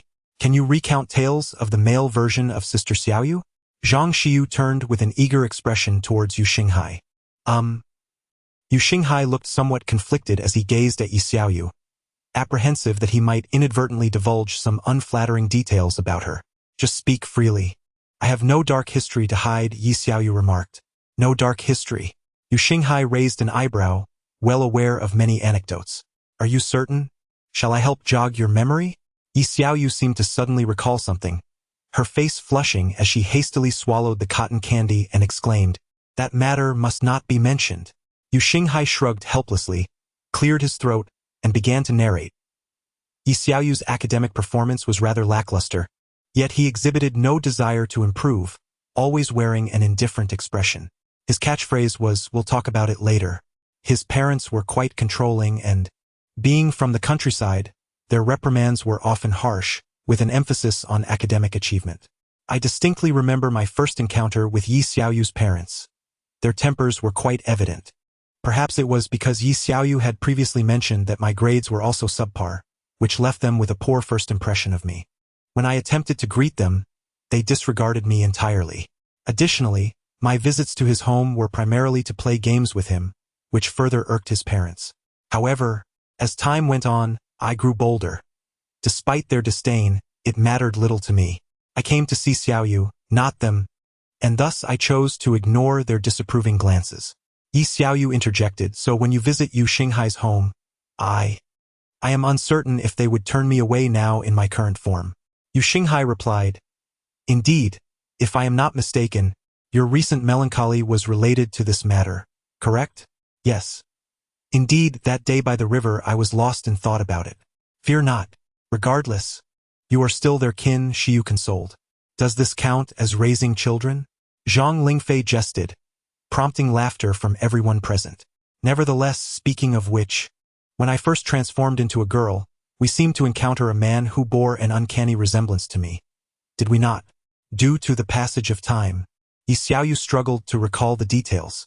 Yes, I nearly forgot. He even took me away back then, Yu Xinghai responded. It seems you have yet to share what you saw during that time. I only remember you returning as though you had undergone a lobotomy, dazed and confused. Ye Xiaoyu remarked. Actually, it was nothing much, Yu Xinghai chuckled. He brought me to a place that resembled the center of the city today. Though there were no zombies at that time, I was taken aback upon seeing it. Is that all? What did you expect? And a person who looked just like the male version of Sister Xiaoyu? Poetry Rain inquired, what is the relationship between that person and Sister Xiaoyu? He claimed to be another version of Yi Xiaoyu from a different realm. Another world. Li Maoyun murmured softly, occasionally glancing at Yi Xiaoyu's face. A realization began to dawn upon her. After a moment of contemplation, Li Maoyun articulated, the emergence of the zombies is undoubtedly linked to that individual. Indeed, Yu Xinghai interjected, that person appeared on the very day the zombies manifested, warning us to be prepared. Then, that night, a beam of light shot into the sky, transforming into an orb that exploded, rendering us unconscious. When we regained our senses, it was already the next day, and zombies roamed freely. I witnessed it all firsthand. Li Mayun continued.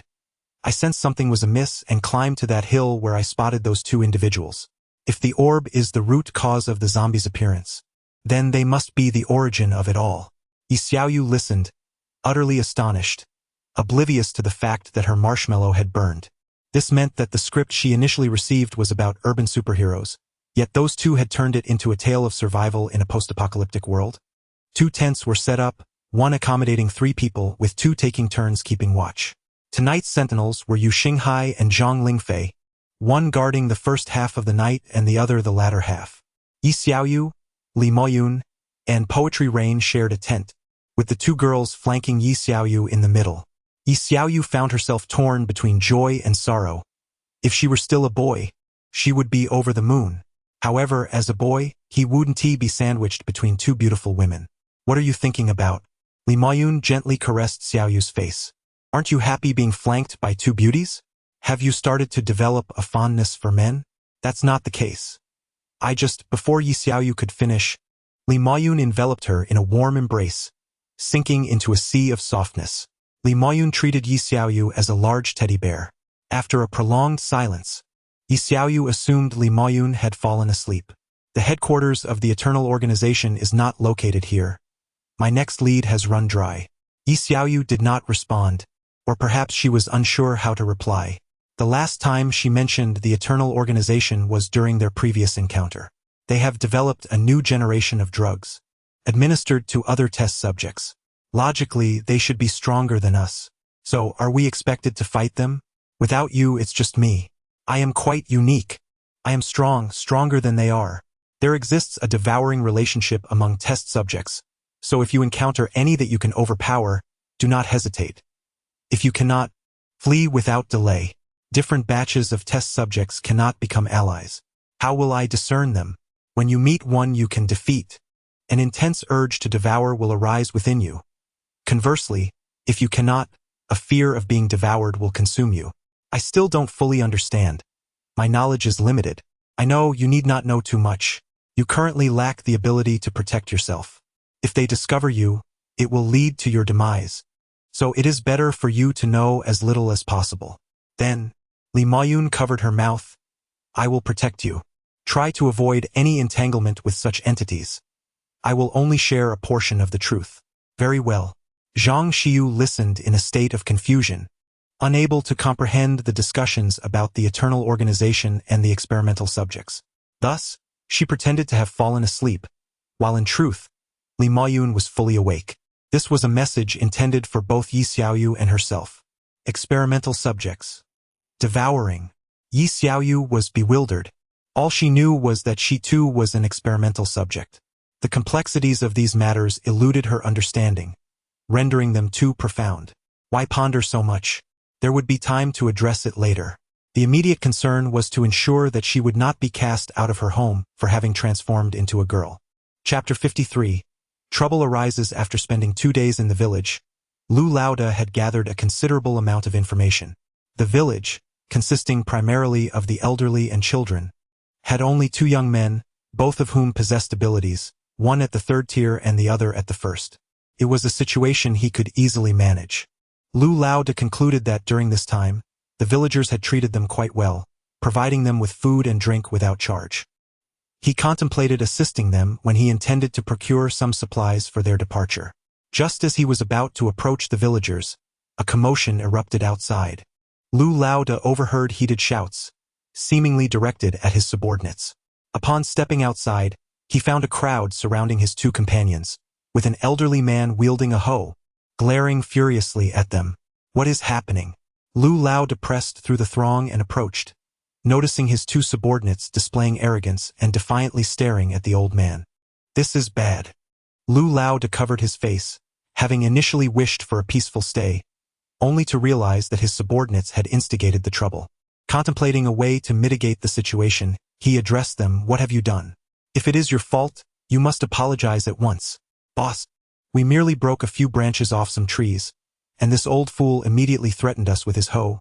Zhang Lao Er retorted, still defiant. The old man, hearing this, erupted with fury, raising his hoe and bellowing, "You wretched creature! You have not just broken a few branches. You have ruined most of the orange trees in my garden, and you dare stand here unrepentant." He then turned to Lu Laoda, "You outsiders always causing trouble. You should leave at once." Zhang Lao Er, undeterred, scoffed, "Do you even dare to chase us away? Let me tell you, the entire village cannot match our strength.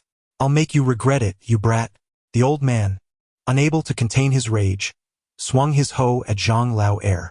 Caught off guard, Zhang Lao Er took a solid hit. As a robust individual, he sustained only a minor injury, but enraged by the audacity of the old man, he retaliated with a punch. "Stop!" Liu Lauda attempted to intervene. A third-tier powerhouse's punch could easily be fatal, and the consequences of such an incident would be dire. However, it was too late.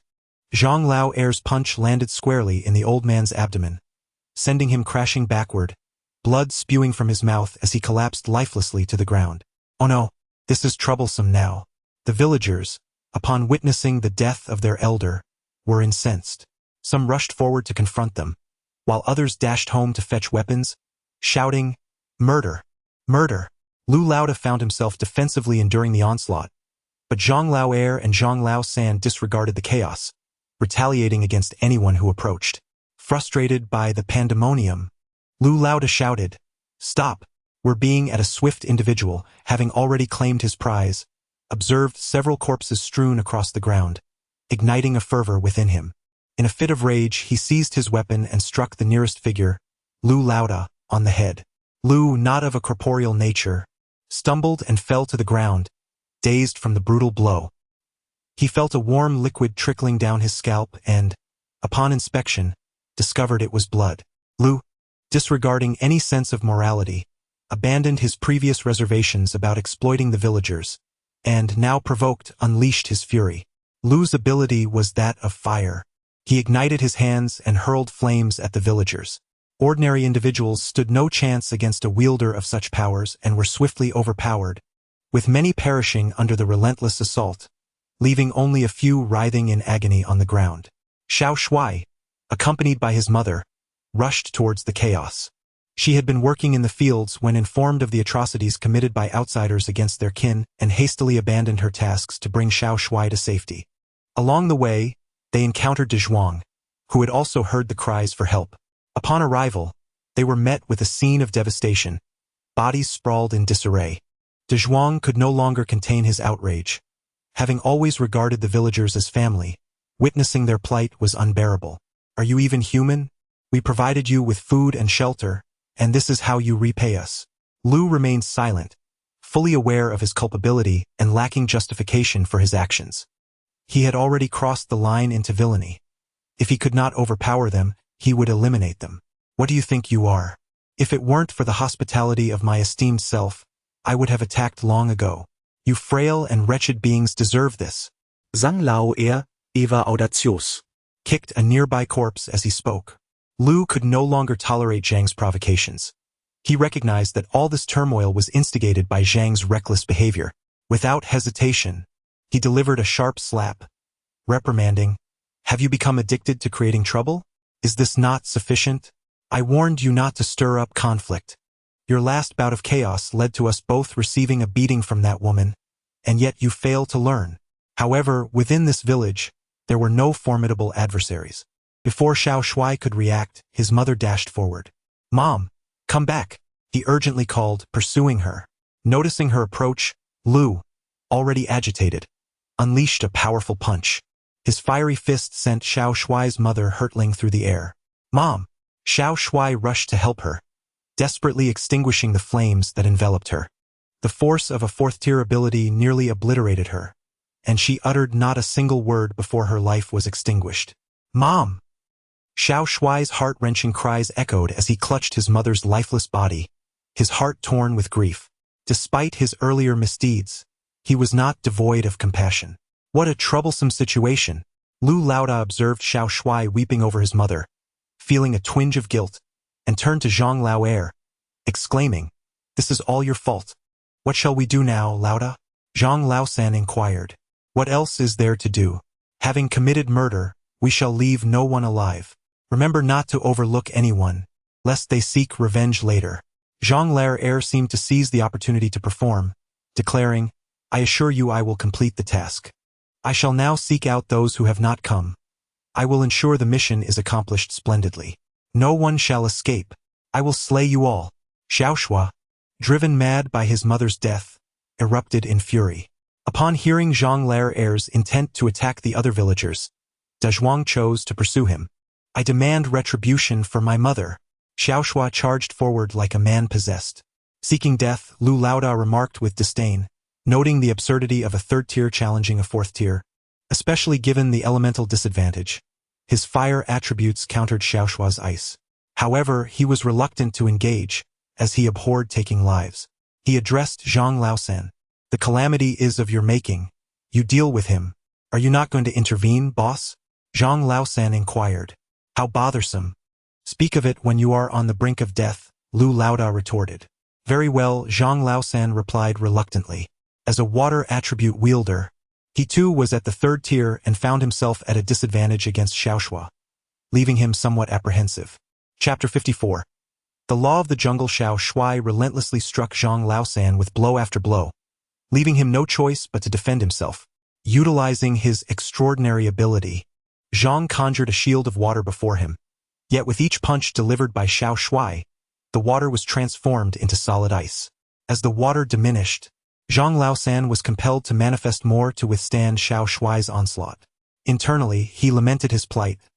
Being the weakest among the trio, he now faced an adversary who not only countered his abilities but also bore the advantage of an enraged buff. What could he possibly do? Thus, the struggle continued, with Xiao Shui's fists smashing into the water shield, reducing it to ice that fell to the ground. Zhang Laosan, in turn, employed his powers to replenish the water that had crystallized. Xiao Shui's singular desire was to eliminate the man before him, yet he found himself vexed by the ever-present water shield that thwarted his efforts. On the other side, Zhang Laosan too was in despair. Although he was temporarily safe, conjuring water consumed his energy, and the ice he could no longer manipulate lay helplessly awaiting its melt. He yearned to unleash a high-pressure jet of water, but feared that it might turn against him, transforming into a weapon of ice.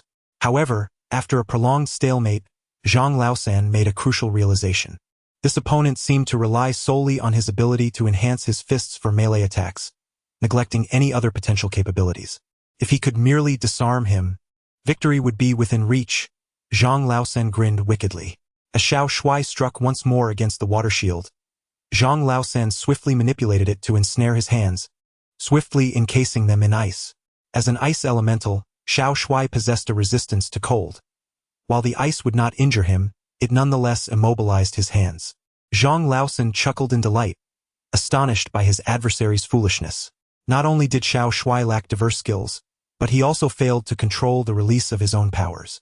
Unlike other ice elementals who could cease the formation of ice, he remained oblivious. Zhang Laosan continued to generate water, enveloping Xiao Shui's hands further, while the latter found himself powerless to act, watching helplessly as the ice thickened.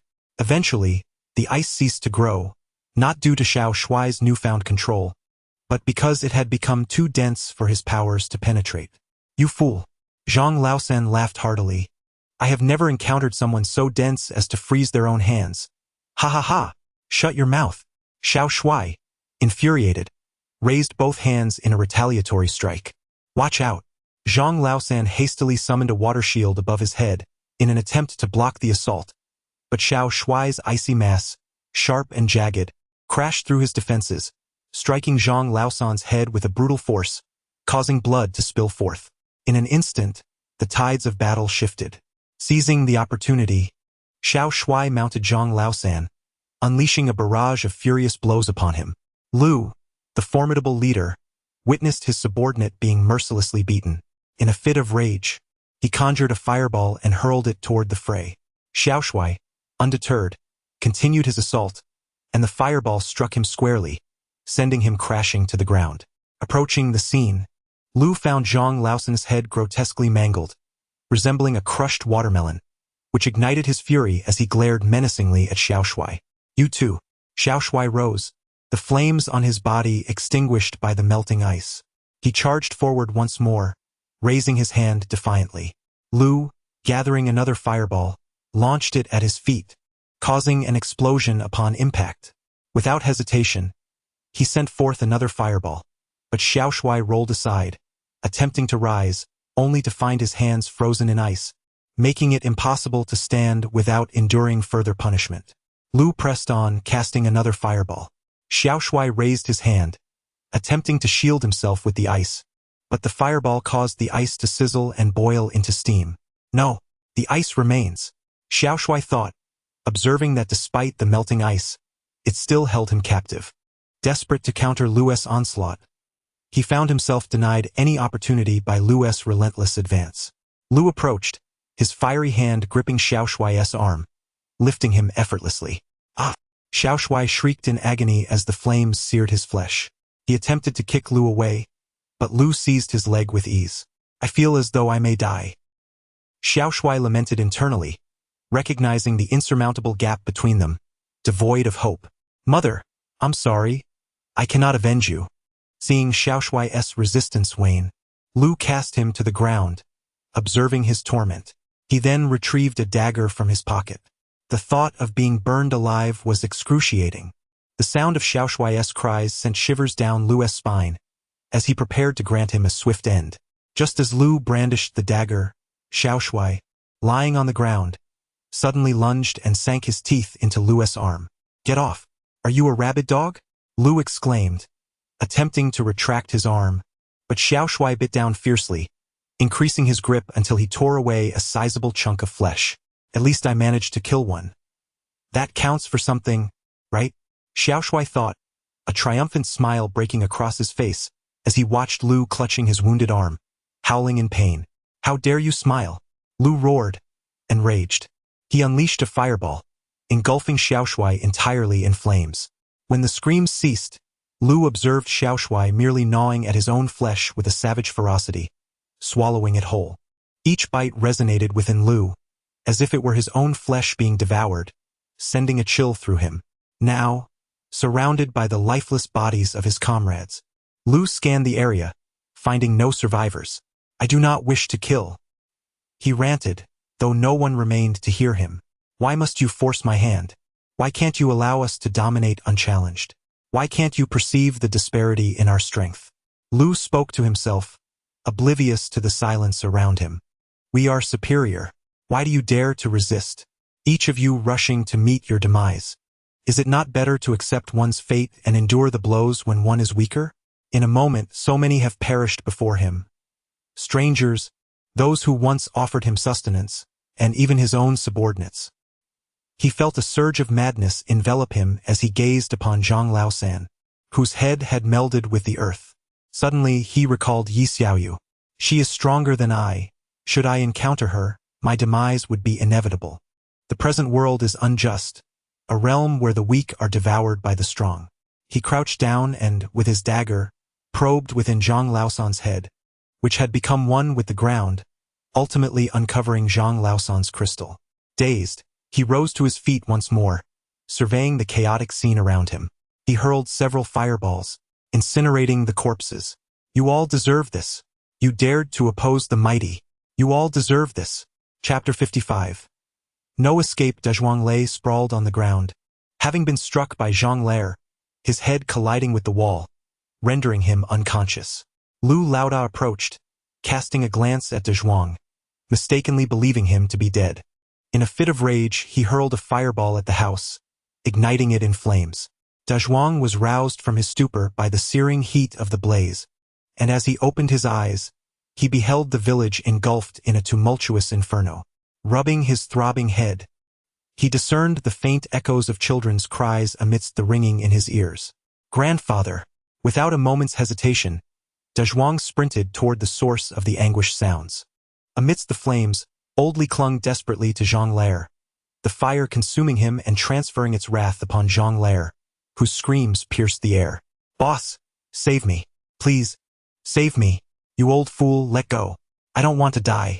Zhang Lair pleaded, elbowing old Li in a frantic attempt to break free. Lu Laoda, unperturbed, refused to turn back, allowing old Li to drag him closer to the cornered figure of old Li. Boss, help me. Zhang Lair was now enveloped in flames, yet old Li held on until his last breath. The weak are merely burdens. All the troubles from the beginning were of your own making. I have no need for the feeble. Lu Laoda steadfastly chose not to intervene. Zhang Lair's voice grew faint, until silence enveloped him. You villain! I will make you pay. Lu Huihui hurled a stone at him. Lu Laoda caught it effortlessly. I do not wish to kill. Slaying you would weigh heavily on my conscience. As he spoke, flames ignited around his feet, causing old Li, who clung to his leg, to instinctively release his grip. Seeing that old Li was undeterred by the flames, Lu Laoda furrowed his brow, preparing to deliver a lethal kick when old Li, in a desperate act, bit down on his foot. Damn it! Are the people in your village all dogs? So fond of biting? Lu Laoda raised his fist to Red Ali, but a timely Dezhuang intervened with a flying kick, toppling Lu Laoda to the ground. Dezhuang supported old Li, murmuring, I'm so sorry, I'm so weak. I failed to protect the people of our village. So, you're not dead after all. I thought I had incinerated you with that fireball, Lu Laoda remarked, rising in surprise. But it's fortunate you returned. Sparing one could lead to my own demise later. Despite Dezhuang's heartache and fury, the disparity in their strengths was insurmountable. I beg you, spare us. You have already taken so many lives. Why can't you let us go? Yes, indeed. This is the mark of the weak, groveling for mercy, hoping for my clemency. Ha ha ha. Lu Laoda laughed heartily, reveling in the sight of someone pleading for their life. This was the essence of the weak, but I shall not spare you. Why? I may carry a burden of conscience for a lifetime, but I cannot live in perpetual fear. Thus you must perish. I swear. I vow that we shall not trouble you again. We will be grateful for your mercy. We shall not. Old Zhang covered Dezhuang's mouth and said to Lu Laoda, You beast, even if we die here today, I will fight tooth and nail to take a piece of your flesh. Our village knows no cowards. We fear not death. Dezhuang turned and covered old Zhang's mouth. Grandfather Zhang, cease your words. We cannot win. To survive we must relent. Old Zhang slapped Dezhuang across the face, scolding. This beast has slaughtered so many, and yet you plead for mercy? I tell you, a man may die, but he must never lose his spirit. We have done no wrong. The fault lies with him, and we shall not let him go. With that, he attempted to charge forward. Grandfather Zhang. Dezhuang cried out in despair. Do you not wish to live? What of Lu Huihui? She is the last child left in the village. Do you wish for her to perish as well? Old Zhang's advancing body halted. To let Lu Huihui die alongside them? Slowly, he knelt before Lu Laoda, bowing his head in supplication, and implored. Is it right to harm a child? We harbor hatred towards you. Yet Huihui is but a child. She cannot remember. She will not seek trouble with you. I beg you, have mercy. Dezhuang too knelt down, and Lu Laoda, looking at the weeping Lu Huihui in his arms, ultimately knelt as well. Lu Laoda observed in silence, gradually closing his eyes, inhaling deeply as the flames surrounding him dwindled until extinguished. After a prolonged silence, none shall escape. Suddenly he clenched his fist, and the flames erupted in an instant, followed by a punch directed at the nearest old Zhang. With a deafening explosion, old Zhang perished on the spot, and Lu Laoda, his visage twisted with rage, charged toward old Zhang, who was cradling Lu Huihui. Grandfather Zhang. Dezhuang rushed over, clutching Lu Laoda's arm and shouting at old Zhang. Quickly, take her and flee. Old Zhang's complexion shifted repeatedly before he ultimately chose to escape. Lu Laoda sought to pursue, but Dezhuang clung to him tightly. Get off! Lu Laoda struck Dezhuang squarely in the face, sending him flying, and continued his pursuit. Do not even think about following. Dezhuang scrambled to his feet and lunged, ensnaring Lu Laoda's waist. Damn it! If you wish to die, lie still on the ground. Lu Laoda rained blows upon Dezhuang. I shall take a piece of your flesh. Dezhuang opened his mouth wide. Lu Laoda, startled, swiftly grasped his face. You all act like rabid dogs. With relentless force, Dezhuang emitted cries of agony. D.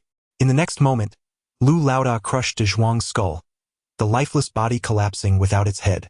Lu Laoda spat upon De Zhuang's corpse, then pursued the direction in which old Zhang had vanished. Along the way, he flung fireballs at the unburned bodies, fearing that another might rise to obstruct him. "You old fool! Come out!" he shouted as he ran, gazing upon the village ravaged by the relentless flames.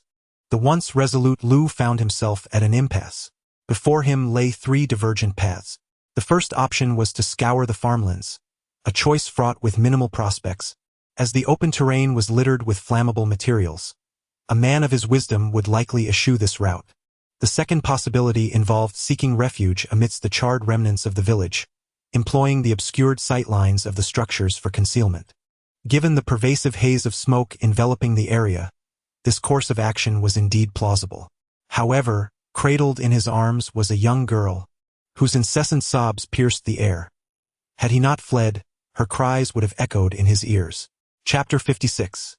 A narrow escape. As Lu Laoda scoured the village, he attentively strained to discern the cries of a child amidst the cacophony of crackling flames and splintering wood. After searching for over half an hour, uncertainty clouded his mind. Either the cries of the little girl were drowned out by the noise, or they had already fled. His face darkened with worry, and he considered a third option, to venture outside the village in search of them. Glancing around once more and finding no sign of life, he dashed toward the village entrance. If they had indeed escaped, the situation would become dire. The surrounding mountains posed significant obstacles, and finding them would be exceedingly challenging, especially as time slipped away. Clenching his fists tightly, the thought of being pursued for allowing a child to escape weighed heavily upon him, akin to a boulder pressing against his chest, leaving him breathless. Meanwhile, Lu Lao too, clutching Lu Hui, sprinted along the road to the right of the village exit, refusing to pause despite his exhaustion. A glance at his abdomen revealed a wound from Zhang Lao Er's knife, blood steadily seeping from it. This injury was precisely why he had to carry Lu Hui away from the village. In the fields, his blood would serve as a marker leading adversaries to him. Although the village was littered with corpses, his blood might go unnoticed, yet remaining there was too perilous. If his pursuers continued their search, he would inevitably succumb to blood loss in his current state. The only escape lay beyond, where the asphalt road would conceal his bloodstains, and he recognized that he was destined to bleed out. If he perished, how could a small child like Hui possibly survive? Panting heavily, he turned back with every step, the excessive blood loss causing him to feel lightheaded. He could no longer run, forced to proceed at a slow, labored pace. Oh heavens!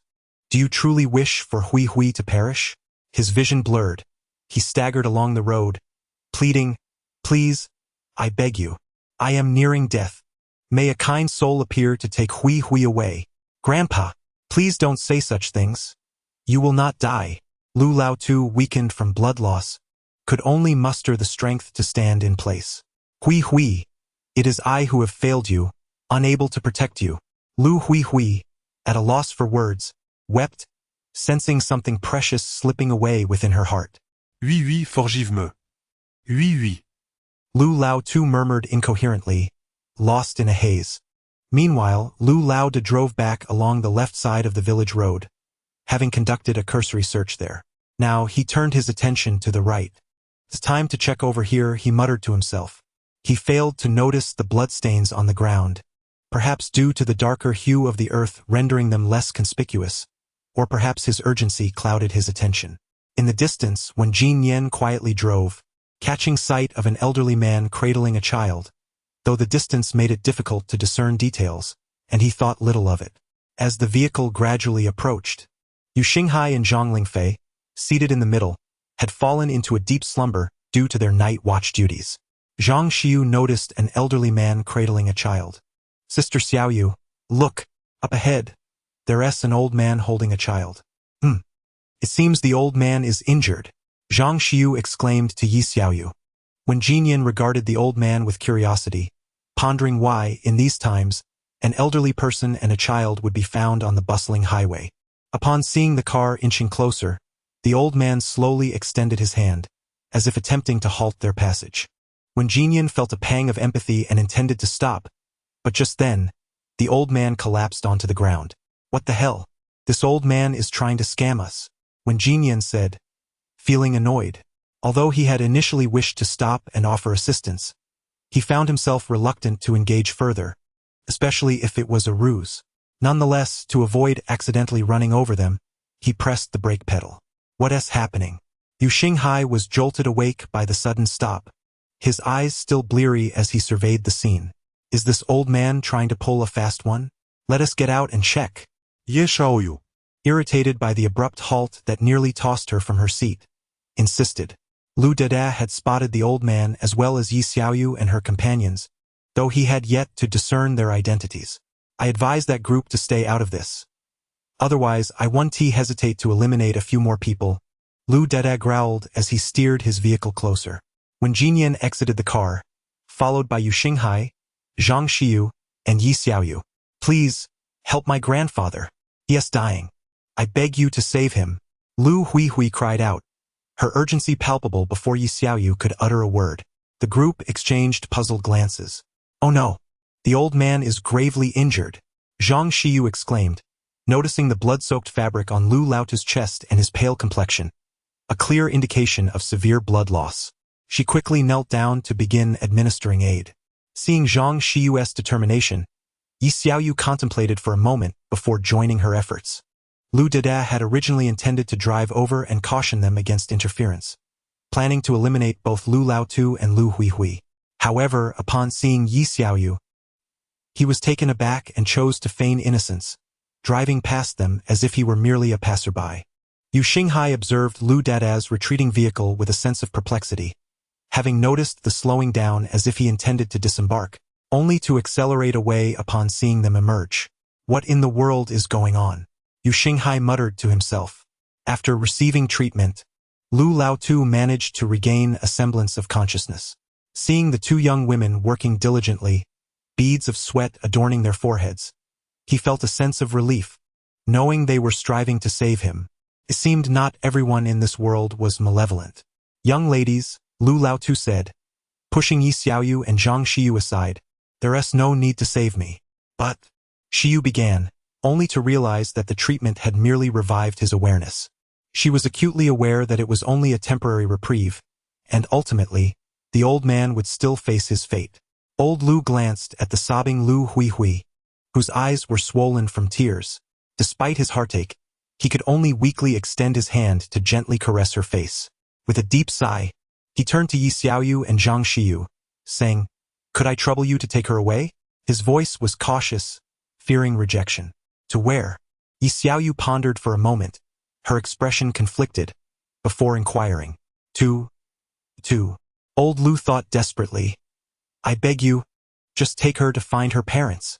Yi Xiaoyu perceived the distress etched on old Lu's face, understanding that he genuinely wished to secure a path for Lu Huihui.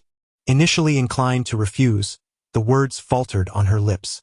Being a compassionate person, Yi Xiaoyu recognized the burden of taking a child along, yet silence in response could be construed as acquiescence. She glanced back at the others.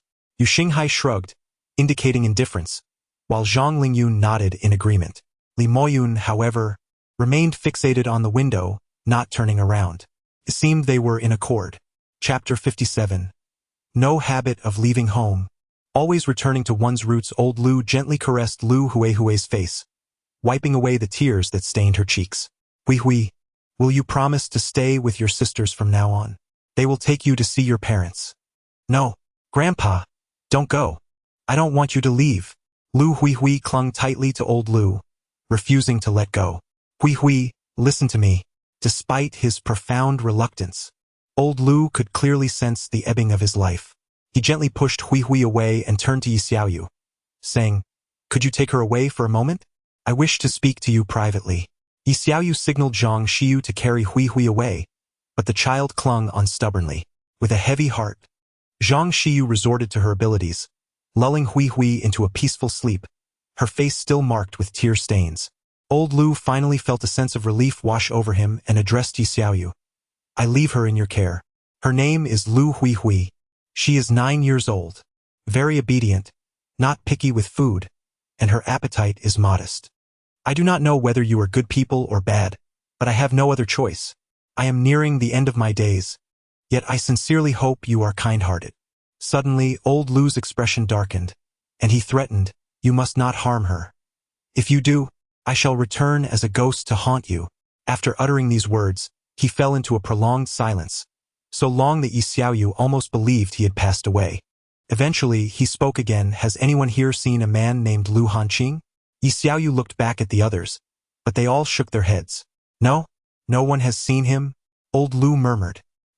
He continued to gaze at Yi Xiaoyu, and a faint apparition began to merge with her figure, transforming into someone he had longed for. Lu Hanqing, his son, and Lu Huihui's father. "You've come." A final glimmer of light sparkled in old Lu's eyes. Lu Hanqing, wearing a gentle smile, replied, "I have returned to take you home. But Hui, do not worry. Hui has found a good place." A radiant smile spread across old Lu's face. "That is good, very good. How long has it been since you visited us?" He reached out to touch his son's face. After a while, old Lu's hand fell limply, and with a serene smile, he departed from this world. A profound silence enveloped them. No one spoke for an extended period. Finally, Yi Xiaoyu stood up and remarked, "It seems we have been rather fortunate." Forgetting that the appearance of zombies signifies the apocalypse for ordinary people. "Although I may not be a good person, I am too soft-hearted to be a villain." So, Yi Xiaoyu turned to the others, saying, "What shall we do with this child? Should we find her a new home or keep her ourselves?" "Don't look at me. My family would never agree to it." The atmosphere grew awkward. The suddenness of the event left them unprepared. "We should at least give the old man a proper burial. We cannot leave his body exposed," Zhang Lingyun suggested. When Jinyan glanced at the elderly man, pondering for a moment before speaking, if he sustained such severe injuries not on the road, then it must have been near the village ahead. The people of Longwood do not harbor a custom of leaving their homes. Returning to one's roots is their ultimate destiny. In the end, the old man was laid to rest alongside the charred remnants of the village, a burial in this land. Yi Xiaoyu remained oblivious to the events that had transpired here and held no desire to uncover the truth. If this world possessed causality, then the instigator would bear the burden of all consequences. They chose to inter the old man in accordance with ancient customs, ensuring that Lu Hui could one day return to locate her grandfather's grave. Lu Hui, under Zhang Shiyu's hypnotic influence, had succumbed to slumber. They refrained from awakening her, uncertain of how to cope with the revelation of her grandfather's demise, fearing she might not withstand the shock. Thus, they allowed her to continue sleeping. Before long, the group resumed their journey, this time accompanied by a small girl. "She is a burden," one remarked. "I suspect she is being pursued. Perhaps those after her saw us, either due to our numbers or because they lost track of her." Yu Xinghai spoke, recalling the suspicious vehicle he had just glimpsed. "I am well aware she is a burden," Yi Xiaoyu replied, "yet I believe we possess the capability to protect her.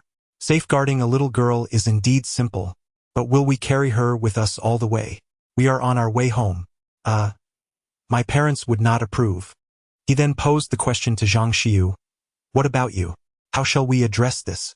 Zhang Shiyu gazed at the slumbering Lu Hui in her arms and said, "It would be wonderful if we could find this little one's parents.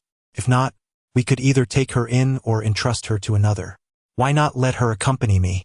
When Jinyan suggested, feeling pity for the child, he considered his own abilities and resources, believing he could shoulder the responsibility. "My family would likely not object too strongly. Besides, I could manage it alone if need be. Whatever, we shall see how this little girl decides when she awakens. Speaking of which, how do we plan to handle her once she is awake?" Silence enveloped the vehicle as everyone contemplated this dilemma. Indeed, what shall we do when she awakens? As evening approached, the group parked their vehicle by the roadside, erected tents, and kindled a fire. Lu Hui awoke but did not cry or cause a fuss, for she had witnessed her grandfather entrusting her to this group of strangers. She was remarkably well behaved. Her grandfather had instructed her to be obedient, so she refrained from crying or making a scene, and she understood that her grandfather might already be gone, leaving her deeply saddened. Gathered around the campfire, an awkward atmosphere prevailed. "Why isn't she crying?" Yi Xiaoyu whispered to Yu Xinghai. "Perhaps she is struggling to accept the loss of her loved one." Yu Xinghai replied softly, There was no one among them who knew how to comfort a child. Just as they exchanged bewildered glances, when Jinyan rose and declared, "Isn't it time for dinner?" He surveyed the group, but no one responded. When Jinyan approached Lu Huihui with a hint of resignation and asked, "What do you like to eat?" Lu Huihui appeared somewhat apprehensive, softly responding, "Huihui is not picky."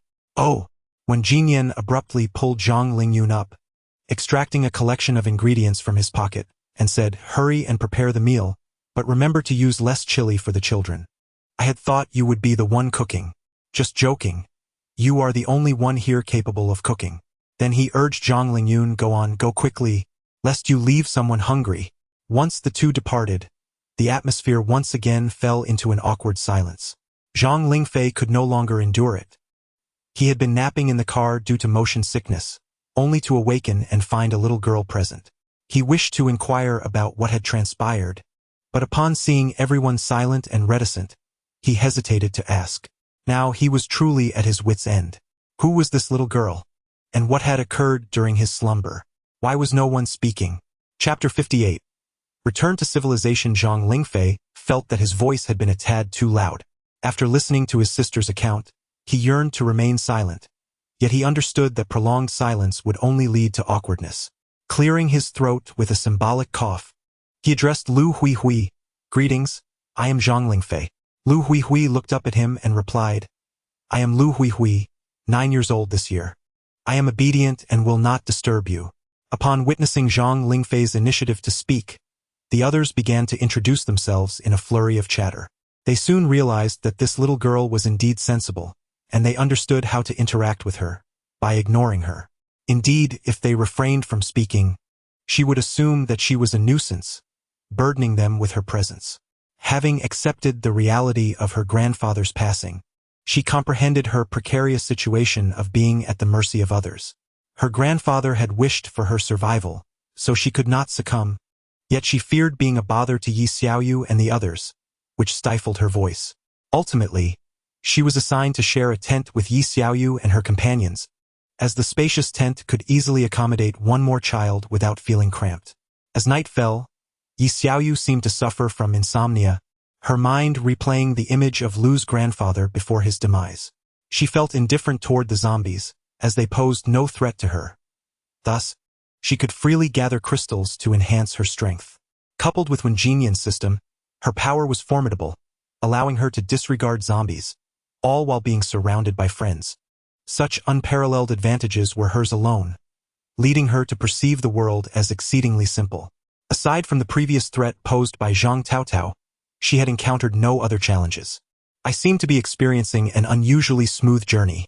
I appear blissfully unaware that the emergence of zombies signifies catastrophe. I have ascended beyond the ordinary and transcended the lower strata." Suddenly, she was struck by a realization. Since her transformation into a girl, she had not felt fear. Confronting zombies did not frighten her. Extracting crystals did not repulse her. Even when Zhang Taotao had nearly cleaved her in two with an axe, she had only felt anger, devoid of fear. You must remember that the potion affects your heart, rendering you devoid of certain emotions or weakening them. Understand that the abilities bestowed upon you by the potion are a boon, yet they come with some rather unpleasant consequences. Its influence will intensify over time as your powers grow stronger, until you become a zombie. These were the words spoken to her by Li Moyun, and it seemed that the onset of this phenomenon had already begun, though she had failed to recognize it. A portion of my emotions. Have I lost my fear? Is this good or bad?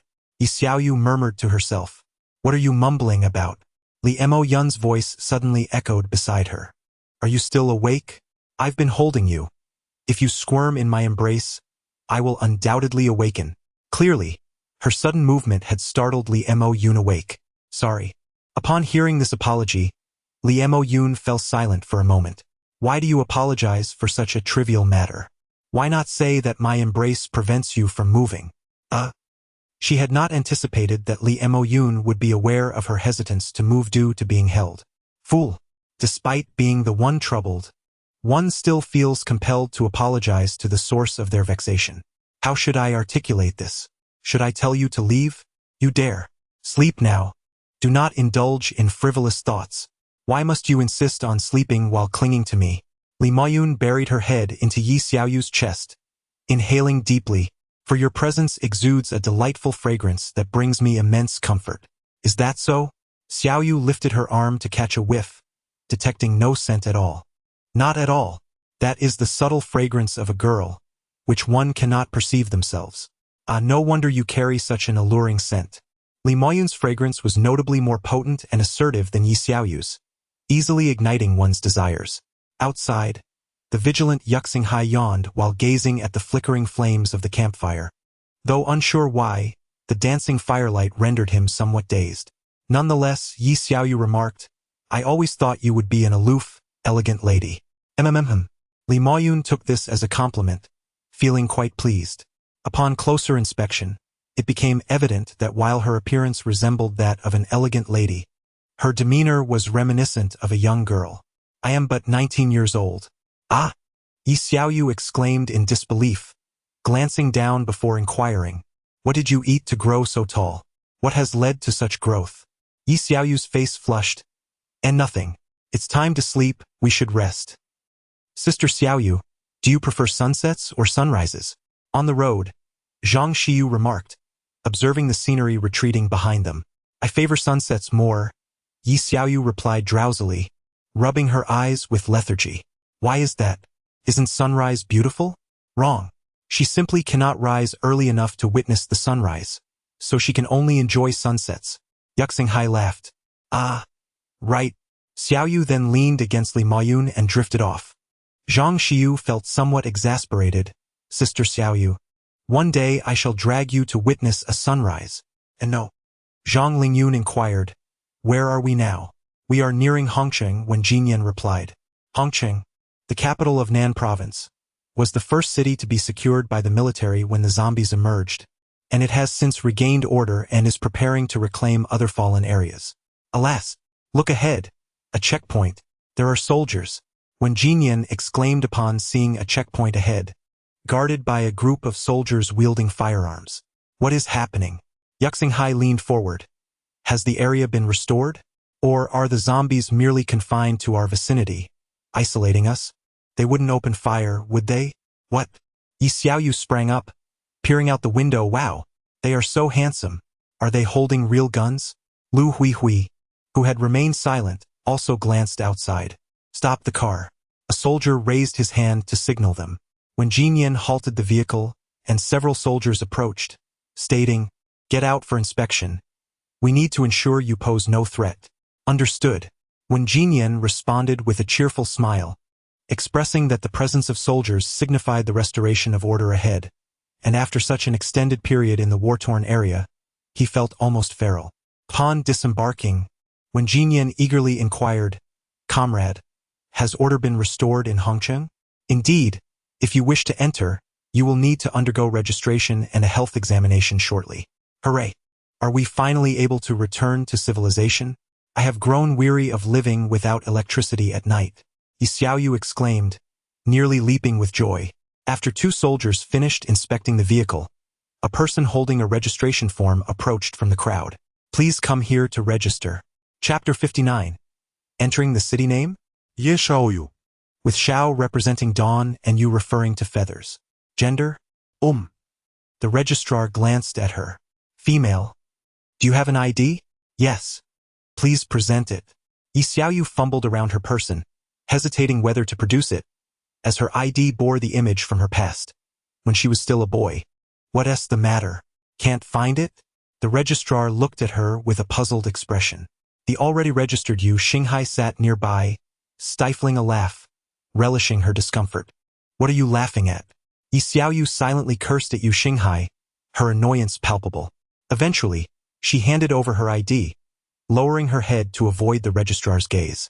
As the registrar took the ID and prepared to place it on the scanner, they suddenly noticed something amiss with the photo, scrutinizing it closely. You just stated your gender as female. Correct? Her voice barely rising above a whisper. The registrar, unable to hear clearly, instructed, please raise your head. Resigned, she lifted her gaze. The registrar compared the ID with Yi Xiaoyu, glancing back and forth between them. The registrar furrowed their brow and asked, "Is this ID definitely yours? If it is, please explain why there is a discrepancy between the ID and your actual gender. Special circumstances. Please elaborate on what these special circumstances entail. Must I explain?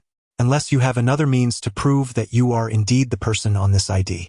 With no alternative, Yi Xiaoyu recounted the events to the registrar, who appeared skeptical. "Is there something difficult to disclose? I can have them step away." The registrar gestured for a few individuals to escort others out, leaving only Yi Xiaoyu and the registrar in the makeshift metal hut. "Speak, there are no others present now." After reflecting on the registrar's disbelief, Yi Xiaoyu decided to attribute everything to her extraordinary ability, reasoning that with such a diverse range of powers, no one could truly know if someone possessed the ability to transform into a woman. "This is due to my special ability. It has transformed me into what I am now." Upon hearing this, the registrar instinctively recoiled slightly, fearing that the individual's powers might also convert them into a woman. Sensing that the transformation appeared irreversible, hence the need for registration in this form. "Very well, please provide a fingerprint and facial recognition. There will be further tests regarding your special ability." All individuals were registered, except for Li Moyun, who seemed unwilling to comply and abruptly vanished without explanation. "What happened? What did you tell him?" Yu Xinghai approached with a mischievous grin. "I explained that my ability transformed me into a woman, and he permitted me to register my fingerprint and face before releasing me." And Yi Xiaoyu delivered a punch to Yu Xinghai's head, exclaiming, "What were you laughing at just now? Do you find my embarrassment amusing?" Once all the information had been duly recorded, they were finally permitted to enter the city. However, they were continuously cautioned against recklessly using their abilities within the urban confines, emphasizing that they must not harm the populace. Prior to their entry, they were briefed on several pertinent matters. Hong City, being the provincial capital, was the first to be reclaimed, and the prolonged stabilization efforts accounted for the delay in reinforcements that Yi Xiaoyu and the others had been awaiting. Currently, those with supernatural abilities were stratified into various tiers, making it exceedingly challenging to ensure equity. Thus, efforts were directed towards encouraging those endowed with powers to act responsibly. This was a direct quotation from the person providing the briefing. Yi Xiaoyu and his companions expressed their understanding. Before the emergence of these abilities, disparities among individuals were minimal, but the advent of such powers disrupted the equilibrium. The essence of these abilities was likened to energies originating from an alternate dimension. Despite the myriad of distinct attributes, when transformed into crystals for absorption, they could morph into other properties. To paraphrase that individual, the abilities were virtually omnipotent. Under normal circumstances, converting one form of energy into another demands a convoluted process. However, supernatural powers could be effortlessly transmuted into any form.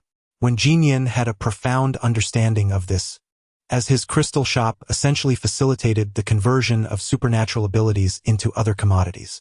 The classification of ability holders was rather straightforward, divided into 3 levels: primary, secondary, and tertiary.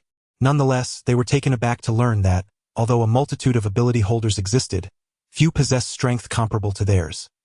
Many remained stuck at the tertiary level, unable to advance or absorb further crystals. Moreover, for an ordinary person to progress from tertiary to quaternary, a considerably greater amount of crystals was necessary, with the chasm between tertiary and quaternary being significantly wider than that between secondary and tertiary.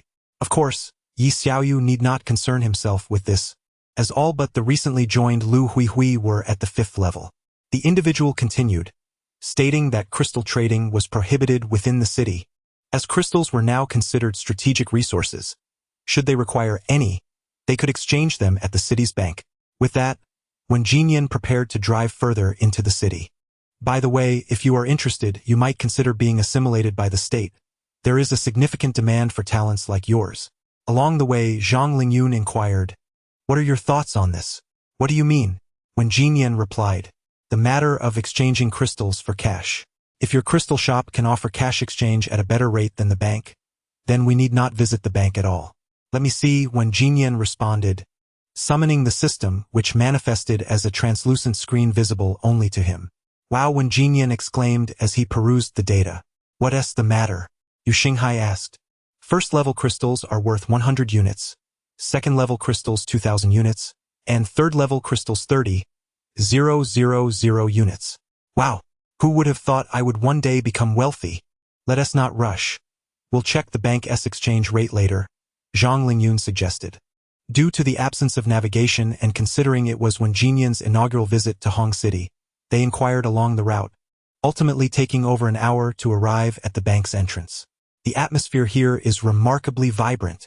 It resembles life as it was before the emergence of the undead. Yi Xiaoyu remarked while observing the bustling crowd on the street. Have you visited this place before? Li Muyun inquirat. No, but I imagined it would appear like this. Yi Xiaoyu responded, suddenly sensing something amiss. Wait, weren't you missing? When did you reappear? Just now. To them, I was an invisible entity which could be quite troublesome. Besides, I dislike the sensation of being known. Oh.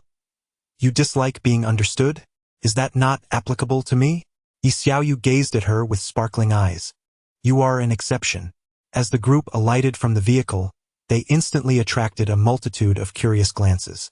Wow, what a handsome group, exclaimed a passerby. A smile crept onto their lips. Who could suppress their delight when receiving compliments in public? Yet, amidst these admiring gazes, there lingered a few with ulterior motives. Chapter 60, The Underground Fighting Arena of Superhumans. The exchange rate seems rather dubious. When Jinyan exited the bank, noting that a single Tier 3 crystal was worth merely 1,000. As he spoke, he fished out 3 bundles of 100 yuan notes, amounting to 30,000, exchanged at the crystal shop. He handed the money to Yi Xiaoyu. After spending several hours depositing the funds into a bank card and securing a hotel room, Yi Xiaoyu stretched languidly, then sauntered to the balcony to gaze down upon the bustling crowd below, reflecting on how tedious her months spent in the devastated zone had been. Suddenly, Ye Xiaoyu sensed a scrutinizing gaze. Following the direction of her observation, she spotted a burly man, who, upon noticing her glance, flashed a smile. Yi Xiaoyu dismissed it, accustomed to the attention of many admirers. Besides, even if his intentions were ill, she doubted he could overpower her. What are you looking at? Li Muyun approached Yi Xiaoyu's side. Nothing much, just taking in the sights.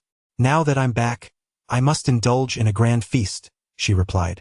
Looking again, she realized that the solitary burly man had now been joined by several others, seemingly engaged in discussion while occasionally casting furtive glances at her and Li Muyun. Could they genuinely harbor malicious intentions? Yi Xiaoyu scrutinized the group, noticing one hooded individual who locked eyes with her, a sinister smile curling at the corners of his mouth. This fellow. How infuriating, she thought, raising her hand to extend a middle finger in their direction. Ha! That girl has some spirit. The hooded man chuckled, then turned to his companions, saying, Those 2 women must have just arrived today. They seem likely to possess abilities. Does Captain Zhou have his sights set on those women?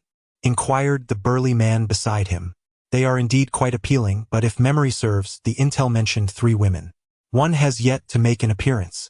However, the informant did say all 3 are exceptional. Captain Zhou replied with a sigh. We must first inform the boss about them.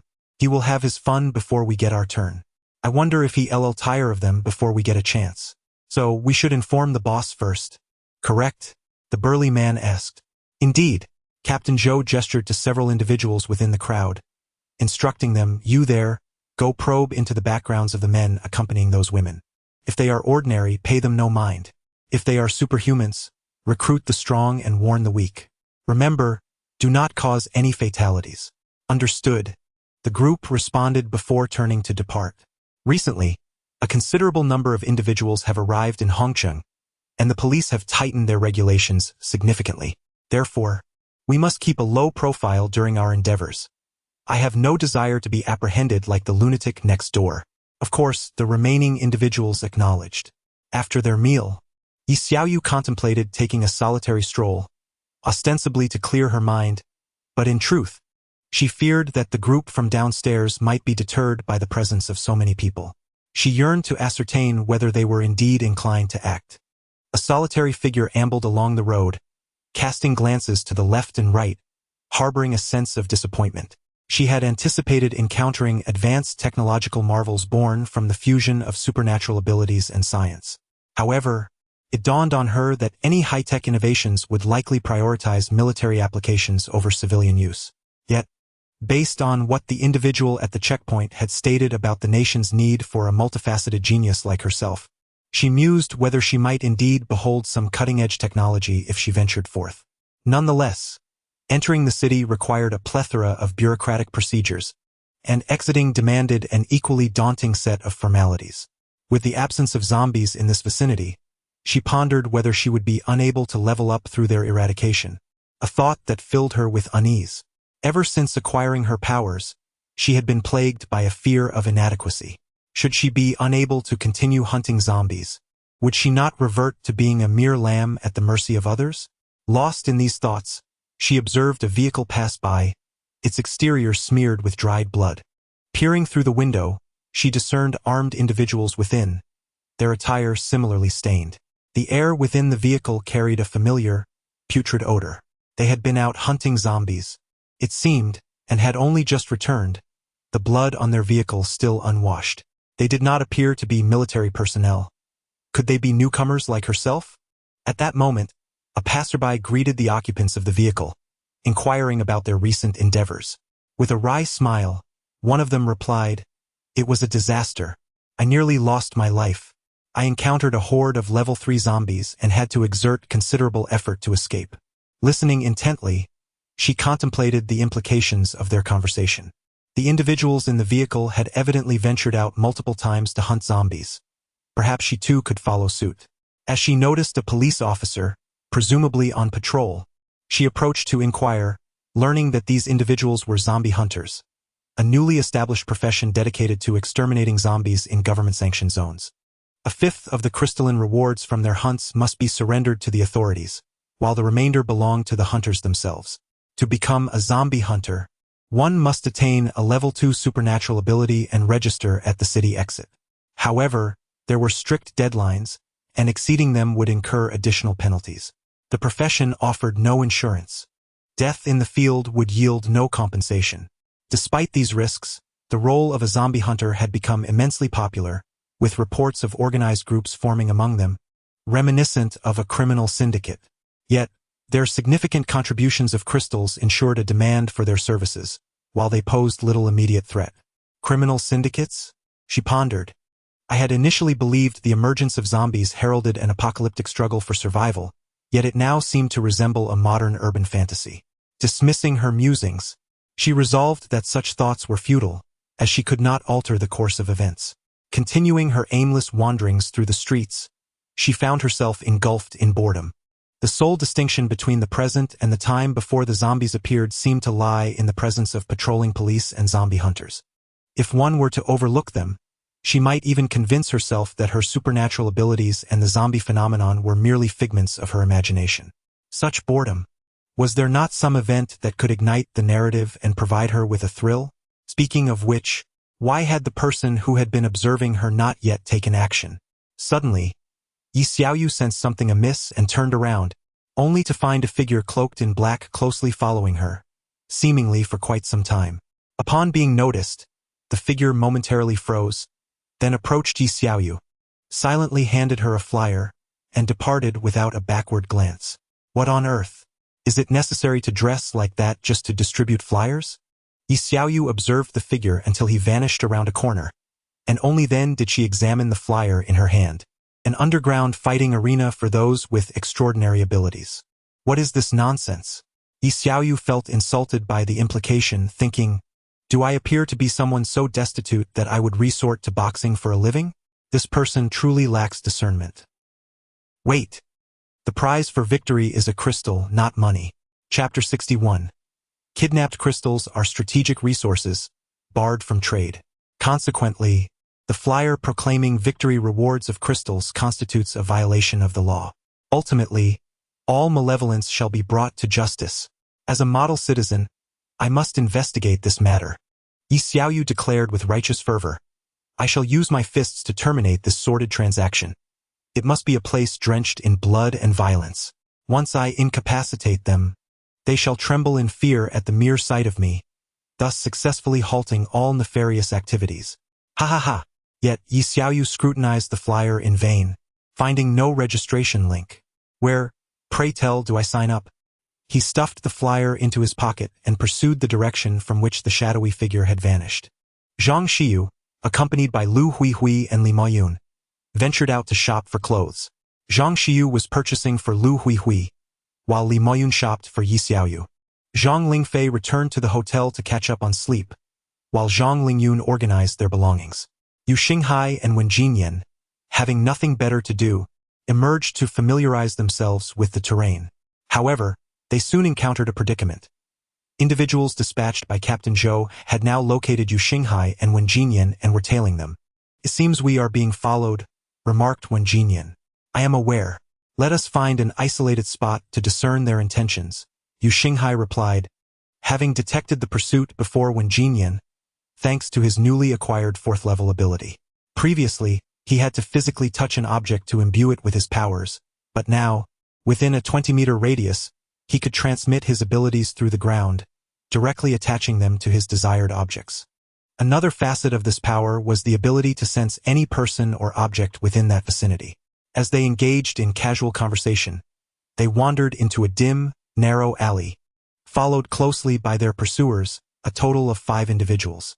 We've only been here a day. Surely we have not offended anyone, Yu Xinghai exclaimed loudly in the middle of the alley.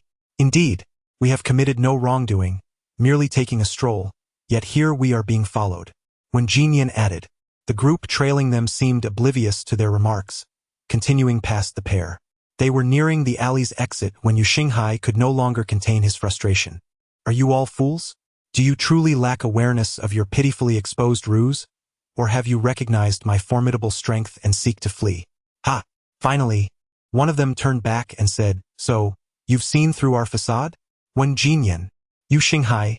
Finally, what do you want after following me since my meal? Given your appearance, you must possess abilities as well.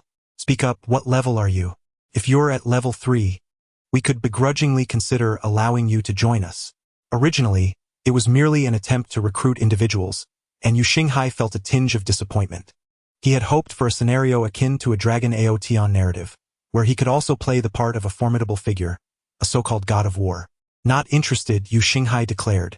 Not interested. Do you even comprehend what you are saying? Countless individuals are vying to join us, and yet you express disinterest? One of the recruiters retorted. If your intention is to recruit, you may as well abandon it. We have no desire to join any organization, Wen Jinyan interjected. They seem to look down upon us, one among them remarked. Look down? That remains to be seen. Another countered, addressing Yu Xinghai and Wen Jinyan. Rest assured. If you are weak, we shall hold back. If you prove worthy, we will forcibly recruit you to prevent your alignment with other factions. Wen Jinyan, unwilling to engage in combat, continued to explain, we have no intention of joining any organization, whether yours or another. Others might not be as accommodating as we are.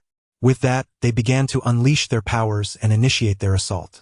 Minutes later, the 5 individuals stood against the wall like children who had erred, undeniably defeated. It was no surprise that 5 level 3 abilities faltered against 2 level 5 abilities. However, Yu Xinghai chose not to inflict harm upon them, for they had not initially mocked like mere lackeys. As they claimed, they simply sought to recruit. Remember this, Yu Xinghai said as he permitted their departure. There are 5 more of us as formidable as I am. Meanwhile, on the other side, Yi Xiaoyu had failed to catch up with the figure in black. In truth, she had not seen him since losing sight of him. How peculiar. Despite having received a flyer, no destination was provided, nor was there a contact number left behind. Nevertheless, individuals like Yi Xiaoyu, who often remained indoors, possessed an acute sensitivity to the gazes of others, and it appeared someone was indeed watching her. Suddenly, she turned around and spotted a figure lurking in the shadows. Upon noticing her gaze, the person hastily recoiled. With unwavering confidence, a confidence born of her strength, Yi Xiaoyu strode toward the alleyway. In the safe zone, she was the pinnacle of power. Upon entering, she found the very individual who had been watching her, none other than Captain Zhou, clad in a hood. Who are you? Why have you been staring at me? Ye Xiaoyu inviret buluntli. The individual merely stood there, head bowed, silent. Unable to discern his face, Yi Xiaoyu felt provoked by his silence. Hey, I'm speaking to you. Answer me. Don't act aloof. Suddenly, a forceful blow struck her head. Unbeknownst to her, another individual identical to Captain Zhou had emerged from behind, wielding a baseball bat, intent on incapacitating her. Ouch! That hurts, Yi Xiaoyu exclaimed, crouching down and clutching her head, tears welling in her eyes as she turned to Captain Zhou. Are you out of your mind? This is painful. Captain Zhou was momentarily taken aback. He had not anticipated that Yi Xiaoyu could withstand his strike with the baseball bat without losing consciousness. Perhaps he had not exerted enough force. Determined, Captain Zhou swung the bat once more, aiming to deliver another blow. Are you done playing around? Yi Xiaoyu exclaimed as she seized the bat and snapped it in two. What on earth are you? Just then, she noticed Captain Zhou retrieving a bottle of an unknown spray from his pocket, aimed directly at her. He pressed down on the nozzle, and Yi Xiaoyu was caught off guard. What is this? So foul. As she felt her consciousness begin to fade, she inwardly lamented, Oh no, not again. This marks the third time I've been knocked out. With a thud, Yi Xiaoyu collapsed to the ground, losing her awareness. Captain Zhou, observing her unconscious form, breathed a sigh of relief. Fortunately, I have a backup plan. But how could this girl possess such strength? He proceeded to bind the unconscious Yi Xiaoyu and placed her into the trunk of a car he had prepared in advance. He gestured to another version of himself, who stood motionless nearby, and that Captain Zhou entered the vehicle, driving away with Yi Xiaoyu in tow. This was Captain Zhou's unique ability, the creation of a doppelganger that obeyed only his commands, with the capacity to manifest up to 4 such entities. Chapter 62. The suit-clad brute. As I groggily awakened, the sight of an unfamiliar ceiling greeted me. I attempted to rise, only to discover that my hands were shackled and tethered to the head of the bed by a coarse rope. Lowering my gaze to examine my attire, I exhaled in relief. Thankfully, no one had violated my modesty. The room was adorned with an array of opulent luxuries I had never encountered before, rendering the space extraordinarily lavish.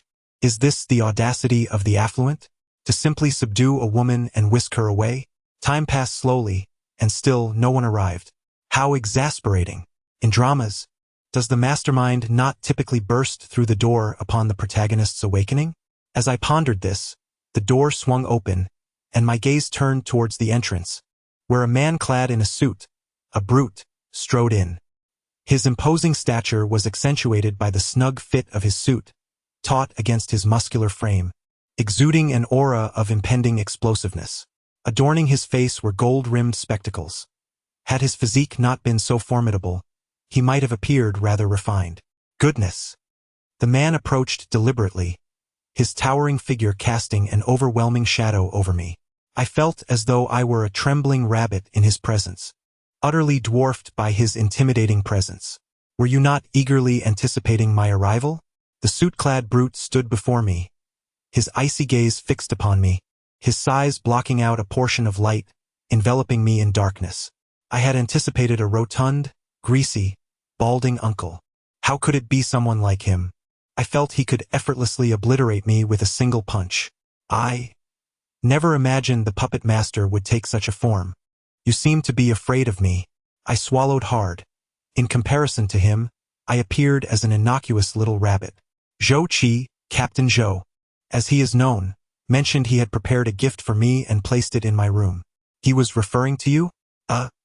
If you Haven Tea received any other gifts, then I suppose it must be me. Ha ha ha. The suit-clad brute erupted in laughter. I felt utterly perplexed. What was so amusing about this? Am I truly so laughable? Zhou Qi, that scoundrel, knows nothing of me. A woman like you is utterly unworthy of a man of my caliber. Look at yourself. Diminutive, helpless, pitiable. The sole distinction between you and the other women delivered to my room is your refusal to beg for mercy. You possess a certain self-awareness, recognizing the futility of such pleas. Very well, based on that alone, I shall reluctantly accept you. Let us hope you do not perish too swiftly. What did you just say? I said you possess self-awareness. The previous statement. You are diminutive, helpless, and pitiable. In an instant, fury surged within me, and with a powerful snap, the bedpost to which my handcuffs were affixed broke cleanly. Who are you calling small? The The suit-clad brute was momentarily taken aback, his gaze fixed on the damaged bedpost. A smile crept across his face, revealing an unexpected amusement. I thought you were merely a lamb awaiting slaughter. Glaring at him in indignation, I felt the heated intensity of the moment. The suit-clad brute chuckled coldly. You seem quite preoccupied with your height. Then, extending his hand to gesture above his head, he mockingly stated, Shorty. A man often places great importance on his height, yet Yi Xiaoyu's situation was particularly unique. Although he had not been exceptionally tall in his previous life, he had never been subjected to derision. However, after his transformation into her, he found himself diminished by 12 centimeters, rendering height a sensitive topic. Now, faced with someone who chose to ridicule her on this very subject, she felt a surge of indignation. With her hands shackled, Yi Xiaoyu lifted her leg and aimed a fierce kick at the assailant's head. The suited thug did not evade. He was curious to gauge the girl's strength. Yi Xiaoyu overestimated her own height, missing his head but striking his shoulder instead.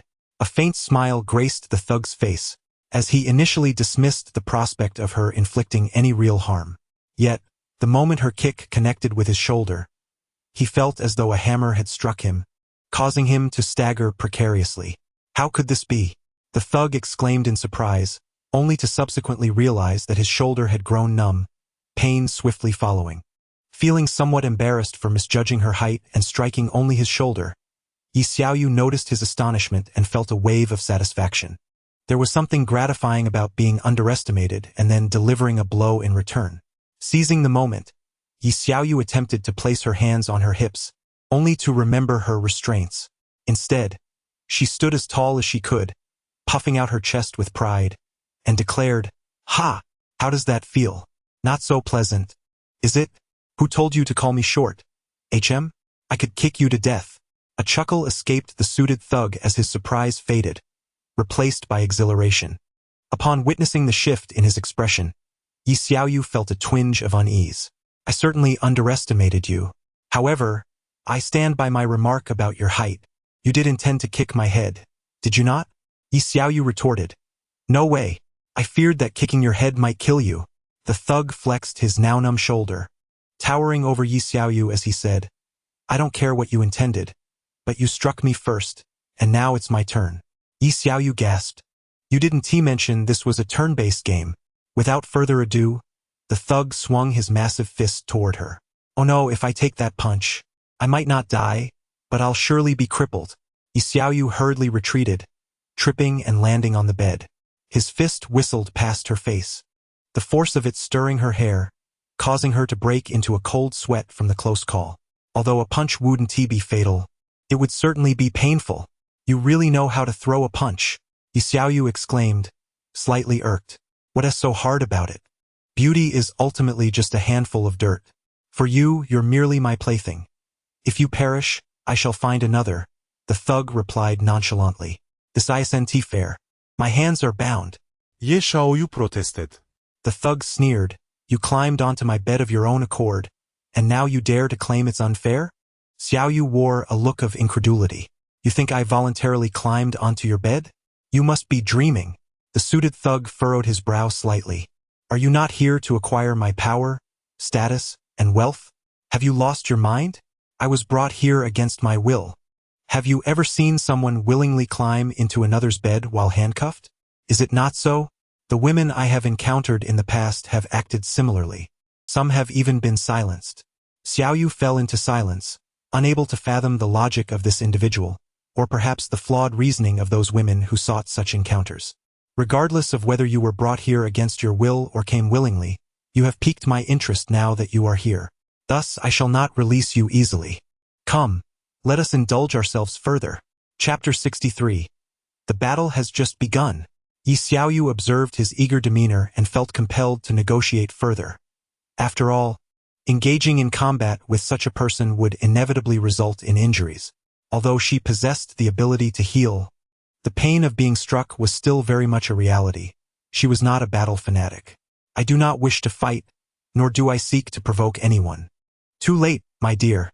You have successfully captured my attention, and I shall not let you escape so easily.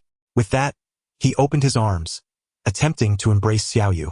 She swiftly bent down and slipped out from under his armpit, leaving him grasping at air. Well, at least free my handcuffs. Otherwise, I will be unable to fully unleash my potential, and you will not enjoy this game, will you? Fair point. The suited brute retrieved a key from his pocket and unlocked the cuffs from Xiaoyu's wrists.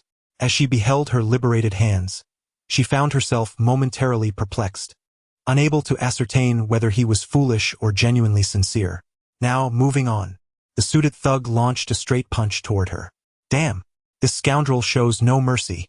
Xiaoyu deftly sidestepped the attack while gripping his arm, executing an over-the-shoulder throw. With a resounding thud, his massive frame crashed to the ground. Strike back? Since you show no compassion, do not blame me for my lack of mercy. Seizing the opportunity while the brute remained grounded, Xiaoyu raised her leg to stomp down upon him. He rolled to evade her foot, and as he rose, his powerful arm swept toward her calf. Ah! Xiaoyu lost her balance and fell to the ground, fear gripping her as she hastily rolled away to distance herself from his impending attack. Neither combatant gained the upper hand in the first round. In the second round, the suited thug struck first, launching a punch that Xiaoyu narrowly avoided by retreating to the wall. He pursued relentlessly, and as she crouched down, his fist collided with the wall, creating a thunderous noise and leaving several cracks in the hard surface. From her crouched position, Xiaoyu executed a rising dragon punch, landing squarely in the brute's abdomen. He emitted a muffled grunt, clearly affected by the blow. The thug retaliated with another punch, which Xiaoyu again dodged, the fist once more meeting the wall with a resounding crash. Seizing the moment, Xiaoyu delivered a straight punch to his face, connecting with a forceful impact that sent him staggering backward. He doesn't seem too formidable. This clumsy oaf can be countered with a simple dodge followed by my own strike, she mused. Yet he is remarkably resilient. 2 of my punches and he still stands firm. The suited thug charged at her once more, and Xiaoyu waited for the opportune moment to evade. However, he unexpectedly swept his sturdy arm as he turned, striking her in the abdomen and sending her crashing into the wall. Cough, cough, Xiaoyu gasped, feeling her stomach churn violently, nearly expelling her lunch. Before she could struggle to her feet, the brute approached and seized her by the collar, lifting her effortlessly. Xiaoyu leaned her head back and shouted, "Headbutt, thud, is that music to your ears? A good sound signifies a good head." With that, the brute stumbled backward, and Xiaoyu sat on the ground, clutching her head and lamenting, "Ouch, ouch, ouch, my head is ringing." The suited thug shook his head and slowly rose to his feet. "Aren't you done yet?" Xiaoyu lamented. "Ha ha ha, you are the first to push me to this extent." The suited thug laughed heartily, then reached into his attire and produced 2 vials, one red and one blue. Xiaoyu's eyes widened as he beheld the vials, and he scolded, "You disregard martial ethics and brazenly consume drugs. This is against the rules." "Against the rules?" The suited thug sneered. "This is one of my abilities. How can it be deemed a violation? Do you think I rely solely on strength?" Xiaoyu was momentarily speechless as the suited thug uncorked a vial and tilted his head back to drink its contents. "Ha ha ha, refreshing," he bellowed, and his body began to swell. The already taut suit emitted a sound of imminent rupture, revealing the muscles concealed beneath the fabric, while his height rapidly increased. The suit constricted around his burgeoning physique.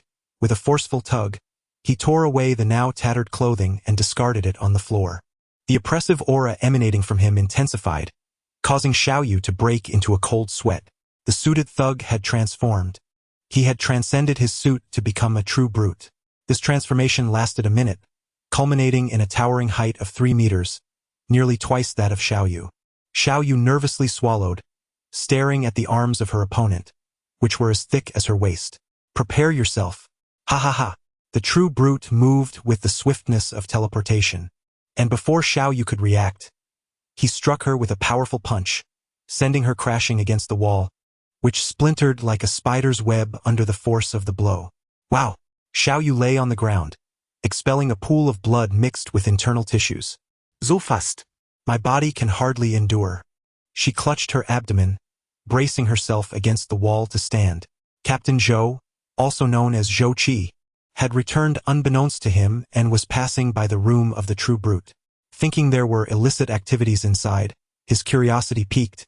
He leaned in to eavesdrop, just in time to hear Xiao Yu exclaim so fast, "My body can hardly endure," leading him to misinterpret the situation. The boss remains as fierce as ever. I wonder if that little lady can withstand it. The true brute, observing the trembling Xiao Yu, scoffed, "Can you still stand? How intriguing. But I have more in store." Ugh. How infuriating. Since you shamelessly employ your abilities, I shall not hold back any longer. With that declaration, her hands became enveloped in a green aura. Eavesdropping, Zhou Qi exclaimed, "Wow, the boss actually activated his ability. That woman is likely to end up bedridden. How fascinating, exceedingly fascinating." The true brute trembled with excitement. "Now let me witness your prowess." He clenched his fists and unleashed a merciless blow towards Xiao Yu. This time, Xiao Yu made no attempt to evade. She allowed the punch to come. The force of the blow was accompanied by a roaring wind, the air visibly distorting around it. The punch landed squarely on Xiao Yu's face, while simultaneously, she struck out with her palm, targeting his abdomen. Boom!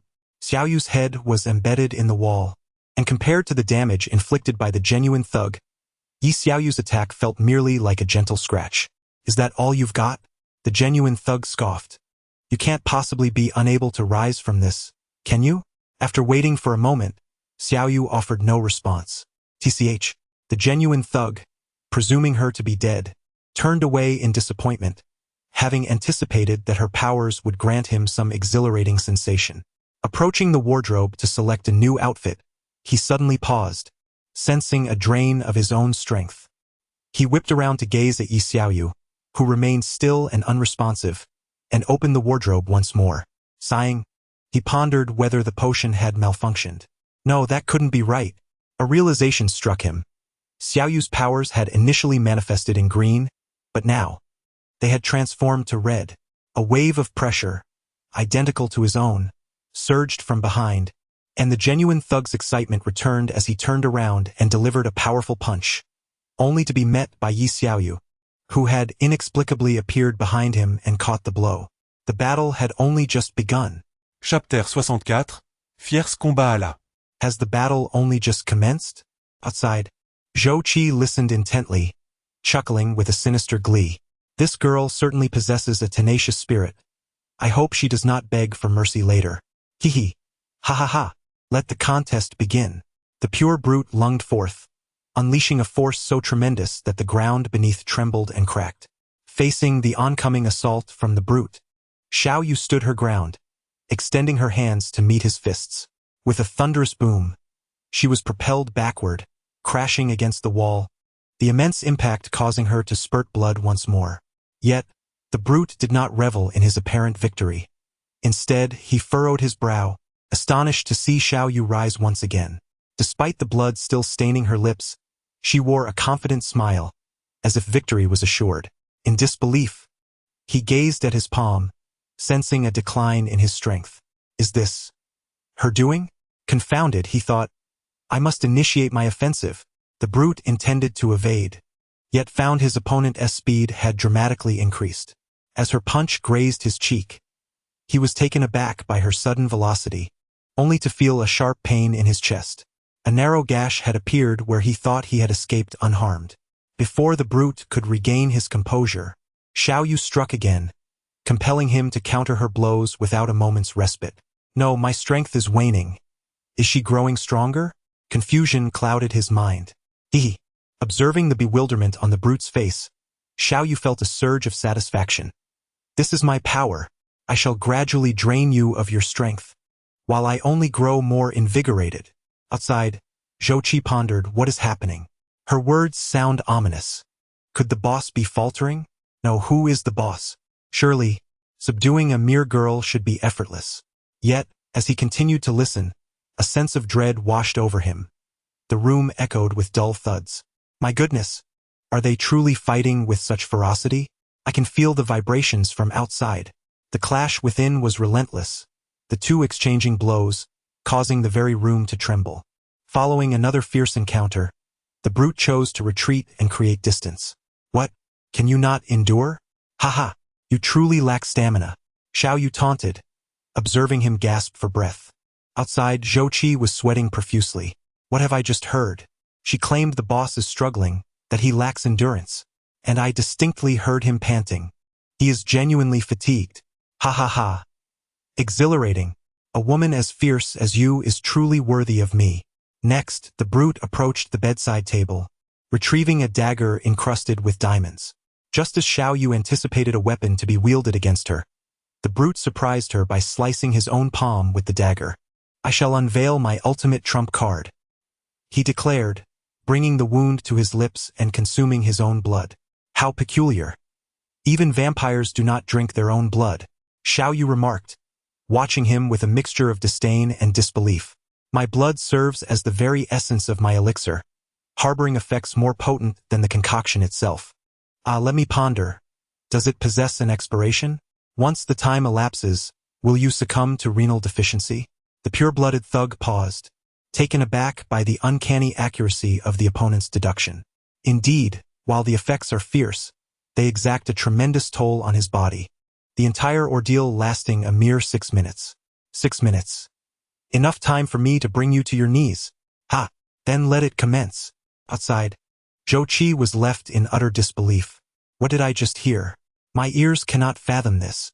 The boss has unveiled his final trump card. He boldly claimed he would incapacitate her in 6 minutes. My heavens! My blood is boiling with excitement. Sure enough, the tumult within escalated, reverberating with even greater ferocity. Boom! The pure-blooded thug was hurled against the door, which echoed with a mighty crash, rendering Zhou Qi nearly deaf. Oh, my ears! Zhou Qi quickly distanced himself from the door. The clamor within had reached such intensity that it could be heard from afar. 6 minutes passed swiftly, and the noise abruptly ceased. The once ferocious pure-blooded thug now lay sprawled on the ground. Finally, a moment to pause and recuperate. The intensity of the battle had taken its toll on Yi Xiaoyu. Her ability to absorb her opponent's attributes theoretically allows her to fight tirelessly. Yet this adversary's stats were overwhelmingly high. I have brought you down. May I take my leave now? Hey, I am the boss here. If you could best me, who remains to obstruct you? Hehe, it appears I hold the upper hand. Yi Xiaoyu approached the door, lifted her foot, and kicked it, causing the lock to warp under the force.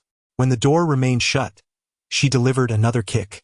And this time, bang, the door swung open. Wait, the pure-blooded thug called out to her.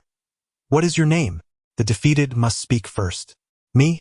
Yam Li Siwen. Yi Xiaoyu felt a wave of disbelief. This guy named Siwen was a thug indeed. My surname is Yi. I am Yi Xiaoyu. Off I go. And with that, she stepped through the threshold. Huh? Yi Xiaoyu paused momentarily, noticing Zhou Qi lurking stealthily, yet she thought little of it and continued on her way. Zhou Qi observed Yi Xiaoyu, drenched in sweat, her face flushed from the fierce battle, and he couldn't help but feel that this woman was extraordinary. Once Yi Xiaoyu had departed, Zhou Qi cautiously peered into the room, where he beheld his boss, bare-chested and powerless, sprawled on the ground, his glasses shattered. Upon seeing Zhou Qi, the boss merely lifted his head slightly. Holy smokes, this woman is a veritable juice extractor. Realizing the intensity of the combat from the sounds alone, Zhou Qi felt a cold sweat trickling down his back upon witnessing his boss incapacitated. Why are you still dawdling? Come help me.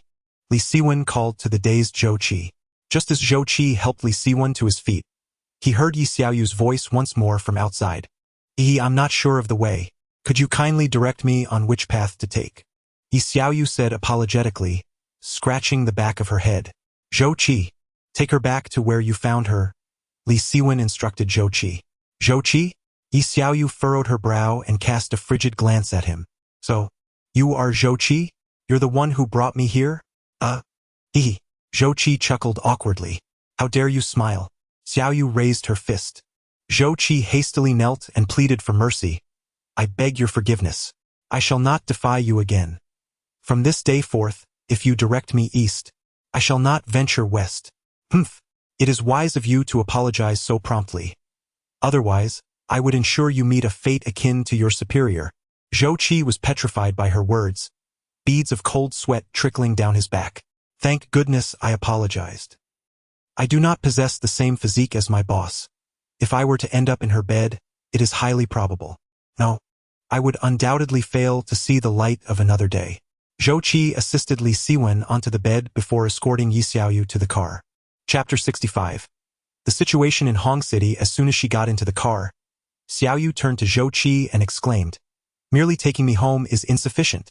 Zhou Qi, upon hearing her words, felt a chill run down his spine and, in a moment of panic, cried out, "No, no, no, I'm still young. I don't wish to meet my demise so soon." Xiaoyu was taken aback by his exaggerated reaction and replied, "Do I appear to be that fearsome? It's as if I'm some hulking brute." Zhou Qi remained silent. In his eyes, Yi Xiaoyu was far more terrifying than any burly man. "Hand over that spray that knocked me out, and I might reluctantly forgive you." Zhou Qi let out a sigh of relief, thankful that her intentions were not predatory, yet he soon felt uneasy again.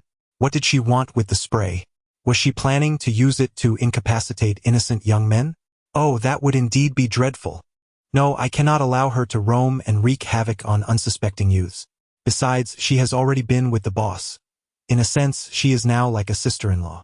This is the ability that the boss has cultivated himself. Huh? What exactly is your boss's ability? Xiaoyu asked, bewildered. It's the capability to refine his own blood into various potions with different effects. How he does it, I cannot say. This was no different from saying nothing at all, yet Yi Xiaoyu did not press further and instead inquired about other matters.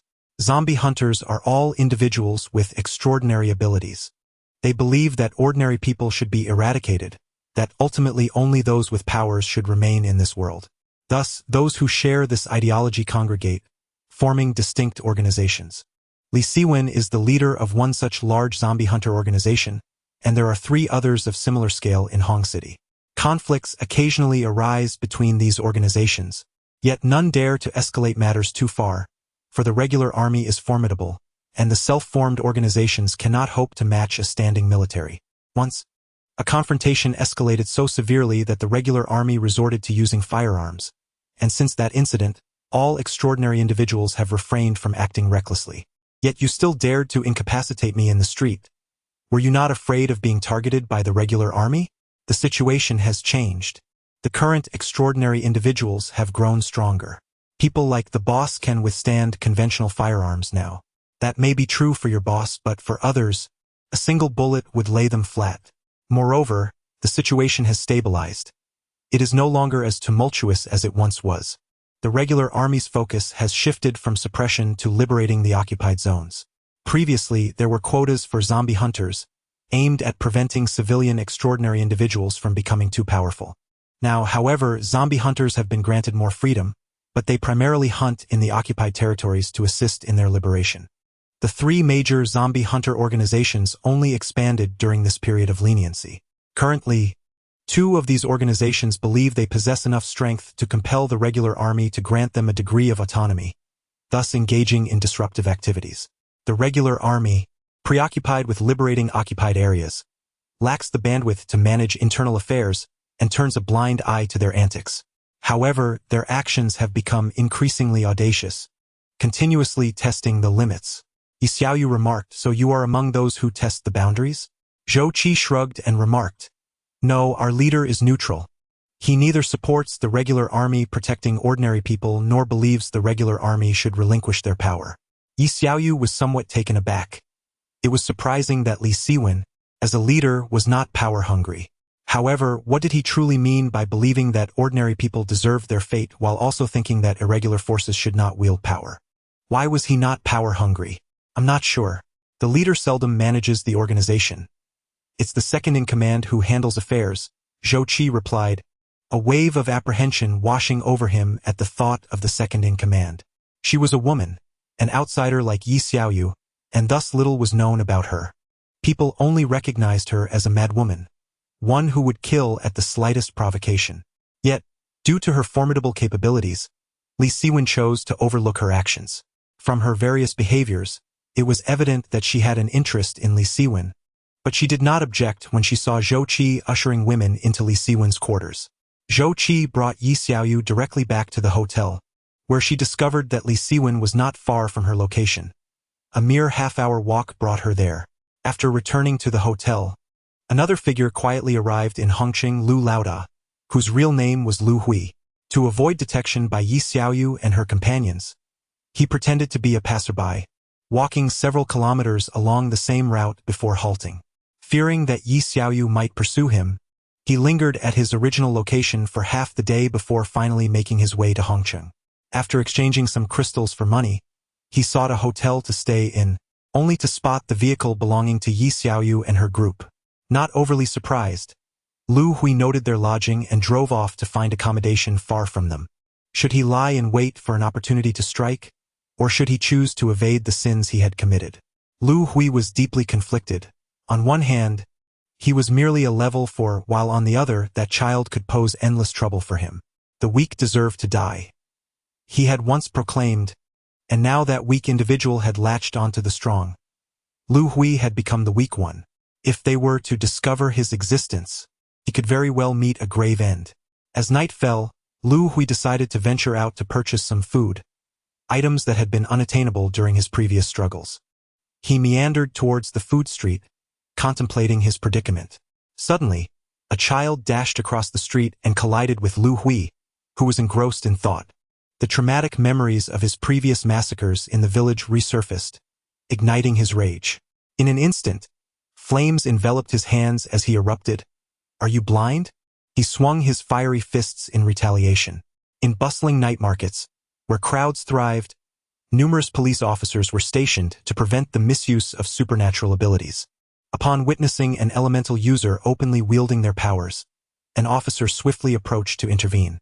The batons wielded by the police had been upgraded, necessary to counter the threats posed by those with abilities. Lu Hui discovered that his attack had been thwarted. Just as he contemplated incinerating both the obstruction and the one who had interfered, he noticed the individual was clad in police uniform, and a wave of clarity washed over him. "Sir, it is prohibited to utilize your extraordinary abilities in the city," the officer declared with righteous authority. These words extinguished the flames that danced upon Lu Hui's hands, for the soldiers tasked with guarding the city had previously informed him that, barring exceptional circumstances, the use of such powers was strictly forbidden within urban confines. "I apologize. I have only just returned to a civilized city. Previously, in the besieged zones, I had to remain vigilant for my own protection." Lu Hui promptly expressed his contrition.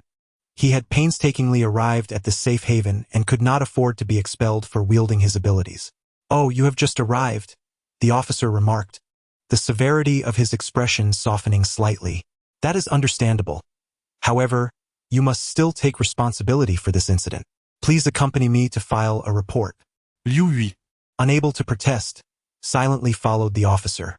Shortly after he departed, Yi Xiaoyu and her companions arrived at the gourmet street, pondering how fortunate it would have been had their paths crossed just a little earlier. Chapter 66. Strolling through the food street, Yi Xiaoyu had not encountered such a bustling night market in quite some time, although its vibrancy could not quite compare to the days before the zombie outbreak. Life in the infected zone had grown monotonous and dreary, with everyone engrossed in their own schemes and rivalries. Taking a deep breath, Xiaoyu began to discern the myriad of aromas wafting through the air. The scents of Odin, spicy hot pot, barbecued delicacies, fried foods, and braised dishes intertwined, evoking tears of joy that streamed from the corners of her mouth. She could hardly contain her eagerness to spend. Ha ha ha!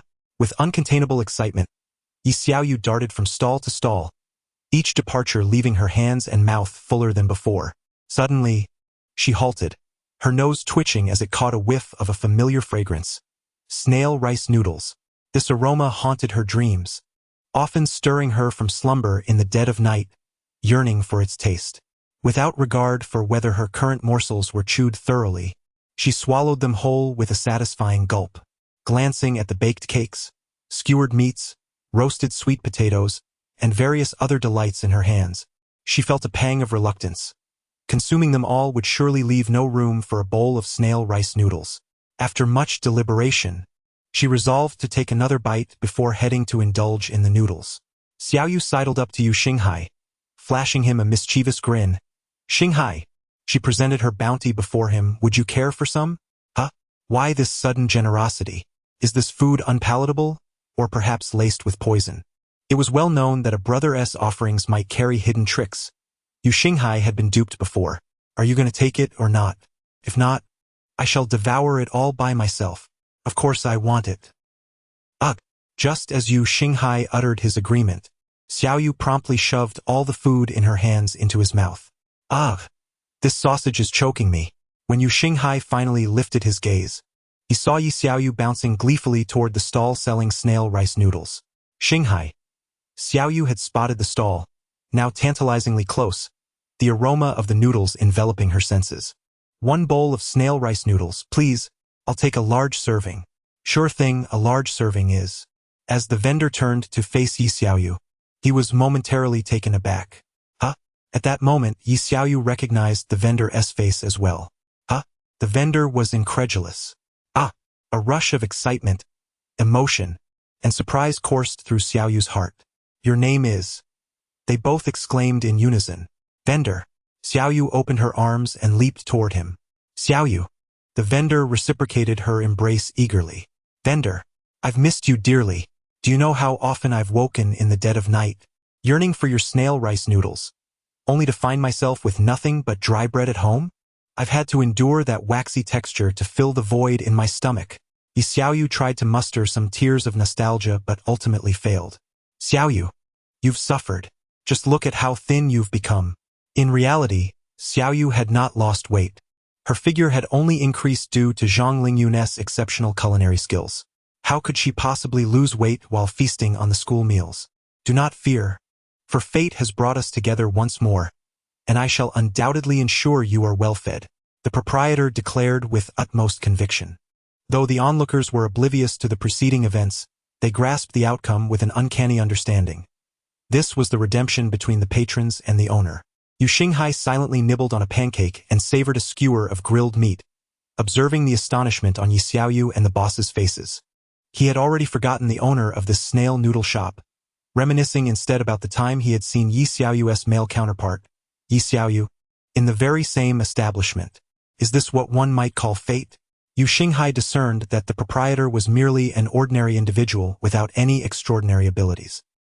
He could not fathom the trials the owner had endured to reach Hongqing, yet he knew the man lived a prosperous life, evident from his demeanor. Yu Xinghai was perplexed by the notion of redemption between customers and shopkeepers. He could not fully comprehend it, but it left him profoundly moved. Brother Xinghai, have you purchased all this food? Zhang Lingfei approached, balancing a bowl of fried sauce noodles while reaching for a skewer of sausages with his chopsticks. Yu Xinghai sidestepped and replied, This is not mine. It was all bought by Xiaoyu. Are you trying to fool me? Sister Xiaoyu isn't even here. She's over there. Yu Xinghai pointed with the remains of his skewer towards Yi Xiaoyu, who was waiting for her snail noodles. Snail noodles, you say? Lingfei slurped a mouthful of fried sauce noodles, mumbling indistinctly, Nothing compares to my fried sauce noodles. What? Lingfei, repeat that. Xiaoyu shot a glare at Zhang Lingfei. I will not tolerate you disparaging my snail noodles. Lingfei, startled, spat out his noodles, exclaiming, Goodness, we are so far apart and it's so noisy. Yet she heard me. He then turned to Yu Xinghai, fear evident in his eyes. Do you think she overheard our discussion about Sister Xiaoyu's proportions? This cannot be blamed on me. You were the one who brought it up. Yu Xinghai cautiously glanced at Xiaoyu before responding, True, I initiated the topic. But did you not also mention her being quite slender? All right. Let us cease this discussion. We have all witnessed Sister Xiaoyu's strength. Though she has never lost her temper, if she learns we were discussing her size, she would undoubtedly give us a sound thrashing. Yu Xinghai nodded in agreement and extended his hand, saying, Then let us shake on it, as if signing a confidentiality agreement for our safety. I concur. Zhang Xiu, holding a skewer of candied hawthorns, smiled as she offered it to Lu Huihui. Here, enjoy. I noticed you eyeing the candied hawthorns for quite some time. If one is not enough, I shall buy you more. Thank you. Lu Huihui accepted the candied hawthorns with gratitude. So adorable. Watching you makes me want to have a daughter. Zhang Xiu squatted down, pinching her little face with a maternal smile. But, Xiu turned to Li Moyun. Sister Moyun, won't you have something to eat? It would be a shame to visit the food street without trying anything. No, I wish to find where Xiaoyu has gone.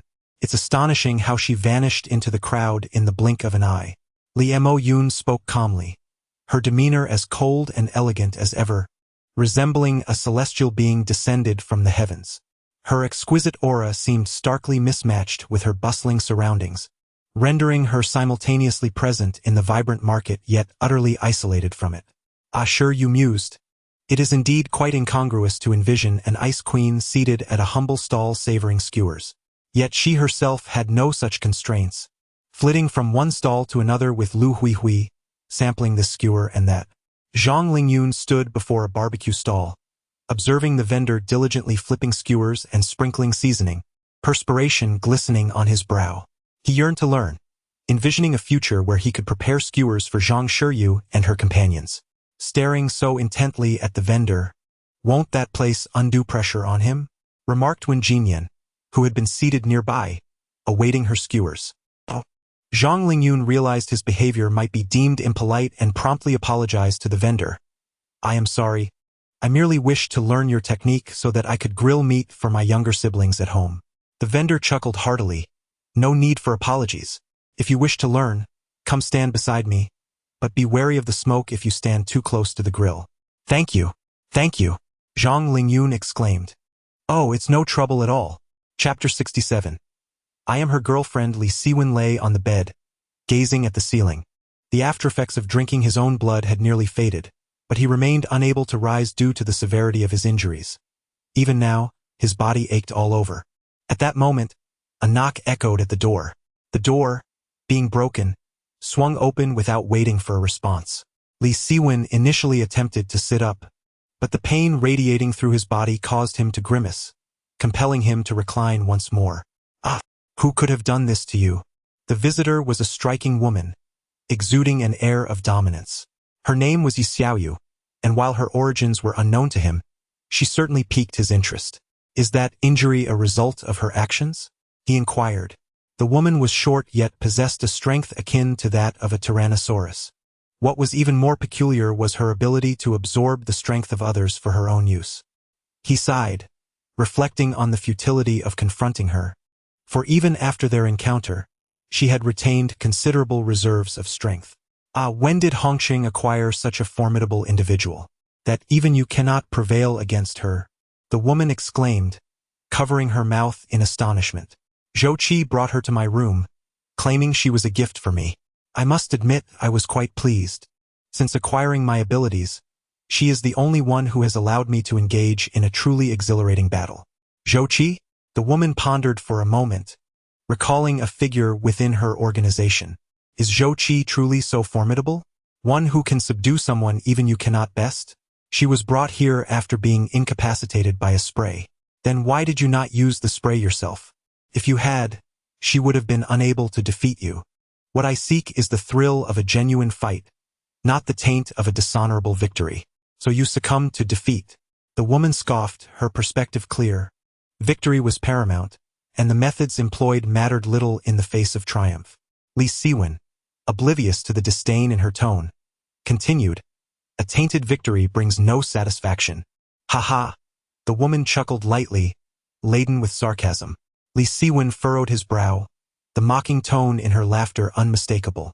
Just as he prepared to elaborate, she approached and covered his mouth. "Boss, have you forgotten what you said when I pursued you previously and you turned me down?" "I have not forgotten." Li Siwen brushed aside her hand, stating, "I discerned no affection in your eyes. Your pursuit of me was merely a means to an end, to leverage my position for your own desires." The woman wagged her finger playfully, her expression one of amusement. "Not that line. The previous one. You asserted that only a powerful woman deserves to be with you, capable of keeping pace with your ambitions. If one day you are defeated, you shall befriend a man who bests you, or pursue a woman who does." Li Siwen paused, realizing he had indeed uttered those very words. "Perhaps she truly is deserving of me. You are quite brawny yet simple-minded. After all, you have already clashed with her. How could she possibly consent to your advances? Moreover, if you cannot overpower her, how can you provide her with a sense of security? Women are drawn to men who can protect them." Hearing her mockery, Li Siwen retorted indignantly, "The spray that mesmerized her was concocted by my own hands. If I were to unleash my full potential, defeating her would be no arduous task." How can you be so certain that she lacks contingency measures? Did you not mention that she still had energy left after battling with you? Unable to counter this time, he acknowledged the truth. He had indeed discerned from their confrontation that Xiaoyu possessed remarkable recuperative abilities. Were he to sustain the same injuries as Xiaoyu, he would hardly be able to rise, yet she could swiftly regain her footing. If no further harm were inflicted upon her during the battle, she might gradually restore herself to her peak condition. With a sigh, Li Siwen concluded that his defeat had been rather dismal, and it seemed likely that his opponent had not exerted her full strength. However, there was no point in dwelling on it. First, he should eat. Lu Wanqing. What is it? The woman replied. I'm hungry. Go prepare a meal for me. Humph. As if I'm not the second in command myself. You expect me to cook for you every day? We have others who can cook here. Lu Wanqing retorted with annoyance. Yet she still rose to go and prepare a meal for Li Siwen. Once Lu Wanqing's footsteps faded, Li Siwen gazed at the ceiling, the figure of Yi Xiaoyu appearing in his mind. Ye Xiaoyu. Who? He chuckled to himself, recalling his own declaration. Until the next woman capable of defeating me appears, I shall forever pursue you. You alone are worthy of me. Achoo! On the food street, Xiaoyu unexpectedly sneezed, a shiver running down her spine as if she were being watched. Xiaoyu, are you all right? Caught a cold? The weather is turning chilly. You ought to dress warmly, the owner of the snail noodle stall said with concern. I'm perfectly fine, she replied, rolling up her sleeves to showcase her arm, which was as pale as a lotus root. Look at how thin you are. You should eat more. Hee hee. Xiaoyu smiled shyly, glancing around to see who might be watching her, only to lock eyes with Li Moyun, who had come searching for her. So, you're here. I've been looking for you everywhere.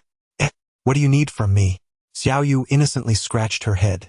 Li Moyun approached and tugged at her ear, saying, Is it not permissible for me to seek you out?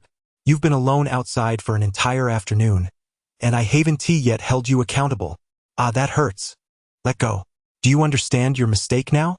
Yes. Upon hearing her concede, Li Moyun finally released her, pulling up a nearby chair to sit beside her. Xiaoyu covered her ears and whispered to herself, What exactly did I do wrong?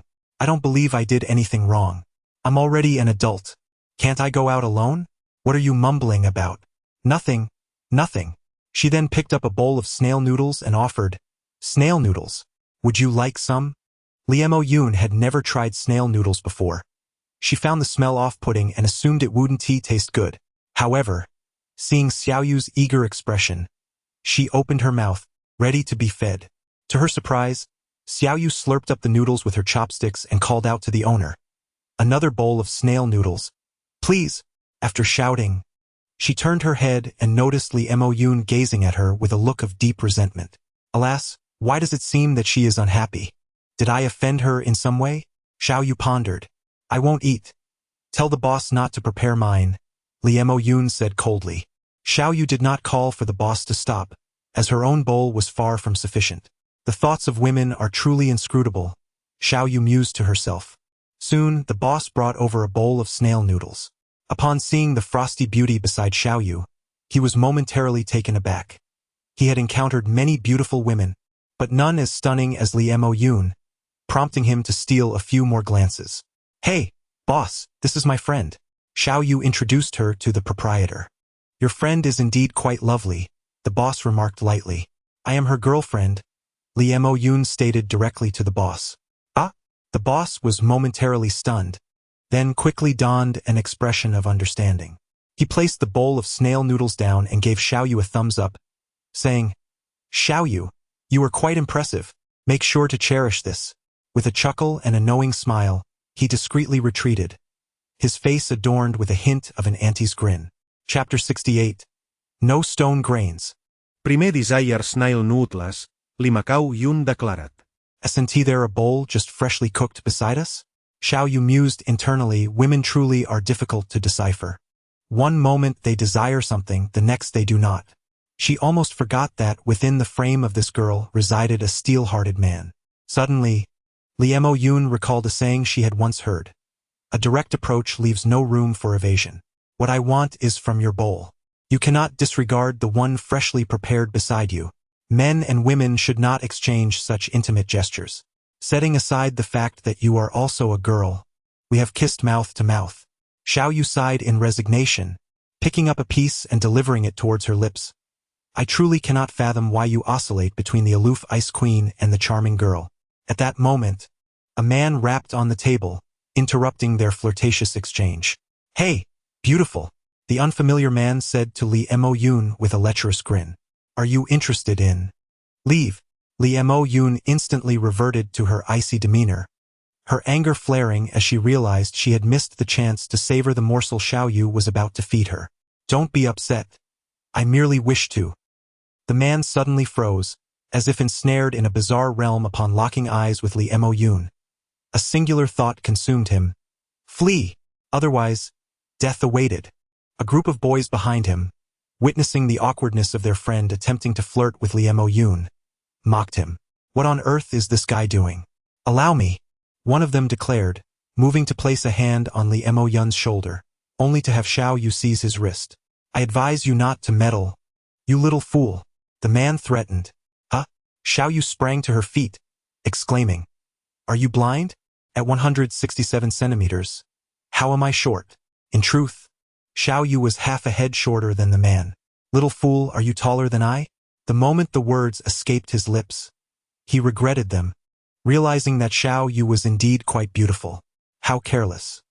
He had not anticipated that this girl was also a stunning beauty, and now, having offended her, he feared he would never win her favor. As the saying goes, lies do not wound, but the truth is a sharp blade. Faced with the height difference, Xiao Yu found herself at a loss for words. She yearned to crush the man's bones, but remembering the return to civility, she stifled her desires. She forcefully released his hand, declaring, Leave. If you do not depart, I shall summon the patrolling officers. She threatens to call the police. The group behind cackled. Little beauty, feel free to shout. If the police truly arrive, we shall leave. Otherwise, you will accompany us, and rest assured, it will be quite pleasurable. Xiao Yu glanced at the distant officers, recalling that they never patrolled this area, then surveyed the surrounding crowd, who averted their gazes in fear. Which zombie hunter organization do you belong to? Who is your leader? Xiao Yu inquired, considering that if their leader were Li Siwen, defeating them would not result in retaliation from their superiors, yet if they hailed from elsewhere, the situation could become troublesome. Oh dear, what are you doing? The owner of the snail noodle stall approached, shielding Xiao Yu behind him. I advise you, old man, to refrain from meddling in others' affairs. We are subordinates of Xiao Yuyao, and this territory falls under her jurisdiction. The boss did not yield. He continued, I often turn a blind eye to your bullying, but should you lay a hand on Xiao Yu, I will not let you off easily. Wow, the boss is quite imposing, Xiao Yu remarked, unaware of the boss's true identity, but deeply touched that an ordinary man would stand up to protect her. She turned to him and said, Boss, please step aside. I fear I might inadvertently harm you in my defense. The boss sighed. Xiao Yuyao is his daughter, and that is why he has survived thus far. When he first arrived, Xiao Yuyao had informed her subordinates of his identity, but those who recognized him had since been replaced, leaving the new recruits unaware of who he truly was. He stepped aside, allowing Xiao Yu to advance. It seems necessary to reveal his identity to his daughter's subordinates. Otherwise, they might take advantage of her. However, as for this matter, if a fight ensues, so be it. He would return home and inform his daughter, allowing the troublemakers to face the consequences. Be careful, he advised. Rest assured, boss, I will not cause a fatal incident at your establishment. Silly child, I mean to warn you to avoid injury. I am not foolish. I am quite clever. Li Mo-yun intended to rise, but Yi Xiao Yu stopped her, saying, There's no need for you to intervene in this trivial matter. Oh, little sister, are you looking for a fight? I, as a chivalrous brother, cannot bear to strike a lady. The man sneered, but since you consider me your rival, I shall reluctantly measure your worth. With that, he reached out to grab Xiao Yu's chest. Xiao Yu seized his hand, exclaiming, You filthy rogue. She exerted force, crushing his hand bones, prompting a scream akin to that of a slaughtered pig. Get lost. She followed up with a kick that sent him flying, then beckoned the remaining individuals. Is there anyone else? You are quite arrogant, woman. One man brandished a dagger and lunged at Xiaoyu. You two sit down. She delivered a slap that nearly knocked him out. Continue. What are you all waiting for? We can fight together. Moments later, a group of writhing individuals lay scattered on the ground. Sighing, Xiaoyu remarked to one of the men she had just dealt with. This newly paved road is indeed level. What do you mean? The man trembled in fear. There are no stones. Ha ha ha. With that, she tossed him aside. I will give you 1 minute to disappear from this place. Otherwise, I will not hold back. Scram. They helped each other, rolling and crawling away. Oh, by the way, Xiaoyu called after their retreating figures. If you wish to settle scores, come find me. I am Yi Xiaoyu. You wait. The boss will not let you off. They retorted threateningly. Heh. Xiaoyu scoffed, then leaned closer to Li Moyun and said, Sister Moyun, you will help me, won't you? Of course. Li Moyun affectionately remarked. Remember to find me if you ever get into trouble. Xiaoyu continued to sit down and enjoy her rice noodles, lamenting how these rascals had caused her snail noodles to cool. Upon returning to the hotel, Xiaoyu leaped onto the soft bed, sinking into its depths. Overwhelmed by the day's events in Hongqing, she felt utterly exhausted. I need a hot shower, she decided. Entering the bathroom, she shed her clothes and stared at her reflection in the mirror, lost in thought. She felt strangely like a voyeur, glancing down at her chest. Her breath quickened with the thoughts racing through her mind. After all, it was her own body. It should be fine, right? Slowly, she reached out her hand, just as she was about to make contact. Click. The door swung open. Ah! She screamed, startled, quickly covering her modesty with her hands. Chapter 69. Greetings, brother. You smell divine. Moyun Jie, what are you doing? I am about to take a shower. As she spoke, she attempted to close the door, only for Li Moyun to stop her with her hand. Don't be shy, we are both women. Let's bathe together. No, really, I don't want to. Are you truly refusing? Or are you jesting? I genuinely do not want to. I am not accustomed to bathing with others. Li Moyun's smile faded as she slowly stepped into the bathroom, leaving Xiaoyu with no choice but to retreat.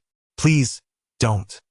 Xiaoyu found herself cornered against the wall, trembling. This is beyond your control. With that, Li Moyun began to unfasten her clothing before Xiaoyu's eyes. As the garments slipped away, Xiaoyu felt a warm liquid trickling from her nose. She had started to bleed. Xiaoyu turned her face away, fearful of seeing anything that might cause her to bleed further. Do you truly not care at all? Xiaoyu ventured tentatively. Care about what? You must understand. I used to be a boy. Do you not mind in the slightest? If you hadn't mentioned it, I would have thought you were unaware of your past. Aren't boys known for their lecherousness? So you find me unappealing? Do you not fancy my type? Li Moyun replied with exasperation. Xiaoyu pinched her nose to stem the flow of blood. I must confess, I am indeed lecherous, but this is too. Xiaoyu paused, realizing the absurdity of the situation. Indeed, I was once a man. I should be the one taking the initiative. How is it that I have now become the one being flirted with? This is not right. Could you please look at me when you speak? Li Moyun expressed her dissatisfaction with Xiaoyu's averted gaze, grasping her chin to force their eyes to meet. Xiaoyu found herself involuntarily glancing downward, and the blood flowed once more. Meanwhile, the owner of the snail powder stall surveyed the now desolate food street, preparing to pack up and leave. After a brief return home, he took a taxi to the location where Xiaoyu Yao worked, as she typically did not return home. Upon arrival, the gatekeeper, familiar with his identity, allowed him entry without question.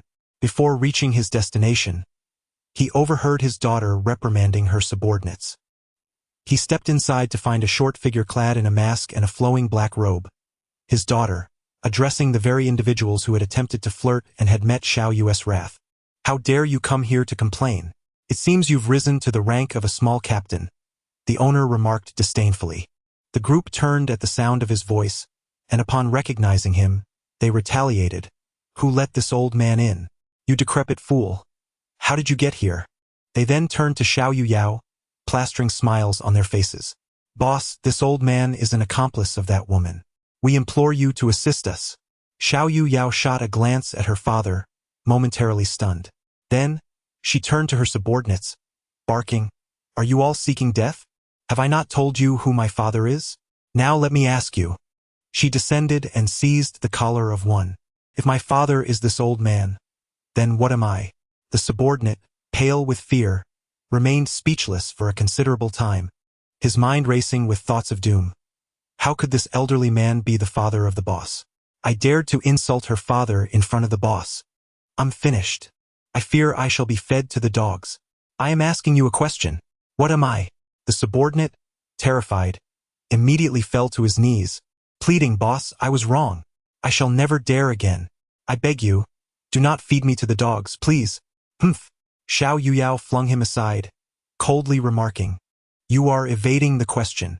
She then shouted, "Wu Mei."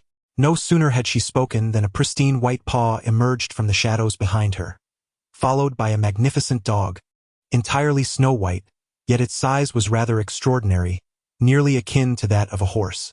"Ah, no, boss, I was wrong." The subordinate, upon sighting the colossal white dog, turned and fled in terror. The dog paid him no heed, instead nuzzling against Xiao Yuyao. She pointed at the subordinate below and commanded the dog, "Wu Mei, go devour them." "What?" The subordinates gasped in astonishment, realizing that it was not just one of them destined to be fed to the dog, but rather all of them. With a playful lick of its tongue against Xiao Yuyao's mask, Wu Mei then lunged towards the cowering individuals below. The boss sighed, turning his back silently, and soon the air was filled with the screams of the subordinates and the sounds of Wu Mei feasting. "So what brings you here?" Xiao Yuyao inquired, having approached the boss, gazing up at him. "You have just resolved the matter," he replied. "Oh," Xiao Yuyao responded, and the conversation ceased. It wasn't until Wu Mei had consumed every last one of them and returned, tail wagging, ready to lick her, that Xiao Yuyao raised her hand to push its face away, admonishing, "You've just eaten. Don't bring that bloody smell to me. Go back. I have no time to play with you now." Wu Mei emitted a plaintive whine before retreating into the shadows of Xiao Yuyao. "So," she continued, "why did you stand up for those two women? One of them is my patron. Is it not natural for me to defend her?" Xiao Yuyao looked up at the boss, her masked visage concealing her expression. "Such incidents have occurred at your stall before, yet I have never seen you defend them." "She is a frequent visitor, a regular," she asserted. "Humph. I cannot believe you possess such kindness." The boss sighed, expressing his resignation. "Then why do you presume I am unkind?" "Humph." Xiao Yuyao called out to the outside, "Two of you, clean this up." She then turned to leave, leaving behind the words, "The matter has been resolved. You may return. I will emphasize your status to them. You need not worry about any disturbances." The boss watched her retreating figure until she vanished from his sight. "Why must I endure this again? I do not want to," Xiao Yu shouted, stepping backward in protest.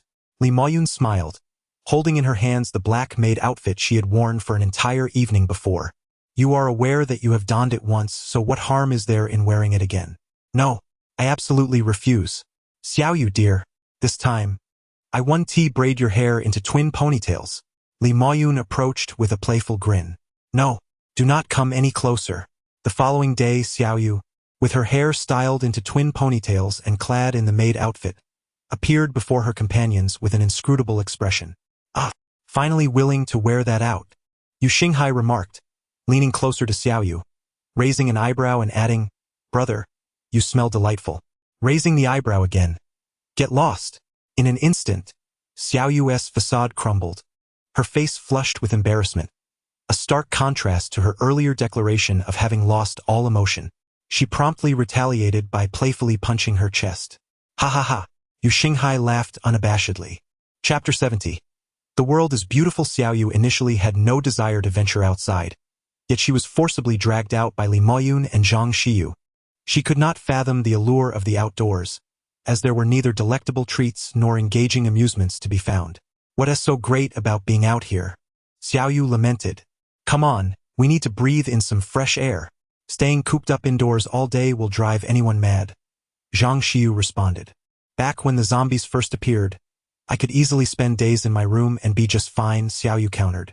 I simply want the world to see just how beautiful my Xiaoyu is, Li Maoyun declared unabashedly. Aren't you worried I might get abducted? Xiaoyu retorted. Who could possibly abduct you, Xiaoyu? Xiu interjected. In her heart, Xiaoyu thought, actually, I was almost abducted yesterday, though she refrained from voicing this out loud. After all, it was far too embarrassing to admit that she had been knocked out and taken away. The memory of yesterday's events still sent shivers down her spine. She couldn't help but wonder what might have happened to her had those individuals succeeded. Is it time to return now that I've been thoroughly gawked at from head to toe? Xiaoyu inquired.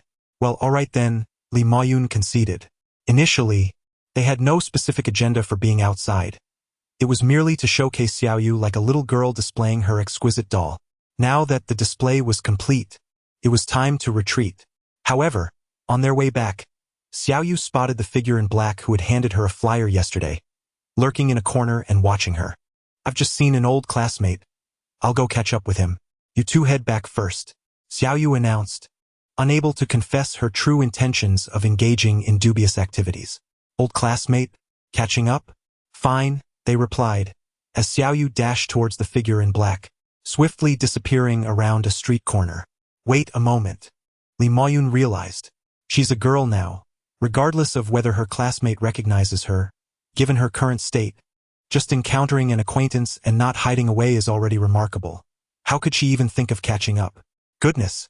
Li Maoyun found herself both amused and exasperated. With such audacity, she dared to deceive even me. Just wait until you return. I shall confront you. Unbeknownst to Xiaoyu, her clumsy fib had been unraveled, yet she continued to pursue the figure ahead.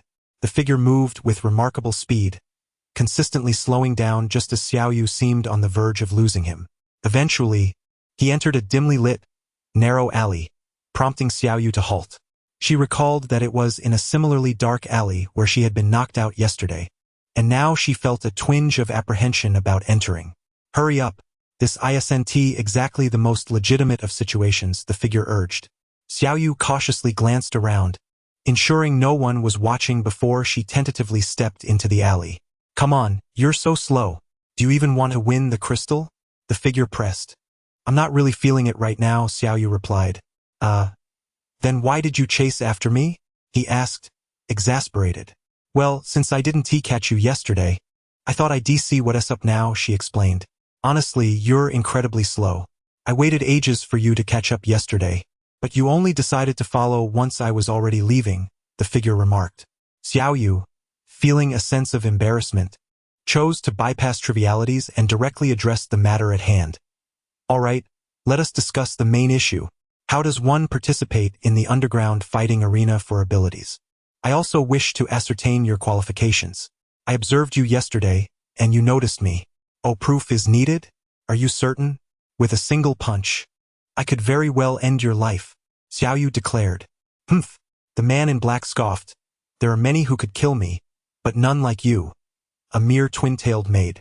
Xiaoyu was left speechless and merely raised her fist to strike the man. Upon witnessing her intention, he swiftly conjured a translucent white shield with his abilities to protect himself. The moment her fist made contact with the shield, it shattered with a resounding crash. Yet, her punch continued unabated. The man in black was sent flying, akin to a kite severed from its string. Good heavens! He exclaimed, scrambling to his feet and adjusting his hat, a look of terror etched on his face. You truly meant to kill me. Despite his formidable defenses, he was only at level 3.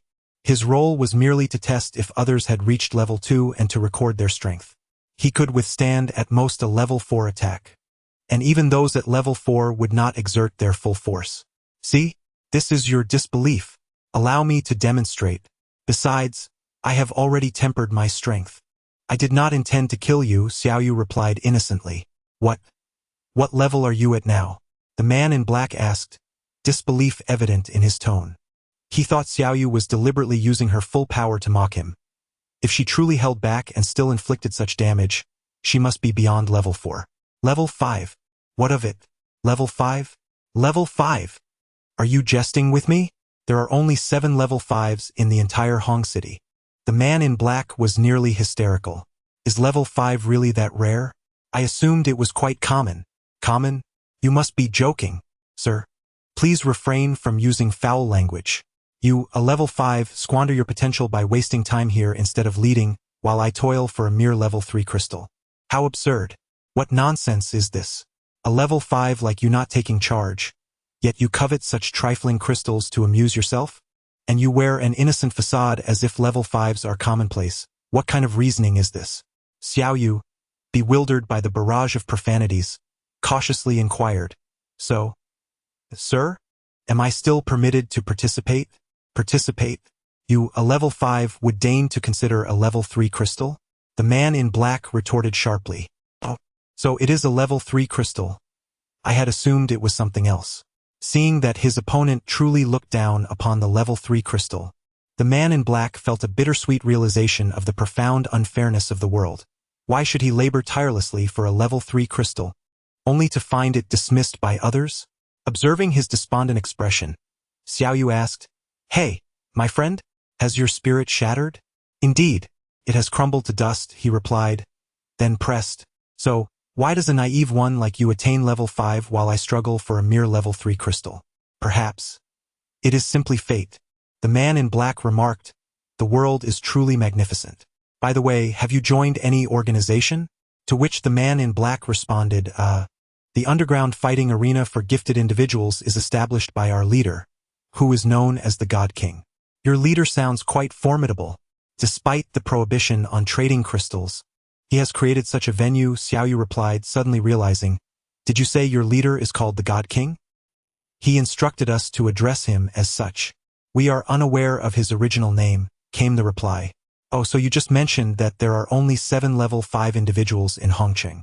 Who are they? You don't know? Are you not from around here? Indeed. TSK. Why are all the outsiders so peculiar? Among the 7 level 5s in Hongqing, for are from other regions. Is it truly the case that there are only 7 level 5s among so many people in Hongqing? I'm referring to the civilian sector. The military does not count. And the military? Why do you ask so many questions? You're not an alien, are you? Can't you seek out the information yourself? I just arrived yesterday. Then you should become a leader. With your capabilities, you would be perfectly suited for the role. Or at the very least, you could serve as the second in command. Is it Xiao Yu? A male voice called out from behind as Xiao Yu was speaking with the man in black. Chapter 71 With my strength, I still have 5 more, Li Siwen remarked. What brings you here? Yi Xiao Yu turned around in surprise. I came to specifically apologize for yesterday, Li Siwen said. To pursue someone, one must first cultivate a rapport. Given the rift between himself and Xiao Yu, it was essential to mend their relationship. Apologize? Are you joking? Xiao Yu replied incredulously. This fellow had genuinely wanted to harm her yesterday. It wasn't as if she had intended to incapacitate him at his place. Merely refraining from seeking revenge after returning home was already quite generous. I will make amends, Li Siwen insisted. Suddenly, Xiao Yu felt a sense of negotiation was possible. She chuckled to herself. Oh my, what a change of demeanor. The man clad in black muttered, seemingly astounded. Who is he? Li Siwen finally noticed the man dressed in black, who appeared to regard him with disdain.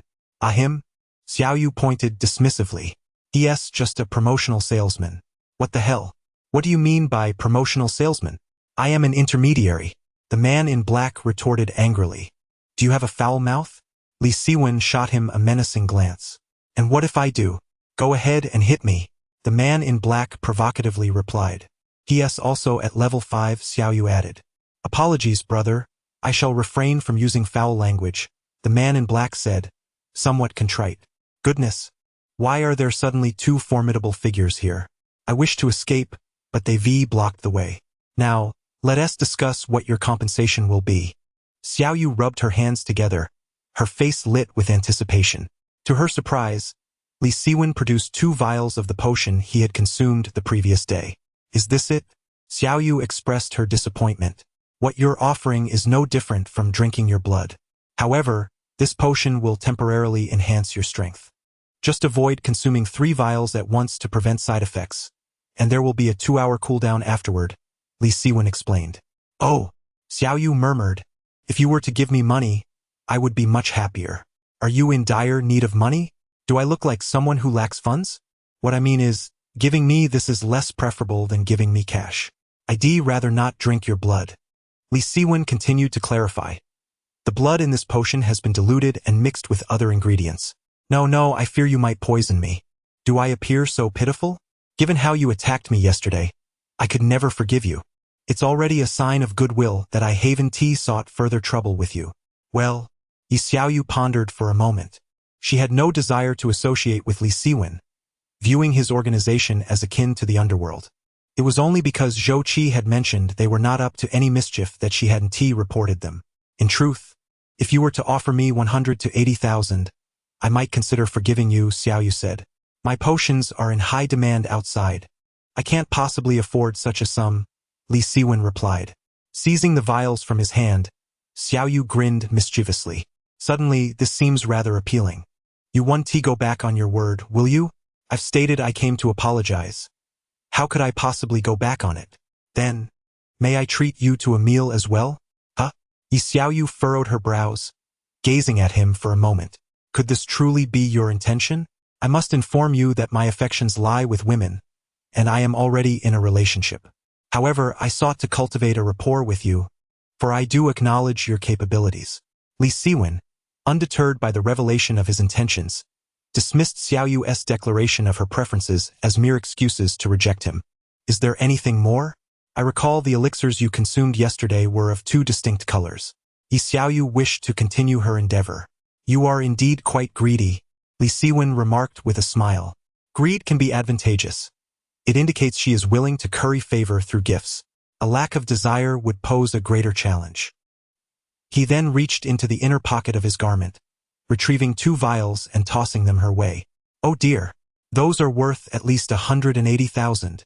If they were to break, wouldn't that be a loss? Xiaoyu hurriedly caught the vials, cradling them in her arms. Speaking of which, having received a substantial sum from him, Xiaoyu's demeanor towards him softened considerably. With your abilities, why not join the military? You would undoubtedly shine there. The regulations are quite stringent now. I prefer not to be under scrutiny.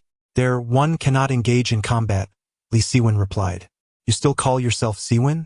You are hardly refined, Xiaoyu quipped. The man in black observed them. Hesitating to leave, he cautiously interjected. Brother, sister, may I take my leave? Huh? Xiaoyu turned back, regarding the man in confusion. You are still here? Then I shall take my leave now, the man in black said. If you wish to depart, then do so. You have no business here, Xiaoyu remarked. The world may isolate me, but I shall endure its scorn. Very well. These 2 formidable individuals have hardly considered me a threat. The man in black left in a dejected manner, intending to report back and inform the elder that yet another formidable entity had arrived in the city of the divine monarch. So, will you be conscripted by the state? Li Siwen inquirat. I used to consider it, but now, with the restrictions you mentioned, I still wish to return home for the new year. If I go there, I fear I may never return. Oh, where do you hail from? I see no necessity to disclose that to you. Xiaoyu was reluctant to share, for the world had changed drastically. Very well, if you prefer silence, I shall respect that, Li Siwen replied. Subsequently, they found themselves devoid of further conversation. Xiaoyu felt that departing without a word would be somewhat impolite, especially after accepting his gifts. As for Li Siwen, he was a straightforward man, a warrior at heart. Were it not for the guidance he received yesterday on how to converse, he might have outright confessed his feelings to Xiaoyu. Is there nothing else? Then I shall take my leave. Xiaoyu felt the awkwardness of their shared silence and wished to escape. Very well then. Yesterday, the second-in-command advised him not to be overly assertive. I truly shall depart now, she declared, turning on her heel to leave. Wait, Li Siwen called out to her. Is there something more? Xiaoyu turned back in inquiry. You are new here, aren't you? Li Siwen stated. I just arrived yesterday. What of it? You must be wary of a woman named Xiao Yueying. She is at the same level as us, yet she possesses a murderous disposition. Anyone who provokes her displeasure becomes her target. Alas, just yesterday, I had a confrontation with one of her subordinates. Li Siwen furrowed his brow and spoke to her with earnest gravity. She is a deranged woman, and she will undoubtedly seek vengeance against you. You may choose to ally with me. I will ensure your protection. How many at her level does she have? Xiao Yu inquired. 2. One is herself, and the other is her second in command. Is that all? Xiao Yu displayed a confident smile. If she truly dares to confront me, she may find herself unable to return. 4. I am quite formidable, and I have 5 others with me. Li Siwen was momentarily taken aback, both in disbelief and in recognition of Xiao Yu's sincerity, and could only chuckle helplessly as he allowed her to depart. As he watched Xiao Yu's silhouette fade into the distance, Li Siwen smiled and called out to her, "You look splendid in that maid outfit." Yi Xiaoyu turned to see the towering figure of the simpleton grinning radiantly. What on earth is he laughing about? Suddenly, it dawned on her that today marked her limited-time return as a dual ponytail maid. Could it be that this fellow had been rendered foolish by my prowess? Chapter 72. The Divine Monarch Board. Yu Xinghai invited Zhang Lingfei to stroll outside. In the past, he would have brought Yi Xiaoyu along. But now that she had transformed into a girl, the distance between them had gradually widened. However, it was only natural. After all, if she had changed into a girl and remained the same as before, what would the transformation have meant? With a sigh, Yu Xinghai placed his hand on Zhang Lingfei's shoulder and said, "Lingfei, my sister Xiaoyu no longer plays with me. From now on, I shall only seek your company. So, am I merely a substitute for Sister Xiaoyu in your heart?" Zhang Lingfei pretended to be heartbroken. "Of course, you do not hold a significant place." Yu Xinghai replied, "You still owe me a few bags of spicy strips. Is it really necessary? Just a few bags of snacks, and you dismiss our months of brotherhood?" Zhang Lingfei asked seriously, "Tell me, do you love gold more? Or do you cherish our brotherhood? Is there even a question?" "I certainly love my brothers with gold," Yu Xinghai answered. "That's more like it. Then can we forget about the spicy strips? Dream on.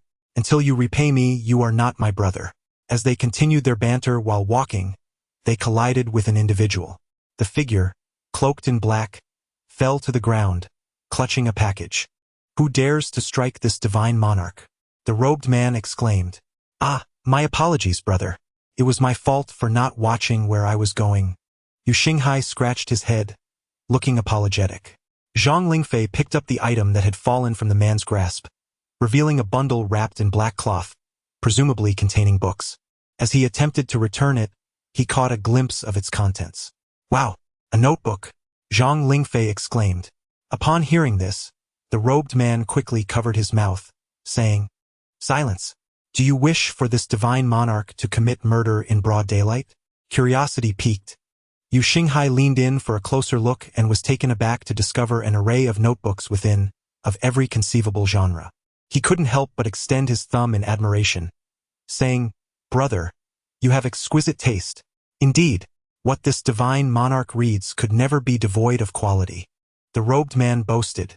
"Then, might I borrow a glance at your collection?" Yu Xinghai inquired. "Absolutely not." The robed man quickly clutched the black-wrapped bundle to his chest, eyeing Yu Xinghai with suspicion. "This is something I acquired with great difficulty. It is exceedingly precious and never to be lent." "Very well. May I ask how I should address such a refined brother?" Yu Xinghai clasped his fists. "I prefer to keep my true name undisclosed. But they all call me Your Divine Majesty." Yu Xinghai and Zhang Lingfei exchanged glances, sensing that this individual was somewhat peculiar. "Have you not heard of my title?" the Divine Monarch proclaimed. "I am the Divine Monarch, leading an entire organization of supernatural beings." Yu Xinghai and Zhang Lingfei shook their heads, saying, "We only arrived in Hongqing yesterday and are still unfamiliar with the local powers." "Oh." The Divine King suddenly understood and replied, "Then from today onwards, you shall become acquainted with me. I am His Majesty the Divine King. It is an honor for you to know me." "Oh, is that so?" Zhang Lingfei remarked, feeling that this individual was rather arrogant. He continued, "To be honest, we are also ability users and we are not weak." "Haha." The Divine King chuckled. "I am a level 5 ability user, not someone an ordinary person can contend with." "Well, it just so happens that we are also level 5 ability users," Yu Xinghai said. "What? That's impossible. In the entire Hongqing, there are only 7 level 5 ability users among the populace. How could you two suddenly appear?" The Divine King was incredulous. As we mentioned, we come from outside, and our strength has naturally increased from hunting zombies every day, Yu Xinghai explained. I don't believe it. Let us have a match, the Divine King insisted. Yu Xinghai glanced around and, noticing there were no patrolling officers, replied, Isn't it said that using abilities in the city is prohibited and that fighting is forbidden? If your mother told you not to play on your phone, would you really stop? Rules are meant to be followed only by the weak. The strong set the rules themselves. Can you single-handedly take on the entire Dragon Kingdom? Zhang Lingfei retorted. The Divine King hesitated. Well, no. Then why act so tough? Zhang Lingfei mercilessly added. It's not the same. They can't control fights, and besides, I have an underground fighting arena. It's still operational, the Divine King replied defiantly. Oh, Yu Xinghai's eyes lit up. You're quite the entrepreneur. Are you also involved in crystal trading? The Divine King was taken aback. How do you know? Seriously, are you really doing that? Yu Xinghai was astonished. Before entering the city, people had warned him that crystal trading was strictly forbidden and would be severely punished if discovered. Yet this seemingly eccentric individual was actually engaged in it. What's the big deal? Many people participate, the Divine King nonchalantly remarked. Weren't you just saying there would be severe punishment? Shouldn't a lawbreaker be thrown into prison? I ask you, do you want to fight or not? The Divine King pressed. Let us do it. Let us go to your underground fighting arena. I want to see what it's like. All right, let us go. The so-called underground fighting arena had been a boxing venue before the zombie outbreak and was still occasionally staged as a boxing match to appear in the public eye. This place had numerous loopholes, yet they remained indifferent, adhering to the principle of not causing too much disturbance. Upon arrival, a man greeted the Divine King with a beaming smile. Your Majesty, what brings you here? Did that fellow fail to pay his crystal dues again? I will certainly deal with them. No, I brought 2 people with me. Prepare a venue. I wish to spar with them. Certainly, please wait a moment.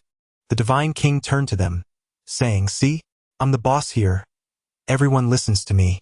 Is being level 5 enough to be the boss? Yu Xinghai felt somewhat perplexed. In the occupied zone, level 5 individuals were rare. However, aside from their group, there were still 6 or 7 others. Why then, did they appear so formidable upon entering the safe zone?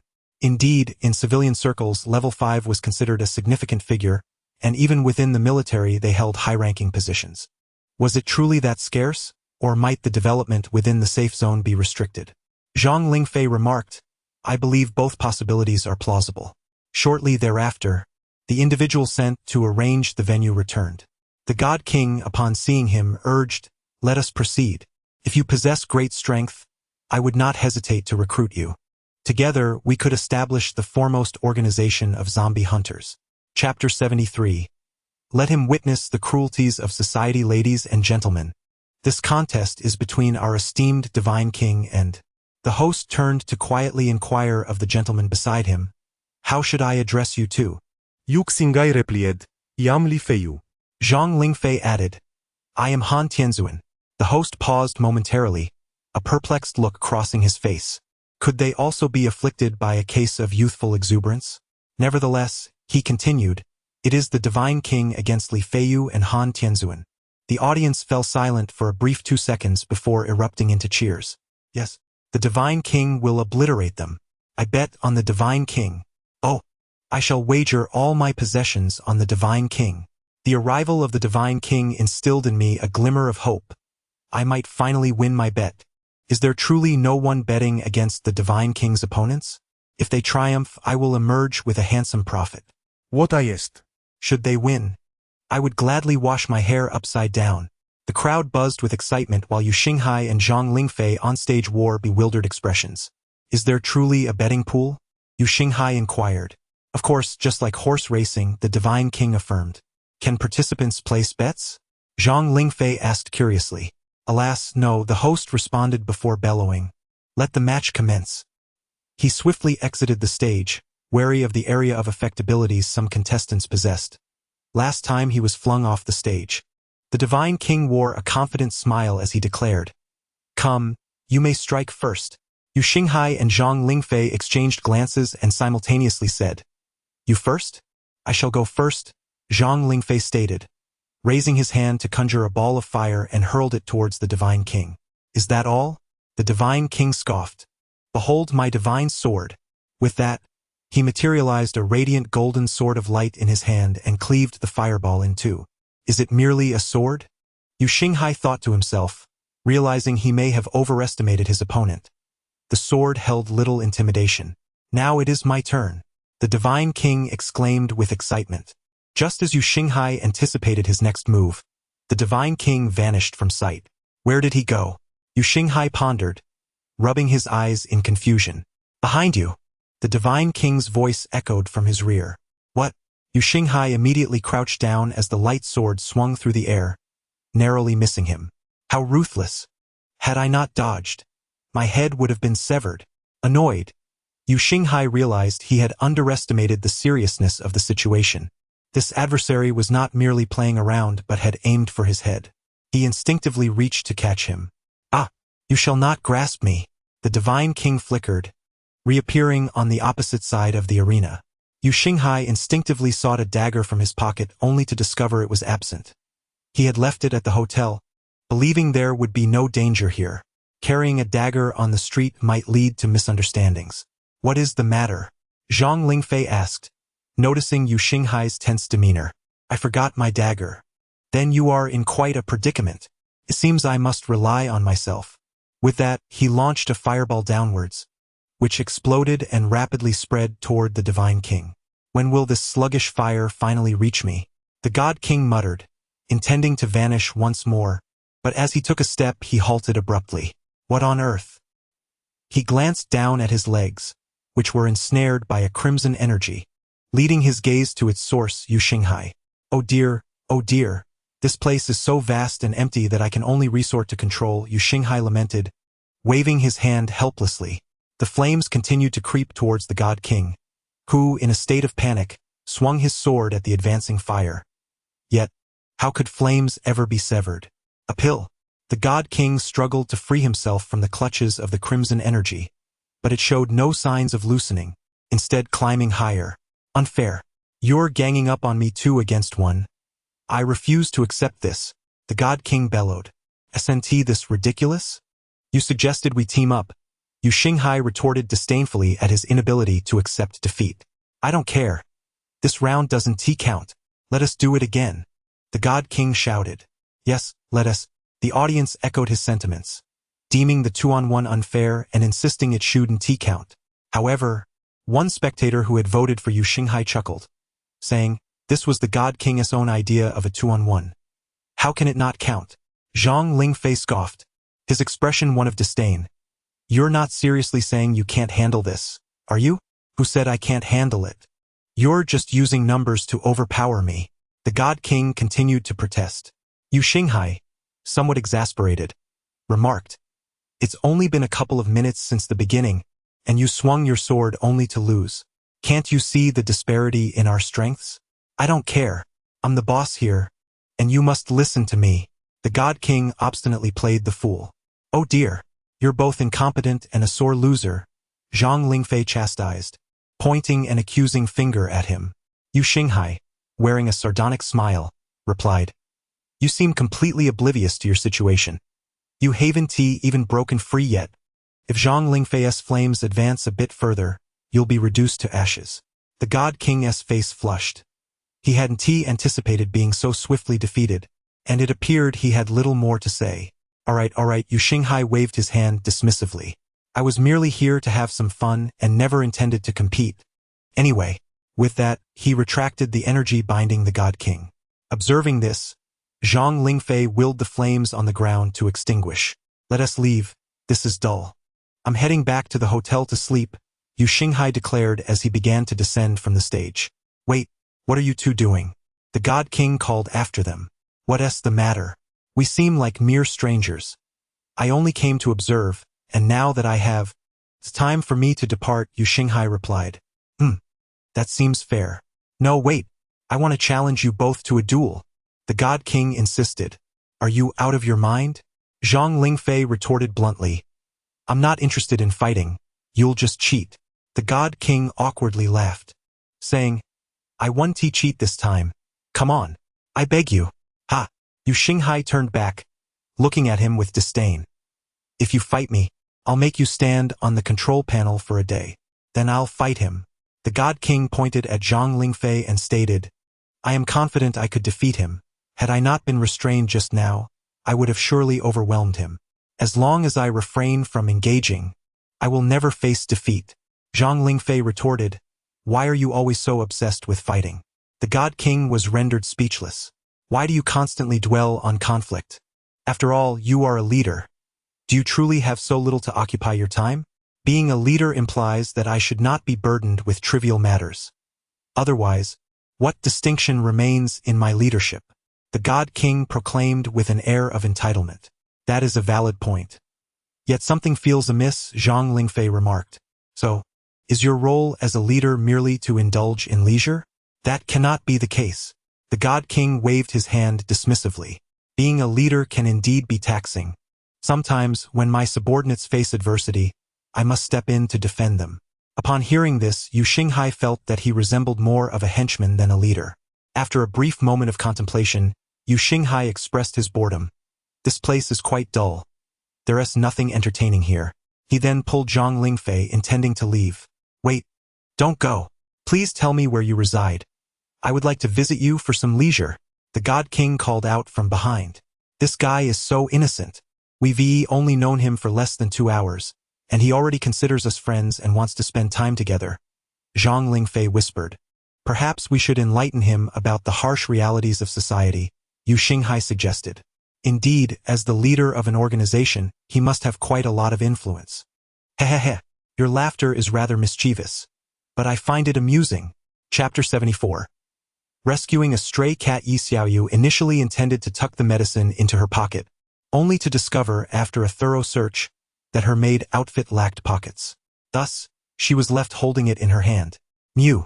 A faint meow resonated from behind her.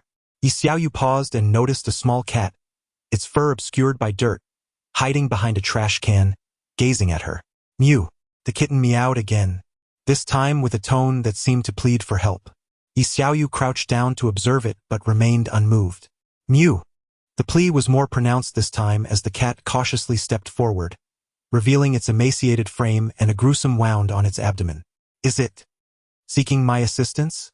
Yi Xiaoyu pondered, glancing around to ascertain that this cat was likely not domesticated, at least not at this moment. Yet, she still hesitated to offer help. It's a stray cat. Even if I feed it, it won't survive this winter unless I adopt it. However, my parents would never consent, and I myself am reluctant to take on such a responsibility. Mew.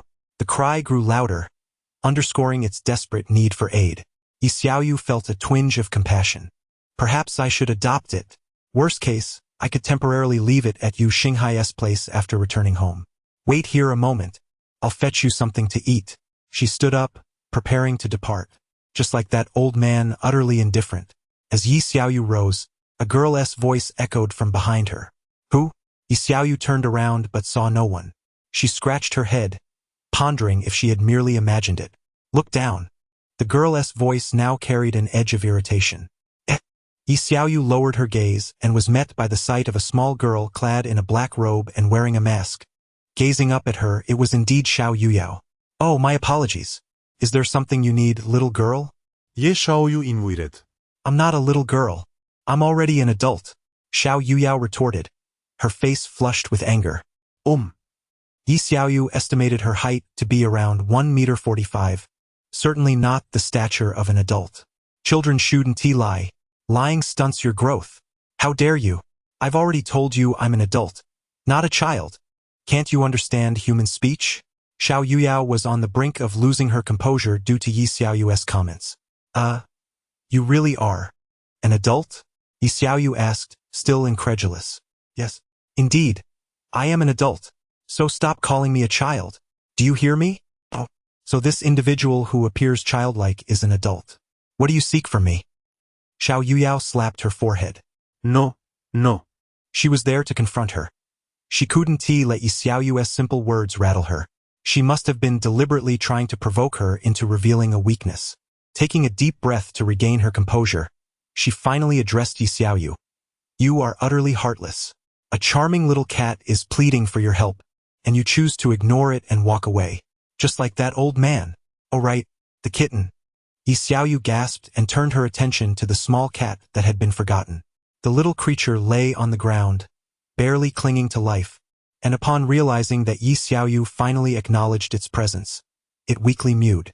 Xiao Yuyao, filled with anger, pointed at Yi Xiaoyu and exclaimed, "It's all your fault. You are the reason the cat is in this state. Am I being morally coerced here? What does this have to do with me? It's not my fault whether I help or not," Yi Xiaoyu retorted. Xiao Yuyao insisted, "If you had saved it earlier, it wouldn't be on the brink of death now. How is its current state my responsibility? I am not its guardian, and I did not inflict any of its wounds," Yi Xiaoyu countered. "However, if you had rescued it earlier, it wouldn't be dying now. Since you chose not to save it, the blame lies with you." Yi Xiaoyu frowned, perplexed by the childish reasoning of this adult. Suddenly, an idea struck her. "Oh, I see. This cat is yours, isn't it?" "No, I don't own a cat," Xiao Yuyao stammered, momentarily taken aback by Yi Xiaoyu's accusation. "If you don't own it, why do you care so much? Who would willingly let such a lovely cat perish? Surely you would help." "Humph." Ye Xiaoyu scoffed. "This cat undoubtedly belongs to you, but you abandoned it. You don't want to care for it, yet you refuse to let it die, leaving it to roam as a stray. Now that it's near death, you seek someone else to take responsibility. Am I right? You. That's not true. I have no connection to it whatsoever," Xiao Yuyao protested, her face flushed with anger. "You're getting flustered," Yi Xiaoyu observed, and without addressing the facts, Xiao Yuyao shouted, "So what? I ask you, so what? Ignoring the facts, your failure to save the cat is indeed your fault." With that, the small cat emitted a final meow before losing consciousness. Yi Xiaoyu glanced at the cat and prioritized its rescue, pushing aside Xiao Yuyao to kneel down. She concentrated her green energy to heal the cat. "Go buy some food for it. Otherwise, even if it wakes up, it will starve," Yi Xiaoyu instructed Xiao Yuyao. "Why should I?" Xiao Yuyao protested. "I won't listen to you." Yi Xiaoyu, recalling her father's words about using magic to combat magic, replied sarcastically, "If that cat dies, it will be your fault. You are so indifferent, standing by while it suffers." Xiao Yuyao was taken aback by Yi Xiaoyu's words. Despite the truth in them, she reluctantly agreed to buy some canned food and sausages. After treatment and feeding, the cat began to recover and, recognizing Yi Xiaoyu as its savior, nuzzled against her shoes. "Ugh, it got my shoes dirty," Yi Xiaoyu said with a hint of disdain, as the cat was still quite filthy. "How can you disdain such a poor little creature?" Xiao Yuyao intended to say adorable, but upon seeing the cat's current state, she decided against uttering insincere words. "Humph." Yi Xiaoyu let out a cold laugh, picking up the cat and offering it to her. "Ah, what are you doing?" Xiao Yuyao quickly dodged, unwilling to risk staining her clothes. "How hypocritical," Yi Xiaoyu remarked disdainfully. "Are you not the same? Were it not for my provocation, would you have rescued it? I intended to save it all along. After all, what do you think my squatting and standing was for? I merely wished to procure some food for it." Xiao Yuyao fell silent, suddenly recalling that she had heard Yi Xiaoyu tell the kitten, "Just wait a moment. I will get you something to eat." Having gained no advantage from Yi Xiaoyu, Xiao Yuyao had no intention of lingering further and turned to leave. "Hey, where are you going? Do you not plan to adopt it?" Yi Xiaoyu called after her. "Adopt it? It is a stray cat. It does not require adoption. You are not only hypocritical but also rather foolish.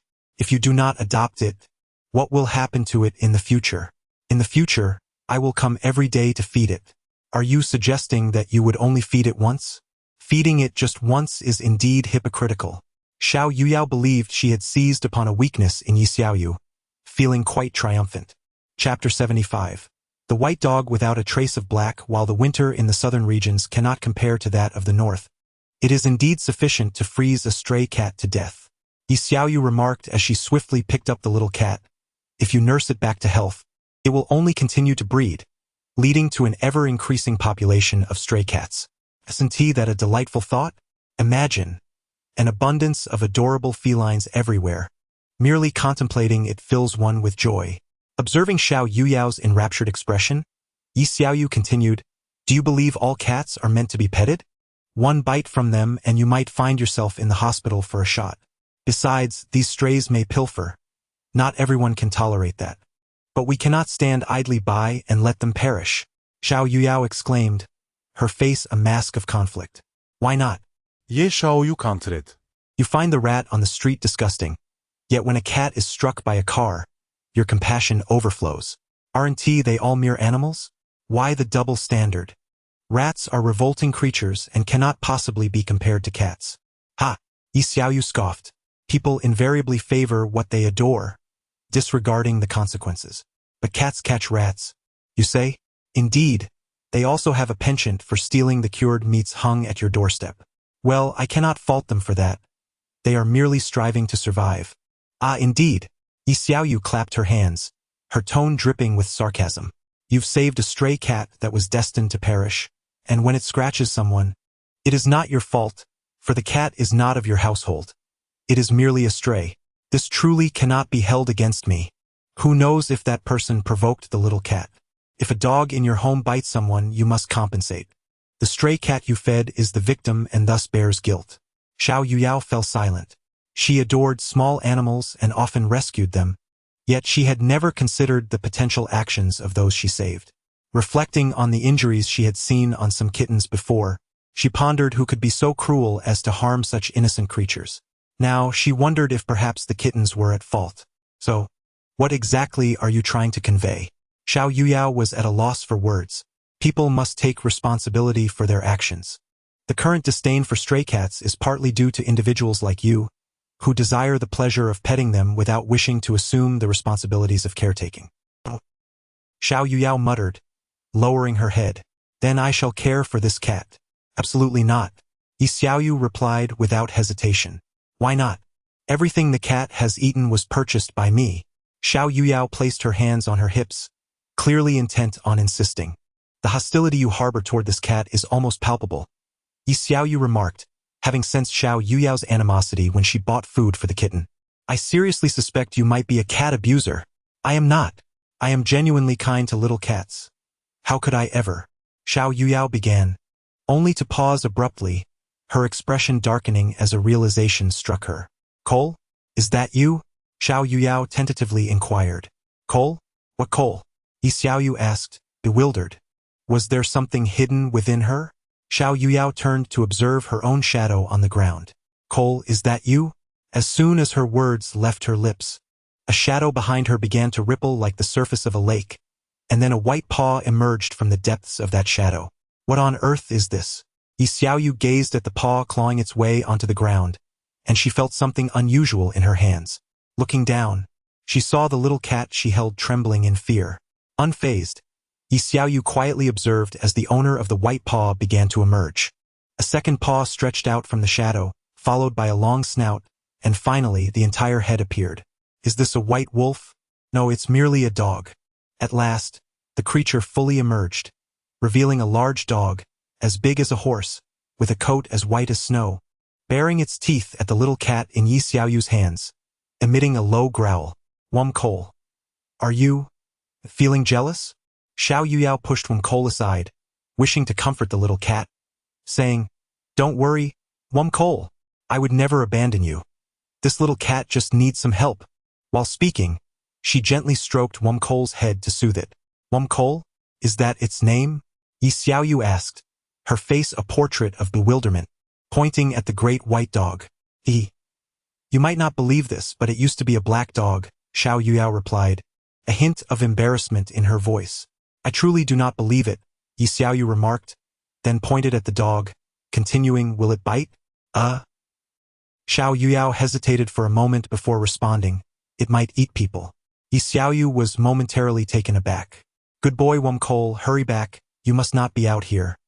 Cole grumbled its dissatisfaction, while Xiao Yuyao merely tiptoed to gently pat its head. All right, if you want a sausage, I'll buy you one later. Now go back. Amidst Xiao Yuyao's coaxing and gentle deceit, Cole was finally ushered back into the shadow. Sorry for that, Xiao Yuyao said, feeling awkward. So, is it your pet? Yi Xiaoyu inquired. What does it eat to grow so large? It seems one could ride it. Indeed, one could. But I wouldn't dare. It runs far too fast. If I were to mount it, I would be thrown off. However, I usually let it out when I sleep. Lying on it is incredibly comfortable. Just the thought of reclining on such a large dog made Yi Xiaoyu feel a twinge of envy.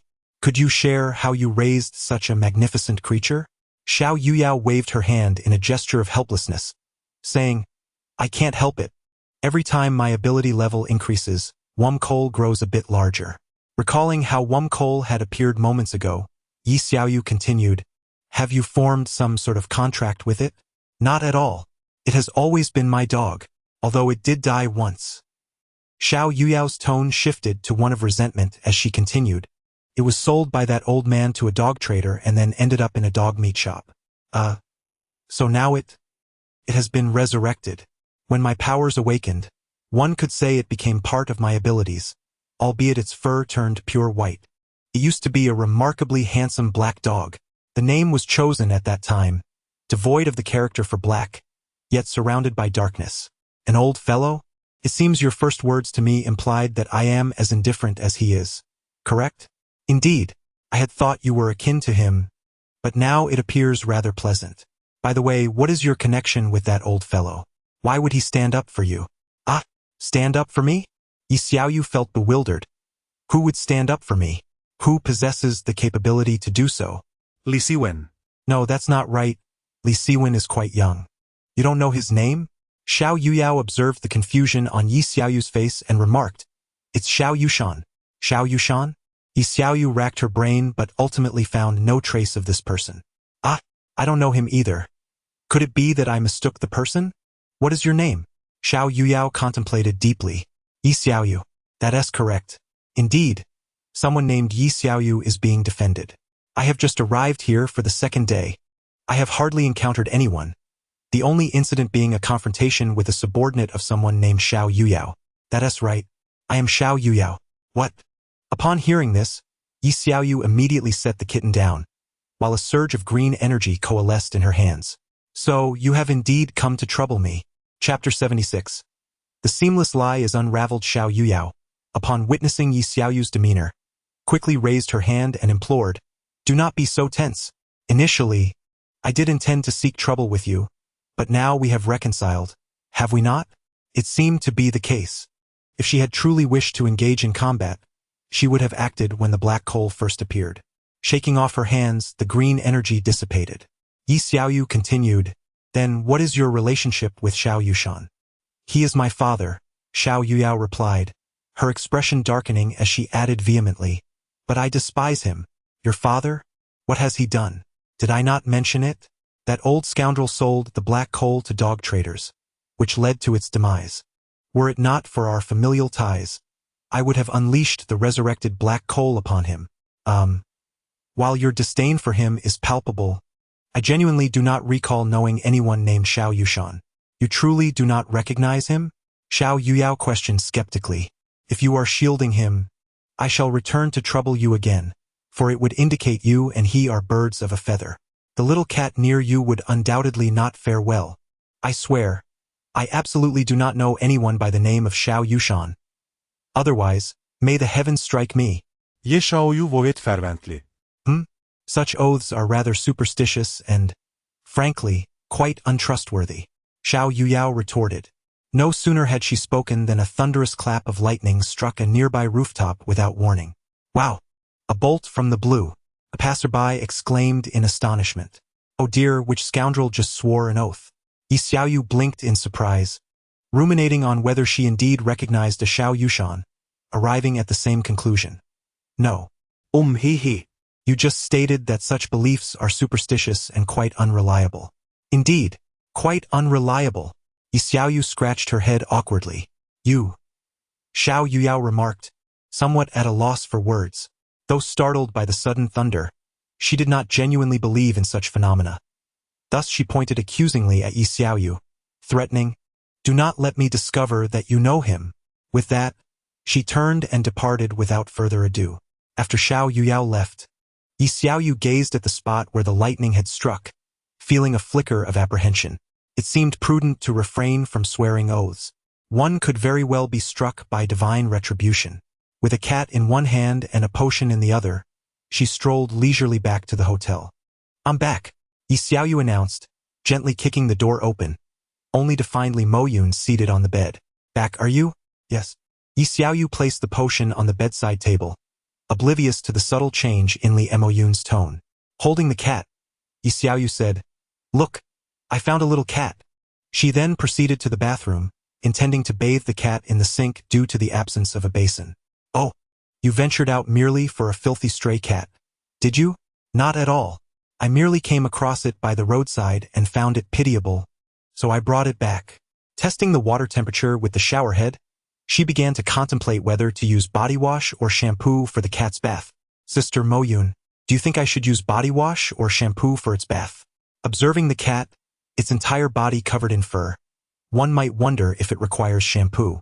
With a light chuckle, Li Moyun approached Yi Xiaoyu from behind and whispered playfully into her ear, Are you truly concerned with bathing that filthy stray cat? Are you attempting to explain something? What am I to explain? Yi Xiaoyu replied, un Janet. As she mixed the body wash with the shampoo to wash the cat. Have you forgotten what you said when you left? Li Moyun's voice, laced with allure, stirred a fluttering sensation in Yi Xiaoyu's heart. Well, while bathing the cat I was reflecting on my words. I mentioned reuniting with an old classmate. Right? Indeed. Li Moyun nodded affirmatively. Then what more is there to explain? Continued Yi Xiaoyu, inadvertently submerging the little cat, which spluttered in protest. Meow, cried the soggy kitten, expressing its discontent. Please elucidate what you and your classmate discussed, what memories were shared.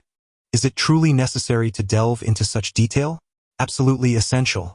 Li Moyun's gaze narrowed, intently observing the expressions that flitted across Yi Xiaoyu's face. We spoke about old classmates? How could that be possible? Given my current appearance, encountering a classmate would surely send them fleeing, as our relationship is nearly non-existent. The mere thought of reminiscing would compel me to escape at the first greeting. Struggling to articulate your thoughts, are we? No. It's just that. There was so much conversation I can hardly recall. Oh, what could have been so extensive? Have you forgotten that a lonely woman awaits your return at home? Li Moyun's eyes held a wistful gaze, as if she were lamenting, My beloved, you have returned too late. I have waited long. Can you please stop? I still have to bathe the cat. Yi Xiaoyu wished to end the conversation, fearing her fabrications would unravel. Are you still unwilling to speak the truth? Li Moyun's tone had darkened. Yi Xiaoyu's heart raced, a sudden realization dawning upon her. Could it be that Li Moyun had already discerned her deception? That seemed implausible. Her words were flawless. I speak nothing but the truth. Are you certain you shall not reveal more? Li Moyun's tone grew increasingly impatient. Feeling the pressure emanating from Li Moyun, Yi Xiaoyu began to perspire.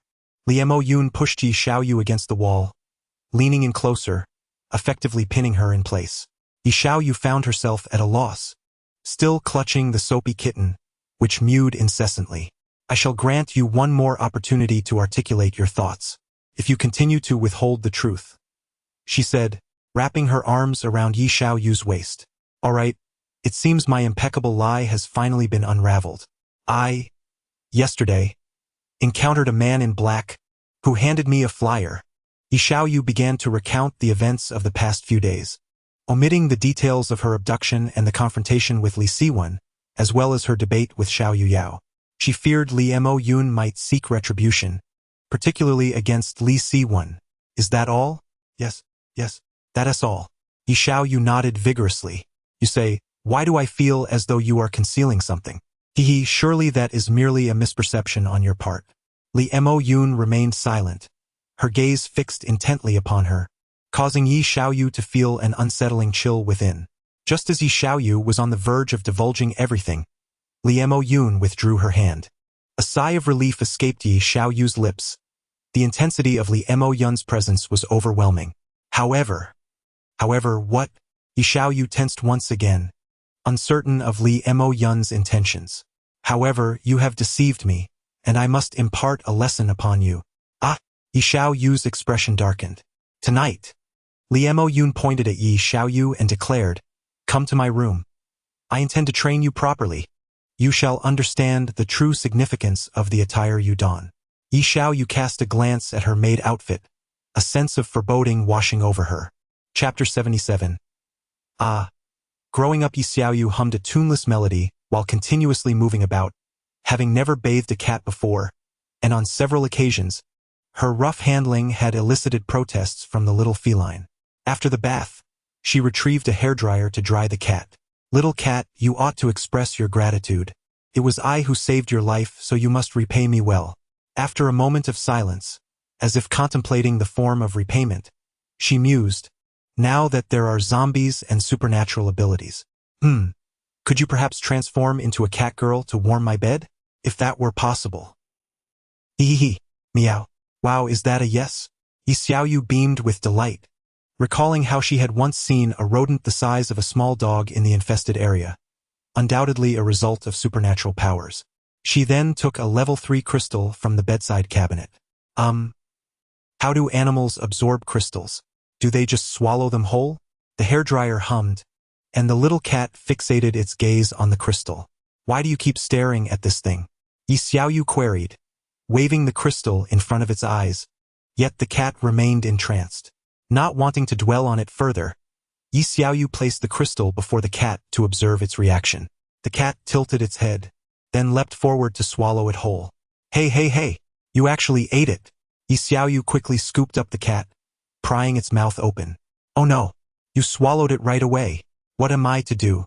It was astonishing that the cat had managed to swallow an entire crystal.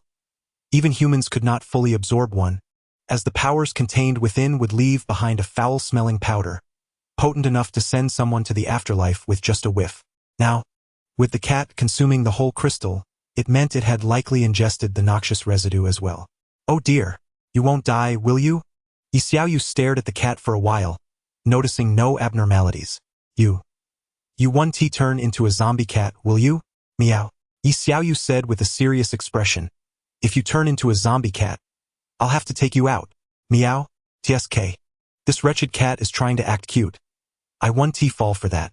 You'd better be fine and quickly transform into a cat girl to warm my bed. After all, I brought you home for that very reason. Meow. Once Yi Xiaoyu finished drying it with the hairdryer, she looked at the pure white cat before her, pondering whether to name it. But then she thought, what if it doesn't survive until tomorrow? However, since you've already ingested something potentially fatal, trying out the medicine doesn't seem like such a bad idea. With that in mind, Yi Xiaoyu took out a vial of red potion that Li Xuan had given her and popped the sealed cap. Little cat, you'd better pray that Li Xuan didn't tamper with it. Saying this, she poured the potion into a disposable paper cup and pushed it toward the cat. Drink up. You must be thirsty. Afterward, she brought the potion close to her nose and sniffed it. It smells like strawberries. What about this blue one? Yi Xiaoyu took out a vial of blue potion, hesitating whether to open it. This was something unattainable for a mere 100 or 80,000. She wondered if it would spoil once unsealed. Li Siwan had provided no information regarding its shelf life or how to use it. Observing that the kitten had finished the potion in the cup, she picked it up for inspection. It seemed there was no noticeable change. After consuming the potion, Li Siwen had experienced a significant growth in stature, yet the kitten appeared unaffected. Could it be that he had given her a counterfeit? Uncertainty washed over her as she set the cat down and scrutinized the potion once more. Perhaps its effects were simply not evident on other creatures. Should she dare to try it herself? What if it were poisoned? The kitten's current well-being might be due to the potion's delayed effect. But recalling Li Siwen's dramatic increase in height to 3 meters ignited her curiosity. A tentative taste surely wouldn't harm her, right? With that thought, she poured the remaining potion into another cup. Tentatively, Yi Xiaoyu extended her tongue to taste a sip. It was sweet, indeed reminiscent of strawberries. What was going on? After waiting for a while with no apparent effects, she began to feel deceived. Could that scoundrel have tricked her with a strawberry-flavored drink? How outrageous! Determined, she raised the cup and drank it all in one go. It was quite delightful. It seemed to be taking effect. Oh, I feel so warm. Wow, I sense an unparalleled power surging within me. I am filled with vigor.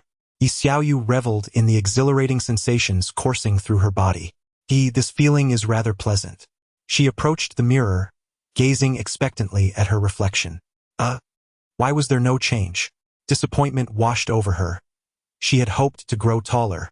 But wait, as she looked at her reflection, she noticed her bust seemed to have enlarged. Yi Xiaoyu stared in shock before suddenly shattering the empty cup in her hand. What a trick! I wanted to grow taller. Not this. No wonder I felt out of breath after drinking the potion. Li Siwen, you pervert. Regaining her composure, she glanced at herself in the mirror, and her cheeks flushed. Perhaps it wasn't entirely unacceptable. No, how could she entertain such thoughts? She was a woman in body but a man at heart. But her sexual orientation was normal. Shouldn't she appreciate beauty? No, I am a proper man. Now I am a woman. How infuriating. This was all Li Siwen's fault. That scoundrel was anything but refined. A brute. Indeed. Wait. Yi Xiaoyu suddenly recalled the blue potion. If the red potion had granted her strength and voluptuousness, then surely the blue potion could help her become taller and more alluring. Eagerly, she seized the blue potion, gulping it down before hastily returning to the mirror. Oh, I feel so light. Yi Xiaoyu's eyes were fixed on her reflection as she slowly began to rise in stature. Her once youthful face now adorned with maturity and charm. Ha ha ha. I have grown taller. I have grown taller. Ha ha ha. With a creak, Li Emoyun pushed the door open. Her face was clouded with displeasure as she remarked, Are you out of your mind? One moment you're throwing things, the next you're laughing maniacally, like a lunatic. Hee. Yi Xiaoyu, feeling somewhat awkward, sheepishly scratched her nose and replied, I apologize. I was just too exhilarated. What on earth are you so excited about? Yi Xiaoyu remained silent, walking confidently towards Li Emoyun, standing tall. Li Emoyun gazed at her and, with a look of sudden realization, exclaimed, You've changed. You've actually matured. Yi Xiaoyu's expression stiffened. Why is that the first thing you notice?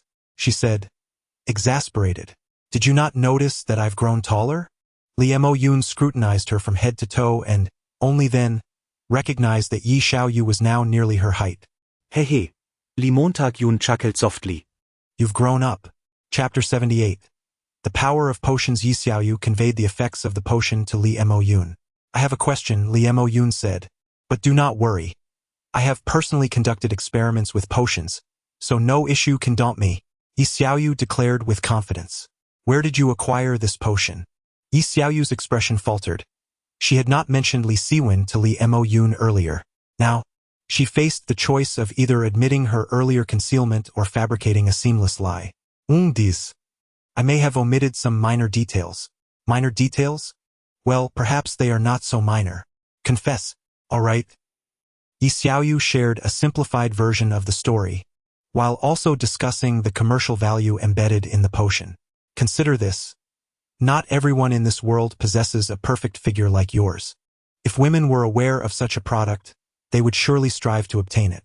Even if we raise the price, there would still be buyers, for even wealthy women may experience body anxiety. When that moment arrives, the potions will sell like hotcakes, and wealth will flow into our accounts, making it possible to secure a spot on the Forbes Global Rich list. Speaking thus, Yi Xiaoyu felt a surge of excitement, as if she were already a celebrity on the list. Are you finished? Yes, and what do you think? Having spoken of the potion, I shall take it. Wait, Yi Xiaoyu rushed to catch up with Li Emoyun, who was turning away with the last 2 vials of potion. Why are you taking them? This is your punishment for withholding information from me. Yi Xiaoyu stood frozen in place, watching as Li Emoyun walked further away with the potions. Her heart felt as though it were bleeding, and the dream of becoming the wealthiest slowly faded. Wait, the source of the potion is Li Siwen, Yi Xiaoyu suddenly thought, her determination reigniting. Just 2 vials. As long as Li Siwen remained alive, the potions could be produced endlessly. Will Li Siwen be willing to assist? She mused. I shall not concern myself with his willingness. If need be, I shall resort to coercive measures. Yi Xiaoyu devised a plan. She would draw blood from him daily, replenishing it through treatment when necessary. With Zhang Xiyu assisting, they could ensure his survival, thereby securing a continuous supply of raw materials. I am truly a genius. Meanwhile, Li Siwen, exercising at the gym, suddenly felt a chill, as if someone had set their sights on him. Why do I suddenly feel so fearful? He wondered, noticing his right eyelid twitching. Lu Wanqing, his second-in-command, glanced at him and remarked, could it be related to the current situation? I heard the military is coming to rectify things in Hongcheng. Rectify Hongcheng? Li Siwen pondered, we have been completely honest and have not bullied ordinary people. Indeed, Lu Wanqing stood and stretched. They do not care. Moreover, we have not misbehaved. But what about others? The remaining few are not so innocent. Their ambitions are quite grand. They are merely foolish. Upon acquiring a modicum of power, they began to demand authority from the military, remarked Li Siwen. They are so self-assured. Lu Wanqing scoffed, stating, they grossly underestimate this country and overestimate their own capabilities. The zombies are hardly a concern. Eliminating these dim-witted beings would be a trivial task. The real challenge lies in individuals who, upon gaining extraordinary abilities, start to consider themselves protagonists and foolishly aspire to establish their own factions. Li Siwen glanced at her and then at himself, sighing, in any case, I am only adept at fighting. When the time comes and problems arise, it will be up to you to resolve them. Should you require assistance, just call upon me. You still see yourself as the leader. You entrust everything to me, fearing not that I might undermine your authority? I possess no power, you see. They all recognize me as their leader, but if forced to choose between you and me, they would undoubtedly side with you. After all, what a peculiar bunch you so-called leaders are.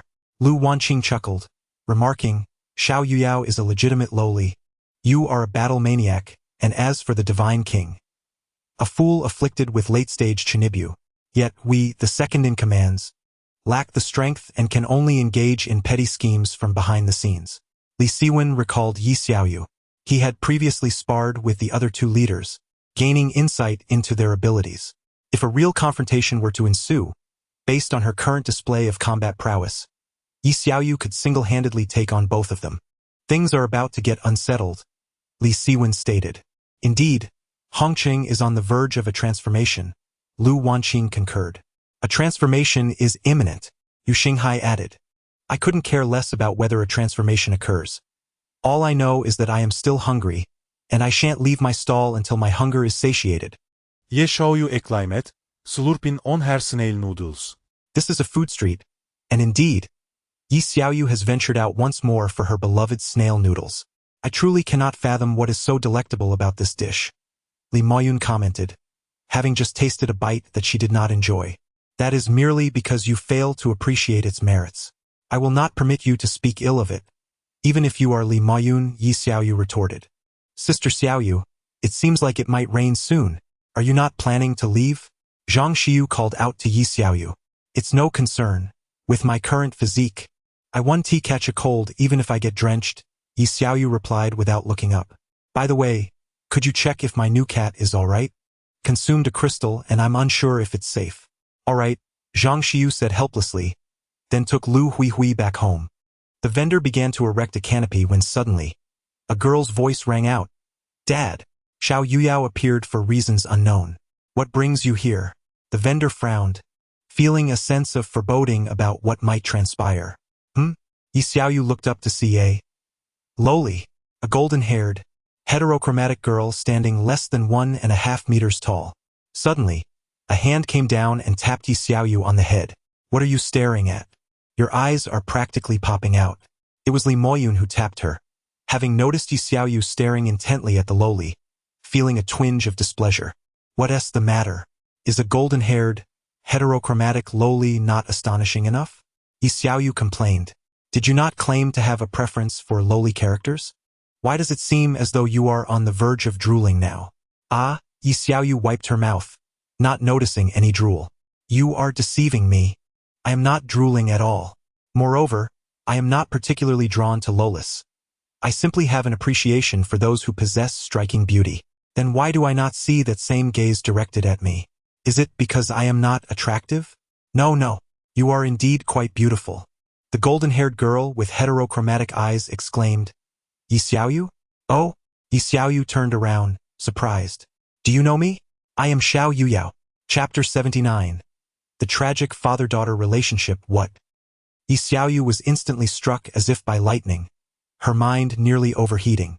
Once she regained her composure, she immediately looked up to the heavens. Goodness! The sky seems rather ominous. Could this be related to my vow? Ah, Trulli a familiar patron. Xiao Yuyao remarked with a mocking smile as she observed Yi Xiaoyu's flustered expression. Well, Yi Xiaoyu said with an apologetic smile towards Xiao Yuyao, then addressed the sky, saying, I genuinely did not know the boss's true name. Had I known, I would certainly have spoken up. Why are you looking up and talking to the sky? Yu Xinghai observed her baffling actions with a hint of awkwardness. This golden-haired, heterochromatic little girl asked me today if I knew someone named Xiao Yushan. I said I didn't recognize the name and swore to the heavens, only to discover now that Xiao Yushan is the boss. Humph! Vows have never proven effective. Yu Xinghai scoffed. It's rather pathetic that you still believe in such things at your age. Just as Yu Xinghai finished speaking, a loud proclamation erupted from the crowd. I swear to the heavens, I shall love but one person in this lifetime. Should I falter, may I be struck by lightning. Boom! Without warning, a bolt of lightning descended into the crowd, causing a chorus of gasps. There was no response from the woman, only a shriek. Ah! I knew you were a scoundrel. Now you shall be struck. Yu Xinghai fell silent, contemplating the chaos unfolding around him. Ha! Truly, heaven has eyes to punish scoundrels. Yet even the Almighty makes mistakes, wouldn't you agree, Yi Xiaoyu? Xiao Yuyao remarked, observing Yi Xiaoyu lost in thought. You met with Yi Xiaoyu? The boss glanced at her, noticing she bore no injuries. You certainly seem to care for her, Xiao Yuyao remarked coldly. Is she not your illegitimate daughter? Or have we mistakenly embraced one another? I am quite certain I am my father's biological child, so the matter you propose does not exist. Yi Xiaoyu replied.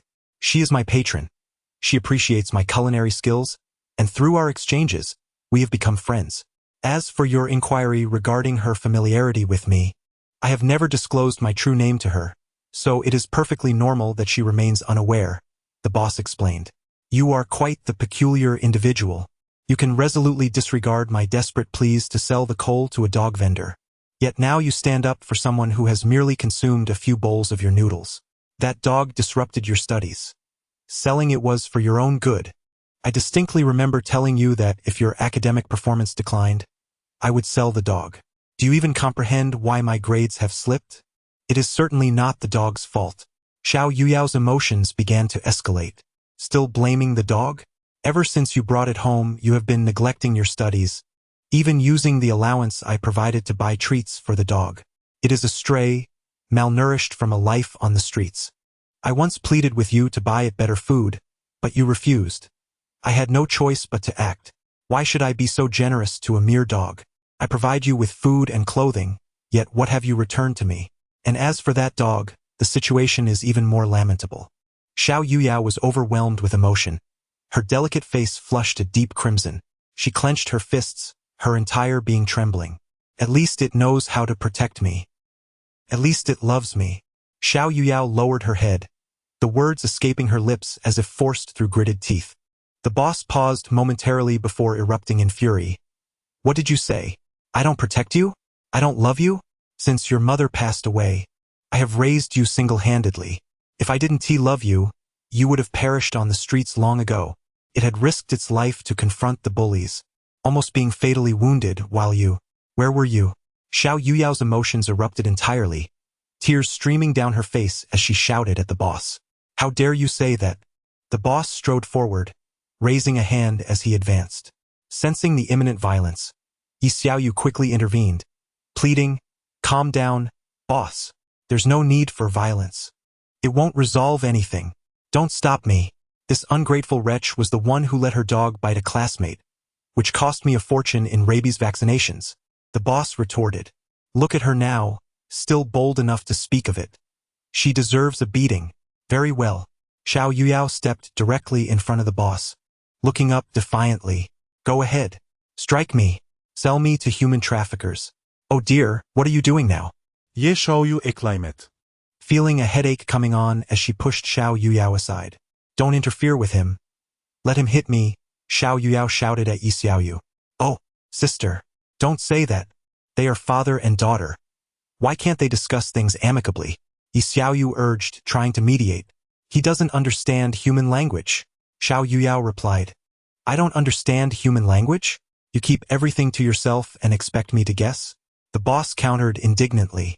Are you not going to intervene?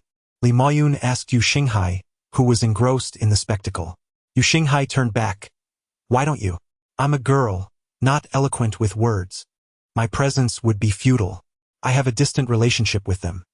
It's south not my place to interfere, and besides, it's merely a family affair, he answered, returning to observe. Did I not tell you? Would you have listened if I did? Xiao Yuyao shouted. You are truly infuriating.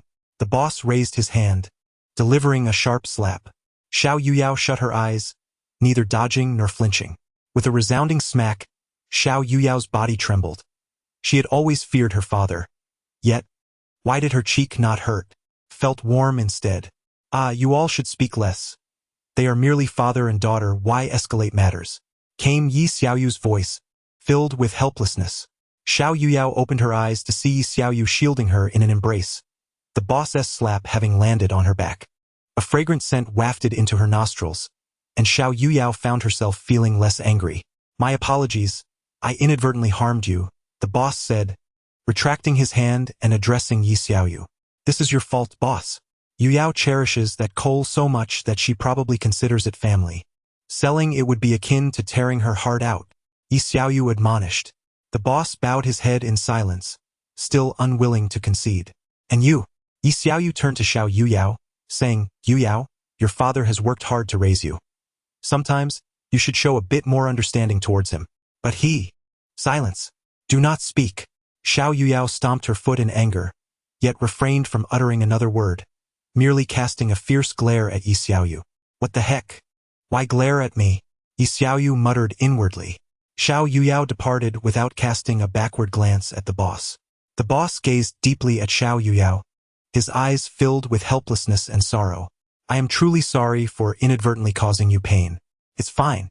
Upon returning to her seat, she found the now cold snail rice noodles. Although reluctant, the current situation was certainly not conducive to continuing her meal. Shall we head back? Yi Xiaoyu addressed Li Maoyun and Yu Xinghai. Let's go. I have nothing to buy anyway. Yu Xinghai stood up, brushing off non-existent dust. Just as Yi Xiaoyu and the others left, the rain came pouring down in torrents. Chapter 80. Training you to become a true maid. Raindrops cascaded down onto Xiao Yuyao's shoulders, and from the shadow behind her, a magnificent, pure white dog emerged, its form writhing before solidifying into an imposing figure.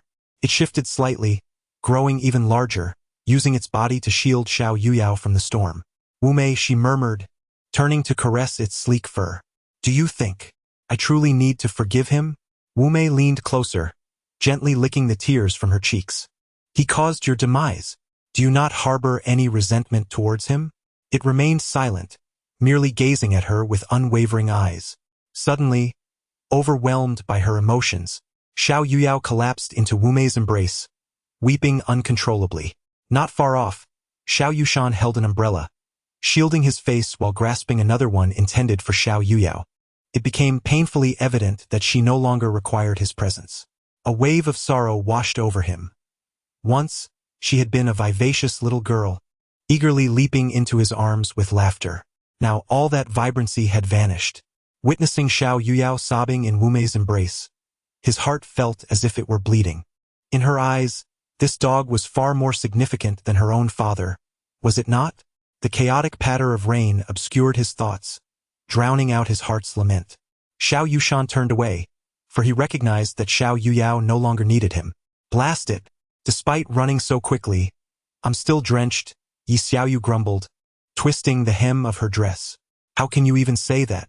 If you hadn't been so distracted by the barbecue, I wouldn't be soaked either, Yu Xinghai retorted, drying his hair with a towel. The allure of barbecue is simply irresistible. And look at Li Maoyun, laughing while remaining completely dry, not even a drop of rain touching her high heels. Maoyun, could you teach me how to evade the rain? That way, I wouldn't have to worry about getting splashed with dirty water. You are far too weak. I cannot teach you, Li Maoyun replied, her tone dismissive. Oh dear, Maoyun, how did you become so formidable? We all gained our abilities at the same time, yet you seem to have access to them earlier. That's a secret I cannot disclose. How frustrating. All right, some things truly cannot be shared. We should shower. Otherwise, you might catch a cold. Yu Xinghai, astonished, interjected. Are you two really going to bathe together? Upon receiving Li Maoyun's affirmative response, he gave a thumbs up to Yi Xiaoyu. What good fortune has befallen you? I am filled with envy. He. Yi Xiaoyu was at a loss for words. If she were still a boy, she would surely be overjoyed. But now, she was merely a delicate girl, apprehensive about whether Li Maoyun might take advantage of her vulnerability. From the tone of your voice, it seems you are quite reluctant to join me? Li Maoyun's words carried an edge of threat. That wicked woman, taking advantage of my lack of means. If only I had the tools, I would have her pinned against the wall. Have you forgotten that we share a deep connection? Damn, I completely overlooked that. This is unfair. She can hear my innermost thoughts while I cannot perceive hers. Who dares to claim superiority over me? Should you fail to exert yourself, I shall consume you entirely. You two have truly crossed the line. Even as I dry my hair, you dare to inundate me with your antics. Yu Xinghai lamented, only to be promptly expelled. How absurd. The injustice is intolerable. They bully me for being single. In truth, Yi Xiaoyu felt a twinge of relief at being drenched, for it granted her the perfect justification to change out of her maid outfit. Yet, Li Maoyun produced another one from seemingly nowhere. Must I wear this? What is your obsession with having me cosplay as a maid? Yi Xiaoyu gazed at the pristine maid outfit, tears welling in her eyes. Because you look lovely in it. It accentuates your delicate demeanor, igniting my protective instincts. Do you not see how I resemble a domineering CEO? Indeed, you are quite domineering, though you hardly embody a CEO. Most importantly, Li Maoyun paused, her eyes sparkling. I wish to train you to be a true maid. Yi Xiaoyu merely smiled, remaining silent. All right. Put it on quickly. I am ready to begin, Li Maoyun urged. Yi Xiaoyu reluctantly changed into the outfit. Ahem. Li Maoyun cleared her throat, then hesitated. What should a maid be like? Yi Xiaoyu smiled. I have no idea. Should we just forget it? Don't be hasty. Let me recall what I've seen in manga about maids. Li Maoyun pondered intently. It seems first one must concoct a reason to lure her back inside, then push her onto the bed and start tearing her clothes, and then... Yi Xiaoyu frowned. What kind of manga are you reading? Is this even proper? It's the very manga you retrieved from beneath your pillow, Li Maoyun replied. Yi Xiaoyu's face flushed crimson, and at that moment, she recalled a saying, one reaps what one sows. Li Maoyun approached with a mischievous grin. The first step has been accomplished. Now to push you down. Hey, Maoyun, listen to me, that manga is not appropriate. It is misguided. If you act upon it, you may find yourself in trouble. Yi Xiaoyu retreated until her back met the wall. Damn! The wall's cruel touch, hard and cold, mercilessly blocked her escape. Let me contemplate what should be said at this moment. Li Maoyun feigned a fierce demeanor. Stop struggling. Surrender to me, and I shall grant you exquisite pleasure. Ha. No. I beg you. Ha. Li Maoyun seized Yi Xiaoyu and pushed her onto the bed. No, please don't. Yi Xiaoyu was genuinely alarmed. What should she do? Is this truly happening? With no other recourse, she could only pitifully shield her chest. Tch, how dull. Li Maoyun, originally eager to pounce, immediately lost interest upon seeing her reaction. If I were to proceed, would you despise me? I can see your reluctance. Yet in the manga, the maid was quite eager. Would you truly despise me? I find myself perplexed. My feelings for Li Maoyun seem rather peculiar. Indeed, should she truly have engaged in such actions towards me, it is highly probable that I would find it difficult to harbor any animosity towards her. Li Maoyun yearns to hear Yi Xiaoyu's innermost thoughts, yet she hesitates, fearful that she may have evoked distaste in Xiaoyu. Observing Yi Xiaoyu's silence, Li Maoyun grows anxious and, with a face full of remorse, implores, I'm sorry. I merely wished to play. Please do not dislike me. It dawns on Yi Xiaoyu, momentarily taken aback, that perhaps not everything is within her perception. Upon realizing this, Li Moyun's heart races with the notion that Xiaoyu does not harbor any disdain for her. Could it be that I might indulge in bolder antics? Yi Xiaoyu is startled by the glint in her eyes, as she wishes to continue. However, upon witnessing her reaction, Li Moyun swiftly dismisses her earlier thoughts, reasoning that if Xiaoyu were to truly begin disliking her, it would lead to unfortunate consequences. I recall a saying about the perils of pursuing a beloved. Chapter 81. Behind the glamour, those who stand atop the mountain possess a broader perspective, capable of perceiving what remains hidden from the ordinary eye. However, their elevated position renders them somewhat oblivious to the individuals at the mountain's base.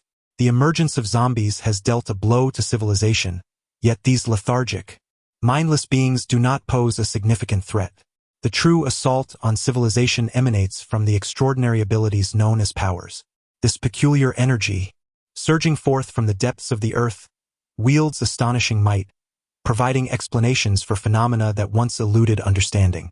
Undoubtedly, these powers will play a pivotal role in the evolution of human civilization, illuminating a promising future for humankind. Yet, the cost of such advancement is the complete obliteration of the concept of fairness. Powers impose a rigid hierarchy among species, shattering the once cherished ideal of equality into a farcical notion. Those devoid of powers are fated to be outmatched by their empowered counterparts, and even among the endowed, disparities in talent persist. The distinction between those with and without powers marks the transition between two disparate epochs, rendering those caught at this intersection lamentable figures. They may be reverently referred to as pioneers or guides, yet one could also label them as mere stepping stones. Hong City, one of the earliest reclaimed urban centers, has nearly returned to its former state. Although the city lacks the vibrancy of its past, it has gained some novel elements previously absent. On the surface, it undoubtedly presents a facade of splendor. Yet, who can fathom the filth lurking beneath? Where there are lofty mountains, there are also profound abysses. Having grown accustomed to the vistas from the peaks, let us delve into the chaos of the chasms below. Have you heard? A few strikingly beautiful women arrived in Hong City yesterday. A diminutive figure with shifty eyes exclaimed, his face a mask of infatuation. They came yesterday. Ha! Scoffed a burly man nearby. What kind of soft targets would venture here at this juncture? I dare say, should you harbor any ill intentions towards them, the consequences could be dire. I heard about that too. I even caught a glimpse of them from the shadows, a lanky fellow remarked, his face alight with reminiscence. They were truly exquisite. However, his expression suddenly soured. But they were accompanied by several men. If you ask me, those women are likely their partners. We best tread carefully. Anyone who can arrive here at this hour is certainly no innocent. Ha! As though we are the virtuous ones, retorted the shifty-eyed man. Well, let us not covet what we cannot possess. We must beware of inviting trouble upon ourselves. It's best to deliver this batch of goods promptly. Afterward, we can indulge with the ladies at the salon, the burly man declared. The shifty-eyed individual is nicknamed Mouse, the lanky one is known as Monkey, and the burly man is referred to as Captain Gorilla. The goods they speak of are a new type of narcotic. Conventional drugs no longer excite the abilities of today's empowered individuals. Their superior physical qualities allow them to indulge freely, and this new drug is designed specifically to entertain the extraordinary. The delivery personnel were all subordinates of the God King. However, on the surface, the God King was merely a 16-year-old, naive and ignorant. His position as the leader stemmed solely from his formidable strength. He was well aware that he was not cut out for leadership, thus he delegated all authority to his second-in-command, whom we shall refer to as the Black Boss. The Black Boss was an ambitious and ruthless individual. Previously a drug dealer, he had now grown his operation significantly. Naturally, someone of his ilk would attract scrutiny and retribution. They brought the goods into a bar, facing no obstacles along the way, for no one dared to intervene, being aware of their affiliation with the God King. In Hong City, the God King's notoriety eclipsed that of the other two leaders. Engaging in illegal activities was second nature to them. Murder was trivial, yet the fear lay in the possibility of multiple casualties. Not far off, an undercover police officer observed the group as they entered the hotel with their black satchel. His eyes burned with indignation, Yet it eventually transformed into a mere sigh. He had been tracking this gang for a month, fully cognizant of their activities and aware of what was expected of him. However, the orders from above were to remain inactive, proclaiming that the time had yet to come. His frustration mounted. He understood all too well what the time has not come entailed. The current objective was to liberate the occupied zones, necessitating that the safe areas remain undisturbed. This left him feeling irritable, as his sense of justice yearned to annihilate the adversaries. Yet he was bound by inaction, which distressed him immensely. Just then, another undercover officer approached him, sharing his plight. It is indeed infuriating. I now suspect that even if I donned my uniform, they would remain unrepentant, he growled in anger. Officer Zhou, Comrade Zhou, I empathize with your feelings as we, being law enforcement, cannot stand them either. However, please refrain from impulsive actions. Let us not alarm them as we did the day before yesterday. Trust me, their reign won't last long, his colleague reassured him. I hope that day arrives soon, he sighed. Let us not linger here idly. Let us engage in actions we can take.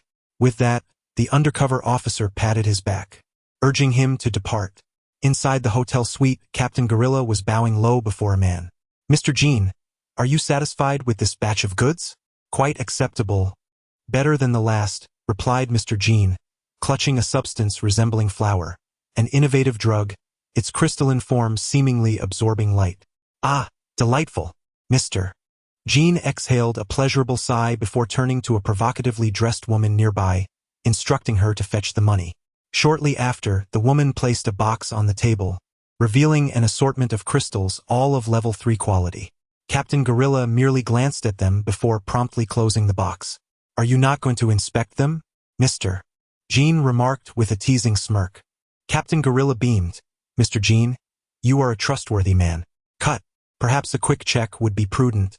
Lest I be accused of a swap later, Mr. Jean countered. Very well, Captain Gorilla conceded, reopening the box. As he reached for a crystal, he heard Mr. Jean feign surprise. Oh, you are actually inspecting them? Jean Yi turned to the bodyguard by the door and commanded, break one of their arms. How dare they question me? Before long, anguished screams echoed from the private room, and when the trio emerged, one of their arms had been grotesquely deformed. Such is the fate of the insignificant. Even if they are also possessors of extraordinary abilities, they will be oppressed if deemed weaker than others. The talents of these individuals and the crystals absorbed during their awakening are closely linked. The elite can absorb as many as 10 crystals, while those who manage to absorb only 3 will find it impossible to reach the 4th level in their lifetime. Captain Xiong and his team, after receiving treatment at the hospital, healed rapidly due to their enhanced capabilities, being discharged merely 11 days later. However, upon their release, they were met with a disheartening revelation. The box of crystals they had submitted was entirely counterfeit. The organization intended to confront Jean Yi about this deception, but according to their rules, having submitted fake crystals meant they were sentenced to death. Chapter 82. Despair and shrouded in darkness in the immediate aftermath of their release, the only thought was to flee. They contemplated joining other organizations, yet none dared to offer refuge to those who had become targets. The idea of retreating into the fallen zones crossed their minds, but given their capabilities, survival there was an impossibility. They were unwilling to forsake the remnants of civilization in Hong City. Presently, they found themselves concealed within the home of an unfortunate soul, the owner of which they had dispatched, hiding the body within a wardrobe. Fearful of venturing outside, they remained within the confines of the house, awaiting the day when the organization would forget them. The only means of remaining hidden was to accept their status as the most marginalized of ability users. Even if discarded in a wilderness, no one would come to claim them. After 4 days of waiting, they reasoned that their notoriety had likely faded. As long as they did not provoke any trouble, they should remain unremembered. What shall we do next, boss? The rat inquired. Anything, really. At least we are ability users. Even mundane labor can yield more than what ordinary folk earn. Sustenance should not be an issue, came the reply, followed by a pointed remark at the rat. But mind you, do not cause any trouble. Without the organization's protection, those policemen will show no mercy, so behave yourself. Understood. Understood, the rat responded eagerly, Yet his life of oppressing ordinary people under the organization's shield had become a habit. He could barely contain himself for 2 days before stirring up trouble. The schools in Hong City had resumed operations, welcoming a host of new students, some from outside and others local, some devoid of abilities while others possessed them. Inequity reigned everywhere. Upon reaching the vicinity of the school, the rat began to scout. He was an exceedingly lecherous individual, and soon he laid eyes upon a girl radiating youthful beauty. After ensuring she was without abilities and that she wandered alone, he noted with malicious intent that her route home led through a dim, narrow alley, one that echoed with silence throughout the day. Such fortuitous circumstances were an irresistible lure. The rats summoned the monkey, fully aware that their leader, the gorilla, would disapprove of their intentions towards the girl. Hence they chose to keep their plans clandestine. On the evening the girl returned home, the rat and the monkey positioned themselves, one at the alley's entrance and the other at its exit, cornering her into a dire predicament. The night was dark, as if intent on swallowing all light, and within that alley, a dream was buried, replaced by a deepening despair. The girl's cries met only the lurking presence of the rat, while her desperate resistance ignited the evil and greedy wrath of the monkey. Hope was torn asunder by darkness and malevolence, replaced by an unending despair that devoured her soul, leaving behind a mere sorrowful shell. Resistance proved futile. In the aftermath, the rat and the monkey were left with an eternal despair that would never see the light of day. No one knew why this alley was steeped in such desolation. They only felt an icy chill upon stepping within its confines. The rat's second attempt to prey upon another met with a grave miscalculation. He did not anticipate that this time, his target would be the daughter of the Black Boss.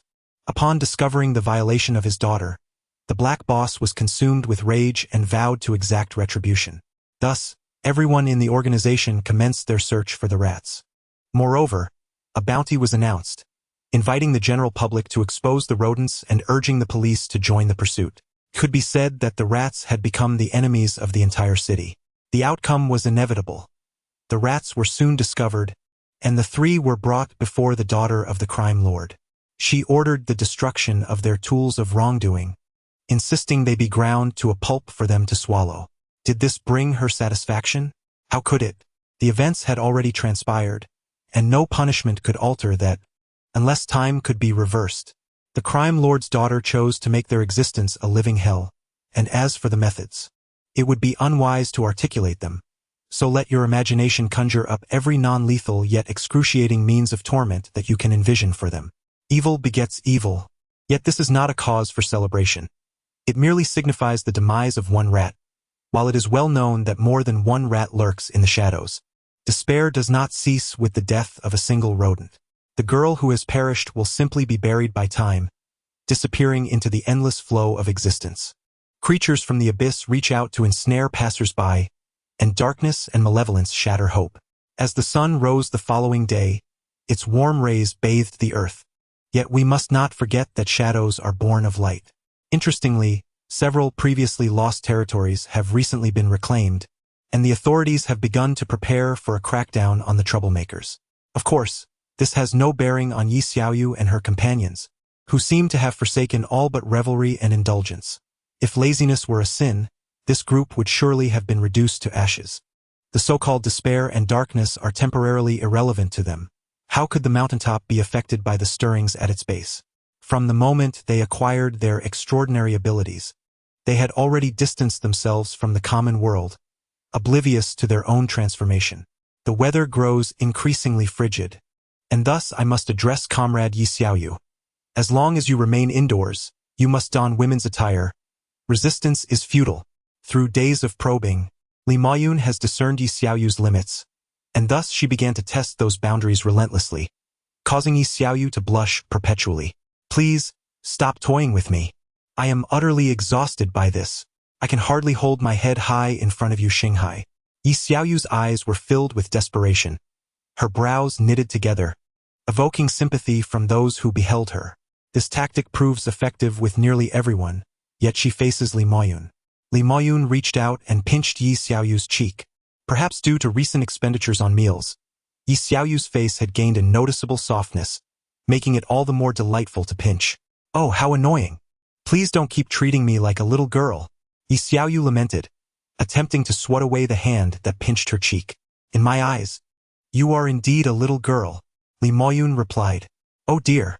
Yi Xiaoyu felt tears welling up. She had previously expressed her discontent with such subjective notions more than once, yet Li Moyun remained undeterred. Yi Xiaoyu despised having her face pinched, yet if the perpetrator was Li Moyun, she could only endure. It is indeed quite frustrating, as a grown man, being treated as a little girl and unable to resist. Do you have any objections? Li Moyun inquired, sensing her inner thoughts. None. Yi Xiaoyu replied curtly, though her true feelings were, yes, quite a few. I dislike being regarded as a little girl, nor do I appreciate being teased. If you have any objections, feel free to express them openly, without holding back, Li Moyun remarked. Well, I certainly will. Just as Yi Xiaoyu was preparing to launch into a lengthy discourse. Regardless, I listen. Why does that phrase sound so familiar? Haven't I said that to Yu Xinghai before? How does she know that?